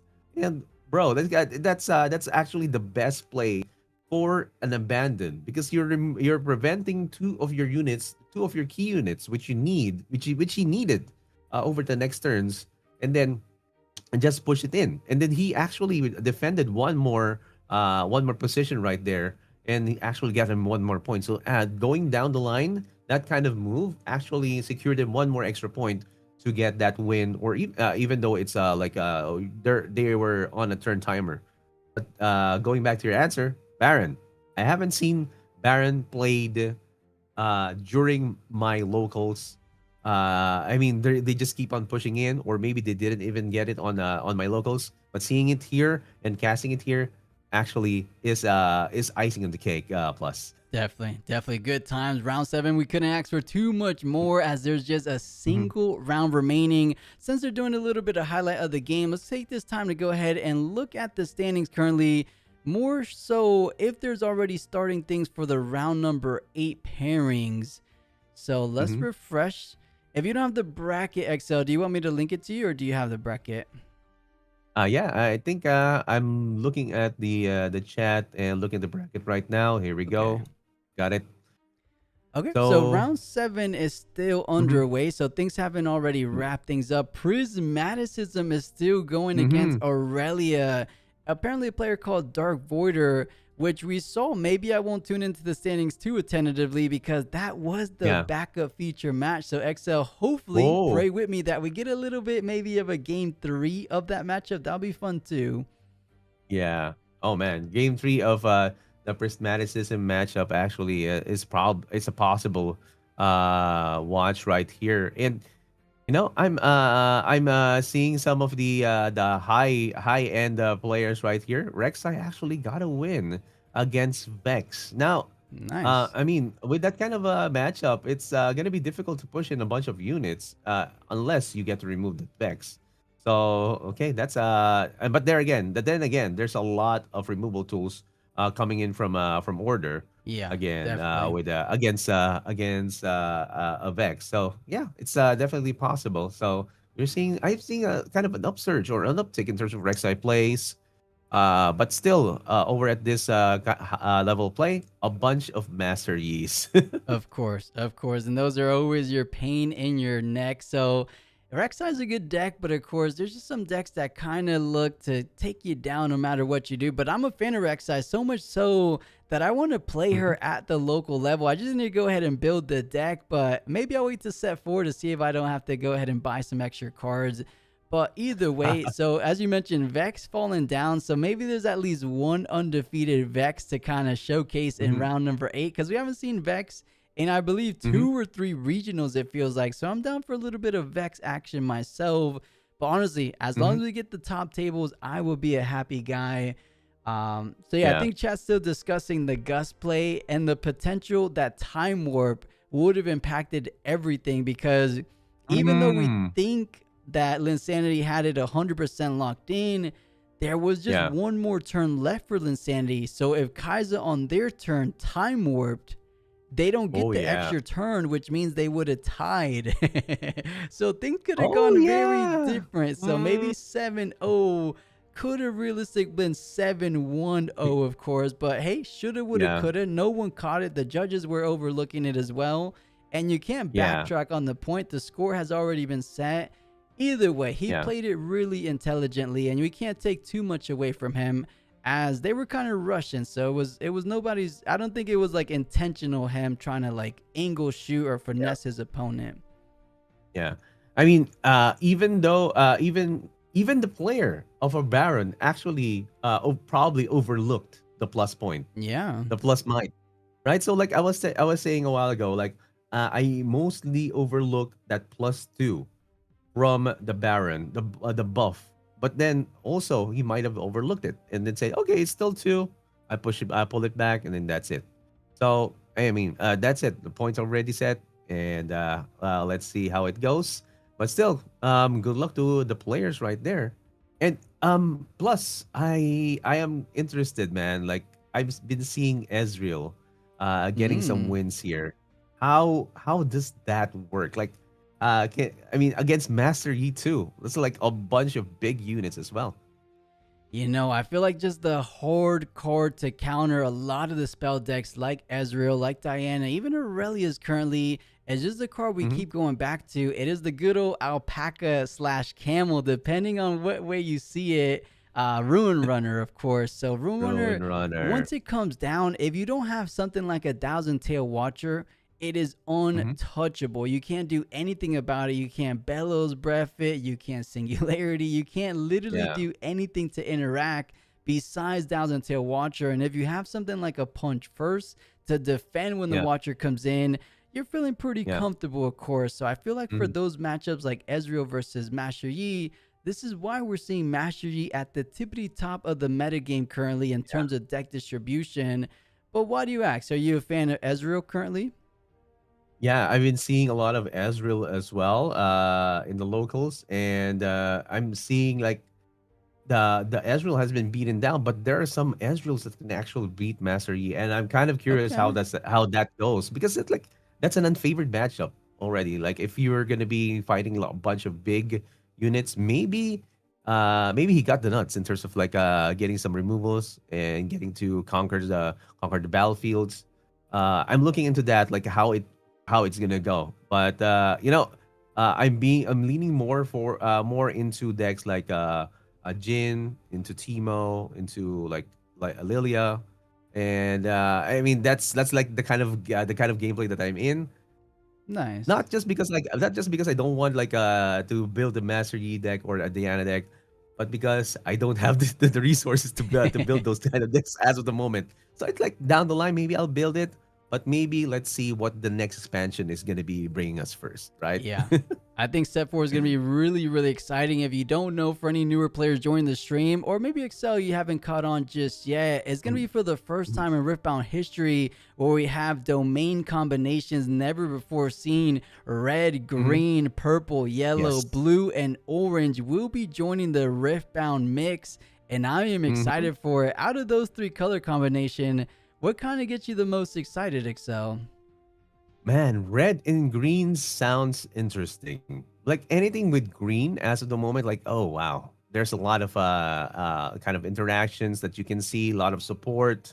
How about you, man? Like anything that your favorite right now in terms of like what's coming up with the combinations? Right. You know, when I think about it, I'm a little bit scared of all of the above, right? When we think about purple and yellow, I think about Death Knell interactions with Karthus And then when I think of Yeah. Karthus, I think of Fizz. When I Oh. think of Fizz, I think of Starcross. So we see what we're getting at, or not Yeah. Karthus and Fizz, but Glass Mixologist to bring back Fizz, or even Spectral Matron to bring back Fizz to kind of generate these Oh. spells. So things of that nature. And then when we're talking about Orange and Blue, we're giving for the first time ever ramp tools like Mobilize, Catalyst of Aeons, like we see from Dazzling Aurora Yeah. decks, That's to Aurora. these endgame packages like Time Warp. Imagine ramping to Time Warp. Things are going to get a little bit out of hand, I would imagine, especially if some better endgame units come into Blue and into Orange as well from set 4. Yeah. I'm excited, but I can see these domains kind of breaking the game a little bit, but in a good way, hopefully. Yeah, I mean, and that's why you have like at the a looming kind of a rotation, right? Like some of the cards will not be as used, but that's like down the line. But I don't know, man. Like this is kind of an interesting position to be in because there's a lot of cards that are being included for each expansion, and with this kind of twist as well, with the new combinations, I mean, it's a refreshing. It's refreshing, but let's see how the meta stabilizes once maybe 2 weeks comes in, and then we'll see the whole picture, right? It's during that period, a lot of the aggro decks or are the decks that are really fast will kind of dominate. But then when it settles, we'll see kind of a mid range and control that kind of go up a bit. It's kind of like a long cook. And you mentioned some great points, like a Fizz Matron combo. Bro, that's like, man, I don't want to see that happen. I don't want to see that happen, right? Like maybe some interaction to prevent that from happening. Maybe that's I don't know what if that's gonna be possible. We'll see. Of course, I believe set 4 will introduce a whole lot of new mechanics and tools to go ahead and make sure nothing gets truly out of hand. If memory serves me right, I believe the first 3 sets were designed together. So I believe set 4 might be the first set that wasn't concurrently like designed at the same time. But that could be a good thing, right? You kind of learn all the lessons you had to learn the hard way. You know, we had a couple bans here and there last season. You learned those lessons. You applied them into the research and development for set 4. So I'm expecting good things. You know, knock on wood, hopefully this meta, because right now set 3, you talked about a slow and nice cook. That's what set 3 was all about, right? You know, these first initial breakthrough decks came into it very early on. Diana stood out. Master Yi, I know it was an oldie, but a goodie, right? So that one kind of stood out. But as the meta developed, we saw Darius coming in, Teemo coming in, Rek'Sai, Victor's coming back into it. So it's been a really good meta, and one of the best metas I've ever been part of in any TCG, honestly. And even Lux, man. Like I've seen that Lux is getting the wins in the brackets as well. Like, what is happening, right? Someone somewhere in the world is gonna be the deck doctor that brings up and cooks these spicy decks and makes it work for competitive play, right? And the Proving Grounds decks, okay, so we have Annie down, we have Yi down, we have Lux down, when Garen. Yeah. Garen got Dazzling Aurora, but is not really too nowhere to be seen, I'll put it like that. But you're totally right. Annie is definitely high up there. Master Yi, we don't even have to touch it because it is understood. And then Lux recently, off the back of the Lux Infinite combo, but we get a nice little interview from pro player Colin Kaiser. Let's go ahead and turn up the volume to see what he has to say. But you know, Excel, I'm nervous they're not going to give us the Prismatic game. They're kind of delaying it so far. Yeah, probably not going to be there. It's an Aurora matchup, which is one I'm always scared of, but I get to play 3 sabotages in the main, which is, you know, never bad for me. I actually ended up playing against another Rek'Sai after that, which was kind of a weird coincidence. So ran it back, was able to 2-0 him as well. I played against a second Misfortune as well. It was back-to-back, which is very, very strange, especially in day 1. But fortunately, I was able to win that one. And then last was against a Master Yi, which I was able to beat as well. So 6-0 so far, and hoping to keep it up. All right, well, it sounds like you might be playing against another Master Yi soon with the way your day's been going. Everything's coming in pairs, but congratulations so far on your run. We're not surprised at all that you're doing well, but it's great to see the continued success. But Colin is not the only player that is doing incredibly well here on day one. So we're going to be talking to another player here shortly. Yeah, thank you. Who wants to step up to the plate? Oh, let me look. It looks like Aikido is in the house. Aikido, you want to step up and tell me how you're doing, and specifically how you're doing on what legend? Because it's not your normal one. I know. I'm playing Diana this weekend. I'm overplaying Ezreal. It's such a pain in the ass to actually deal with. My opponent's just playing a little bit too slow, takes a little bit too long. I have enough opponents. I don't need the timer to be an opponent too. So playing Diana this weekend, deck's really good. I mean, it just does everything you could ever want it to do. The cards are great. I mean, my first few matchups got solo carried by just 4-cost Vex existing, Lilia and Rengar. So yeah, very happy with the deck. Yeah, that's a very fortuitous matchup with the Lilia and the Rengar, because obviously Vex Apathetic shuts that down. Any particular reason why you chose to swap other than that Ezreal is just more difficult and you wanted an easier event? I think it's the timer issues. That's really it. I mean, Diana has really good matchups, especially into like Irelia and Master Yi, especially since we are mainboarding like acceptable losses now. So like Guardian Angels and Zanyas that otherwise were annoying. Real quick, chat. Let's pause this interview. We'll go back, guys. Rewinder, pull up the main stream at the same time. I'm just looking forward. Round number 8 is already looking to start getting paired. So, unfortunately, they're not going to be showing us the backup feature match. What I'm getting at is Excel. We committed for the round 7, but that was a good one. It was one game or a couple games really there in that series, but it was definitely a good one. I'm excited to get to cast with you for the first time in Runes and Rift. How did you like that one? Yeah, love casting with you here, and kind of interesting as well because I'm looking at an IRL screen of a card game, not the animated ones, not the digital ones, and looking at it right now and casting it. Very it's a sort of a breath of fresh air, and I'm happy to have casted with you, and hope to be casting again soon with other casters, because like I'm really happy that we're doing this community casting with all of the different casters as well. And guys, I'm really sorry that I can only commit to one, because I'm gonna be heading out into an IRL Father's Day event, which is a Riftbound tournament, guys. Nice. It's gonna be a bunch of BO1s. It's gonna be crazy. That sounds like a good time. But of course, before you go, if you want to let these guys know where they can find you online and any little final remarks you want to leave us on before we let you go for that Father's Day event, now will be the time before we bring in our next caster. Yes, and again, thank you, Plus, and the team here over for having me and cast and here at Runes and Rift, and don't forget to follow me over at ExcelsiorPH at YouTube, X, Facebook, Twitch, all of them at ExcelsiorPH right there over below my name. And again, thank you for having me here. I'm gonna be playing Riftbound as much as I can, and hopefully over at Singapore, we'll be able to get some spots right there.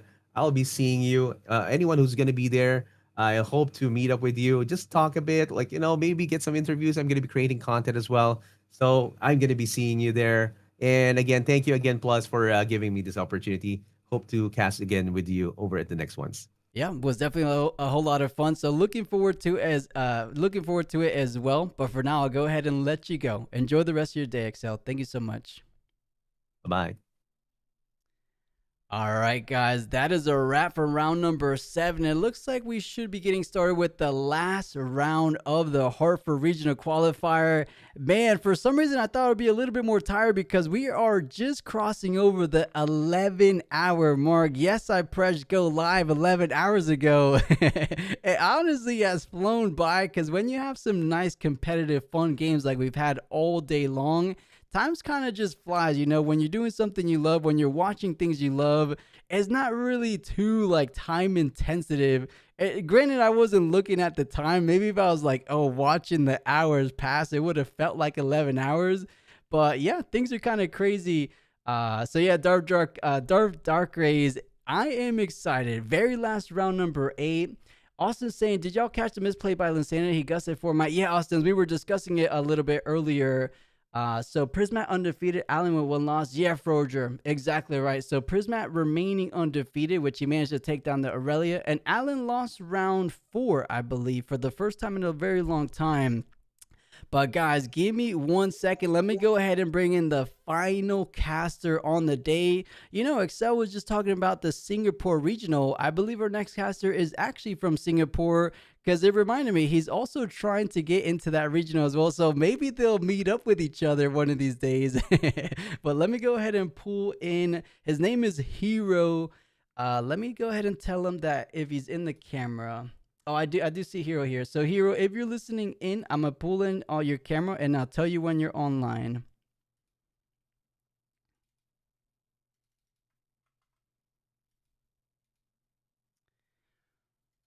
All right, we should have everything set. So let's go ahead and see. Hero, can you hear me? I hear you great. Plus, How's it going? You hear me fine? I'm great. I just woke up. Good morning. Good morning. Good morning. It's 9 in the morning here. What time is it over there? So we're pretty much at the exact opposite sides of the world. It's about approaching. It's 8:51 for you, right? About 9 a.m. Yeah. Okay, it's approaching 9 p.m. for me. So we're 12 hours apart. But hey, we are reunited, or not reunited, but we are united for the last round of this Riftbound Regional. Are we excited for this very last round, Hero? Yeah, I'm super hyped. I mean, I watched the Kaiser and Diana game just now because, I mean, I did wake up a little bit earlier. I think it was really exciting. Unfortunate about the Gus play, but it is what it is. Hopefully, we will be a little bit more attentive in the future rounds. Looking at the in-between rounds, though, look at these cosplays. The Briar one was crazy. This Yumi one made a lot of rounds on Twitter. Wow. Look at it's so detailed. Look at the binder full of Yumis. That's really, really nice. She killed it, right? I think this is the best cosplayer I've ever seen in Riftbound, maybe ever seen in recent history. But you know, Hero, if we want to go ahead and take this time before this round 8, since this is your first time casting with us here at Runes of Rift, you want to go ahead and introduce yourself, let these guys know here at home maybe who you are, what kind of background in TCGs or any game for that matter you've casted before. I think now would be a nice little time for these guys to get to know who you are. Yeah, well, I've been playing card games for about 3 years now, competitively. I started with the One Piece card game, and then I moved on to Grand Archive, Cookie Run Bravers. I dabbled in Fusion World, and now I'm playing Riftbound. I've been playing League of Legends for 12 years, I think. I started, when I first started playing League of Legends. Did you play League of Legends Plus? The most I got to was TFT, so sort of, kind of, but not League of Legends itself. That's fine. That's fair. I played a bit of TFT too. For the chatters in the know, when I first started League of Legends, the newest champion was Xerath. So that's how long I've been playing League. Like that's like super long ago. So really excited when I heard Riftbound existed. Then I was really disappointed because they didn't have a release in Singapore planned. And this year they announced it, and I've been all in since. Yeah, it's a great game, well designed, and of course it has a wonderful IP being that League of Legends. What is your favorite legend from League of Legends overall? Do you have a favorite legend? I would imagine so. Oh man, I am a diehard Lee Sin main in League of Legends. I love he plays very differently in Riftbound to League of Legends. In League of Legends, he's a very flashy playmaker kind of champion. He is really known for doing very like fanciful things, and that really attracted me as a player. I think in Riftbound he's a little bit more straightforward. He just kind of, you tap him to give a buff to something, and I played him. I wish he was a bit better. But, right. in Riftbound right now, I'm maining Lilia. I think she's really fun. There's a lot of cool stuff that you can do with sprites, and Smoke and Mirrors is one of the best hiddens in the game, I think. So far, that's the decks that I've been enjoying. For sure. And did you just start, I mean, I assume since you said you started Riftbound recently, did you start with set 3 or was there a previous set you started with? I actually tried it right away once it came out, when like with online sims and whatnot, but they didn't have a scene here, so I wasn't really able to dive right in and like play locally. But recently I got back into it with Unleashed, yes. So Nice. that's why my first legend was Lilia. I just thought the gameplay was really fun. But the first legends I actually tried were Lee Sin and Leona. I thought Leona was really fun as well. I think stun as a mechanic is really underrated. Of course, right now with back off existential dread in Vex, for example, it's seeing a lot more play. But Leona at the beginning was really, really powerful too. And I hope we get to see the Vex like we were talking about earlier. In the pre-RQ yesterday, there was a 5-0 Vex with the Vex Cheerless as chosen champion instead. So I thought it would be pretty cool to see Nice. maybe a Vex here on the 7-0 table. Yeah, let's see it. We'll go ahead and watch the bracket momentarily, but I'm a Vex fan, so I wouldn't mind seeing something to close out this day one regional. And you know, funny for being in the community for quite some time, I'm recognizing so many familiar faces in the background here. But as you said, now I'm curious, who is still undefeated near the end of this regional? Hero, do you have the bracket on your side, or do you want me to post it? Oh yeah, please go ahead and post it. I saw Colin, the set player, is 6-1. So right now we can see the rest of it. Oh, I did see Vex on table 1. Oh, was that last Vex round, on or was that table this 1. round? Show us. Come on. We've been asking for all day. Speaking of Vex, number 1 seed going into round number 8. I am looking forward to a potential Vex matchup. Number 2, number 3 are taking it there from Diana. Rainguard at the hands of Mommy Skies, coming in undefeated as well. Other mix, it looks like Ali Andrazi doing his tried and true Aurora Silver shenanigans, and to very good success so far, as he hasn't found a single loss. Ali Andrazi, for anyone that doesn't know, that is the infamous Swag YOLO 420, yeah, from previous regionals, if you guys know him by that name. Prismaticism, we said undefeated. Something that I'm very surprised, are you familiar with the Lux Infinite combo, Hero? They're undefeated currently.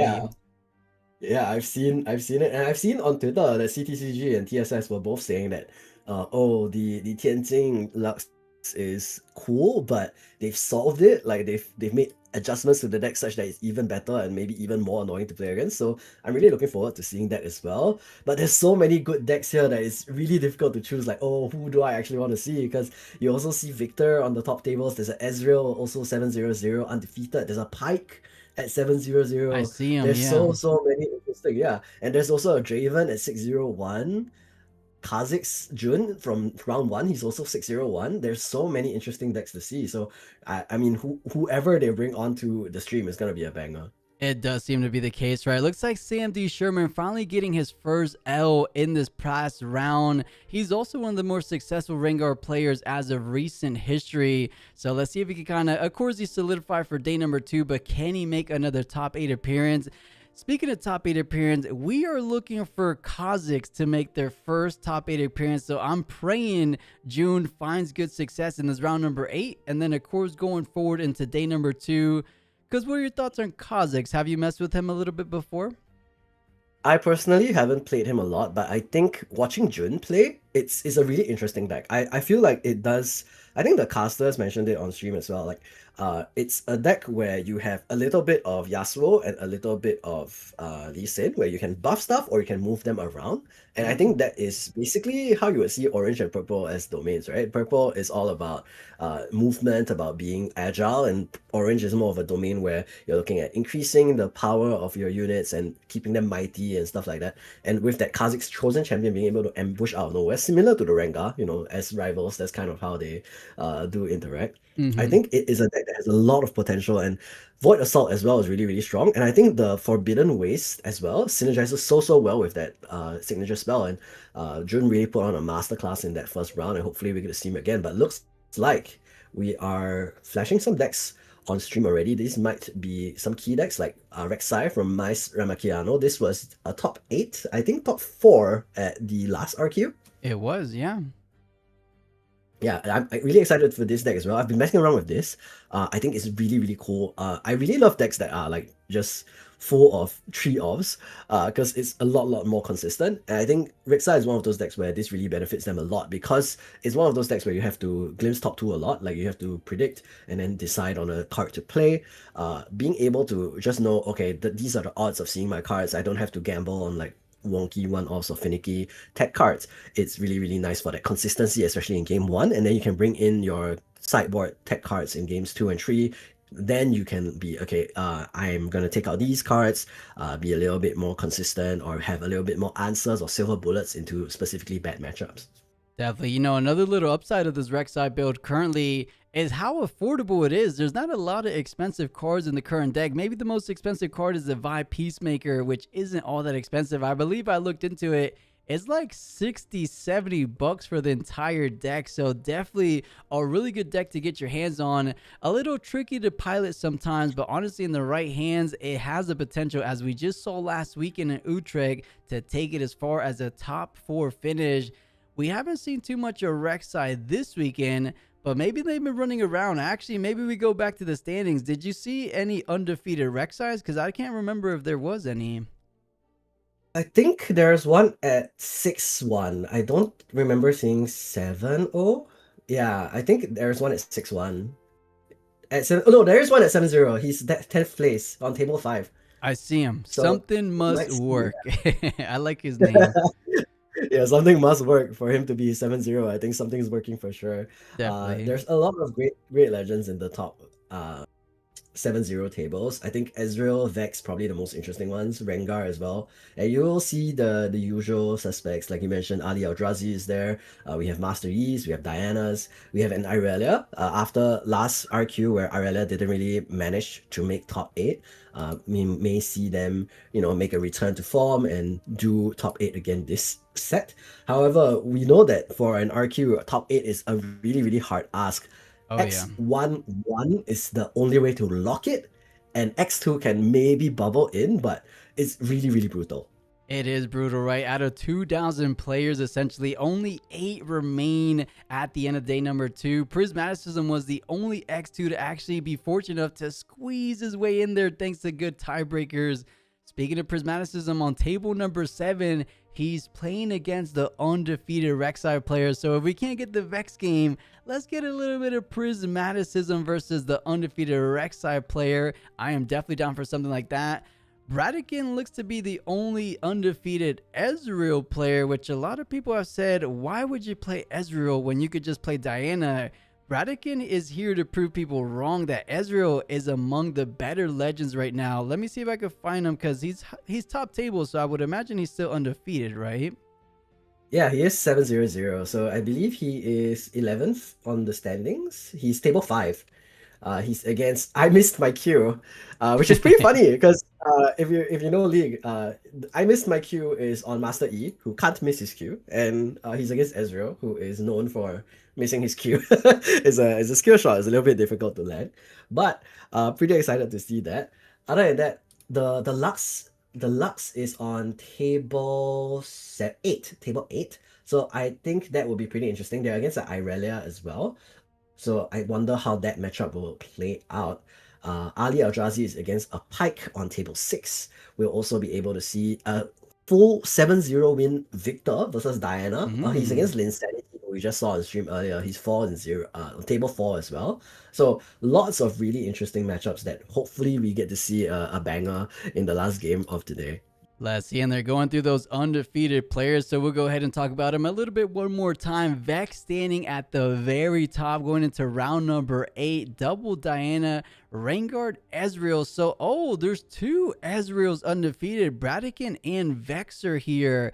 Aurelia doing really good out of her. It was a bit of an uncomfort zone, if you will, finding her nowhere to be found in top 8. But here, Aurelia is still undefeated, potentially going undefeated on the entire day 1. King is looking good. He's saying, you know what? You guys are counting Aurelia out. Despite being the number 2 represented, she's not too highly represented among this top 10 to top 16. So we'll see. We'll see how far they can take it. Of course, it looks to be the only undefeated Azir currently from a strong HXN. I recognize the team name. They're Gonker's team, but I don't think I recognize the player Strong or Storg, and there's no N in there. Yeah, I mean, Azir is a really, really great deck as well. I think we saw Squirtle pilot it to basic perfection. The way he manages the weapon cascades, moving weapons from dead soldier to new ready soldier, pulling up the weapons from the fallen and trying to get an even mightier push in is really, really cool. I think being able to see that deck on full display is really going to be very interesting as well. But all things considered, there's just so many players here. Look, all of these up till 24 players at the 6-0-1 line. That's 19 points already. And then it's going to be even more competitive going all the way down. Let's remember that these 25 position onward 6-1, they're still not out of the running. They can still go all the way to the top 8. Yeah, so it's really interesting. We can't count anyone out here. And I noticed that there is a couple of Lilias at 6-1. So pretty excited to see a couple of them later making a deeper run, because I believe the best we've ever seen Lilia do was around top 64.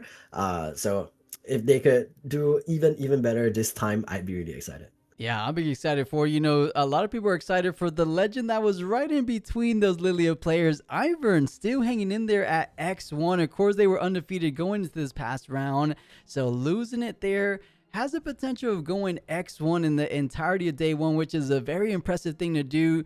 Given that you're the least represented deck, or I believe, I might have to look at the stats again, among the least represented, so meaning a lot of people don't have a lot of faith in the capabilities of that legend, but proving everyone wrong. Very similar story as we saw Jin last weekend. Everyone was counting out Jin. Everyone was like, Jin doesn't really have what it takes to hang with the big boys, but he managed to lock in a top 64 spot. But Hero, if you're ready, it looks like the voting has begun. Prismaticism versus Rek'Sai, or the Vex and Diana. I am torn, Hero. Where does your heart say? Where would you want to go? Okay. If I'm being real, I think Prismat is gonna make a really deep run. So I wouldn't mind not seeing him until later in day 2. But I don't know if we're gonna see this Vex further on in the tournament. So I'd love to see them play first. Yeah, you make a good point, chat. Let us know who you guys are voting for on the mainstream. It looks like it is neck and neck, 51% to 49%. I think people are leaning towards what you're saying, Prismaticism. We're going to see him in day number 2, but on that same note, he's going against the undefeated Rek'Sai. Honestly, I can just close my eyes. Whatever match they give us, I will be excited for, but I can't help but shake that I do want to see what this Vex is bringing to the table, especially given that they're undefeated. Everyone and their mother has been counting out Vex. Everyone's saying Vex is good, but why not just play Aurelia as the better green-purple legend? I want to see what he's working with, whether he has more of the hidden strategy that we've seen previously in top 8 positions, or is he bringing something newer, and they're deciding on Vex even though it's 49%. Yeah, it's so close. It's a little bit of a scripted setup, it looks like. Yeah, it's so close. It kept, it's like it's really going back and forth, and I think both of these matchups will be, of course, really enjoyable to watch. I wanted to circle back on your point on why not just play Irelia. I think that's a really good question. I mean, there's a lot of legends in this game where there are like significant overlaps in the kind of gameplay you're expecting, or like in the domains at the very least. For example, like Ahri and Lilia, there is an overlap. They're both green and blue, but they play very different game plans, right? Ahri is more of a holding legend. Lilia is more of an aggressive legend that tries to push with accelerated sprites every turn. And I think this is pretty much the same comparison that you can make when it comes to Vex and Irelia, where Irelia is one that focuses on making protect the queen style gameplay, where it's one big Irelia against the entire world, and then Vex is more of control, trying to hold, score points from holding, get your card advantage from the legend effect where you draw a card every time you hold, and then hopefully use all of those cards that you get to protect your Vex Apathetic, your Vex Cheerless maybe, in some of these other decks that are running up as well. So I wonder which chosen champion is going to be. And let's see, first we have the Diana list up on stream. We're going to see a pretty standard list, I think. 3 Apathetic in main is pretty interesting. You know, I am seeing one very spicy thing that we don't see all the time in this Diana list. 3 Sprite Fountains, a little bit more of an aggressive playstyle from this undefeated Diana player. I don't think we've ever seen in the past, and it looks like the commentators are catching onto it as well. Sprite Fountain on top of a Kha'Zix, able to go ahead and ambush during your attacks as well. I am liking this list, a little bit of more aggressive than we've seen previously. But aggressive and not necessarily bad. As we just saw last weekend, a lot of aggressive decks finding a whole lot of success. Those Dariuses, the Rek'Sais, the Victors that also utilize Sprite Fountain as well. I'm excited for this one. It's Diana, which we've seen in the past, but it looks to be a smidge different, which is always cool to see. A little innovation. Yeah, it's a very aggressive list. If you look at the battlefield choice as well, Seat of Power, Arena's Greatest, it's looking to end games fast, it's looking to conquer both sides, draw many cards. And I think the Sprite Founder really plays into that. Sprite Founder is really, I mean, I'm a Lilia player, so of course I love Sprite Founder as a card. It's really powerful because it's basically 2 energy, 1 power for 2 accelerated 3 might units, which is really powerful. It lets you trade into a lot of good 2 drops, a lot of good 3 drops even, and you're losing your Sprite, yes, but it's a temporary card. But now we're going to look at the Vex list already, and it is going to be the Irelia version instead. Very similar to the list that was first shown at the Sydney RQ at the hands of one of the more successful regional contenders. I believe he was a regional champion in China. He's EDG, not Rico. He's the Annie player that won. He was the first one to bring it to everyone's attention, and he was playing a full set of Aurelia, a full set of Kazakhs, and a whole lot of hidden interaction. Like we see the Purple Pike, Tide Turner's Evelyn, and even a nice little one of Edge and Knight. So a nice good deck build. I like this. He does take advantage of things like fortified position. It does choose the Aurelia, so Aurelia gets an additional +1 on top of the 3 from the battlefield. And don't even get us started with how crazy Abandoned Hall can get when you do have the benefit from the double potential of Aurelia Fervent. It seems strong, but it doesn't seem like anything completely out of the ordinary. So I think it's the pilot doing some really good stuff today. Yeah, I mean, the deck, I think the one interesting thing is Tree of Unguard. In the Irelia list, this card is really good because it's 1 energy for a 3 might swing. But Vex, usually you won't see cards like this because they're like, okay, yeah, I'm going to hold with a tank unit and my Vex Apathetic. So an Unguard wouldn't usually give you the extra might, but the Irelia solves that problem a lot. They're also on Flash, which is really good for things like the Elder Dragon. You're being able to protect your board from things that choose battlefield specifically, which is nice. But I also wanted to highlight the Abandoned Hall that you're talking about. Yes, it's really good in this case where, oh yes, the Irelia gets double might, but let's not forget that they're against Diana. So it's going to be pretty difficult to get super value. And now that we are able to see the blind battlefields both, it's very possible that we have 2 different games where both players are able to use that Abandoned Hall. Right, we'll see exactly how things play out as we are down to the very last game of day number 1, round number 8. Game 1 is underway. Starting things off with that Raven Blue student on the other side, a nice little curve of the Tide Turner just to get things rolling. Does have the option here on turn 2 to go ahead and establish out the chosen champion for Diana, but just nice and slow and steady, and does decide on the Lunari for now. I'm wondering, is it going to go ahead and conquer and slap down the Vex Apathetic as soon as you can, or is it going to be a little bit more of a patient approach from 5-up right now? Yeah, I mean, without Targon's Peak as a really powerful battlefield, I think it's really difficult to just try and send in your Vex Apathetic and then pray that it stays alive. Of course, there is the Star Spring, so you could push back the Tide Tunnel and turn on things like On Guard, but you're heading into a Diana with a Raven Bloom student and 6 energy available, plus that Legend effect. So many things that, like, Beast Whites has available in his hand to get rid of this Vex Apathetic. So might just be play it in base angle and wait. Yeah, and it looks exactly as he's taking your consideration. 5-up just plays the Vex Apathetic, passes on forward. Things are kind of going slow and steady so far, as no one wants to go ahead and put any points on the board just to not leave any of these units overexposed / extended going forward. Give me one quick second. It looks like 11 and a half hours catching up to me. No worries. I mean, I just woke up, so I'm super fresh. So feel free to rely on me to try and not mess up. But the Seat of Power just here. clear my throat real quick, but it looks like the point total, or the first point of this game 1, will go in the direction of Diana. Double conquer at that, taking full advantage of the Seat of Power, getting that additional draw, potential even 2 draws if he finds a spell off the top, which a lot of Dianas seemingly always hit, don't they? Yeah, I mean, it is going to be a gamble, but a majority of the deck is spells, so you wouldn't be surprised if you hit a spell here. And it is going to be a predict into the bottom before we decide. And Starcross being hit, great for the Diana, of course. You will be able to get rid of that Vex Apathetic for, I mean, 2 energy, 3 energy, 2 power, but still going to be a worth trade to get rid of such a annoying key unit from the side of 5-up. Not to mention the Irelia that will come down later as well. Starcross, one of the best ways to get rid of that. But 5-up has a lot of annoying deflect units that you have to deal with. Both the Vex Apathetic and the Irelia will be very difficult to remove outside of just a hard-on battle one-on-one. You're totally right. You made a good point there. All the key pieces on the side of Vex, they all have deflex, so it's going to come at a bit of an investment from the side of Diana. Those Vexes, those Aurelias, as you pointed out, but goes ahead and swap places with that Tide Turner, so doesn't leave, or I should say, leaves the higher value units safely in that back line. Let's go ahead and see if Vex has anything to do. Things like a charm could go ahead and bring in that Diana towards your direction, which could be pretty impactful as you're able to go ahead and take care of the champion sooner than later.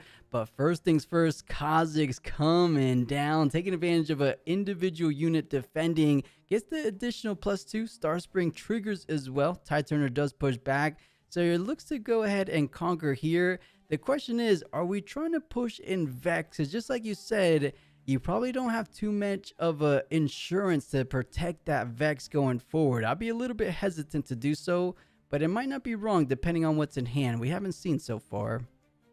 Yeah, I mean, the Huai hasn't come down yet from the side of B-sides, so I mean, that is going to be a very key unit. At the very least, Vex does make their way onto the scoreboard, and this Kha'Zix ambush is really, really powerful as well. B-sides does have the option to bring in both the Diana and the Ravenbloom student from base, so Kha'Zix will no longer get that +2. But we'll have to see what other options are available. He's moving Vex Apathetic into the Seat of Power, hoping to get that draw, and does actually get the second point as well. So a really, really nice comeback turn from 5-up. But Tempo, I think, is still in the hands of B-sides. He does still have the 2 units on the board. It does feel that way, and picks up a potential Rebuke off this stack deck. Looking a little 3 cards deep into the deck currently. Thinking about it, I mean, Rebuke is just a tad bit too expensive. Either you Rebuke the Kha'Zix is able to come down at reaction speed. The Vex is going to cost you an immense amount of runes to do so, so we might not be seeing it come out to play this game, but something to be mindful as we don't see Rebuke far too often in these Diana builds, but it looks like the choice is going to be a Vex Apathetic of his own, just in case he has to deal with any future Kha'Zix as well. You kind of stun them as they come down with that coveted ambush, of course. So thinking about future plays, I'm wondering, do we think something like 5-up has a flash to protect these units if things go south? I did see a glimpse of that card in his hand, so maybe he does have it. It would be a really great way to protect, but let's not forget Diana as a deck that does run counter spells as well. Heart Bardigan, Abandon, all of those would ruin 5-up's day. Here is the stack deck now pick up off of the Diana Lunari trigger. Let's see what 5-up does here.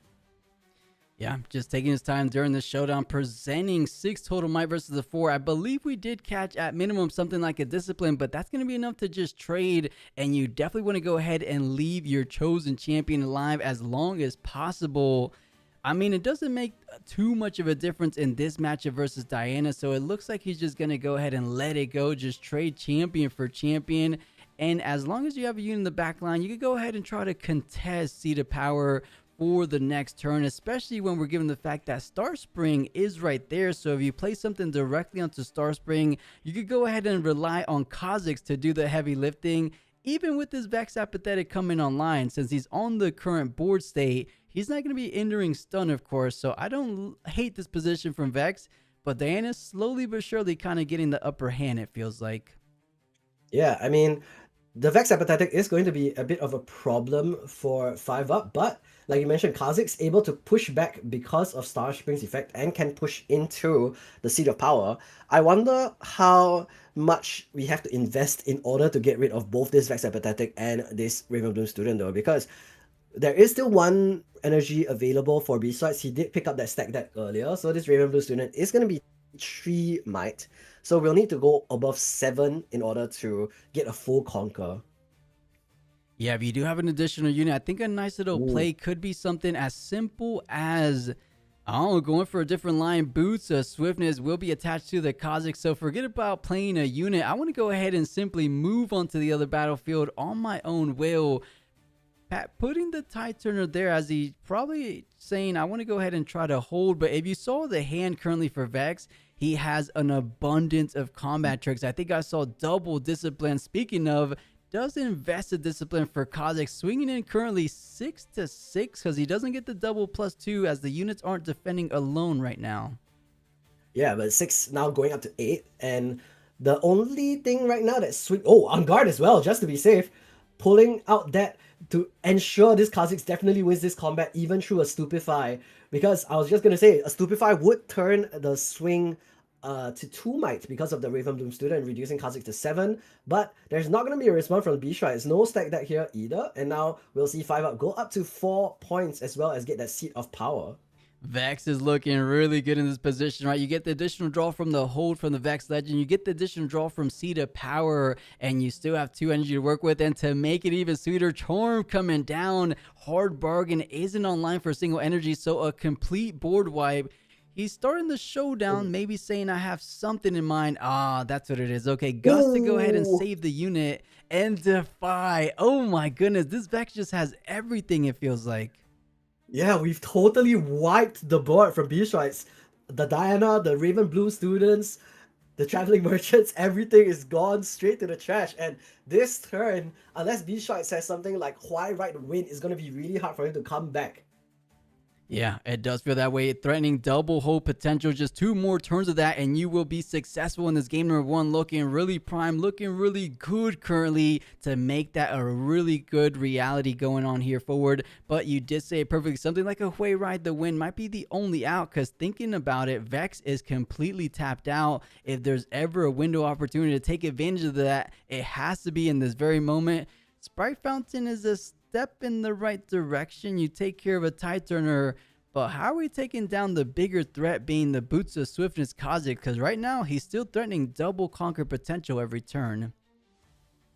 Yeah, and we are going to see the Diana trigger with stack deck, and Moonfall is found off the top. So we might be able to pull the Kha'Zix over to the Star Spring. The question is, do we have a Kha'Zix of our own? Because then we will be able to definitely beat the opposing Kha'Zix with that Moonfall debuff as well. He chooses not to pick it up though, and let's see what else he's gonna do. There's still so many runes available. I think that's a full 11 at the back. No, it's 10 at the back. So still has a lot of options. Here's the Starcross. Oh, that is one way around it. You don't have to go ahead and brute force your way. Just send it back to the hand. Of course, as we said before, Kha'Zix doesn't really mind being sent back to hand. But in this situation, with the lack of current units in the back line for Kha'Zix, I should say, doesn't have an easy time of making his way back to these battlefields. So BS is just slowing down the tempo from Vex ever so much so. And it looks to be very effective because right now, there's not a lot of accelerated potential for Vex because as we've seen from the likes of Aurelia, usually when there's a gear online, you just play Fervent, attach the boots, and you're able to go ahead and contest these battlefields. Vex is just 1 turn slower compared to it, so they have their pros and cons, but right now, having to wait an entire turn to defend / contest these battlefields might be exactly what Diana needs to kind of regain control of this game. I'm liking her position, but things are still pretty close. Yeah, I think the other thing is that, look at the tempo string here, right? Because we're looking at even points now for B-Strikes. Moving in this turn with the Sprite that is generated from the Sprite Fountain again, plus the Tide Turner, he's going to be able to get 5th point on Star Spring, 6th point on Seat of Power, draw a card from the Seat of Power as well, so we'll be able to regenerate a little bit of hand size. And you get a peek of his hand. He has a Kha'Zix of his own, he has a Heart Bargain available as well. If he tries to push into this Sprite, he can ambush the Kha'Zix on this Sprite as well and give a lot more pressure on that battlefield, and that might be enough to swing the entire game in his favor, because next turn, double conquer or hold plus conquer is going to threaten lethal. Right, has so many ways of interacting during showdowns. You mentioned the Kha'Zix, the Hard Bargain to try to make sure everything resolves, or rather doesn't resolve on the side of Vex. Things are looking good, as you point out, made it to the all-important 6 points currently. 1 more hold, or I should say 1 more double hold / double conquer from our Diana player, and that's going to be locking things up for this game number 1. The question currently stands, can Vex try to defend from a potential double conquer? Because, you know, we were talking about earlier, the big difference between Aurelia and Vex is the defensive capabilities from a deck like Vex that has those stun potentials. So do they have things like that to kind of deny, at least for the time being, the final closing push from Diana? It might be a little tough, but hopefully Vex can do it, because I want to see an interesting matchup going forward. Okay, now we're going to see Mutated Mauser plus Kha'Zix into the Sea of Power, trying to take out this Tide Tunnel. There's no need to push into the Sprite because it can't hold points anyway. So we're just trying to go for a clear on this Tide Tunnel. The Tide Tunnel will kill the Mutated Mauser because it is under attack, does not have the +2 from shield. But Vex will now take up that 5th point as well, but really wants to get the 6th if possible, because that's the real crucial point. Boots now attached onto the Kha'Zix. 5 more energy available for 5 up. Oh man, I'm a little bit scared of a particular card we saw early in this game. Something like a reaction speed Starcross to react to the temporary. No, actually temporary is just going to go ahead and eliminate the sprite there. So Kha'Zix not having to deal with that currently, but a Fizz could have some interaction. You bounce back the Fizz back to hand, you bounce back the Kha'Zix, but now it still poses the question of how do you double conquer here? Because just like we said before, you don't have a lot of accelerated units, but what you do have is, I believe what we saw in hand, I think there's a Ride the Wind if you're able to push back this Kha'Zix. Yeah, there is a Ride the Wind. You also have a Moonfall, which could be powerful as well. One option is something like push the Traveling Merchant into Star Spring and then Ride the Wind or Kha'Zix in as well, but there's a Stupefy in hand instead. We're going to use that to... Oh no, we're discarding that from the effect of the Traveling Merchant.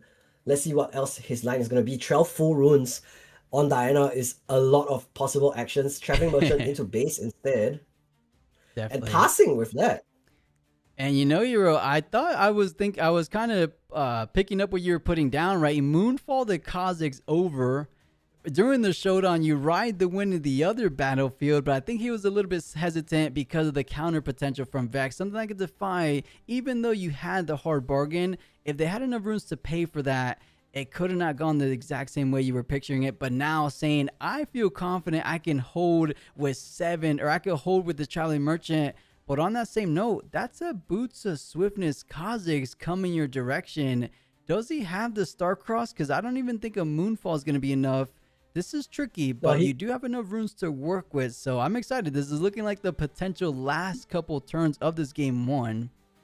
Yeah, 5 ups pushing in. I mean, this isn't going to be lethal for him yet. Even if he wins here, it goes up to 7, and he leaves the CF power exposed as well. They didn't play a unit there to hold for the following turn. B-Strike's 10 runes available on this Diana. We have so many options available for him. He has Moonfall, he has Kha'Zix. Here's the Kha'Zix now coming onto the board. It's going to be a 6 might unit because of the effect, since the opposing Kha'Zix from 5 up is alone. Let's see what else he has available. 1, 2, 3, 4, 5, 6, 7 runes available still. Could be any number of interactions. Here's a Discipline now from 5 up onto his own Kha'Zix, pushing it up to 10 might now. 4 plus 2 plus 2 plus another 2. So let's see what else B-Strikes has. The Moonfall will basically negate this Discipline. He also could hard bargain. Here's the Ride the Wind instead.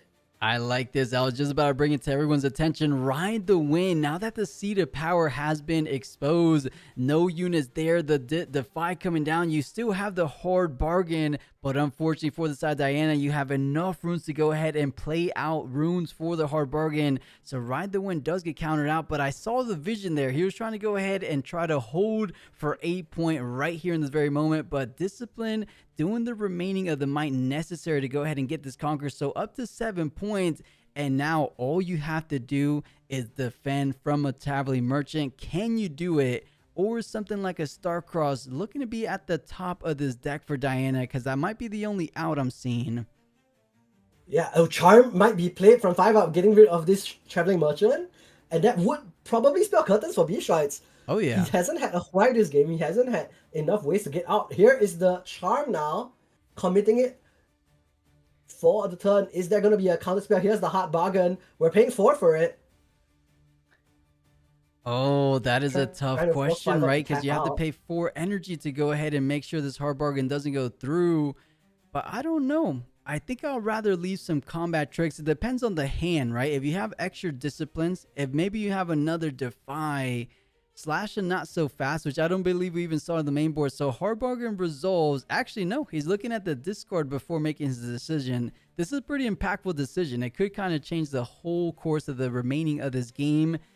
It just depends. I didn't catch a glimpse of what was remaining in hand. Did you, Hero? No, not yet. I think there should be a Moonfall available for B-Strides, but I don't know if that's going to be enough. He's only got that one card. And this Traveling Merchant is only a 2-mat unit. So we'll have to see. The Kha'Zix is representing 6 right now, 8 if there is no other unit for the side of B-Strides. So let's see what this stack deck picks up. There's a right to win, but not enough. And there's the Huai, but too little, too late. Oh, he was desperately looking for something like a Fizz off the top of the top 3. A Fizz to get the Starcross from the Discord. Starcross bouncing your Fizz, bouncing the Kha'Zix, and then just pray there's no additional counterplay potential from our Vex player. And even that doesn't pose the double conquer potential, as we just saw the Ride the Wind get picked up. So it means he has one in hand. But, oh, he's going for the play we discussed before, right? Oh, no, he ditches the Moonfall. Okay, interesting. Yeah. What does he have in mind? He found Eclipse. Eclipse would bring Kha'Zix down to 4? It's still not enough. I don't think he has it. Here is going to be the Vex Apathetic played down instead. Right, the wins the Vex into the Kha'Zix, and then we'll be able to Eclipse the Kha'Zix. Second Kha'Zix is going to hit the Star Spring, and that means that's game for 5-up. Takes game 1 against the Diana.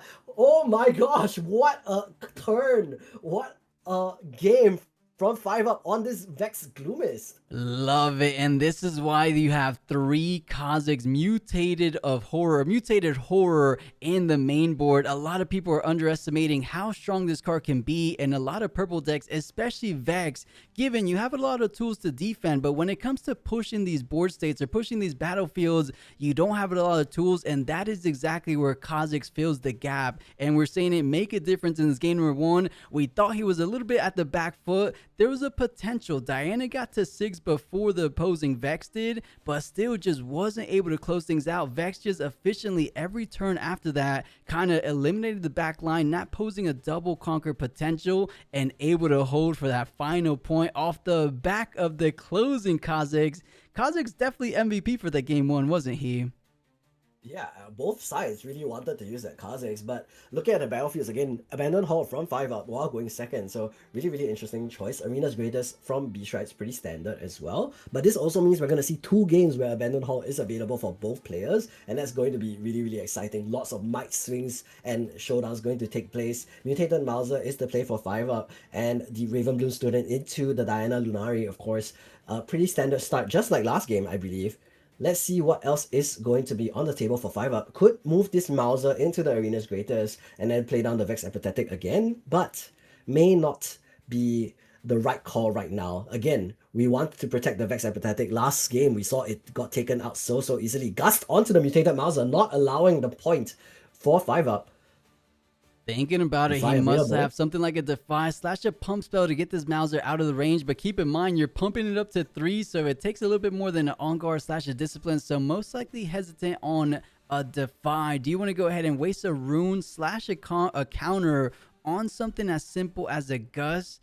You are losing a tremendous amount of tempo from this Gust, right? Because right now, Diana, thanks to Arena's Greatest, you're holding up to 3 and potentially conquering up to 4. Just like that, we barely got game 2 started, and Diana might just reach that halfway point as early as his next turn. Very impressive.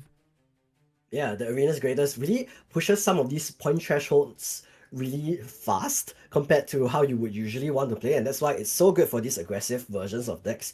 The Sprite Fountain, of course, we saw earlier, allowed a double conquer into the even point threshold. Now, the Arena's Greatest is the one that enables that even point threshold, and later on, the Sprite Fountain can still come in and make it more useful. Here's the Defy, though. We are not going to allow this Gust to resolve, so I was thinking more on the lines of, we're just going to allow the Gust to resolve, we put Vex Apathetic in base, and then we keep up the Defy for something like Moonfall, but no, instead, we're just going to put down a Tide Turner, fortify this. Oh, here we go. We're charming the Diana in to the Arena's Greatest with a Tide Turner and the Mutated Mauser. We're using 1 for Diana's effect. Not going to have a reaction here. Just going to use the Predict and then try and review a spell. Does not hit. Just has a Fizz. So this Diana has gotten no value on card draw. But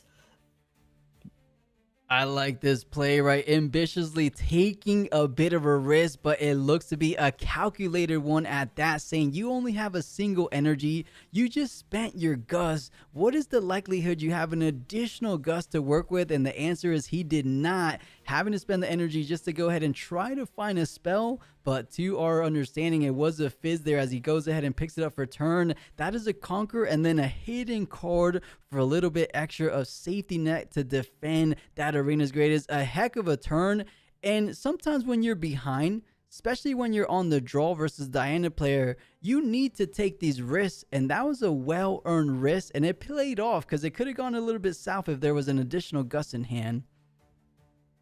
Yeah, but not just a risk. Look at the rune difference now. 5-up has gone from 5 runes down to 2. So in the following turn, he's going to start with 3 runes only. Not to mention, look at the hand size as well. He's down to 1 hand now. We'll get to regenerate a little bit with the Vex champion effect to go up to 3 hand total, but it's still going to be a very, very big difference. And meanwhile, Bishrites just pulls back the Raven Blue student, develops 2 traveling merchants, so we'll have quite a bit of a board to try and challenge on the following turn. So we'll have to see what this hidden card is from 5-up. If it's something like an Evelyn, for example, he can pull in the traveling merchant, try and force a combat and win that, but it still looks a pretty bit dicey for 5-up right now.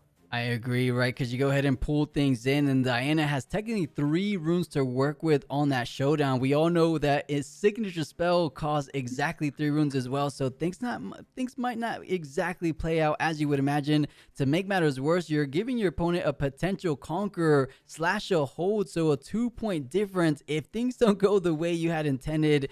Granted, I don't think this is a Evelyn because I believe there was just one, or maybe there was a couple Evelyns in the main board. Either way, if it's not a unit, you want to go ahead and try to push your Tide Turner back because you know you're not going to be able to most likely defend with only 4 runes to work with. I think Tide Turner might have too much of work ahead of him to try to defend from 3 units coming in the very next turn. But because you have a hidden card, you're almost forcing yourself to stay. So a bit of a tricky situation Vex is currently finding himself in. And with 4 energy to work with, they might actually spend all 4 on the chosen champion.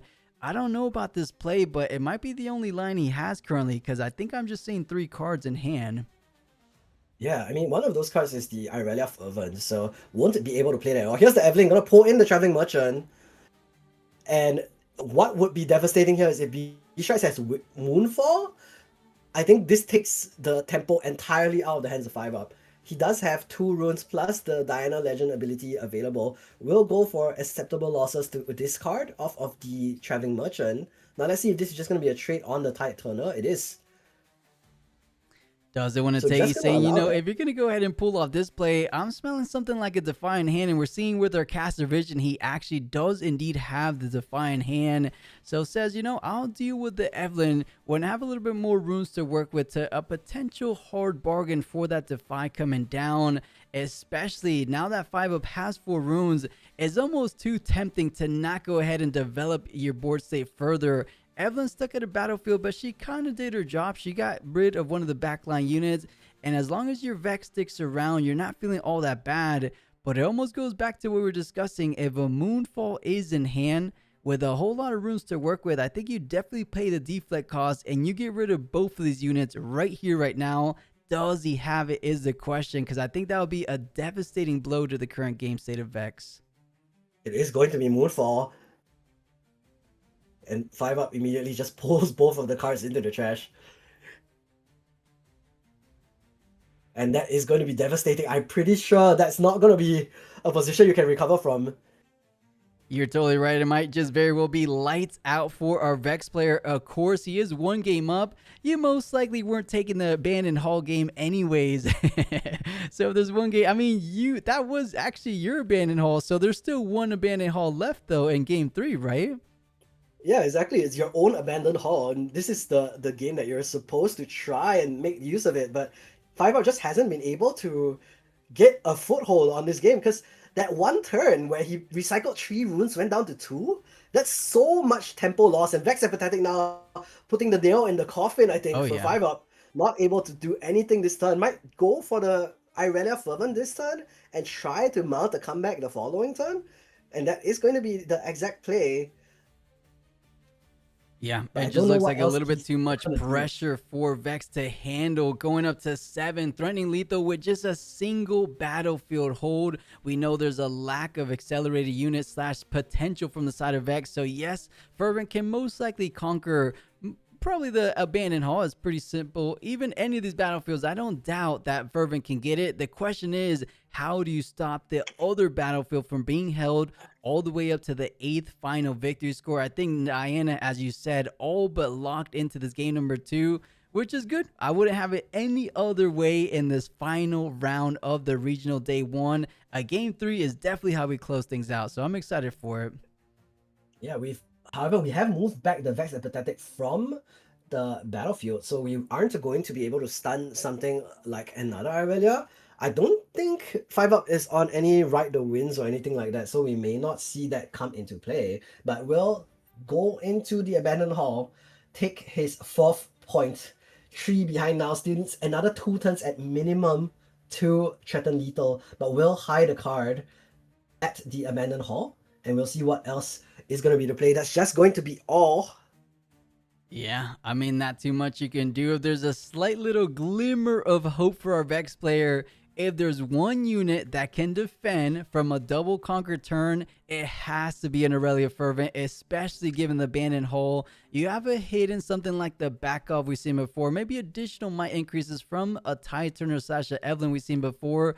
But looking at the hand, we have one back off. Yes, that can draw into another card. Ideally, something like a Discipline to draw into another card. And then we see the Existential Dread. So potentially 3 units are able to get stunned out. That's 3 might increases, making that 6 might increases because the doubling effect from the Abandoned Hall on the Fervent. I don't know if Diana's actually going to be able to crack this battlefield on this very turn. Is that enough to get Vex back into this game, or is it a little bit too late in your opinion? I think it is. Oh, there's the rebuke. That might just be the answer. Oh, yeah. You aren't able to defy this. What is the hidden card? Scratching Might his be head, speaking he's saying, response. oh my goodness. Okay, Evelyn will be the play. So he does still hold on to the Abandoned Hall for now, but it's only a 2 might unit versus the insanely huge base of Bishots right now. He's pushing all 3 units in. He has 6 runes available in the back, and a really heads up play as well to move Vex Apathetic to the Arena's Raiders first in order to play around a Kha'Zix ambush from hand. Oh yeah. And yeah, a big amount of units. You could definitely say that again. A whole lot of might incoming.